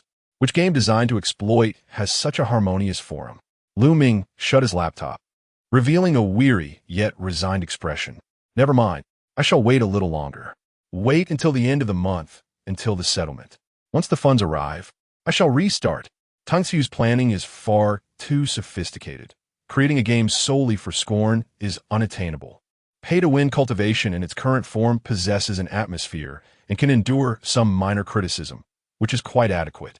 At the very least, it provides a stable debt value each month. Lu Ming was no longer so greedy. Relying on a single game for systemic returns was unrealistic. And while debt value was significant, the mere fact that this game had reached its current state was already a remarkable feat. With this thought, Lu Ming rose and approached the floor-to-ceiling window, gazing at the skyline of the magical city with resolute determination. From now on, I shall create a game devoid of light. A game that incites increasing frustration in players. A game that compels one to draft scathing posts after merely 10 minutes of play each day. This is the project I aspire to realize. Whale Jump Games must return to its roots. This is no longer driven by the system, but by Lu Ming's own inner motivation. He could not fathom how creating a game he desired could be so challenging. Yet for now, he must endure. The settlement day is approaching. He cannot afford to err. To refrain from further investment is the pinnacle of composure. Lu Ming returned to his desk and sent a message, summoning Zhao Qiliang once more. Soon, Zhao Qiliang pushed the door open, casting a glance at Lu Ming. Stop the development. What? Zhao Qiliang's eyes widened in shock. What are you saying, boss? Cease the mobile game pay-to-win cultivation. Lu Ming articulated each word with clarity. Cancel everything. Zhao Qiliang trembled, nearly losing his balance. Wait, boss, calm down. Do you not realize that our mobile game's pre-registration numbers have surpassed 50,000 in just a few days? Moreover, we have already spent over $1 million on UI adaptation and mobile system optimization. I am aware, Lu Ming replied coolly. Then why say we are not doing it? Qiliang, you misunderstand. Lu Ming fixed his gaze on the ceiling, sighing. Why did we embark on mobile game development? Was it not to expand our presence in the mobile battlefield? Yet now you tell me we are to bring these players, who are passionate about crafting, collaboration, and fashion, onto the mobile platform? Do you wish for them to experience an even more convenient simulation of labor on their phones? This is simply inappropriate. As he spoke, Lu Ming's countenance was somber, as if he had just bid farewell to a beloved yet ineffectual child. To persuade Zhao Qiliang, Lu Ming had to feign a fade. Otherwise, he could not explain why such vast investments were now being abandoned. Employees require understanding and empathy. Zhao Qiliang stood before him, momentarily at a loss for words. Qiliang, Lu Ming's voice dropped an octave, as if presiding over a farewell ceremony. Have you ever considered whether a mobile game truly suits these players? Who are they? They are here for freedom, to avoid spending, to be able to watch dramas while crafting clothing. They are the ones who can sew in the PC version while simultaneously engaging in group chats and binge-watching shows. You want them to tap on a small screen, adapting to gesture controls, prone to making mistakes and ruining their work. Would they not end up cursing us? The scope of our game is excessively vast, making it exceedingly challenging to fully cater to the user experience of players on the mobile platform. Previously, I was mistaken in my assumptions, Zhao Qiliang remarked. Furthermore, they are thriving on the PC platform. Why must we compel them to transition to a mobile version that is still in its developmental stages? Is this not a deterrent for them? Chapter 59. It's you. The gifted player. Zhao Qiuyang opened his mouth, intending to suggest that if the player's experience was lacking, we could optimize it, but he swallowed his words. He realized that what President Liu said was rather reasonable. He had never anticipated that President Liu placed such a high value on user experience. How narrow-minded he had been. He had previously viewed President Liu through a narrow lens. Lu Ming continued to gaze out the window, his expression deep and contemplative, as if he were mourning the entire industry. Therefore, I must take responsibility for this group of players. They have grown accustomed to gathering materials, crafting clothes, setting up stalls, and climbing leaderboards in this game. The launch of the mobile game will disrupt their rhythm. Can you guarantee that they will be comfortable sewing and drawing blueprints on their phones? Can you assure me that they won't accidentally misclick and turn precious materials into inferior shorts? Zhao Qiuyang remained silent. Thus, for the sake of their gaming experience, we must abandon the mobile game. Upon saying this, Lu Ming slowly lifted his head and looked at Zhao Qiuyang, his gaze imbued with a desolate determination. Zhao Qiuyang paused for several seconds, finally exhaling a heavy sigh. He had initially prepared to negotiate, but after hearing these words, he felt a surge of emotion. This was not merely about cutting a project. It was about sacrificing profit to protect the ecosystem. It was a stand against the internal competition, a voice for the players. He felt a profound respect for Lu Ming, as if he were bowing to him in earnest understanding. I comprehend now, President Liu. I support your decision. If the money is spent, so be it. Lu Ming nodded in satisfaction. Qiuyang. However, you still need to oversee this project. We will not pursue the mobile game, but you must maintain stability on the PC version. Our spirit of spending must not waver. Minor adjustments are permissible, but substantial changes are not. We must ensure the stability of the data. I do not expect you to have updates. I only ask one thing. Zhao Qiuyang straightened his back. Please go on. Do not let them be too pleased. Zhao Qiuyang was taken aback. This doesn't seem right, does it? Didn't the boss just mention user experience? Lu Ming looked at him. You must maintain a delicate balance between satisfaction and criticism. They must not be too content, nor too distressed. We need them to be in a state where they grumble about the game while continuing to craft clothing. There must be complaints, but they cannot leave. The data must remain stable, yet the atmosphere cannot collapse. We shall tread the path of meticulous balance. Zhao Qiuyang contemplated for a long while, still somewhat perplexed. This was the first time he had heard such performance requirements from his boss. I still do not fully grasp it, boss. Lu Ming slowly returned to his seat. Have you ever seen an online game with nothing but positive reviews? If there are only accolades, what expectations can users have? If there are only praises, where's the room for improvement? You must allow them to complain, but keep them willing to log in. They should feel disappointed, yet always have hope. Remember our company's philosophy. Negative reviews are the best feedback.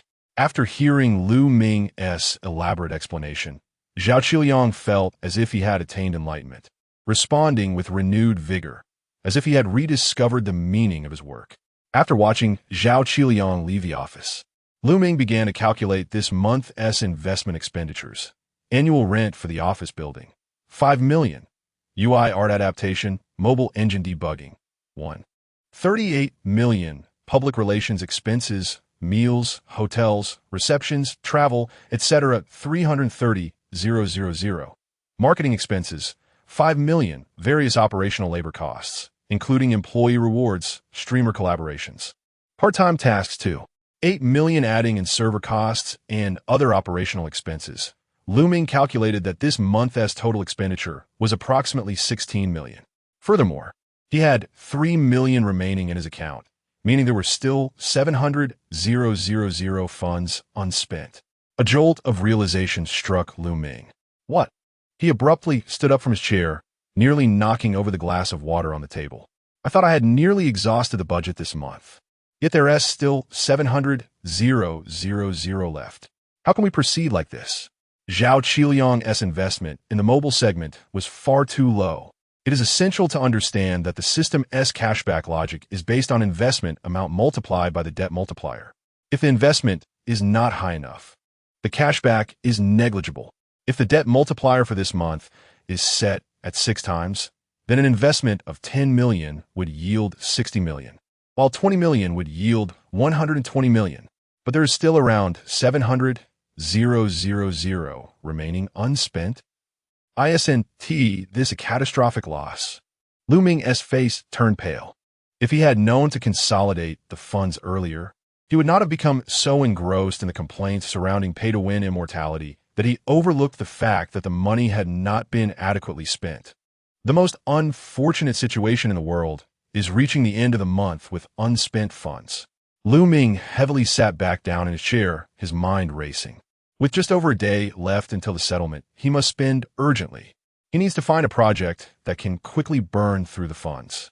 It is imperative to spend. He must spend thoroughly. As Lu Ming leaned against the table, he frantically searched his mind for any methods to swiftly expend the funds. If he does not spend the money, how will he afford the property in the center of Magic City next month? Moreover, he still needs to explore new projects next month. Human desires are boundless. He had promised to achieve a modest financial goal, but cannot settle for a mere few million. There were no more advertising spaces available. The bonuses had been distributed. Hardware procurement had been utilized. He absolutely cannot allow this 700,000 to fall into his own hands. Only by spending can he realize the greatest value. As he pondered, Lu Ming suddenly halted, a spark of inspiration igniting within him. Why must I solely rely on my team to develop the game? If my own efforts are inadequate, I might as well directly acquire a gifted player. The first game design at Whale Leap was spearheaded by Lu Ming, and the second design was derived from survey results. For the next iteration, Lu Ming felt it was time to let more talented individuals take the reins. The more he thought about it, the more feasible it seemed. He promptly opened his computer, accessed forums related to the gaming industry, and entered keywords: struggling company player complaints, impending bankruptcy, willing to sell. Soon, a company's information appeared before him. The company name: Chiantang Warfire Network Technology Company, Limited. Notable works: Bullet Time, Gun God Breakout. Current status: 60 of the core development team disbanded, debts amounting to 4.7 million, actively seeking acquisition funding. Negative tags: pay-to-win traps, rampant cheating, developers absconding, server lag, company collapse. Popular forum posts: why is this shooting game so unbalanced? It's unplayable. You dare sell an unmodified shotgun for 888? Are you crazy or am I foolish? Finally shut down. I get angry just thinking about the games I play from your company. The storyline is decent, but you're ill-suited for FPS games. Why bother with such a profound narrative in a shooting game? Have you caught a case of literary pretentiousness? After reviewing the information on this company, Lu Ming's eyes lit up. This company was precisely the type he had been yearning for. A poor game, abundant complaints, unsustainable operations, and most crucially, it was on the verge of collapse. He slapped his thigh excitedly, exclaiming, "This is the gifted player I need." The players have nearly driven them to madness, and the market shows no favor. What we need now is to rescue them from their predicament with exorbitant prices and then utilize them for my own purposes. This will surely invigorate the situation. Exceptional talents like CEO Ma are rare and hard to come by. I am willing to settle for these second-tier options, which are quite satisfactory. You are the one. Chapter 60. A lone warrior amidst thousands. Lu Ming promptly seized his phone and urgently summoned Lin Xiaoxiao. Soon, Lin Xiaoxiao entered with her notebook. As the month-end approached, her workload had become quite demanding. Xiaoxiao, set aside your current tasks. Immediately contact a game company in Qian'an called War of Flames. Inform them that we at Jingwei are interested in acquiring them. The price is negotiable, and the process will be expedited. If we can sign today, we shall not delay until tomorrow. Lin Xiaoxiao was momentarily bewildered. An acquisition? She worked in human resources. Her prior studies had only covered the processes of company liquidation. She had never delved into acquisitions. This was clearly outside her area of expertise. Director Lu, have you perhaps mistaken me for someone else? Lin Xiaoxiao stammered, her mind racing. I am not questioning your judgment, but I am in HR and truly unfamiliar with matters of acquisition. Shouldn't you involve the finance or legal departments? Xiaoxiao, do not be so quick to deflect. Lu Ming insisted, his fingers tapping rhythmically on the desk, his tone resolute. Did you not study human resources? Who in the company understands personnel arrangements best? Who is most knowledgeable about payroll, social security, seating arrangements, and coordinating human relations? That would be me. Lin Xiaoxiao replied softly. Exactly. For this acquisition, I intend to onboard the entire staff of the other company. Thus, you're the key player. Me? What? Lin Xiaoxiao and Appo's eyes widened in astonishment. Boss, I am still an intern. Yes, you. The crucial person. In the next few days, we at Jingyue are acquiring a game company on the brink of bankruptcy. We'll take everyone on board, package them together. Our only requirement is that we sign today and disperse the funds. Lin Xiaoxiao was utterly flabbergasted. Today. Yes. Today. The funds must be transferred. Director Liu, this is an acquisition. The cases I have studied typically span several months. There's specialized auditing teams, finance teams, and the processes are exceedingly complex. Even ordering takeout requires me to scrutinize coupons for a long time. How could an acquisition proceed so swiftly? Lu Ming pressed his lips together, gazing intently at Lin Xiaoxiao, and earnestly stated, You see, I told you that you understand acquisitions. You claim to be merely HR. Therefore, Xiaoxiao, you must immediately contact the person in charge on the other side. Inform them that we at Jingyue have made our decision after 3 months of research and an all-night discussion by the board, and we unanimously agree to reserve their entire company. Reserve? That term seems quite foreign in this context. Moreover, where did we acquire a board discussion? 3 months of research? Director Liu, you truly speak without basis. Precisely. Lu Ming rose, his demeanor remarkably composed. Today, we shall pay a deposit, effectively securing our supply. The detailed processes can follow later. The legal and auditing teams can gradually catch up. The priority today is to transfer the funds to demonstrate our sincerity. You have experience with live streaming online shopping, right? It's the same principle. Pay first, receive goods later. Lin Xiaoxiao was left utterly speechless by this series of incomprehensible actions. Director Liu, we haven't even prepared a draft contract. We are still unclear about the condition of the other company. Listen to me, Xiaoxiao. Lu Ming softened his tone, earnestly explaining. Jingyue is currently at a critical juncture. This acquisition is not about perfection in negotiations, but about decisiveness. As for the other company situation, I have already researched it. It possesses significant potential. It aligns perfectly with Jingyue's future development direction. Later, you shall find a third-party merger team to gradually fill in the processes. But for now, I need you to secure the contact information of the other party and arrange a video conference. You will communicate our willingness to take over. I will handle the financial aspect. Lin Xiaoxiao's expression reflected her anxiety. Yet witnessing Lu Ming's unwavering determination, she swiftly acquiesced. This is how it is with Director Liu. The employees of Jingyue have grown accustomed to this. Very well, I will contact them immediately. Half an hour later, Lin Xiaoxiao held her phone, still in a daze. Director Liu, they answered the call. I have added their legal representative and Appo's as contact information and sent over my business card. Additionally, I located a professional team responsible for acquisitions, and they expressed great willingness to take on our project. Excellent. Lu Ming immediately accessed his banking app and transferred his personal account balance directly to the company. The other company bore liabilities exceeding 4 million. Acquiring them would undoubtedly require 5 to 6 million. Moreover, they had equipment, personnel, assets, and more importantly, those 2 seemingly worthless game IPs. All of these were invaluable. Realizing this, Lu Ming felt resolute. The other company had substantial experience. Even if he had to acquire it at a premium, it was worth it. Convey the message to Old Wang. The 7 million in the company's account must be transferred within the next 2 days. They are not a publicly listed company. The process is not that complicated. You must ensure that the auditing and assessment teams expedite their work. Lin Xiaoxiao felt her scalp tingle at the pace of her boss. This was swifter than her grocery shopping, where she at least negotiated prices. She remained somewhat apprehensive. Director Liu, this seems rather hasty. They haven't provided any formal materials, and we are already sending the money. Moreover, we haven't even visited their company to understand their situation. They may not even be worth this price. Lin Xiaoxiao's concerns were palpable. Prices can be negotiated. I believe in their company. Offering a higher price is also a form of recognition. You cannot only focus on the process. Ming continued without raising his head. I trust in the potential of this project. Haven T, they've been lamenting a lack of funds? Jingwei is precisely well-funded. Besides, we have scheduled a video call, right?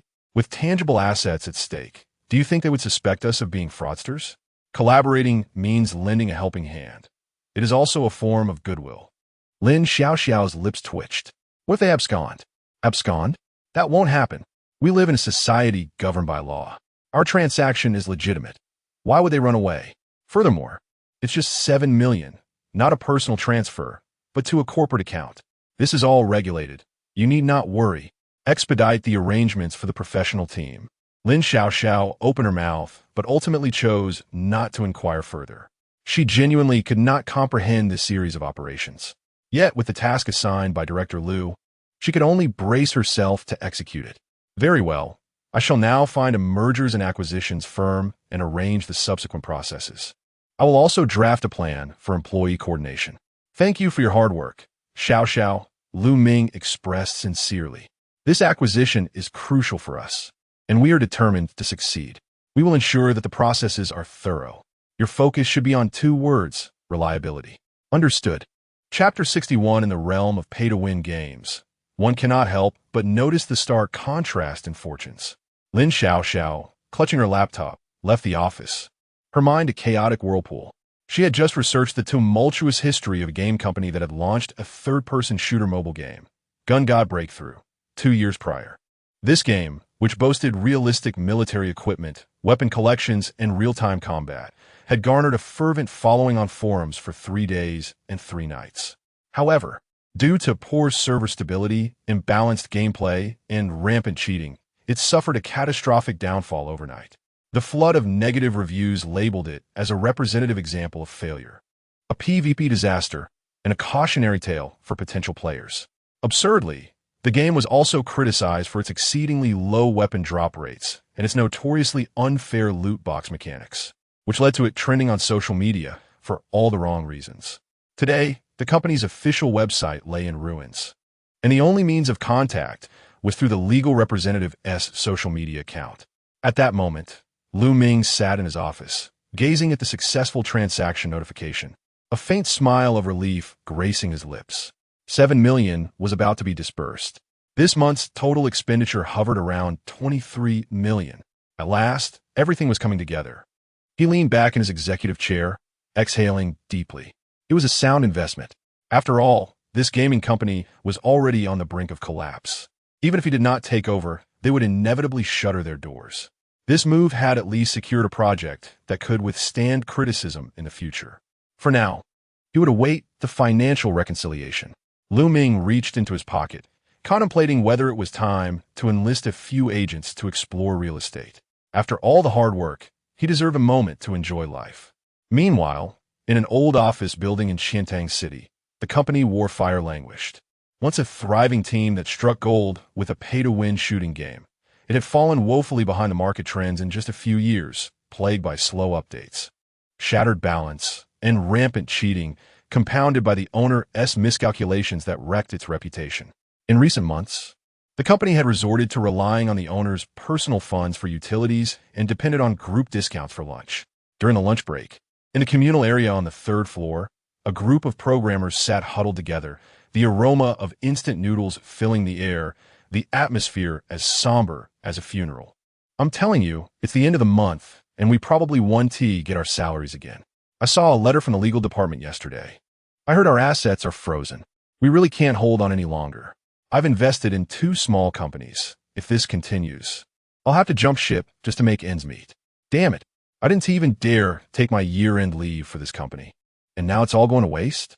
As the murmurs of discontent grew louder, the finance officer suddenly burst in, pale-faced, and speaking rapidly. Quick, you all need to see this. The boss just sent a message to the group. Whale Jump Games wants to acquire us. In an instant, chopsticks froze mid-air over bowls of noodles. What did you say? Whale Jump Games? I've never heard of them. You mean they're coming to buy us? ISNT, that the company that just released Pay to Revive, Cultivation. That game is doing so well. I thought they were a new company. They can acquire others with just that game? I thought they were being criticized left and right. Are they really making that much money behind the scenes? ISNT, it said, we're being taken to court? I remember our game has already been taken down. How can we be acquired now? Is this some sort of scam under the guise of whale jump? And besides, with so many options available to them, why would they choose us? Doubt filled the air until the owner, Zhou Yizhou, personally received a call from Lin Xiaoxiao, the administrative head of Whale Jump Games. She expressed their interest in acquiring Warfire, stating that the price was negotiable and that if they could draft the contract today, they would transfer $7 million immediately. Furthermore, they had already assembled a professional team, ready to come to the company that very night if everything went smoothly. The office fell silent for 30 seconds. Then, $7 million. $7 million cash. Today? Is this for real? I haven't received my salary for 2 months. The first to charge out was an already disgruntled programmer, Old Wong, who declared, I'm going to find out if this is true. Others rushed into the boss's office. Some inundated the group chat with messages, while others flung open the conference room door, shouting to the entire floor. Whale Jump is acquiring us. We're saved, everyone. The entire office erupted in a cacophony of excitement. Even Lee, the artist hiding in a break room, frantically researching labor arbitration procedures for the impending bankruptcy, was stunned. Wait, has the gaming industry reached this level? A company as terrible as ours can be noticed by Whale Jump? Does that mean I need to go through arbitration? Nearby, intern Xiao Chun was moved to tears. Does this mean I can finally complete my internship smoothly? Soon, various chat groups erupted with fervor, everyone discussing the implications. I heard Whale Jump is offering a high price for the acquisition. Should we go along with them? Can our original project still go live? Wait, will our salaries be paid up? I heard their boss, Mr. Liu, is even better at making pay-to-win games than our own Mr. Zhou. If they don't lay us off, I'm willing to work on morally questionable games. In the pay-to-win game arena, one can truly see the difference in fortunes. Warfire, a company that was once lifeless, suddenly ignited with hope due to a single phone call. It seemed like a stroke of luck. The workers truly had a chance to turn their fortunes around. In the general manager's office, a modest and somewhat dilapidated space, the wooden desk had peeling veneer, and the wall clock was a leftover prize from last year's annual meeting. Zhou Yizhou sat in his chair, phone pressed to his ear, his expression blank, as if he were still in a dream. His mind replayed the conversation with Whale Jump. Our company is interested in acquiring yours and retaining the original team. Our legal and merger advisors will arrive at your company tonight to discuss details. Please prepare accordingly. The representatives from Whale Jump spoke clearly and calmly, each word drilling into Zhou Yizhou's mind like hot oil. He felt a buzz in his head. For the first time, he sensed he was lagging behind. Despite his long-standing efforts to sell the company, this was the first time another company had reached out to him directly. Moreover, the process was moving at an astonishing pace. He certainly had no objections to the acquisition. His only fear was that the other party would regret their decision once they saw the reality of the company. What if they arrived and found it did not meet their expectations? Zhou Yizhou exchanged contact information with the representatives and discussed some details, fully agreeing to their acquisition terms. After all, he was truly out of options. If this dragged on, he would become an executor himself, and his employees would be forced to resign. In the current situation, having someone take over was certainly a relief. Zhou Yizhou stared at his phone, still feeling apprehensive. Suddenly, a notification pinged on his desk. A transfer receipt had been forwarded to him. The transfer is currently under approval, with the account name of the legal entity and the project name clearly stated, accompanied by the stamped letter from the public account of Whale Leap Company. As long as there are no issues from their side, the funds can be directly transferred from the guarantee platform to the company account. Zhou Yizhou gazed at the screen. After years in the industry, he had never witnessed such a transaction for an acquisition. Sitting in silence for over 10 seconds, Zhou Yizhou took a deep breath, leaned back, and stared at the ceiling, murmuring to himself, "Is it really happening this quickly? Is this madness? Whale Leap Games, truly insane." Chapter 62. Whale Jump is far inferior. Zhou Yizhou, a graduate of the Chinese department at Weiming University, initially aspired to engage in literary creation during his college years. After graduation, He tried his hand at writing short plays and submitted online articles, but all his efforts vanished without a trace. Eventually, he was advised that gaming could yield quick profits. With determination, he acquired some knowledge in game planning and, with great resolve, developed a pay-to-win online game. Within 3 months of its launch, he not only recouped his investment, but also earned enough for a 2-bedroom apartment. That was the pinnacle of his life. However, following that success, he endeavored to replicate his glory, but alas, the moment had passed. The team became complacent, project timelines became chaotic, and all endeavors ultimately failed. In a bid for survival, he delved deeply into monetization models, level packages, first-time recharge rebates, monthly and annual cards, growth funds, limited-time SSRs. Whatever was trending and profitable, he pursued it. Regardless of whether players were willing to spend or engage, he aimed to create something presentable, at the very least. Ultimately, he released 2 shooting games, but neither lasted more than a month in popularity. The games plummeted to a rating of 1.2 on the platform, and disgruntled players held him accountable for 2 weeks across various forums, forcing him to post daily clarifications that the company had not gone bankrupt, just to maintain some semblance of control over the situation. In order to keep the games operational, he invested all his previous earnings. Today's players are indeed challenging to engage. Zhou Yizhou lamented sincerely about the difficulties of game development. Following the same strategies, he found himself unable to generate profits. Yet at this moment, a company was willing to purchase their mess for $7 million.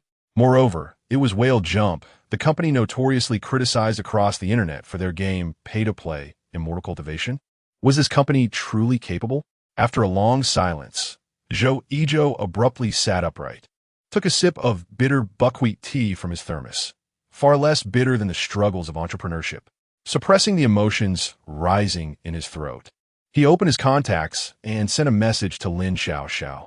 "Hello, may I see the draft contract first?" Watching the message go out, he glanced back at the conference room, where a group of programmers were in disarray, akin to the chaos of the spring festival. He could see at a glance that hope had been reignited among them. Indeed, emotions are not universally shared. While he mourned the company's plight, the employees had already begun to celebrate. Sighing softly, Zhou Yizhou reflected on his own former dreams, clouded by momentary gains. After all, being a graduate of the Chinese department, he had invested considerable effort into the narrative and writing of his games. What a pity it was misapplied. Before long, the draft contract arrived. Lin Xiao's efficiency was remarkable. The document was both professional and clear, complete with a packaged attachment that included Whale Jump's qualifications, official seals, and acquisition process guidelines. Zhou Yizhou, seated in his chair, flipped through the contract while sipping tea, his eyelids twitching with anxiety. He may not understand capital, but he was far from foolish. $7 million was a drop in the bucket for Whale Jump, but for a company like his, it was a lifeline. What was he afraid of? Being deceived? Not quite. He feared a sudden reversal. To him, the current company felt like a sinking ship, and now a lifebuoy had been tossed his way. But what if that lifebuoy was solid? After some contemplation, he decided to send Lin Xiao a voice message. "Ms. Lin, I have no issues with the contract, and I genuinely wish to transfer Warfire to your esteemed company. However, I have one small request. I hope that your President Liu can personally visit our company to assess our situation. Even if only for 10 minutes, as long as he deems it worthwhile, I assure you, I will finalize this contract faster than anyone else." Lin Xiao responded promptly, "No problem. We will set off immediately. We will arrive in Qiantang tonight." Upon hearing this, Zhou Yizhou's heart skipped a beat. They were really coming? He sat in his chair, stunned for a few seconds. Their sincerity was evident. Yet his current predicament made him both anxious about their visit and concerned about potential missteps. What if they found their company lacking? Shaking his head to dispel his worries, he abruptly stood and rushed out of the office. Bursting into the conference room with an excited tremor in his voice, "Everyone, clean up. The entire company must tidy up. We have esteemed guests tonight. Xiao Luo, quickly bring out the green plants from our last team building event. Hide those broken monitors in the break room. Don't turn off the air conditioning. Maintain the temperature. Clear the desks. Everyone, present yourselves well."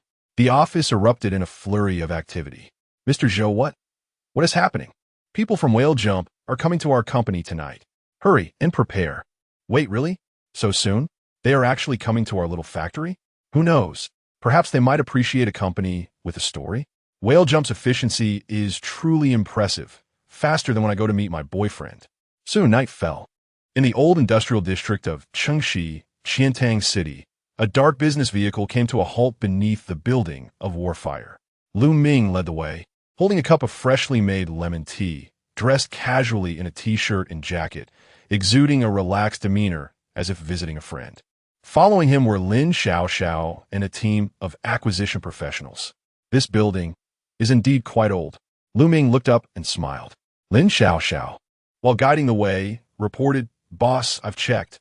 Although this company's games have not performed well, their employee management is commendable. The owner has a background in the humanities and is an idealist, treating employees fairly." Lin Xiao had done her homework thoroughly, as the boss had previously mentioned that the employees would also be included in the acquisition. Thus, investigating this aspect was essential. What if it turned out to be a chaotic company? Ming chuckled lightly, maintaining a casual tone. As the group entered the office building, all the employees of Warfire appeared invigorated, their expressions reflecting a newfound hope in their company's future. The office DCOR was equally exaggerated. Programmers organized their task lists meticulously, while the art team displayed a multitude of character design sketches on the walls. The operations and marketing team had even strung up process flowcharts as banners in the break room. It was evident that they had put in considerable effort. When Ming stepped into the conference room, Zhou was already waiting. Dressed in a neat dark blue shirt and standing upright, he greeted, "Hello, President Liu. I am Zhou." His voice carried a hint of nervousness and disbelief. Ming glanced at Zhou and then surveyed the overly elaborate welcoming preparations within the conference room. He suddenly smiled. Indeed, one cannot judge a company solely by its exterior. Who would have imagined that a seemingly well-organized and harmonious game company could have two games rated below 2 points on gaming platforms? Whale Jump is far inferior to this. Chapter 63. In gaming, the most challenging aspect is to stay true to one's original intention. "Mr. Liu, please follow me. I will take you on a tour of our company," Zhou said, mustering his spirit as he guided Ming towards the office area. His tone was humble, yet somewhat reserved. "To be honest, there's not much to see in our company. It's just a group of people trying to create something. It's really nothing compared to your esteemed company. I hope you don't mind." "I find it rather impressive," Ming replied with a soft chuckle, exuding an air of confidence. How could he possibly disdain this place? It has a certain charm. I truly like it. It possesses a rich historical ambience. He was determined not to overlook any of the talented individuals or unique companies that emerge from such humble beginnings. Zhou, feeling a bit awkward, tightened his grip on his trousers. "I've moved twice. The rent is somewhat more affordable here," he explained, his voice lacking conviction. I understand. Ming nodded, as if recalling his own past. This place clearly bore the marks of a limited budget, scarce resources, and frequent project failures, with employees caught in a state of half-heartedness and self-deception. Yet, it was precisely in such marginal spaces that truly exceptional games could be born. Throughout the tour, Zhou maintained a restrained demeanor, refraining from boasting about their achievements, even deliberately omitting project blueprints and demonstration files that might be misconstrued as ostentation. He lacked the courage to elaborate further, fearing ridicule from Ming if he spoke too much, and apprehensive that he might be dismissed if he spoke too little. As they entered the programming team, Zhou noted that several programmers were diligently working at their computers while casting furtive glances towards the entrance. Each desk was cluttered with stacks of A4 papers and office documents. As Ming approached, they all pretended to be engrossed in debugging, with a few hastily opening browser tabs to feign research. After all, they were being evaluated for acquisition. They had to appear serious. "This is our programming development team, consisting of a dozen or so individuals. Currently, we don't have any new projects, so we're just doing some outsourcing to make ends meet," Zhou candidly explained, acknowledging that the truth could not be hidden, as reports were readily available online. "Some of them are my former university classmates. They are quite capable. Yet they've been following me and haven't had the opportunity to apply their skills in the right context. As Lu Ming stepped inside, the programmer stood up, their expressions tense, much like welcoming relatives during a festive occasion. "Hello, Mr. Liu. Would you like some water? Is the air conditioning too cold? I can adjust it." Lu Ming chuckled and waved his hand. "No need to be so nervous. Please continue with your work. Today, consider it a casual visit. Mr. Liu, you might be disappointed. Our late-night snacks in Xintang are quite underwhelming." The programmers chimed in with nervous laughter, the atmosphere easing considerably. Lu Ming smiled but remained silent, turning his attention elsewhere. "What is the success rate of the projects you've worked on?" he suddenly inquired. Not very high," Zhou Shun replied, his voice dropping lower. "We launch one, and it flops. Are there internal tests?" "Yes, but they also fail." "What about outsourcing?"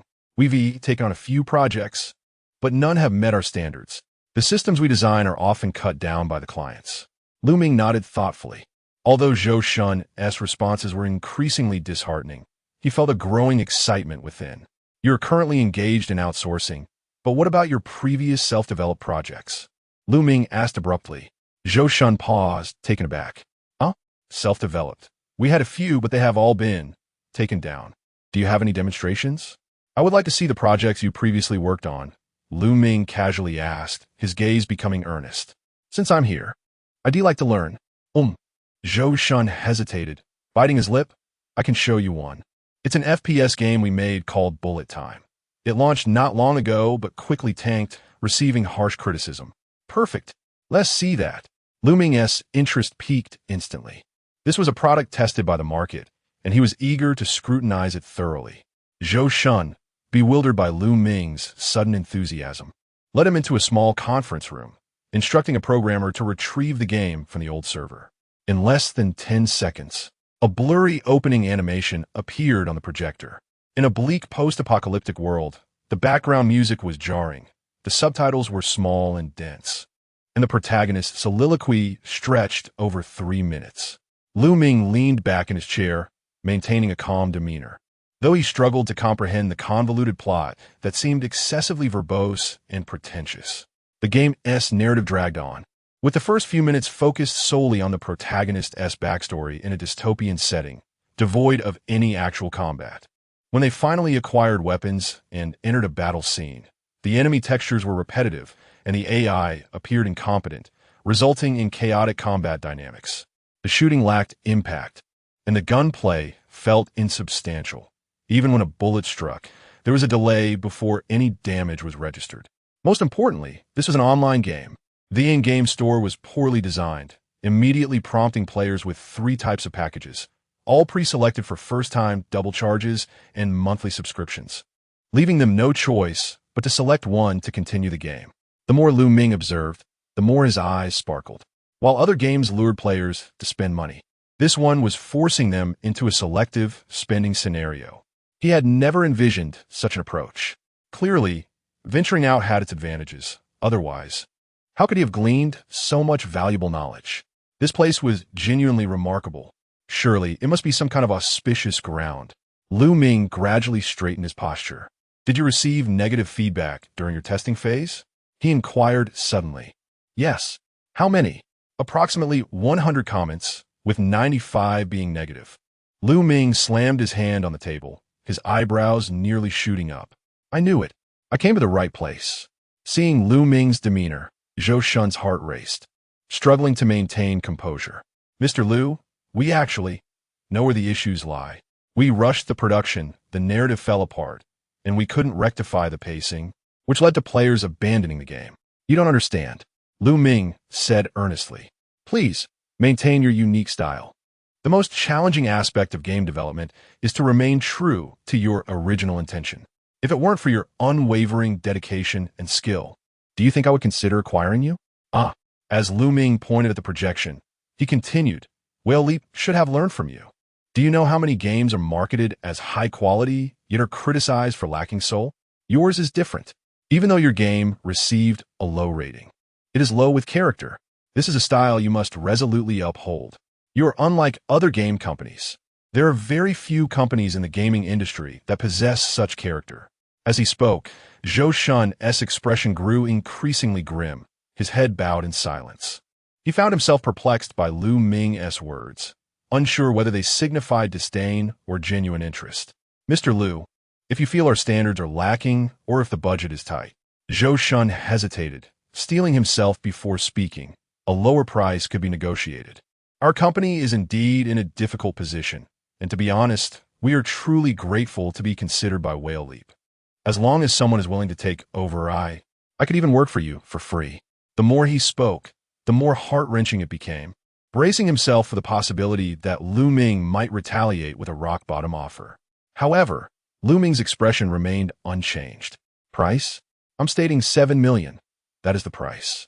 Lu Ming spoke with unwavering conviction, his tone so resolute that it left no room for doubt. "Do you think I am haggling? Will I need to fly all this way just to negotiate? Your team, your style, the essence of this game. I am thoroughly impressed."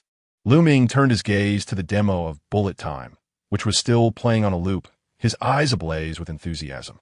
Chapter 64. Old Wang was at a loss for words.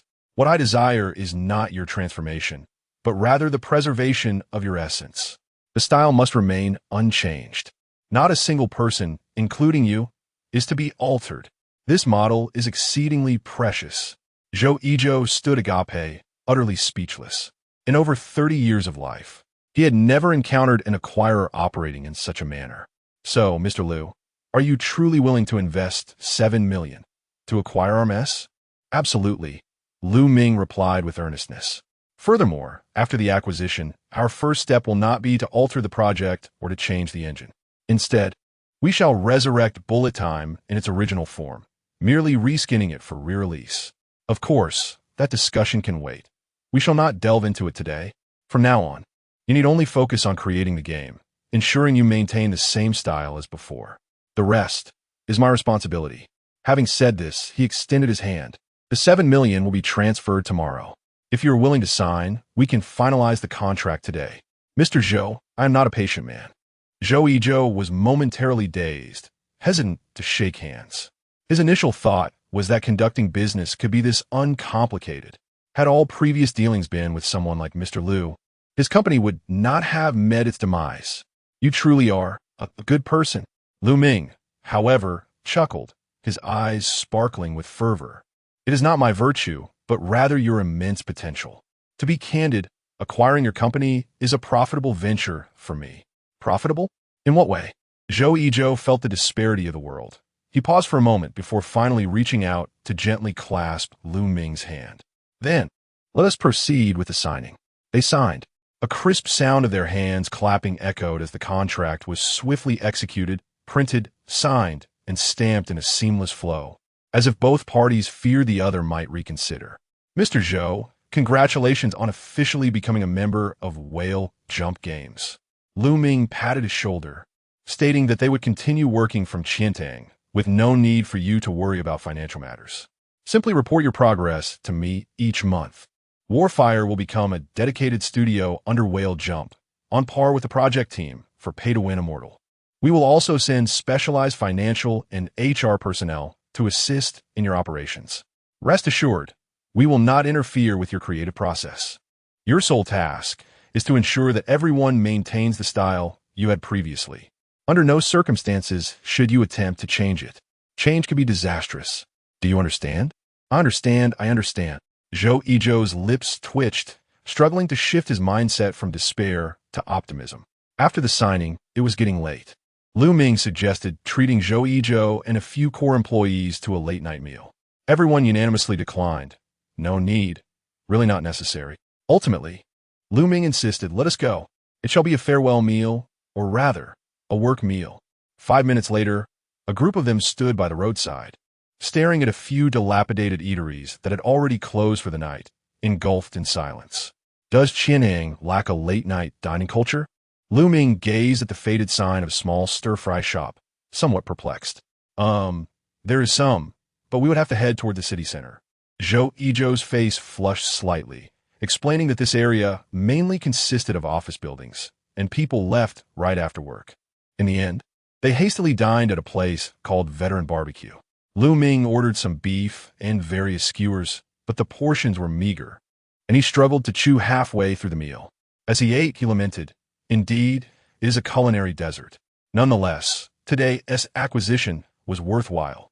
After the meal, Lin Xiaoxiao remained with the team to handle the subsequent acquisition transition, while Lu Ming gracefully took up the document bag containing the signed papers. Hailing a taxi to the airport, embarking on his journey back to the Magic City. The night deepened over Qiantang as the taxi's taillights faded into the distance. Leaning against a car window, Lu Ming could not contain his smile. 7 million, all spent. Not only had he invested 7 million, but he also acquired a treasure of a team, ensuring a profitable venture. A perfect conclusion. The following day, under the bright sun, Lu Ming entered the company with an invigorated spirit. Old Wang from the finance department regarded him with admiration. "Mr. Lu, you truly spent all the money. Not a penny left." Lu Ming raised an eyebrow and smiled. "I even paid for my train ticket myself." "Are you implying that the company account is empty again?" "No worries. Let us wait until tomorrow." Old Wang's lips twitched, and although he said nothing, his conviction grew stronger. Mr. Lu is certainly not an ordinary person. Who would act so irrationally? Old Wang silently criticized himself for purchasing a failing game company and yet appearing so pleased. He must either be a wealthy heir or simply mad. He glanced at Lu Ming, who was busy pouring coffee and humming a tune, his expression complex. Perhaps he is a seasoned wealthy heir. This is akin to his daydreams of having wealth, buying 2 cups of soy milk and pouring one out. But here he is, managing 2 companies, one thriving, one failing. As Old Wang contemplated, he felt a twinge of pain in his teeth. Before he could recover, the news had exploded within the industry. At 10 in the morning, a sensational headline emerged in the gaming community. Whale Jump Games acquires War Fire, valued at 7 million, acquisition funds successfully transferred. Upon the announcement, the entire gaming industry erupted. Many were taken aback, questioning, "War Fire? Which company is that?"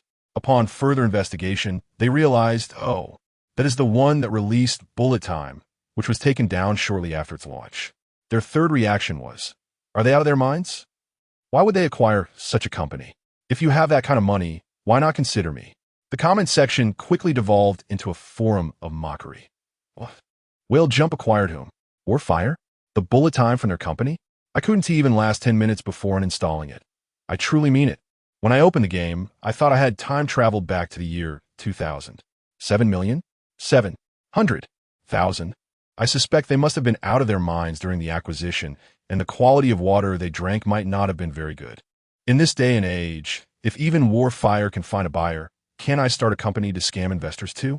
Other companies are receiving floods of negative reviews, but War Fire's reviews are of a different caliber. What is the purpose of acquiring such a company? To raise a pet? Let us be honest. Does Whale Jump possess such strength? Currently, they only have 2 games, with a level of monetization and pay-to-win immortal. Whale Jump has been making quite a few moves lately. Is it possible that Whale Jump has some leverage over the other party? I find that highly plausible. Regardless of the derision from others, this acquisition maneuver propelled Whale Jump into the headlines of the gaming community. Meanwhile, Lu Ming was leisurely sipping coffee in his office, a smile gracing his lips. He was not the least bit angered. In fact, he even invited Old Wang to view the news together. "Old Wang, look, these individuals who know nothing about games are at it again with their criticism." Old Wang remained perplexed, silently harboring resentment towards the wealthy. Chapter 65. The reimbursement is astounding. I'm feeling elated. The following morning, sunlight streamed through the window, and Lu Ming awoke like an eager schoolboy ready for an autumn outing. Rising at 6 o'clock, he stood on the balcony, stretching leisurely while brushing his teeth and counting the days. August 1st. It has arrived. Surely the system will settle now? As if in response, a notification chimed. Ding! The moral debt system settlement for this month has commenced. Company name, Whale Leap Gaming Company. Company funds, 124 yuan. Based on current moral level, the host can withdraw 4 to their personal account this cycle. Personal assets, 211 yuan. Moral debt value, 152. Moral level, infamous. Reward mechanism triggered for this cycle. Refund multiplier, 6 times. Cashback amount for this cycle, 142,046,000 yuan, credited to the host's linked account. Next settlement cycle. Not selected. Note: following this settlement, moral debt value resets to 0, recalculated each cycle. The next cashback multiplier will be determined by the moral debt system plus addition. A series of notifications cascaded down, nearly causing Lu Ming's toothbrush to slip from his grasp. 1 for billion. Goodness, I am truly a genius. He plopped onto the bed, confirming the deposit message 3 times. Indeed, the sum credited was precisely 1 for billion. How delightful it is to have a system with such a colossal amount arriving in an instant. Lu Ming erupted into laughter, having gone from near depletion in his account to suddenly achieving a substantial goal in mere moments. While brushing his teeth, he couldn't suppress a joyous cackle. Ha ha ha ha ha. I am indeed a master strategist. Though it wasn't the previously anticipated 8-fold return, Lu Ming felt immensely satisfied. Last month, he had managed to spend nearly 24 million. And fortunately, his moral debt value hadn't diminished too rapidly. The game killing for immortality was instrumental. Everyone involved in this venture deserved accolades. Lu Ming's spirits soared to unprecedented heights, nearly prompting him to create a celebratory banner for himself. He gazed into the mirror at his unwashed face, nodding earnestly, "Brother, you deserve this." The more he pondered, the more elated he became. After tidying himself, he made his way downstairs to the soy milk vendor, purchasing 3 cups. 1 for himself, 1 spilled, and 1. "Here you go, boss. This cup is for you. Wrap up early today and enjoy a stroll." Lu Ming patted the vendor's shoulder and exited with flair, leaving the vendor bewildered. Huh, what's 1 cup enough for? It's early in the morning, and he is acting like he is filming a video. After finishing breakfast, his spirits remained high. With hands in pockets, and without heading to the office, Lu Ming strolled along the street, gazing at the magnificent skyline of the bustling metropolis. What am I working so hard for? To buy a house, of course. Having traversed this world for quite some time, still residing in a rental is simply unacceptable. It is time to relish life. Without hesitation, he dialed the real estate agent he had prepared earlier, speaking with a buoyant tone. "Please recommend a few spacious apartments in the city center, preferably with a good view and a terrace." The agent perked up instantly. "Mr. Lu, what is your budget?" Lu Ming replied, "Around 50 million. He intended to spend a small fraction of his earnings. He had done his research. Real estate in this city is exorbitantly priced, and acquiring a villa in a prime location would indeed require several hundred million. For Lu Ming, a spacious apartment would suffice. Spending all his earnings is impractical. He still has a company to manage. He had just acquired another company, and now was the perfect time to make his mark. Creating games also demands considerable investment." After a brief silence, the agent's tone shifted to one of respect. "Understood, Mr. Lu. We can arrange viewings this afternoon." Once the call ended, Lu Ming settled onto a chair, propping his face with one hand while opening the employee group chat, lost in thought. Wealth should not be enjoyed solely by him. It was time to reward his employees. They had certainly endured their fair share of grievances last month. He swiftly typed, "All members, the employee benefits for August are as follows. This month, we will distribute summer cash bonuses, each person receiving a 20,000 yuan heat subsidy, with additional performance incentives based on project profits to be discussed. We are also considering organizing a team-building trip. Please leave suggestions for destinations. Additionally, all future game projects will implement a profit-sharing system, allowing employees to enjoy 40. Finally, let us maintain our previous momentum, continue striving, and thank you all." As soon as the message was sent, the group chat erupted. "Wow, is this a heat subsidy? Boss, I love you. I knew the boss truly cares for us. Can we go to Hokkaido for the trip?" The boss didn't oppose. "He come to the office today because he was preparing benefits for us. I was wrong to doubt you." Lu Ming observed the flurry of messages with satisfaction. A contented workforce ensures a stable company. Lu Ming's current strategy was to unite against external criticisms.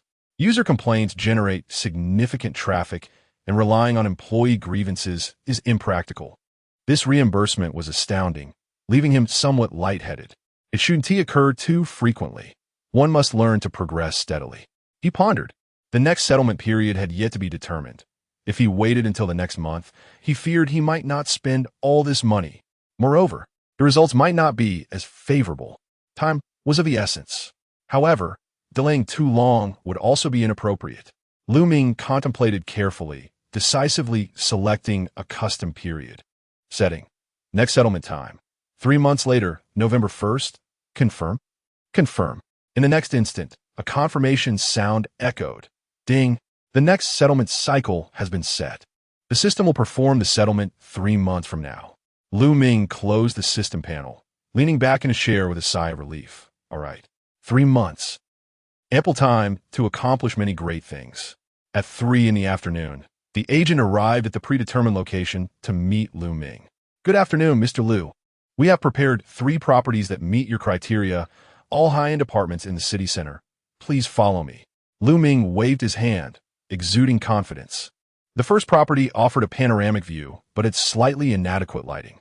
The second had a commendable layout, yet it was too close to the road, making it noisy. It was only at the third property that the agent, standing at the entrance, spoke with palpable excitement. This one is a newly listed property, approximately 300 square meters, complete with a terrace and a private tea room, ready for immediate occupancy. The owner is an executive relocating abroad and needs to sell urgently.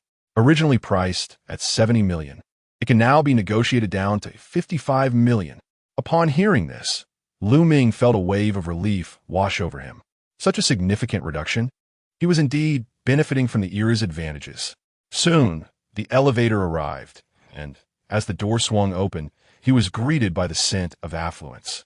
The 300 square meter apartment featured floor-to-ceiling windows overlooking the Huangpu River, a grand living room bathed in sunlight as if gilded, an open-concept kitchen equipped with all-imported appliances, a master bedroom with a spacious walk-in closet, and 2 guest rooms, each with en-suite bathrooms.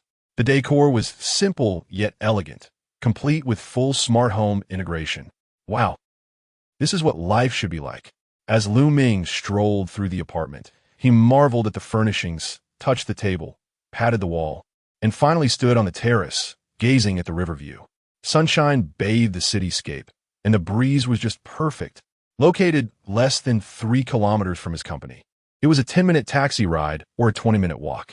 The ambience was splendid, with ample sunlight, spacious interiors, and amenities including a tea room, gym, media room, and study already in place. Ming turned with the excitement of a treasure hunter. I'll buy it. The agent's eyes sparkled with delight. Then we shall arrange the signing process. By the way, when can we complete the transfer? The agent was moved on the spot. Such a generous client was truly a rarity. Rest assured, Mr. Liu, we will handle everything. They also arranged for someone to clean the property, assuring him that he could move in within 3 days at the earliest.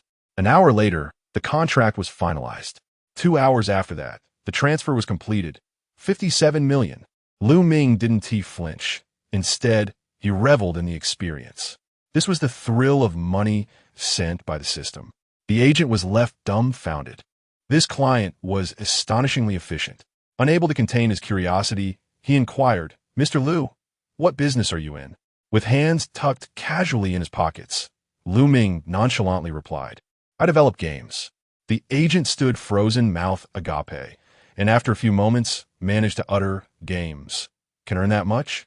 He recalled his earlier reflections on the unpredictable nature of life amidst layoffs in the gaming industry, and now found himself confronted by this young, handsome man casually tossing around $57 million, claiming to be in the gaming business. It wasn't he that the gaming industry was excessively competitive. Rather, his own understanding was too limited. After a long silence, the agent discreetly jotted down a note in his phone. Consider future career direction for the child. Game development. Chapter 66. Team building the following day. As Ming entered the office, he was greeted by a cacophony of voices emanating from the workstations. It was evident that the employees were still reveling in the euphoria of receiving their bonuses. Wow, the beginning of the month brings fortune. Prosperity is upon us. I want to nominate Southeast Asia for our trip. I want to see the ocean. Even a magic city has its ocean. Is the project revenue share of 40 for Real? Has the boss gotten drunk or possessed? Ming couldn't help but chuckle. This was indeed how one transitions from simplicity to extravagance. After returning to his rented apartment from the spacious flat, he felt an inexplicable sense of oppression while trying to sleep that night, as his newfound wealth left him somewhat disoriented. He then made his way directly to the finance department. Old Wong was bent over his reports, realizing that the budget had once again been exceeded. At this rate, the company's funds would dwindle to mere thousands.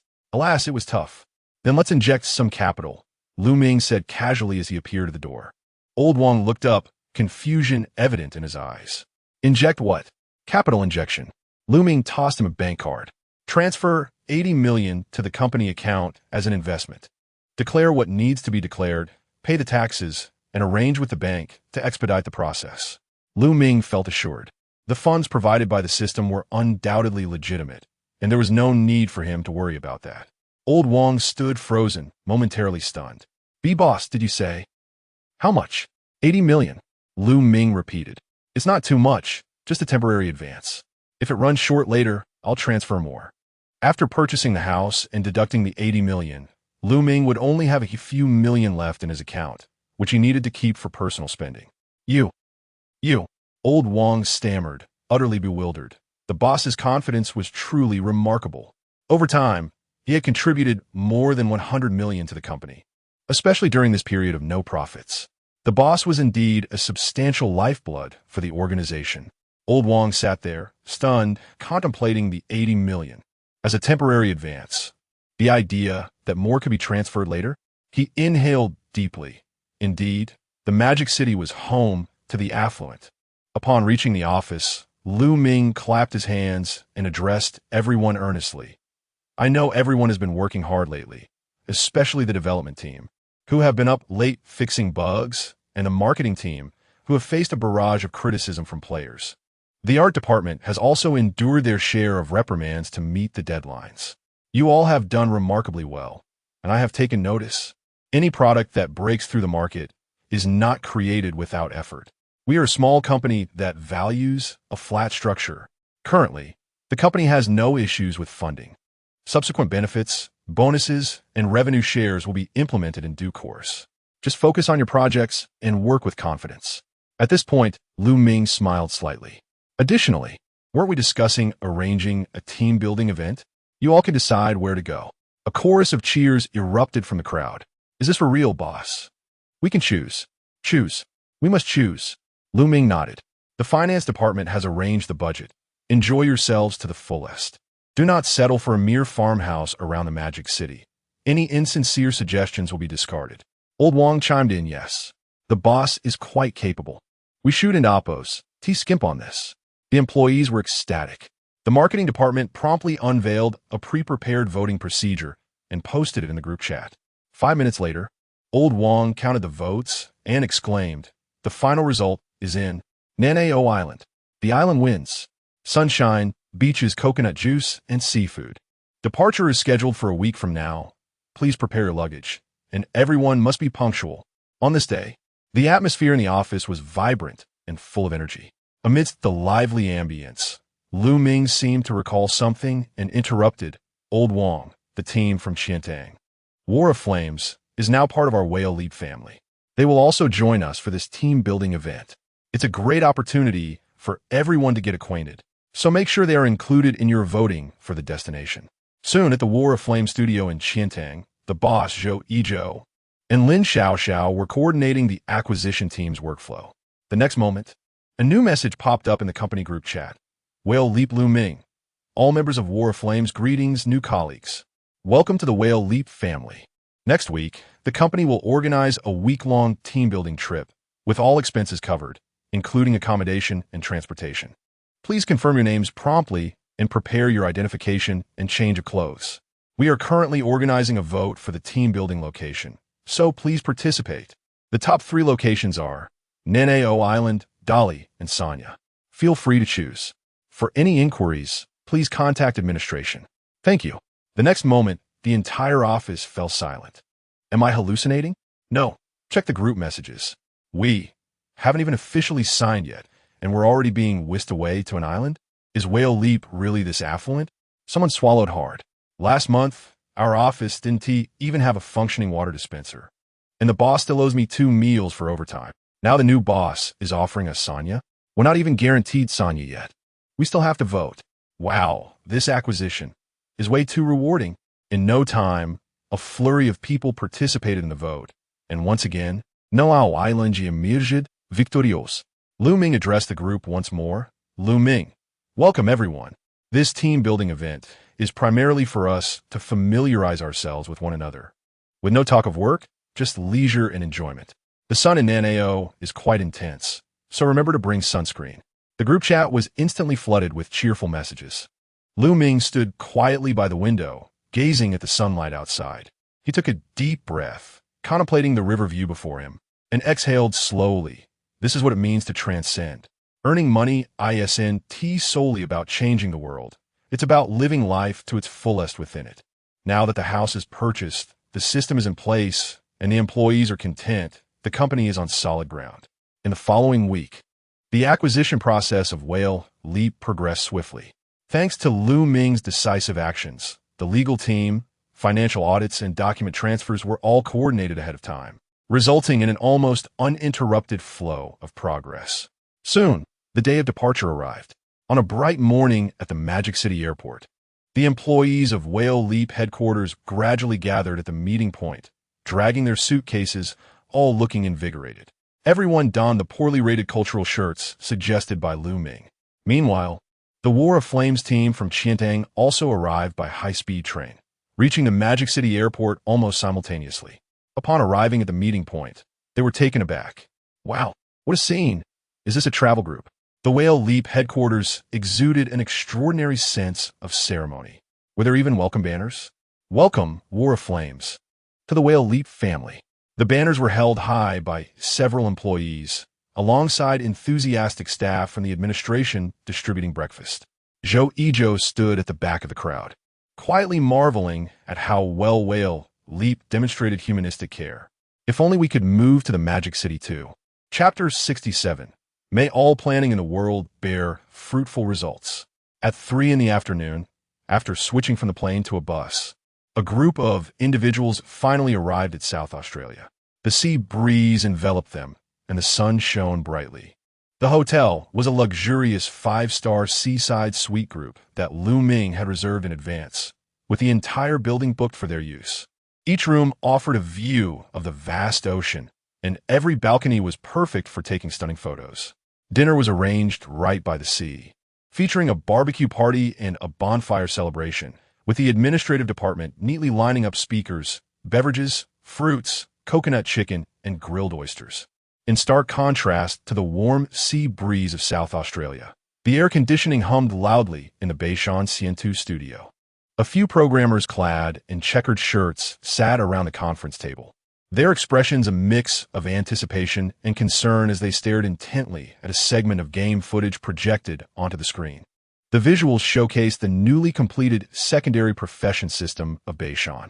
Characters were seen standing amidst spiritual fields, personally sowing spiritual seeds, as sunlight and spiritual energy intertwined to create a soft, golden glow. The brewing house emitted steam, and players needed to manually adjust the heat and pace to successfully brew. In front of the projection screen, a group of core members from Beishan remained transfixed. "It's done," exclaimed the planner, a foam rubbing his eyes, unable to conceal his excitement. Our secondary profession gameplay is more liberating and intricate than killing for immortality. Although their gameplay is popular, it is limited by a turn-based mechanism, while ours allows for real-time interaction. The secondary profession seamlessly integrates into the wild, dungeons, and social interactions. The technical lead nodded in agreement. After working tirelessly this week, our efforts have not been in vain. The system stress tests have passed, and the backend supports transactions, auctions, and NPC orders without issues. A phone slammed his hand on the table. "Stop hesitating. Let us seize this momentum. At 8 o'clock tonight, we'll simultaneously release an announcement on the official blog. Have you seen the news? Whale Leap has acquired the Warfire Studio for a whopping $7 million. I believe this surge in funding coincided with the explosive popularity of secondary profession gameplay." A foam furrowed his brow in contemplation. In recent years, acquisitions in the gaming industry have cooled, yet they not only acquired, but did so at a premium. We don't need to concern ourselves with how they profit, but we cannot miss this opportunity. We are CN2, the quintessential cultivation masterpiece. So many players are engaged. Our system, visuals, and interactions completely outshine theirs. There is no reason we shouldn't succeed. Having said that, a phone switched the screen to reveal his meticulously prepared content. CN 200 art system is now live across the server. The theme was simple. Don't want to fight? Come farm. The world of cultivation is not solely about slaughter. It also encompasses the essence of life. We aim to provide a sense of belonging to all players weary of grinding monsters for levels. Another marketing colleague immediately responded. I've already contacted several streamers and content creators from the lifestyle zone on Imlang, specifically to showcase the secondary profession gameplay with a leisurely, ancient style. This time, we must establish the secondary profession as the second main storyline of CN2. Meanwhile, far away on South Australia Island, the bonfire party reached its climax. Ming reclined on a beach chair, a beer bottle resting against his forehead, relishing the salty sea breeze. He neither checked his phone nor browsed forums. Yet the news of the impending launch of the Baishan secondary profession system was quietly brewing within the online community. Soon, the official blog published a total of 10 promotional tweets, and a red banner was displayed on the game as homepage. Craft your cultivation life. Starting from an acre of spiritual field, ancient brewing techniques, artifact forging, spirit beast nurturing. The world of cultivation is not just about fighting. The CN200 art system is officially live. Begin your journey in the realm of everyday life. The promotional video featured gentle visuals, with characters leaning against windows in embroidered clothing, gathering herbs and brewing, evoking a sense of paradise. Even the background music was a carefully selected piece of light, ancient music. In an instant, many players who were already fatigued by combat were drawn in. I heard this new system focuses on leisurely gameplay. Finally, I can play without fighting. I'm socially anxious and just want to farm alone. My husband loves to fight, and I love to farm. Now we can enjoy the game together. In the 2 hours leading up to the server launch, the forums were filled with praise, and the Baishan team was moved to tears. They had made the right bet. As 8 o'clock struck, the game officially updated, and merely 4 hours later, the tide turned dramatically. Is your secondary profession designed for opposing forces? I was farming when I was chased and attacked by wild beasts. I was trying to brew, and the ignition steps required QWE, a failure meant an explosion. Alchemy is too difficult. The recipe drop rate is absurdly low, and the items produced are worse than those in the shop. I was fishing, and I caught a spirit shark. It swallowed me whole. Are you trying to fish for my life? A swarm of players furiously discovered that the secondary profession system in CN2 was utterly incapable of being treated as a primary vocation. Firstly, the process was complex, filled with numerous intricate operations, precise temperature control, cheap breathing adjustments, fluctuations of heavenly and earthly spiritual energy, and rapid button pressing. All required real-time actions, with no option for automation. Secondly, the secondary profession had no integration with the main gameplay. To tackle dungeons, one needed a combat profession. Farming and tailoring were neglected, and the cost-effectiveness of equipment was inadequate, making it exceedingly difficult to sell at the auction house. With no circulation whatsoever, some players who refined exceptional pills sought to sell them at high prices, only to be outright rejected by the system due to the non-combat items not participating in the public trading system. Quickly, the forum erupted with trending posts. CN 200 Art's large-scale failure. The secondary profession is completely out of place. Baishan, can't you just copy it properly? We play real-time games for enjoyment. Why are you forcing me to weave and spin in place? If your secondary profession could allow me to buff my teammates in dungeons, I would even mind, but this is purely an independent system. Who would play this in an online game? Baishan Planner, you can't even copy properly. Learning from killing for immortality means understanding the seemingly lazy yet intricately designed systems, not forcibly inserting a system. Their values are so well balanced that without the secondary profession, the game would be unplayable. Your system is either irrelevant or detrimental to the original game. What nonsense is this? What a disaster. Are you trying to drive me to play killing for immortality? Before long, this sentiment became the overwhelmingly dominant hot comment. Baishan Planner, you can't even copy properly. Under the official blog as previously posted secondary profession tutorial video, players flooded in with mocking comments. Under the guise of a leisurely life, you're engaging in predatory practices. This is a cultivation life, not a cultivation prison. As the ratings plummeted from 4.8 to 4.2, the comments section was filled with ridicule. Many players, upon reflection, realized that the previously popular killing for immortality never pushed the secondary profession as an independent system. It was a natural integration into the game's essence. Whale Leap never claimed to avoid combat. They allowed for leisure amidst battle. Baishan directly merged combat while demanding a secondary profession. This isn't life, it's forced employment. Well said. I'm heading over to killing for immortality right now. In an instant, killing for immortality absorbed a significant influx of players from CN2. Meanwhile, far away on the shores of South Australia, the starlight shimmered on the sea's surface, creating a glistening spectacle. Ming sat on a beach chair, having brewed a pot of hot tea, with a small plate of Longjing melon seeds at hand. On his phone screen, hashtags like CN200 art system failure and Baishan Planner, you can't even copy properly caught his eye. He glanced at it and chuckled, shaking his head. This Baishan game is quite amusing. I wonder who the planner is. If only we could recruit them. The other party's audacious maneuvers resulted in a surge of traffic for CN2, directly benefiting killing for immortality. Fortunately, matters have now been settled. Otherwise, Ming would have found himself in a predicament with Baishan games. Such delays are quite troublesome.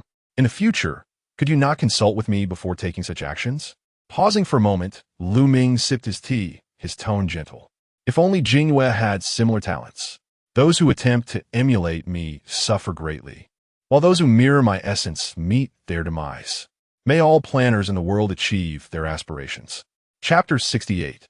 The boss from afar is willing to spend. Ming set his phone aside and casually glanced at the system panel. Soon, the player emotion dashboard gradually emerged. Anger, 29 observation, 18 euphoria, 35 comfort, 13 fleeing, 1 enjoyment, 4. The previously skyrocketing anger level was visibly declining. There was even a new emotion of enjoyment. What a farce. It was all thanks to this Baishan game. Why imitate us when you could just do your own thing? Gazing at the emotion panel, Ming felt that the difficulty of this settlement cycle had escalated. Previously, the negativity was inherent, stemming from poor performance. However, with the game's reputation gradually improving, player acceptance rising, and popular memes emerging, the vitriol was being diluted and the accumulation of negative feedback slowed down. With this wave of traffic, the complaints regarding pay-to-win immortal cultivation were dwindling. A modest profit is still profit. It cannot be curtailed. After all, the revenue generated by the game is still revenue, merely deposited into the company's account. Yet, as time progresses, attracting criticism becomes increasingly challenging. Relying on pay-to-win immortal cultivation alone is no longer viable. It is time to prepare for the next project. A few days later, the inaugural team-building event of Whale Leap came to a close.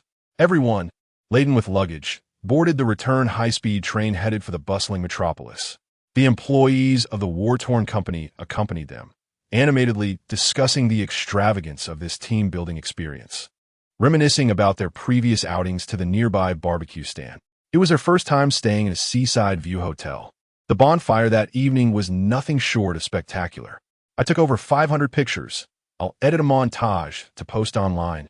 The Whale Leap team, comprising over 100 individuals, converged at the headquarters in the metropolis. Observing the bustling office, Ming felt a renewed awareness of the inadequacy of their workspace. It was still too small. How wonderful it would be if they could construct a building like Tungxiu. Money seems to perpetually dwindle. After arranging accommodations for everyone, they spent some time exchanging and learning at Whale Leap. Subsequently, several key personnel remained behind. In the conference room, sunlight streamed through the blinds, casting a warm glow upon the projection screen. Ming pulled out a chair and sat down, with Zhou Yizhou following suit. As Lu Ming flipped through the PowerPoint presentation, the top slide boldly displayed the phrase bullet time. Actually, the foundation you laid previously was exceptionally solid. Lu Ming began with a relaxed tone, seemingly casual, yet with a hint of seriousness in his eyes. For your new project, simply change the name and shell. Directly revive it and utilize the framework of this time bullet model once more. He paused, leaning back with a smile. What do you think? Zhou was momentarily taken aback. Revive it as it is? It's been taken down, boss. This game has already been removed. Players are lining up to criticize it in Hokkaido. If we revive it, it's likely no one will pay attention. Lu Ming replied, taking a sip from his teacup. If that's the case, you could always change the name. However, the fundamental logic framework can remain unchanged. As I mentioned before, what matters most is to maintain your original intent. After all, for a game, attracting players is essential. When creating a game, you need to devise ways to entice people to engage, right? After a moment, Lu Ming continued, this will be your first project since joining Whale Leap. To express the company's appreciation for your efforts, I plan to invest 50 million. Silence enveloped the room. Zhou was utterly stunned. 50 million? Are you joking? During the initial planning of Bullet Time, their total budget was only a few $100,000. They didn't even dare to produce a CGI. Boss, did you say how much? 50 million, Lu Ming replied calmly. If you feel it's insufficient, let me know. After all, it's 3 months worth of time, and the company account currently holds 80 million. It needs to be spent. Zhou's lips twitched. For a moment, he was unsure whether to express gratitude or acknowledge receipt of such a generous offer. He truly didn't expect President Lu to trust him so much, willing to invest such a substantial amount in a newly joined company. Even a mother-in-law wouldn't be this generous. He had previously inquired with others in the office, and the investment in pay-to-win immortal cultivation was nowhere near this figure. If this time they truly invested 50 million, it would be Whale Leap's largest project to date. Just like that, it was handed to him. This is a gem. If he had a code at that moment, Zhou would have unhesitatingly draped it over Lu Ming. Zhou felt a surge of passion, his loyalty to Lu Ming intensifying. Working under President Lu was far more comfortable than being his own boss. With such a substantial investment, he could enrich the game's content. Zhou felt his inner aspirations reignite. With such funding, an online game would not suffice. Resolutely, Zhou bit his lip, his voice trembling slightly. The online game model is unsuitable. If we're to do this, let us create a single-player game. Moreover, it would be, he paused, lowering his voice, a true single-player shooting game. We could eliminate microtransactions, avoid stores, and complete the entire process in one go, focusing on rich storytelling, mechanics, and depth in a large-scale role-playing game. Perhaps, we could consider it a genuine 3A single-player FPS. As Lu Ming observed this scene, a subtle smile graced his lips, and a glimmer of satisfaction flickered in his eyes. Yes, precisely this spirit. Whale Leap's first game was criticized for reflecting reality. It became a hit. The second was a pay-to-win turn-based game. The intention was to dissuade players through charging, yet it thrived. However, after hearing Zhou's recent remarks, Lu Ming felt the other had found his own path.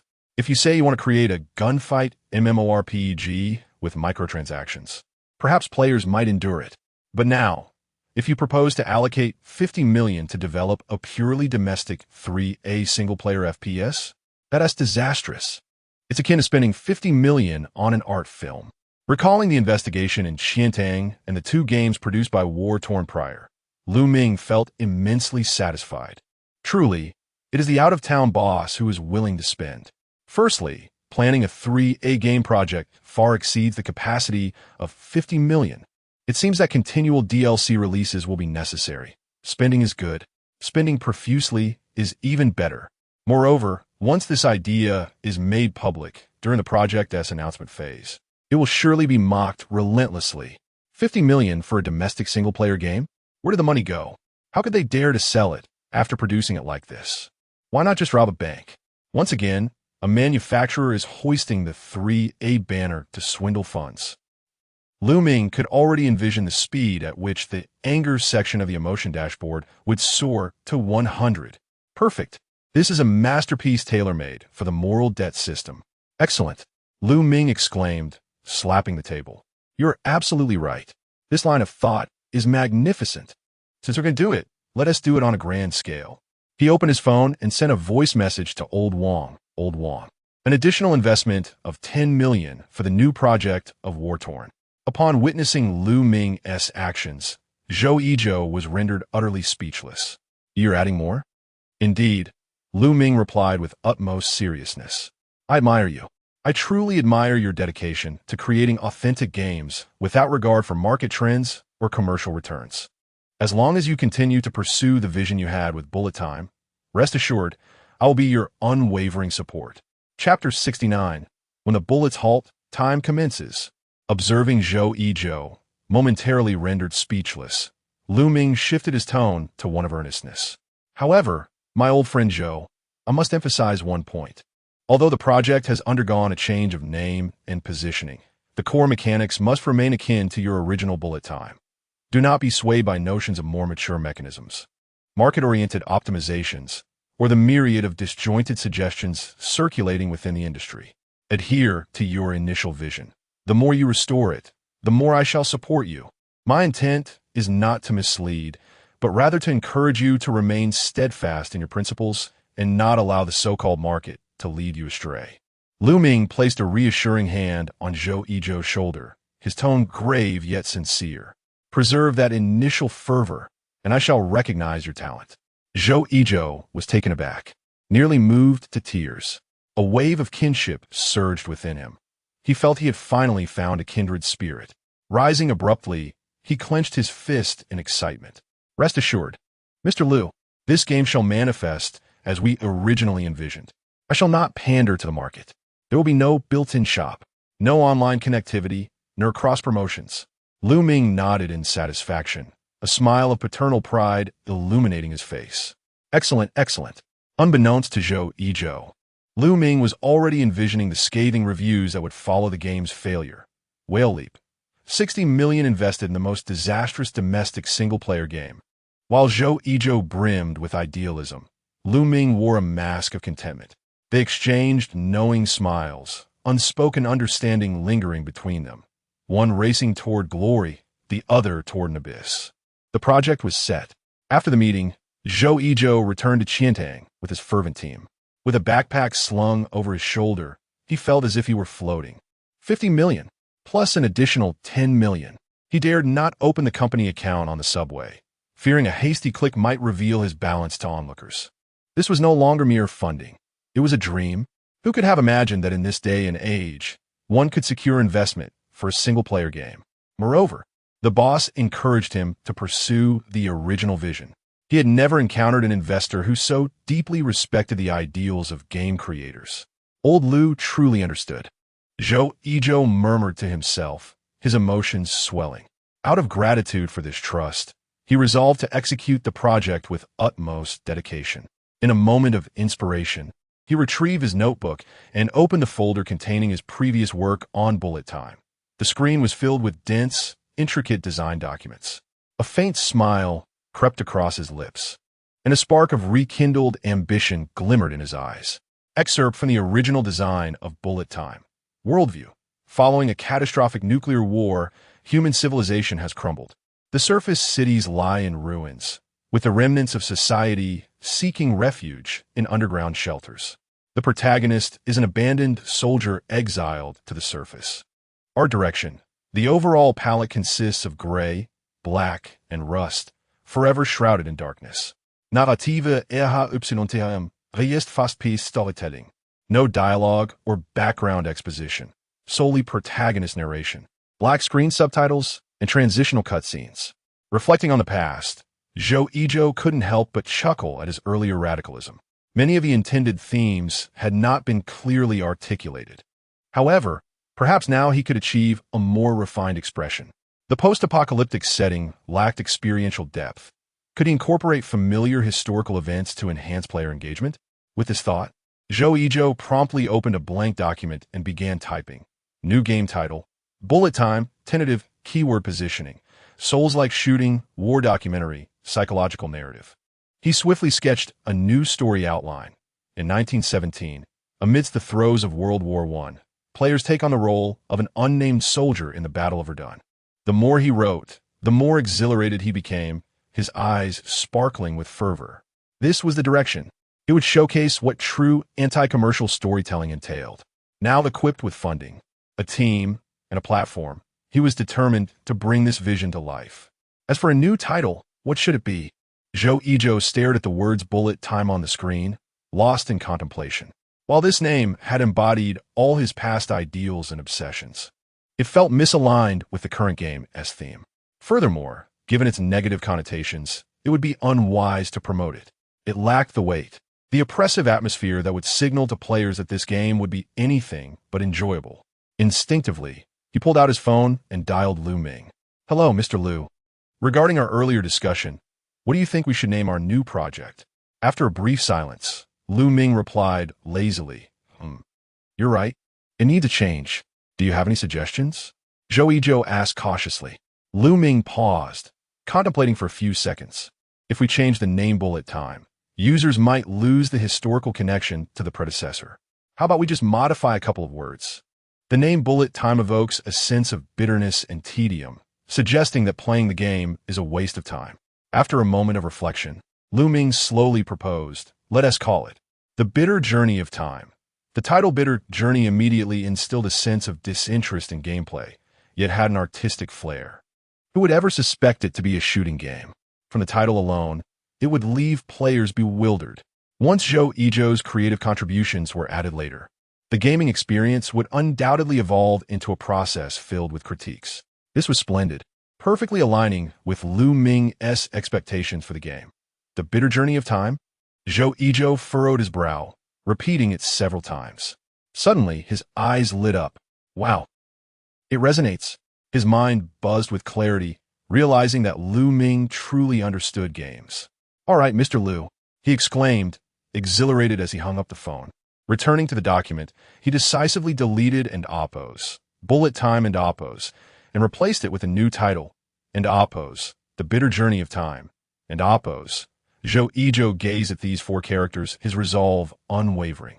Then, as he reviewed the story's foundation, the depth of his literary background surged within him, prompting him to enrich the content. Players assumed the role of a soldier who perishes in battle. Yet, chosen by time, he continuously reincarnates on the battlefield, returning to 10 minutes before the conflict begins with each death. The emotions of the soldiers in the trenches gradually evolve, and NPCs on both sides will experience different fates based on the player's actions. Each time you die, time rewinds, but only the NPCs will remember your past deeds. You must relearn everything. He quickly typed a line of text, game slogan. When the bullets halt, time commences. Chapter 70. The Deep Blue Indie Game Competition. Meanwhile, Lu Ming reclined on the sofa, munching on sunflower seeds while staring absent-mindedly at the ceiling. Zhou Yizhou truly did not disappoint. If only he could incorporate more endings, elements of hallucination, blurred consciousness, and philosophical dialogues, it would be absolutely perfect. Lu Ming eagerly anticipated his work. A philosophical shooting game? How intriguing.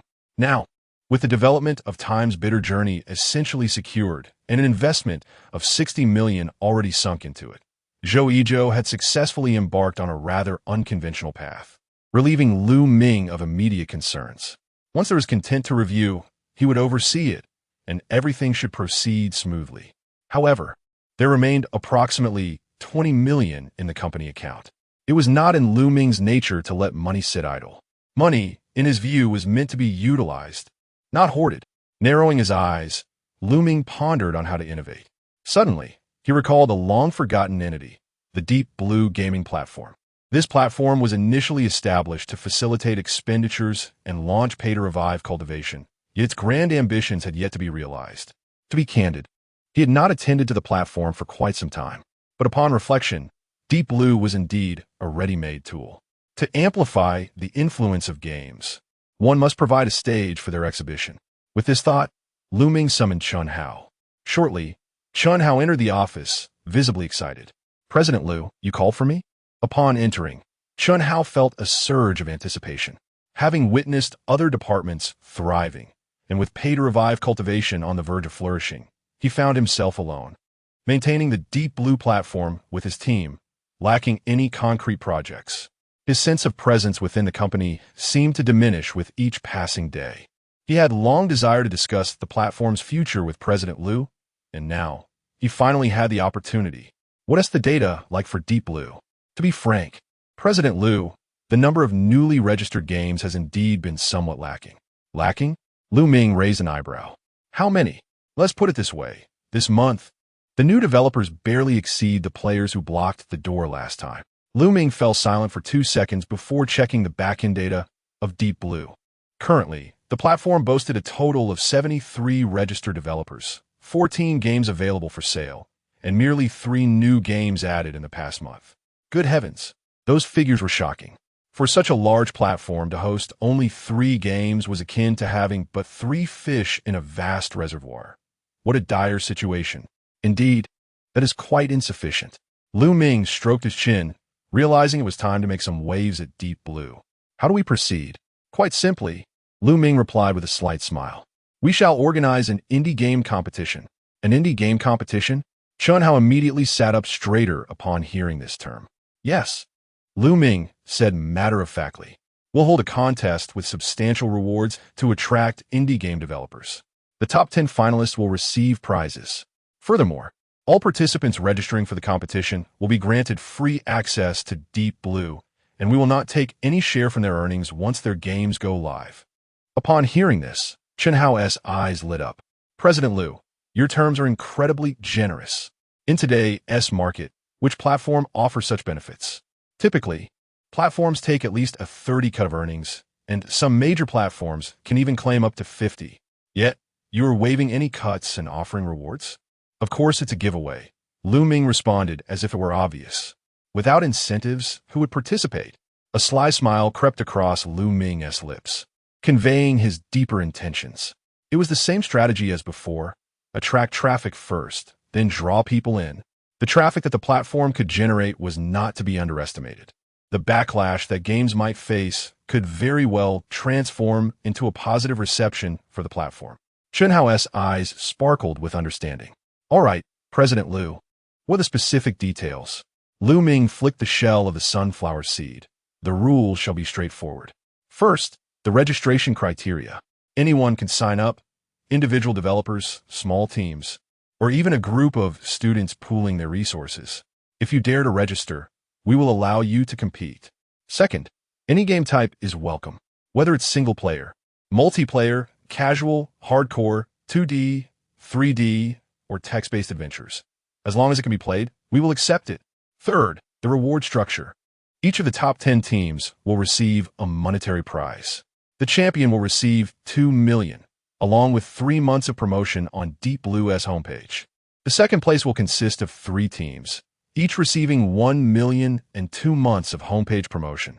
The third place will include 5 teams, each awarded $500,000 and 1 month of homepage promotion. Teams ranked 4th to 10th will each receive $300,000. Additionally, all participants, provided their games successfully launch, will incur no revenue share. Every cent earned will go directly to the developers. The registration deadline is September 1st. Chun Hao's heart raced. Organizing a competition was one thing, but truly committing funds was another matter entirely. President Liu, you are genuinely willing to invest a significant amount. Of course. Lu Ming waved his hand dismissively. This time, we shall ensure that all indie game developers recognize that our Deep Blue gaming platform is a place where real money is distributed. Those major platforms out there extract fees more ruthlessly than capitalists, leaving newcomers with no chance to thrive. I want everyone to know that at Deep Blue, they can not only survive, but potentially flourish. Chun Hao was exhilarated. His department would finally have a chance to shine and engage in substantial endeavors. President Liu, with this approach, we must prepare a budget of several million. Indeed, Lu Ming replied nonchalantly. I plan to invest a full $10 million. It will be worth every penny. Chun Hao's eyes gleamed with excitement. But after this, we won't have any profit points left. Are you certain? Lu Ming raised an eyebrow. Do you think this investment will incur losses? Not quite. Chun Hao swallowed hard. I merely believe this expenditure appears rather extravagant and rather hasty. What do you think independent game developers currently lack? Lu Ming inquired. Exposure, funding, and opportunities, Chun Hao answered without hesitation. Precisely, Lu Ming leaned back against the sofa, speaking leisurely. This 10 million is not merely an expense, it is an investment. Deep Blue currently lacks traffic, and this competition serves as our advertisement.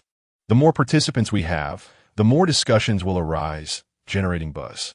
Ultimately, even if we truly incur a loss of 10 million, as long as we establish a solid reputation for Deep Blue, future developers will come seeking us. Go ahead and proceed. Finalize the participants quickly. We will commence the evaluations in September. Chun Hao listened, feeling somewhat dazed, yet a smile involuntarily crept across his face.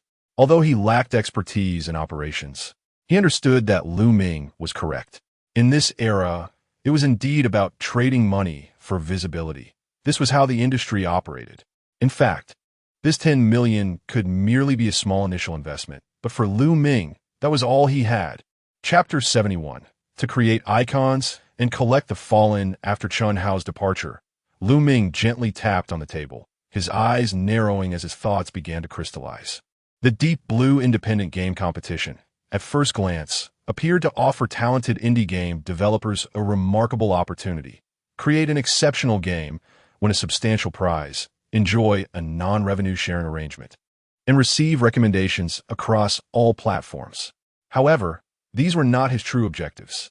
From the outset, his focus was not on those capable of producing excellent games, but rather on the teams that falter in their endeavors. In the eyes of the average person, the competition within the gaming industry is a clash of technology and creativity.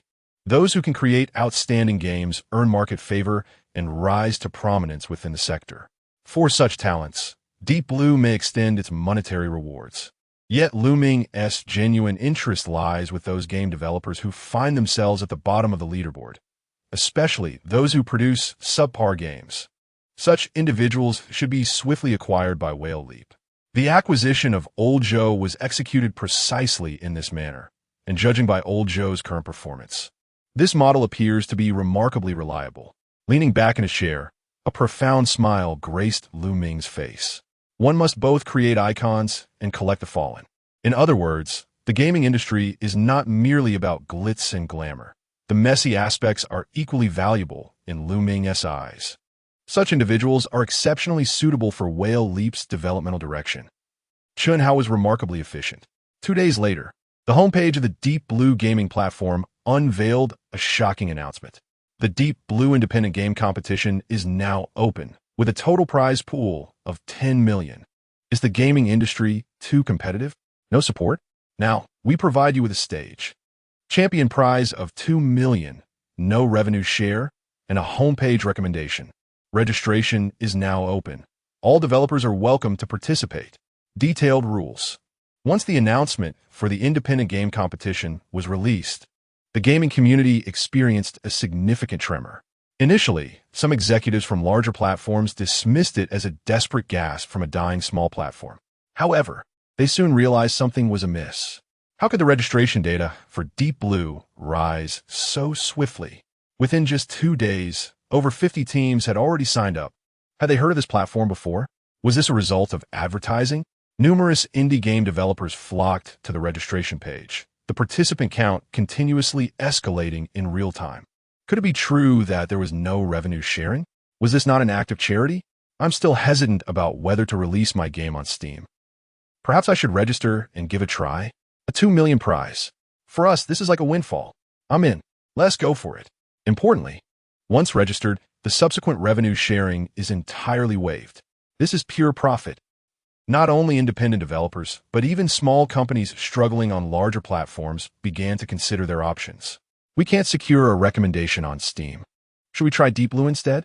No revenue share sounds enticing. If we can gain traction, I could easily earn hundreds of thousands each month. Deep Blue's strategy is audacious. It's a veritable money-giving operation. Who would have thought Whale Leap possessed such strength? Are they truly starting to invest heavily in their platform? In just a few days, the number of developers registering surpassed 300. In the official announcement section of the Deep Blue gaming platform, various independent game forums, and even social media platforms, discussions about this unprecedented competition flourished. No revenue sharing? $1 million prize? Recommendations? Deep Blue is making quite a bold move.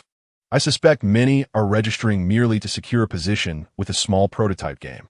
What if they become successful in the future? Has Deep Blue gone mad? This clearly seems aimed at Steam. Could this possibly be a scam? But what would they gain from such a scheme? Initially, many speculated whether Deep Blue was orchestrating some grand publicity stunt. Some even conjectured it to be a blatant marketing scam. As everyone knows how challenging it is to establish a gaming platform. How could a platform with little traffic afford to invest $1 million in a competition? However, when some individuals accessed the platform, they discovered that Deep Blue was indeed backed by Whale Leap. Wait, Whale Leap? The company currently facing considerable public backlash, yet seemingly thriving? Their game, Running Simulator, had recently gone viral, hadn't it? Yes, I recall they also released pay-to-win Cultivation, which, while appearing frivolous, was incredibly lucrative. So, Whale Leap not only produced popular games, but also had the resources to invest in a platform. Many who initially doubted whether Deep Blue was running a scam began to feel reassured upon learning of Whale Leap's involvement. After all, despite the controversies surrounding Whale Leap, their revenue-generating capabilities are undeniably solid. Just recently, they acquired another gaming company. Thus, those who had been hesitant began to shift their perspectives. As time passed, the number of registering teams continued to grow. In a suburban office building in Magic City, a group of young individuals gathered around, their eyes gleaming with excitement as they stared at the competition announcement on the Deep Blue gaming platform. $1 million prize, free registration, and recommendations? The boy at the front, Sun Qianli, mumbled with fervor, his face alight with aspiration. This is a serendipitous opportunity. Even if we only win 300,000, I'd be satisfied. The initial benefits of a new platform are the most generous. I see this as an opportunity. Beside him, the girl Gong Min's eyes widened. If we create a small game and register, wouldn't we enjoy zero revenue sharing in the future? Indeed, even if the game isn't stellar, we could whip up a pixel-style RPG or a skin-swap minigame just to secure a spot, in case this platform takes off. On the other side, Planner Wang Hao excitedly tapped on the table. Although his voice was lowered, his tone revealed his uncertainty. But we lack experience. Who says that? Sun Qianli scoffed. We have been doing outsourcing for Tungsu for years, helping project teams debug and optimize code. Our practical experience may be limited, but if we were to create a mini-game, it would be more than sufficient. Moreover, our company specializes in game outsourcing. What type of game haven we encountered? By piecing together existing resources and modifying our previous projects, it's hardly a daunting task. As aspiring game developers, how can we continue merely as outsourcers? The group comprised employees of Tungsu's outsourcing company, primarily engaged in various game outsourcing tasks, including modeling, UI design, and basic code development. Although they lacked original works, their exposure to numerous projects had allowed them to accumulate a wealth of development experience. Particularly, Sun Qianli had mastered various engines. Gongmin excelled in art with a solid foundation in original illustrations, specializing in various Q-version and anime styles, while Wang Hao leaned towards planning, brimming with innovative ideas for game mechanics. Together, even if they couldn't produce a masterpiece, creating a competitive minigame would be entirely feasible. Chapter 72. The Darkbox Studio. But how do we propose this to the company?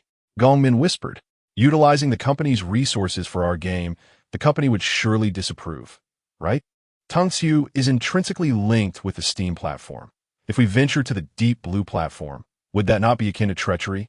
All we are to the company are mere employees. How much do they even pay us? What are you all whispering about? Suddenly, a somewhat deep voice interjected into their discussion. The group was startled and turned in unison to see manager Liu Peng standing beside them, arms crossed, frowning as he scrutinized their screens. Team leader. Sun Qianli awkwardly chuckled, hastily switching off the page and pretending to write code. The Deep Blue gaming platform? Lu Peng's glance pierced through their covert intentions. Do you wish to sign up as well? The group exchanged glances, not daring to deny it. Lu Peng let out a cold laugh and shook his head. Don't even think about it. Just focus on your work. The company aims to create original games and can easily launch directly on Steam. When you perform well, the year-end bonuses from Tungsu will naturally come your way. With a bit more effort, leveraging our relationship with Tungsu could grant us effortless recommendations on the Steam platform, right? But the revenue share on Steam is too high. Wang Hao muttered softly. What a high revenue share. They possess traffic, users, and sales. Lu Peng replied impatiently. Do you truly believe that the absence of revenue sharing on Deep Blue guarantees profit? Laughable. The platform is just starting. Who would even play there? But Sun Qinli attempted to argue. But Lu Peng cut him off. If you truly have this energy, why not devote it to completing your current project? The company pays you to work, not to scheme about making money on other platforms. Do you understand? Seeing Lu Peng's firm attitude, the group fell silent, though each harbored a sense of reluctance within. Once Lu Peng departed, Sun Qinli muttered under his breath, Damn, not even a chance to try? Wang Hao gritted his teeth. We cannot give up. Let us simply do it in secret. After all, no one is monitoring our current project constantly. Sun Qinli lowered his voice. Let us utilize our after-work hours, push hard, and create a small game. No one will know. All right. Wang Hao's eyes lit up. We'll each have our roles, and within a month, we'll produce a playable game and quietly register for the Deep Blue competition. After reaching a consensus, the trio swiftly set their plans into motion. They gathered during their lunch break, huddled around their workstations, and quietly discussed their upcoming strategy. Since we are to create, we should first devise a team name. Wang Hao suggested softly. This would make our registration appear more formal. What name should we choose? Gongmin pondered. How about calling ourselves the Three Musketeers? Sun Qinli shot him a look. No way.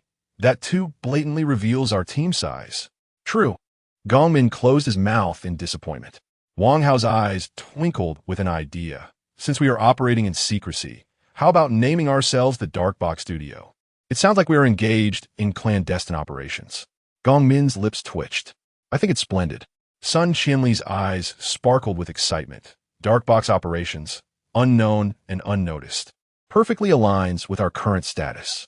Then it's settled. Dark Box Studio it is. Wang Hao declared. The three exchanged smiles and secretly registered a developer account on the Deep Blue gaming platform's official site, initially filling out their application information. Team name, Dark Box Studio members, Sun Qinli, Wang Hao, Gongmin game type, to be determined. After submitting their registration, the trio couldn't help but celebrate with a quiet high five. Although it was merely a simple registration, at that moment, they felt as though they had taken their first step into entrepreneurship. In the ensuing days, the three began utilizing every spare moment to fervently develop their game. By day, they were outsourced employees, dutifully completing the company's tasks at their workstations, but by night, after work, they swiftly returned to their shared rental, booted up their computers, and immersed themselves in their game development. What type of game should we create? Gongmin inquired while typing code and searching for previously designed art resources. It needs to be simple. Time is too tight for anything complex. Sun Qinli contemplated. How about a hand-drawn style minigame? Sounds good. Our previous outsourced project was hand-drawn, so we have experience. Wang Hao nodded, but what about the gameplay? We can't make it open-ended. There is not enough time. How about, Sun Qinli squinted, let us create a 2D side-scrolling adventure game? Wang Hao paused, frowning. Dudy? Are you sure? Do we have resources for that style? Sun Qinli grinned. Of course. Have you forgotten about that abandoned project we worked on? Gongmin immediately recalled and slapped his thigh. Damn. Are you referring to that magical girl adventure proposal? Exactly. Sun Qinli confirmed the 2D project we previously outsourced was scrapped. But we created a plethora of character designs, art materials, and basic code. Although the company wasn't interested, we still have the assets. Wang Hao's eyes brightened. So, you mean we could directly modify that project? Sun Qinli beamed with pride, of course. Given the tight timeline, we can't afford to create new art, but if we directly transform the original project, adjusting the gameplay, our development speed could increase tenfold. Gong Min stroked his chin, pondering, what about the gameplay? What kind of side-scrolling adventure should we create? The three opened a voice chat and rapidly discussed their design direction. We can't implement too complex a system. We need to ensure a tight pace. The number of levels shouldn't be excessive, yet they must present sufficient challenges. Let us use a small level boss battle format. Each major level will have 4 or 5 small stages followed by a boss. Wang Hao considered that as feasible, but this means the combat system must have some depth. Otherwise, players will grow bored quickly. Sun Qianli pondered for a moment, and his eyes lit up. How about we set the protagonist as a musician, able to switch weapons at will through different musical enhancements, like a saxophone, trumpet, or recorder? Gongmin immediately chimed in. Great! This way, each weapon can be paired with different skills, keeping the gameplay from feeling monotonous. Moreover, this should classify us as a rather unique music game. But what about music rights? It seems we don't have anyone specifically handling that. We can make do with free resources, as long as it sounds decent. We can't afford to purchase original sound effects. That works. Wang Hao stroked his chin, excitement flashing in his eyes. Then let us get to work. Chapter 73. The Unruly Accompaniment. The Bellflower Overture. A week later, the Deep Blue gaming platform once again announced the competition's evaluation criteria. Official score, 30 evaluated by the Deep Blue jury, encompassing standards such as innovation, visual presentation, gameplay mechanics. And anticipation. User voting. 70 players must register their identities, with each individual entitled to 1 vote, allowing direct participation. Rankings will be displayed in real time. Registration closes on September 1st, and all contestants may sign up and submit their works. In September, players will be able to directly engage with the games on the Deep Blue platform, casting votes for their favorites, with the final results announced on October 10th. The timeline is evidently tight, but there is no alternative. The producer's schedule is pressing. Lu Ming's timeline is even more constrained. With the end of November approaching, Lu Ming must ensure he finds a hidden gem for Whale Leap before then. Meanwhile, the trio at the Darkbox studio is working frantically. Ever since they barely solidified the concept for their minigame, their hearts have been engulfed in anxiety. It's over. Our game has crashed again. Sun Qianli stared at the screen filled with error messages, despairingly slumping in his chair. What is happening? After 2 minutes of gameplay, the character suddenly teleports off the screen or gets stuck in a rock and cannot move. Gongmin looked utterly despondent. Brother, that must be due to an error in your coordinate calculations. I mentioned yesterday that the model should not be so large, yet you insisted on adding a hyper-realistic lighting system. Now, the players are getting blinded by the brightness. Moreover, your gameplay is overly complex. The framework is becoming too convoluted. We need to simplify. Wang Hao clutched the game design document, murmuring, this game was initially meant to be a 2D hand-drawn platformer. What need is there for a lighting system? Multiple shadows won't necessarily enhance our score. This has exceeded the capabilities of the 3 of us. Gongmin clasped his head, tugging at his hair in a frenzy. This isn't my fault. It was Qianli who insisted on making the game more distinctive. Wang Hao took a deep breath, attempting to regain composure. Distinctive is one thing, but the issue is, we haven't even perfected the most fundamental interactions. A profound silence enveloped the office. 5 minutes later, Sun Qianli abruptly stood up. Forget it. We'll fix the bugs first. As long as it runs, that's what matters. Yes, let us ensure it's playable first. Time is running out. Others have already released trial versions on Deep Blue. We need to hurry. Who told us to take on too much outsourced work? I nearly mixed up the game requirements with those from the client. It's become second nature. I did say that game development is quite challenging. Wait, what was our game called again? The 3 fell silent, exchanging glances, pondering for a moment. It seems we haven't named it yet. Wang Hao covered his face, his voice tinged with despair. Sun Qianli looked dazed. Could be. Didn't we discuss this? Gongmin, expressionless, flipped through his design document repeatedly, before suddenly smacking his forehead. Oh no, we really haven't decided. Sun Qianli stroked his chin, pondering for a moment, then suddenly had a flash of inspiration. To me, the essence of our game lies in its accompaniment. How about we call it unruly accompaniment? Wang Hao suggested, should we add a subtitle? Otherwise, it doesn't sound very 2D. Gongmin contemplated and proposed, how about unruly accompaniment? The Bellflower Overture? There's no time left. Let us go with that. The three exchanged glances and nodded in agreement. Gongmin swiftly opened the game interface and changed the placeholder for the logo to the newly established title, enthusiastically hitting the enter key. Okay, the name is settled. Now we continue fixing bugs. Sun Qianli and Wang Hao shouted in unison. The trio immediately plunged back into their frantic coding and debugging. Time ticked away, the sound of their keystrokes never ceasing. Meanwhile, in the Whale Leap game conference room, the familiar visage of Zhou Yizhou appeared on the projection screen. Today marks the first full video conference for the Time's Bitter Journey team. This game has now entered the official development phase, and elements such as the narrative framework, mission design, and NPC interaction logic require further refinement. On the laptop before them lay a detailed storyline outline. Time's Bitter Journey. A soldier seeks a way out amidst the endless cycle of war. In the video, Zhou Yizhou cleared his throat and spoke. Mr. Liu, we have been refining the framework of Time's Bitter Journey. Now, we need to delve deeper into the narrative.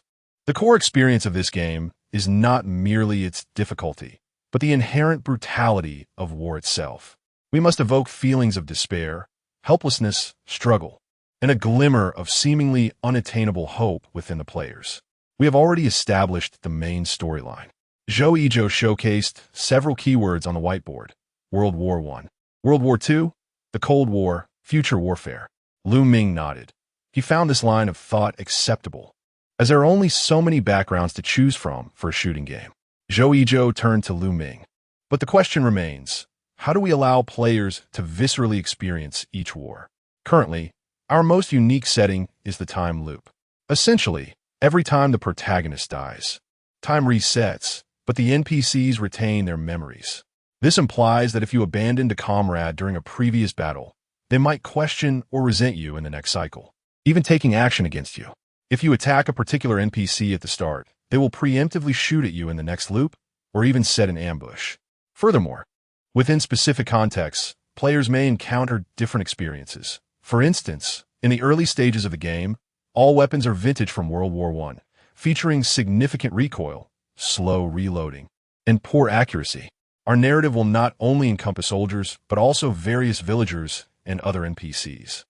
Ming rested his chin on his hand, observing Zhou Yizhou as he spoke passionately on screen, his expression pensive. It must be said, Zhou is indeed a worthy candidate. He immediately delved into poetic musings, discussing the cruelty of war, the helpless struggles, and the distant hope. It sounds profound, but games are not meant to be a platform for understanding war, nor are they meant for suffering. Anti-war themes? The cycle of warfare? This game is bound to receive criticism. This is what happens when a liberal arts student develops a game. Ming felt a surge of joy. This aligns perfectly with his objective. Who enjoys a shooting game that feels like a chore? With such strong recoil, would it be better to use a slingshot? Who would enjoy playing a game filled with philosophical reflections and mental gymnastics? After listening to Zhou Yizhou's analysis, Ming did not intend to intervene. This time, he wanted Zhou Yizhou to fully express himself. This is Ming's trust in him. This is the judgment of a seasoned game planner. Soon, the meeting concluded. Ming offered no suggestions, only a single statement. Let Zhou go forth and create.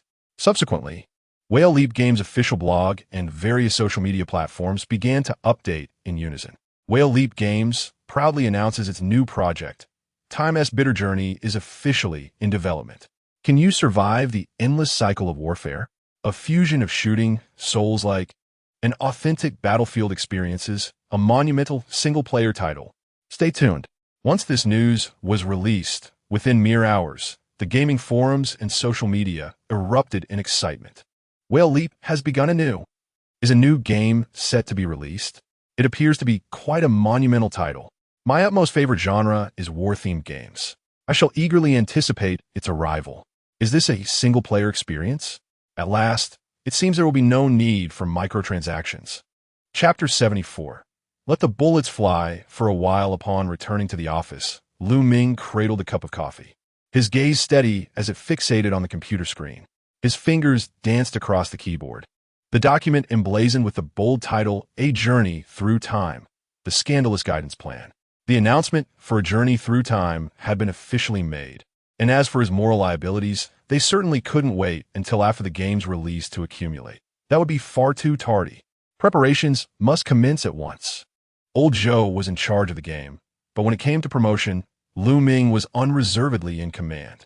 Furthermore, the pre-release marketing for this game must neither be overly hasty nor excessively aggressive. It ought to be akin to slowly boiling a frog, gradually steering players' emotions toward the desired explosive reaction. Prior to the game's launch, a select group should begin the outcry, and upon release, everyone would join in the cacophony. Ultimately, they would find themselves immersed even while expressing their grievances. Taking a deep breath, he sipped his coffee and continued to ponder. For the game to be criticized, it first needed to garner widespread awareness. A promotional video would serve as an excellent conduit to thoroughly shatter players' expectations. One must first elevate their anticipation to soaring heights before delivering a crushing blow. Thus, the promotional video for A Journey Through Time must be nothing short of spectacular. It should encompass themes of authentic warfare experience, the chaos of bullets flying, and the profound bonds of camaraderie. Additionally, a touch of tactical competition and teamwork should be infused, creating the illusion that this is an exhilarating and thrilling tactical shooting game. As for the actual gameplay content, it would undoubtedly revolve around enduring anguish, suffering death, enduring restarts, and grappling with the doubts of comrades. After all, this game is set against a backdrop of World War I, where merely having a makeshift weapon is a significant achievement. This stark contrast between the game and the promotional video was crucial. Only with heightened anticipation could one experience greater disappointment. With this thought, Ming felt a torrent of ideas surge forth regarding the filming of the promotional video. 2 days later, Ming approached a video production team. After negotiating a price, he surveyed the room, his gaze landing on the team leader. The leader's eyes sparkled as he promptly opened his notebook. "Mr. Liu, what style do you envision for this promotional video?" Ming replied slowly, "One that is extreme and highly provocative, making everyone feel like a warrior. Let us consider what players desire from their perspective. They wish to portray elite special forces, to achieve headshots with every shot, to take on 100 foes, to be the savior of their comrades. They yearn to dominate the battlefield, drenched in blood, receiving accolades from their teammates." Setting down his water cup, Ming's smile grew radiant. "Thus, we must evoke this sensation in those who watch the promotional video." The team leader nodded, seasoned by years in the industry. Having encountered every conceivable request, they had filmed videos ranging from special forces to superhero ensembles and whimsical animal adventures. Under the leader's guidance, the video team swiftly immersed themselves in the process, the whiteboard within the studio filled with outlines.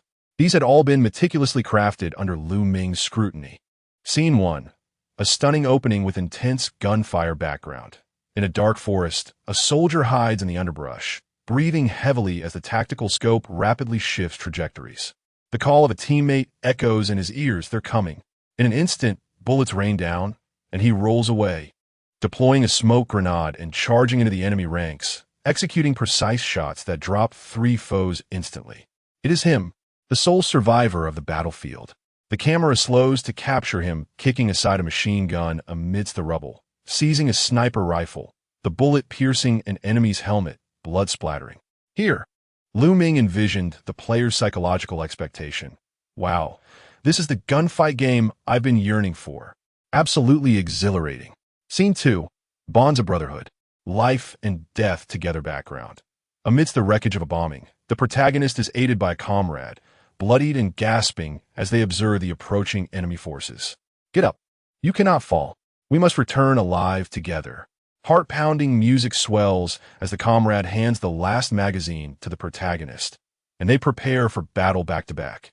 A helicopter swoops in, providing fire support, a divine intervention, as they execute tactical maneuvers and achieve a stunning counterattack. Here, players should expect, "Oh my, this is true camaraderie. Absolutely thrilling." Scene 3.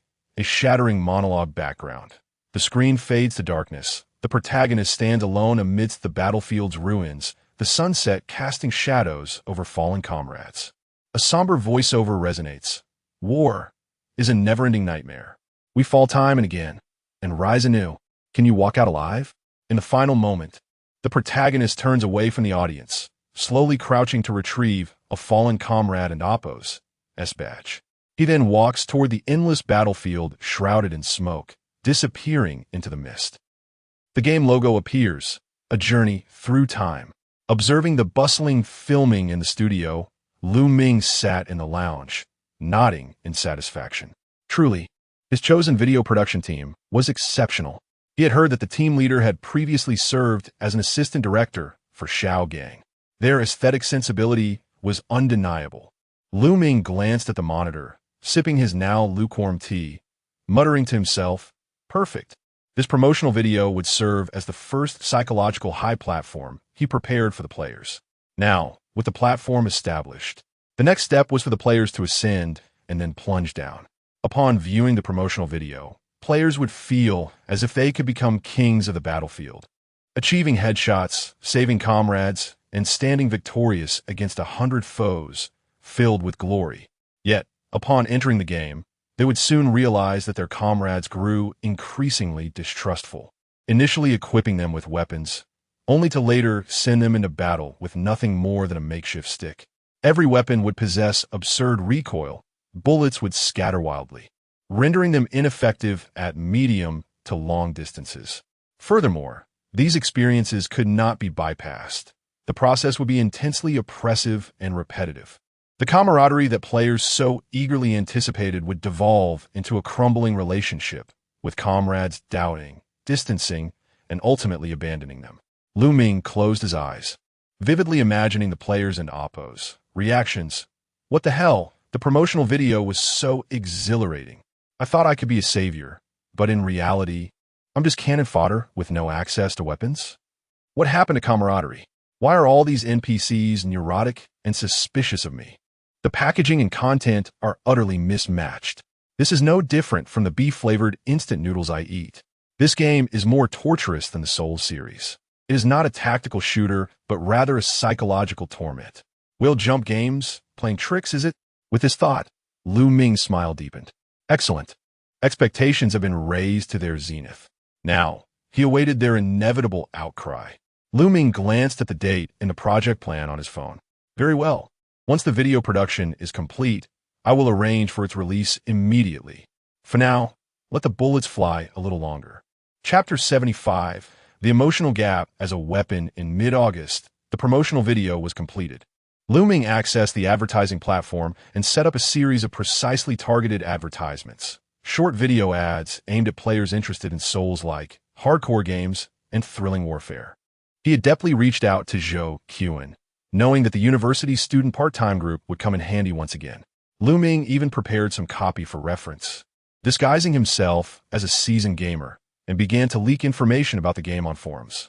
This game features no save points. Once you die, you must start over. A torment, perhaps a blessing for Souls-like and hardcore gamers, or a descent into hell. Playing this game instills a profound understanding of the soldiers of World War I, who do not wish to perish, yet find living to be more exhausting than death. In the ensuing days, the promotional video for Time's Bitter Journey rapidly went viral across major platforms. The barrage of comments exploded, the discussion sections ignited, and it topped the homepage recommendations and trending searches. The titles were remarkably uniform. The Soul Rebirth amidst gunfire. The annual masterpiece Time's Bitter Journey trailer shocks the audience. If one were to fully restore it, I would gladly call this game the highest ode to brotherhood in arms. The romance of passionate men rests entirely upon this game. Ming sat in his office, observing the soaring popularity curve of the keywords associated with Time's Bitter Journey. Excellent. The bait has been taken. Even more astonishing was the discussion area on the Deep Blue gaming platform, where numerous players have begun to spontaneously organize tactical discussion groups for the Bitter Journey Special Forces. These individuals were seasoned enthusiasts of shooting games, with some even analyzing the tactical movements depicted in the trailer and military aficionados dissecting the firearms wielded by the characters. The focus was on a celebration for military enthusiasts. Even some professional media outlets joined in, publishing articles. The Times' Bitter Journey trailer makes a stunning debut. As the dark horse of war games emerged, various keyword search indices skyrocketed, and the keyword metrics surged to unprecedented heights, all of which Ming had anticipated. The power of these keywords, brotherhood, gunfire, special operations, passionate reversals, and saving comrades, was undeniably immense. Once tagged, players could easily envision an entire battlefield saga in their minds. In Kyoto, with an old Pi-S studio, he fixated on the timeline in the editing software, replaying the scenes of precise shooting amidst a hail of bullets. The more he watched, the more invigorated he felt. This is simply exhilarating. He snipped a segment, set it to a rousing background score, darkened the color grading to enhance its tragic tone, and posted with the caption, "This is the romance of men. I am willing to pay 4 times bitter journey." Within 3 minutes of posting, the barrage of comments erupted. "Wow, this vibe is absolutely soul-stirring. My brother may die, but I must survive. Brothers, tactical teams. Once we log in, each of us gets a magazine. The rest is on me. Old Pi, have you abandoned your path to immortality? How did you shift to the battlefield of gunfights? Aren't you afraid of being backstabbed by Whale Leap again? Haven't you learned enough from the lessons of pay-to-win immortal cultivation?" Old Pi chuckled at this comment, tapping his fingers on the desk twice, shaking his head with a smile. "Bro, this is a single-player game. How could I pay to win in a single-player game? Just wait and see. Remember to catch my live stream when it's up." Meanwhile, veteran players of Whale Leap were also drawn in. Initially bewildered, they exclaimed, "Wow, is this really a game from Whale Leap?" Didn't and Oppos, you used to make running simulation and pay-to-win turn-based games? How did you suddenly become a special forces training base? Now, diving into hardcore warfare? Such a drastic shift. This is Whale Leap? Am I in a fake Whale Leap official account?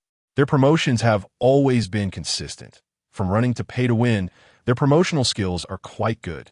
I've already started practicing my reflexes, fearing I won't be able to defeat NPCs once it goes live. I just hope Old Lou, this time, please don't deceive my feelings. Old Lou, is that the name of Whale Leap's boss?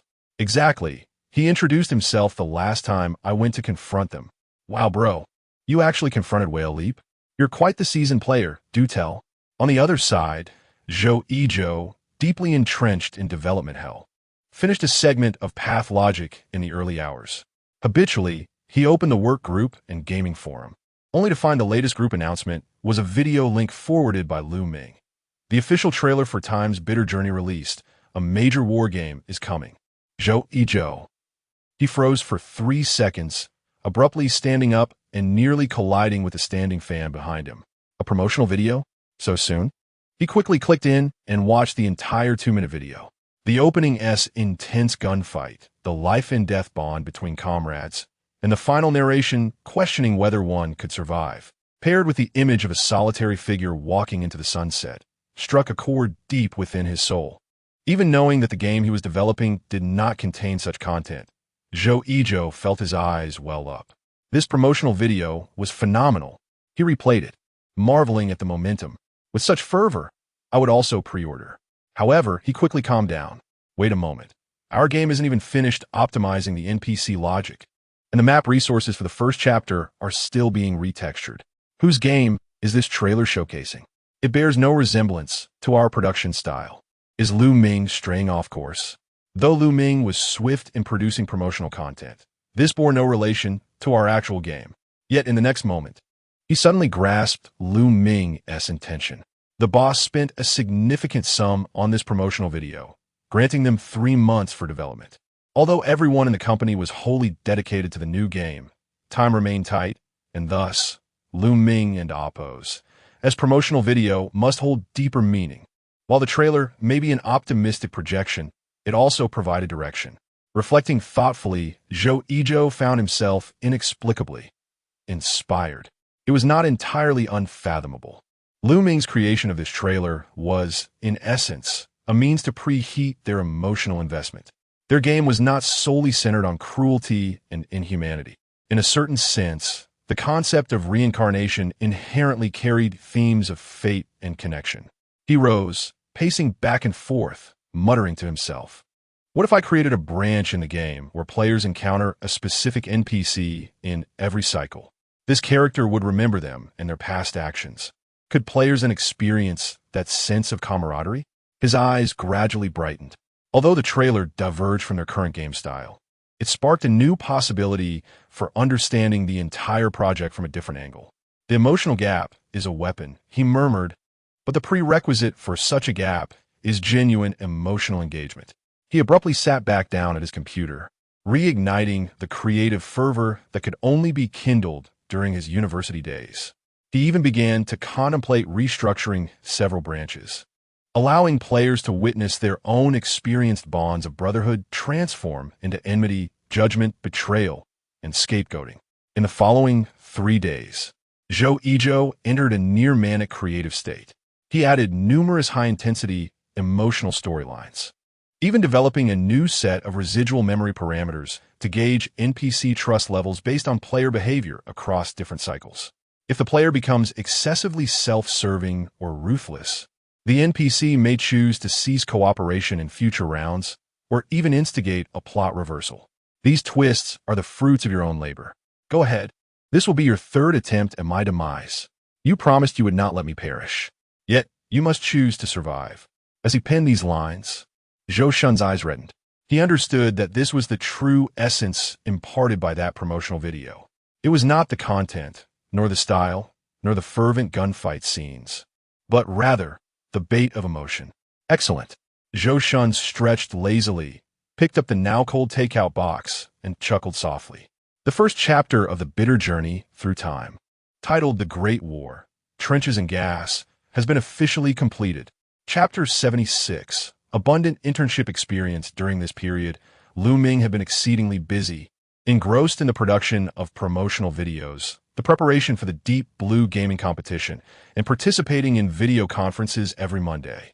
His days were consumed with activity, leaving no time to admire the splendid river view from his 300-square-meter apartment. As September approached, the company stood at a pivotal moment. Yet Lin Xiaoxiao, a crucial asset to the team, had taken leave to return to school. Back in March, she was merely an ordinary intern majoring in human resources at Shanghai Normal University, struggling to navigate office software upon her arrival. Although she assumed the role of HR supervisor on her very first day, her duties resembled that of a general assistant, taking meeting minutes, conducting market research, and even ordering milk tea for the department during late-night overtime.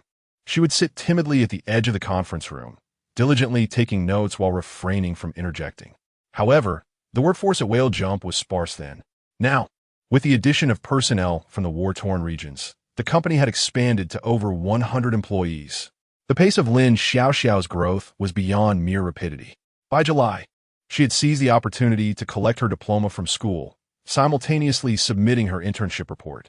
Yet, during that time, Whale Jump faced a barrage of criticism from players, and the game Killing for Immortality was subjected to derision across the internet.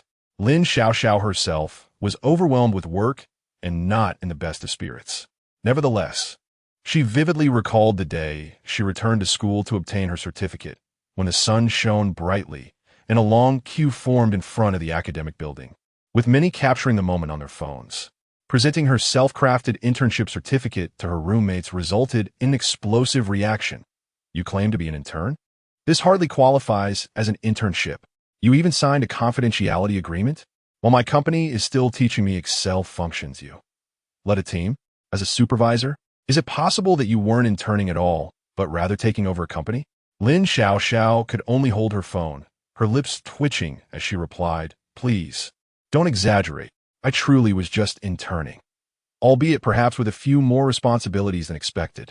I genuinely aimed for an internship."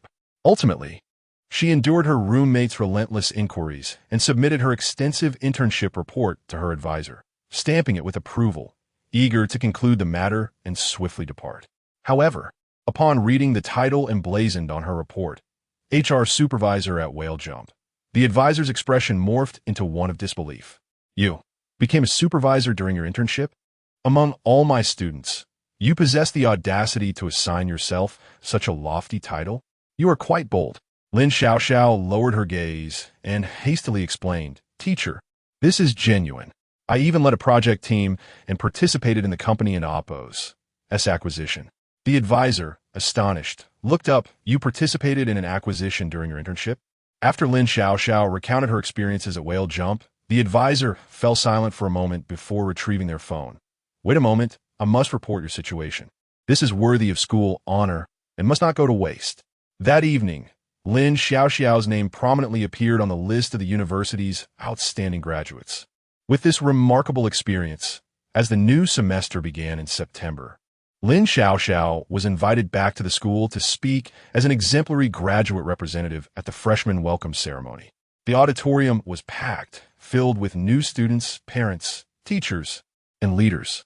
When the host recited her credentials, currently employed at Whale Jump as HR supervisor, involved in game development and personnel management, concurrently managing market expansion and event coordination, and having led an acquisition project while handling some legal matters, the audience fell silent for 3 seconds before erupting into applause.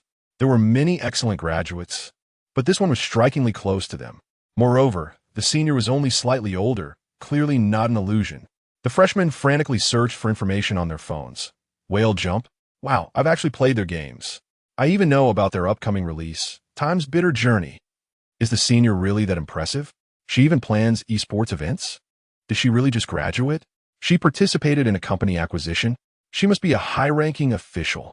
Yet the most bewildered of all was Lin Xiaoxiao herself. Standing on the stage with her printed speech, feeling as though she were made of wood, her heartbeat echoing in her ears. Although the script began with the words, "Dear students like you, I am an ordinary university student." As she gazed at the sea of eager new faces and the promotional images displayed on the screen, she suddenly felt as though she were acting in a drama.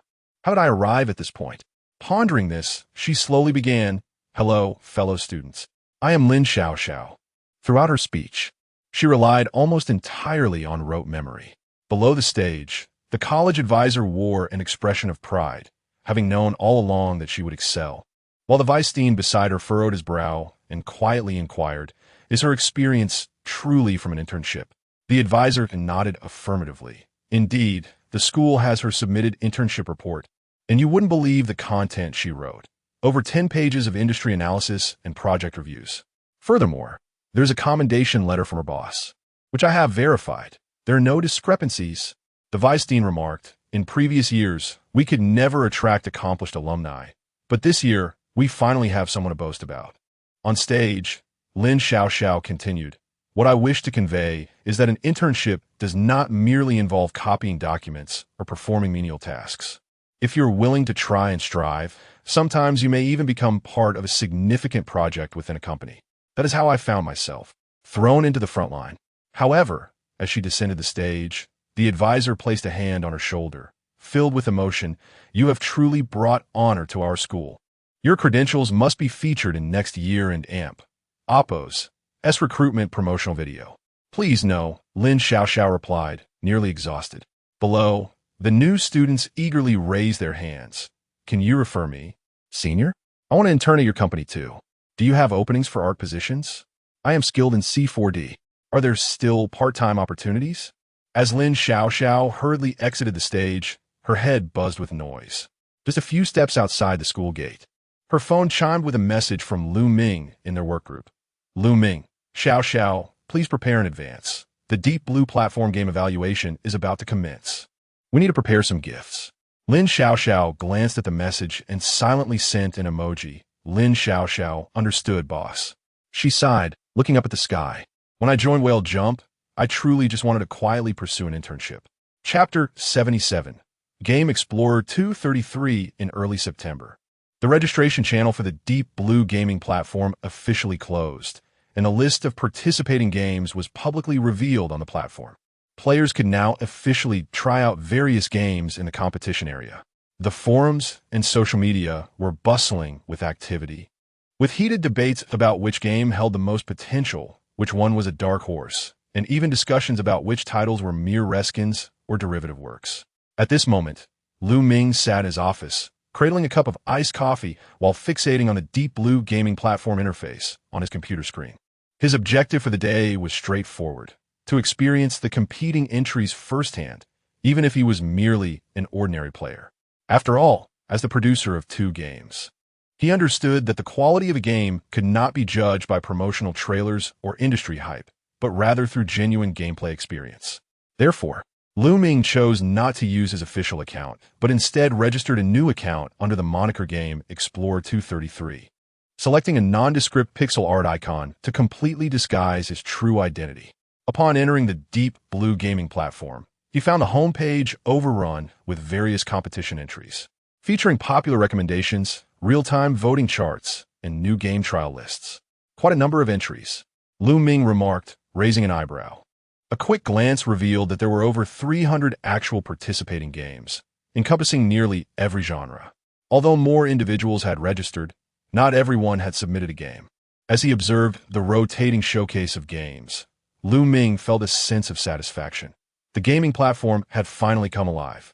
Casually browsing through the offerings, Ming noted that some games were clearly rehashed versions of older titles, while others appeared to capitalize on current trends, such as Garden Victory, Otherworld, and pay-to-revive cultivation. The lack of originality was evident. Shaking his head, he felt a sense of clarity.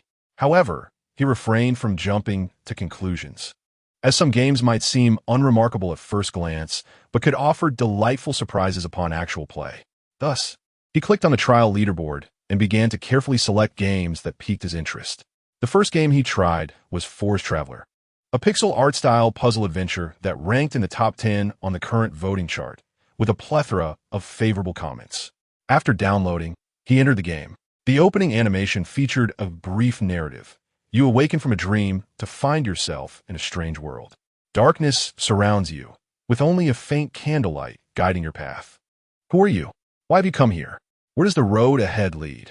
This game, reminiscent of the Riddler, had Ming controlling a protagonist clad in a tattered robe, navigating dimly lit streets. Although the visuals were pixelated, the atmosphere was remarkably well-crafted, with excellent light and sound effects that evoked a sense of both solitude and mystery.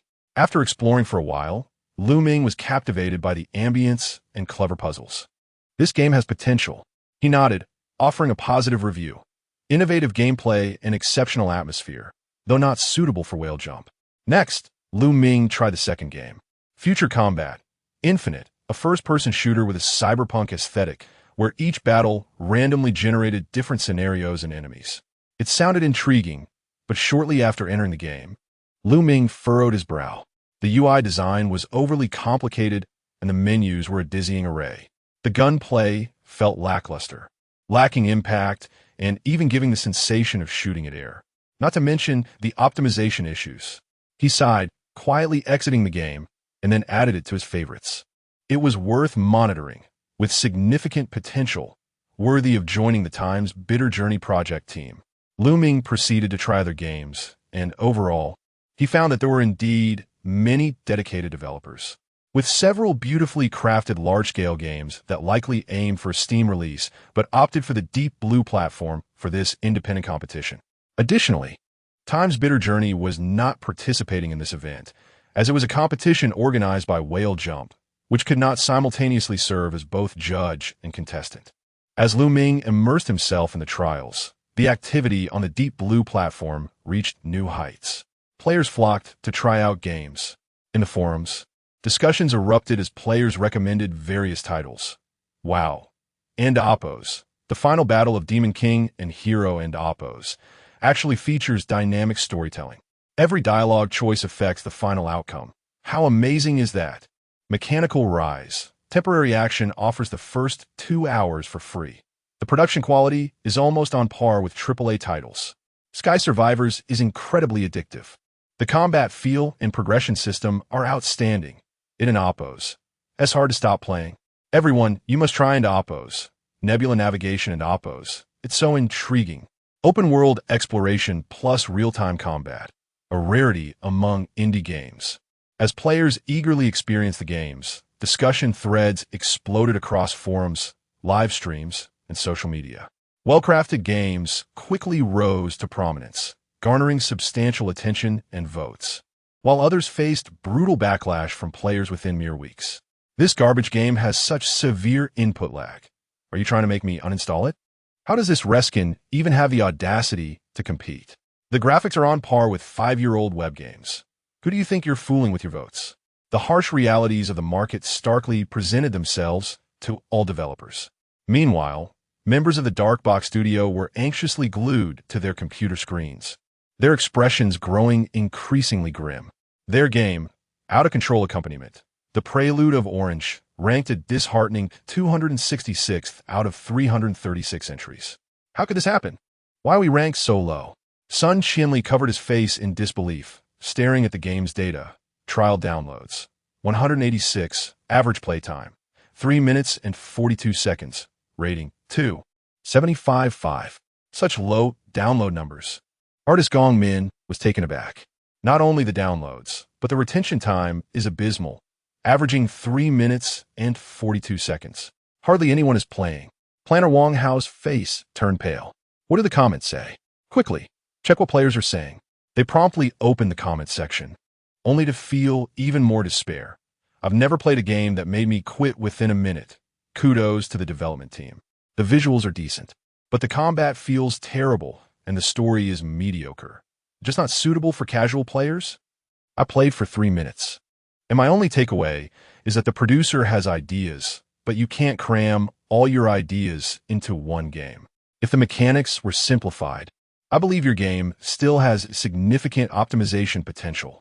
It's a rare rhythm game, and I think it's good, but the difficulty is too high. The entire studio fell into a profound silence. This was a crushing blow. Could our lack of vote solicitation be the reason?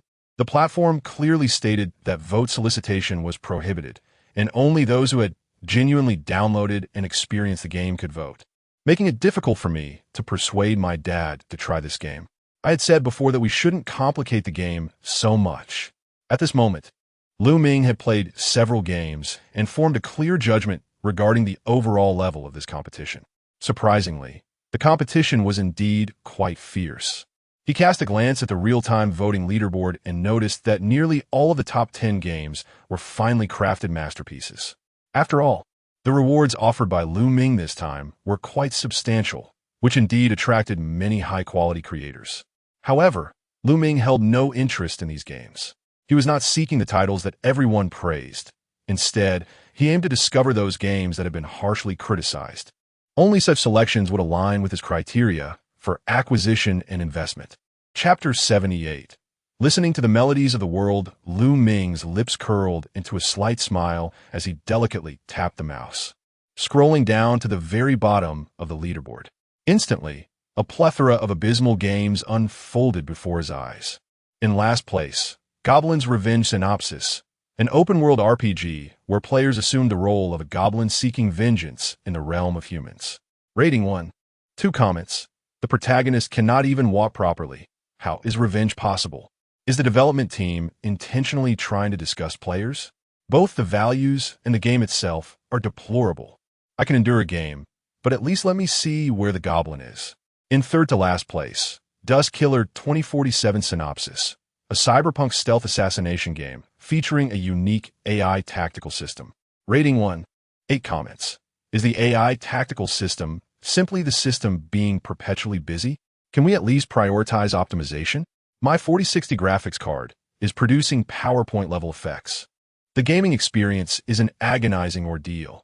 Is the development team attempting a psychological torture experiment? Ming began to play through the games from the bottom up, each trial increasingly darkening his expression. The high ratings on the Deep Blue platform do not necessarily equate to universally beloved games, yet the low ratings invariably hold truth. While games may falter, they must still be playable.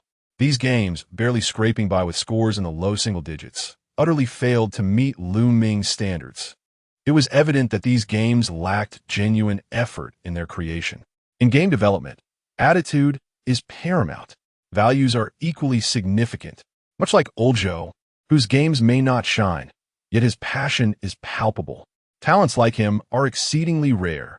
For several consecutive days, Ming found himself engulfed in the abyss of the bottom leaderboard, testing a dozen games daily from dawn until dusk, hardly touching his fish.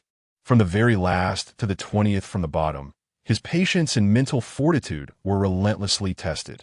This was a brutal selection process. He was not in search of the worst games, but rather those that, despite facing criticism, were crafted with sincerity. Yet, reality repeatedly dashed his hopes. Many games were either riddled with bugs or poorly optimized. Some lacked even basic gameplay, resembling hastily cobbled together half-finished products by amateur developers. This was unacceptable. With patience, Ming continued his treasure-seeking trials. Days later, his expression grew increasingly grim, and he began to question whether he ought to change his approach to testing games. He sought works with potential that had been overlooked, not mere shoddy creations. This was proving exceedingly difficult. Until the evening of the fourth day, Ming opened out-of-control accompaniment, the Orange Blossom Prelude, a game currently ranked over 250th, thus categorizing it as a super niche title. Ming focused on the game's synopsis. Synopsis: when music spirals out of control, when melody reigns supreme, can you reclaim your true self? An immersive 2D adventure game where melody intertwines with reality. A music-themed game? Ming was taken aback. This was the first distinct offering he had encountered in days. The synopsis was intriguing, but the comment section was a battlefield. What was the narrative trying to convey? It felt entirely disjointed. The art style was decent, yet the impact of combat left much to be desired, akin to striking a cotton. Drawn in by the allure of the 2D aesthetic, he found himself metaphorically beaten down by it. What was the rationale behind forcing combat into a perfectly good rhythm game? Was the planning team at the studio devoid of sound judgment? Those with limited gaming skills could find it insurmountable, an immediate deterrent. Ming raised an eyebrow. These reviews piqued his interest. From his experience, some games were mercilessly criticized for their uniqueness, which left ordinary players baffled. Moreover, this was an exceptionally rare rhythm game. Therefore, without hesitation, he clicked to download. Downloading.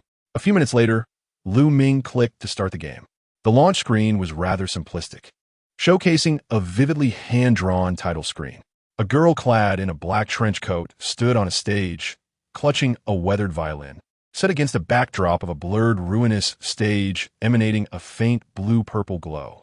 The background music began, a familiar violin solo, imbued with a hint of cheerfulness. Ming nodded slightly. The game's atmosphere was palpable. At least from the outset, the artistry was commendable, exuding a distinct 2D charm. Albeit the music felt somewhat out of place. Surely, a sorrowful tune would have been more fitting. In the next moment, the stage shattered dramatically, and the scene shifted to the protagonist standing amidst a desolate cityscape. On the streets, electronic screens flickered with strange symbols, and the air reverberated with intermittent melodies. The protagonist now grasped a softly glowing violin. System prompt: your melody perception has been activated. You can listen to the world's rhythms. Please search for the correct melody in the environment and resonate with the world. Ming maneuvered the character to explore, quickly discovering the game's first flaw. The controls felt quite rigid, with noticeable lag in character movement and insufficiently smooth perspective shifts. The lighting effects were somewhat disjointed, with the character's shadow occasionally failing to align with their movements. Clearly, the optimization left much to be desired. However, Ming chose not to exit immediately, but pressed on. Minutes later, he encountered the game's first core mechanic, melodic resonance combat. The initial adversary was a bizarre noise creature, composed of shattered notes and twisted staffs. Hovering in midair and emitting piercing cacophony, a prompt appeared at the bottom of the screen. The enemy has entered a rhythmic disturbance state. Please use your melodic weapon to adjust resonance. Ming directed his character to raise the violin, and a rhythmic track appeared in the center of the screen, reminiscent of a rhythm game's timing bar, with jumping notes flowing atop it. He attempted to press the attack key, and the protagonist drew the bow across the strings, sending a pale blue sound wave toward the enemy. However, the damage registered was a pitiful 1 point, with the noise creature almost entirely unfazed. Current melody is out of sync. Attack ineffective. Please adjust the melody's rhythm. Ming raised an eyebrow. The game's combat mechanism intrigued him. He experimented with timing his attacks to the rhythm of the background music, discovering that when his attacks synchronized with the BGM, their impact increased significantly. even triggering additional audio effects.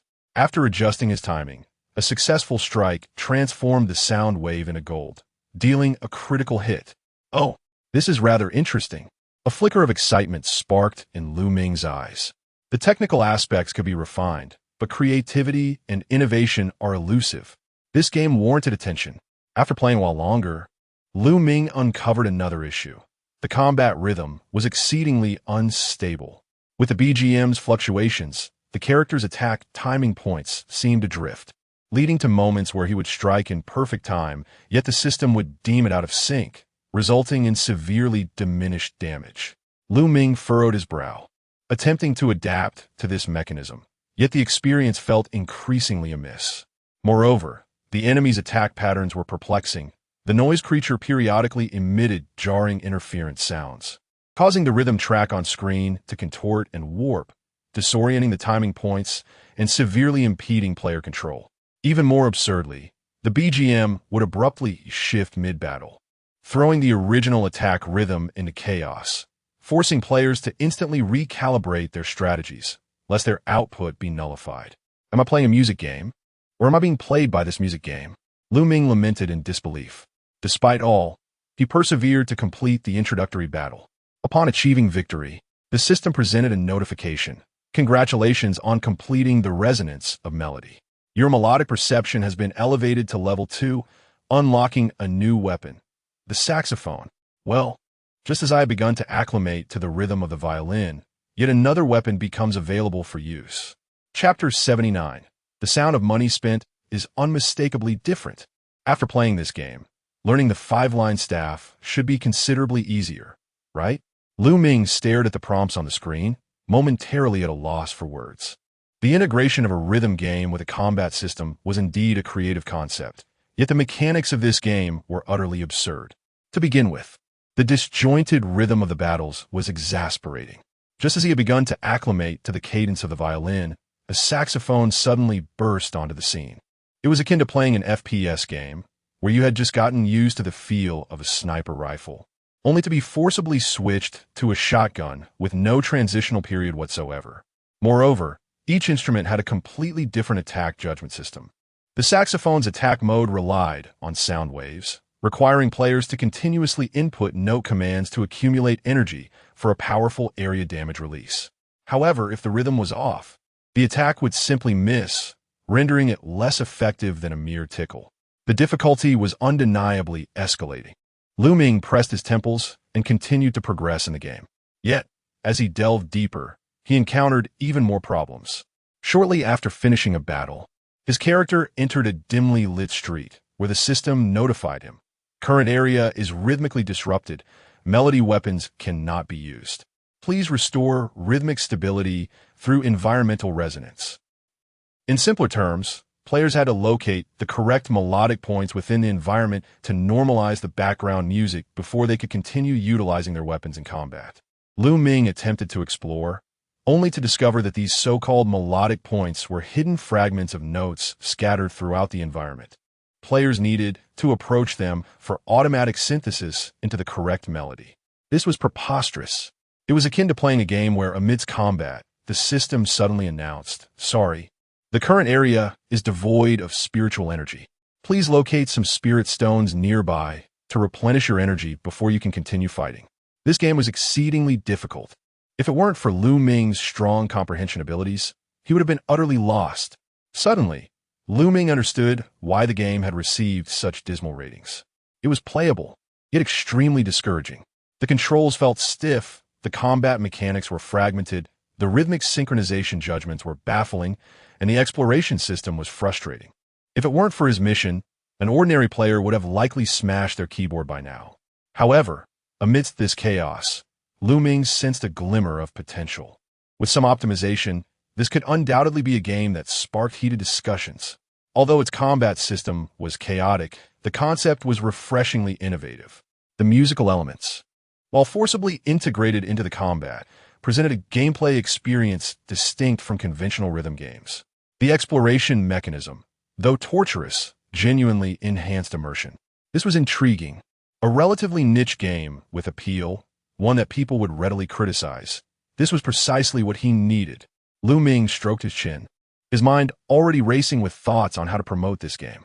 Perhaps with just a slight adjustment, it could become that game which, upon release, would attract players yet be met with vehement criticism. This was his ideal type.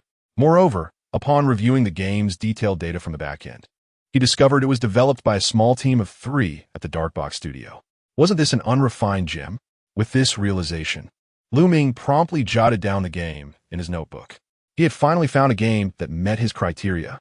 Though it had taken several days of effort, it was worth it.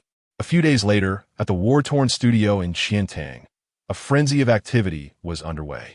Ever since Zhou Yizhou had gained a wealth of inspiration from the promotional video, the dozens of staff members had scarcely paused. Yet, this time, everyone worked wholeheartedly, knowing that the company had not only been acquired for $7 million, but had also secured an investment of $60 million.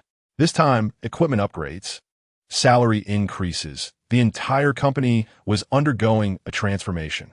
The storyline for Time's Bitter Journey was still under Zhou Yizhou's purview. As the plot solidified, the studio's historical research was also progressing at a rapid pace. Through Zhou Yizhou's connections, he enlisted former classmates and several students studying World War I history to form a temporary advisory team. These individuals not only provided a wealth of tactical information, but also meticulously compiled a selection of representative World War I battles for the team's reference. Standing at the center of the conference room, Zhou Yizhou gazed at the densely packed development plan on the whiteboard. An unprecedented excitement surged within him. This time was truly different. In the past, the war-torn studio had operated under extremely rudimentary conditions, with limited budgets necessitating that everyone wore multiple hats. And even outsourced artistic resources had to be painstakingly selected for cost-effectiveness. However, this time, with ample budget and team expansion, everyone could finally unleash their creativity and produce the work they truly desired. As each department reported their progress, Zhou Yizhou brimmed with enthusiasm. The art director nodded in agreement and proceeded to display a series of concept art. A ravaged battlefield under an overcast sky, shattered trenches where broken rifles lay buried in the mud, and embers from the artillery still drifting through the air. Casting a glance at Zhou Yizhou, the art director slowly began, "Mr. Zhou, in our environmental design, we have deliberately incorporated the concept of time cycles. For instance, when players first arrive at a trench, it appears intact. Upon their second visit, it has been devastated by artillery fire, and on the third, it may have transformed into a desolate wasteland." Upon hearing this, Zhou Yizhou nodded approvingly. The changes in detail must be sufficiently rich to allow players to tangibly feel the passage of time. After all, this time, the budget is $60 million, a lavish battle. Zhou Yizhou allocated funds where necessary, emphasizing the importance of sound effects. After all, in a war game, sound design was paramount. He immediately sought out a specialized sound design team, gathering a group of professionals to record various firearm sounds at a shooting range. "We refuse to utilize pre-existing sound from the library. That would be too artificial. Hence, we sought authentic vintage rifles, such as the Mauser 98K and the Maxim gun, to capture their sounds in different environments.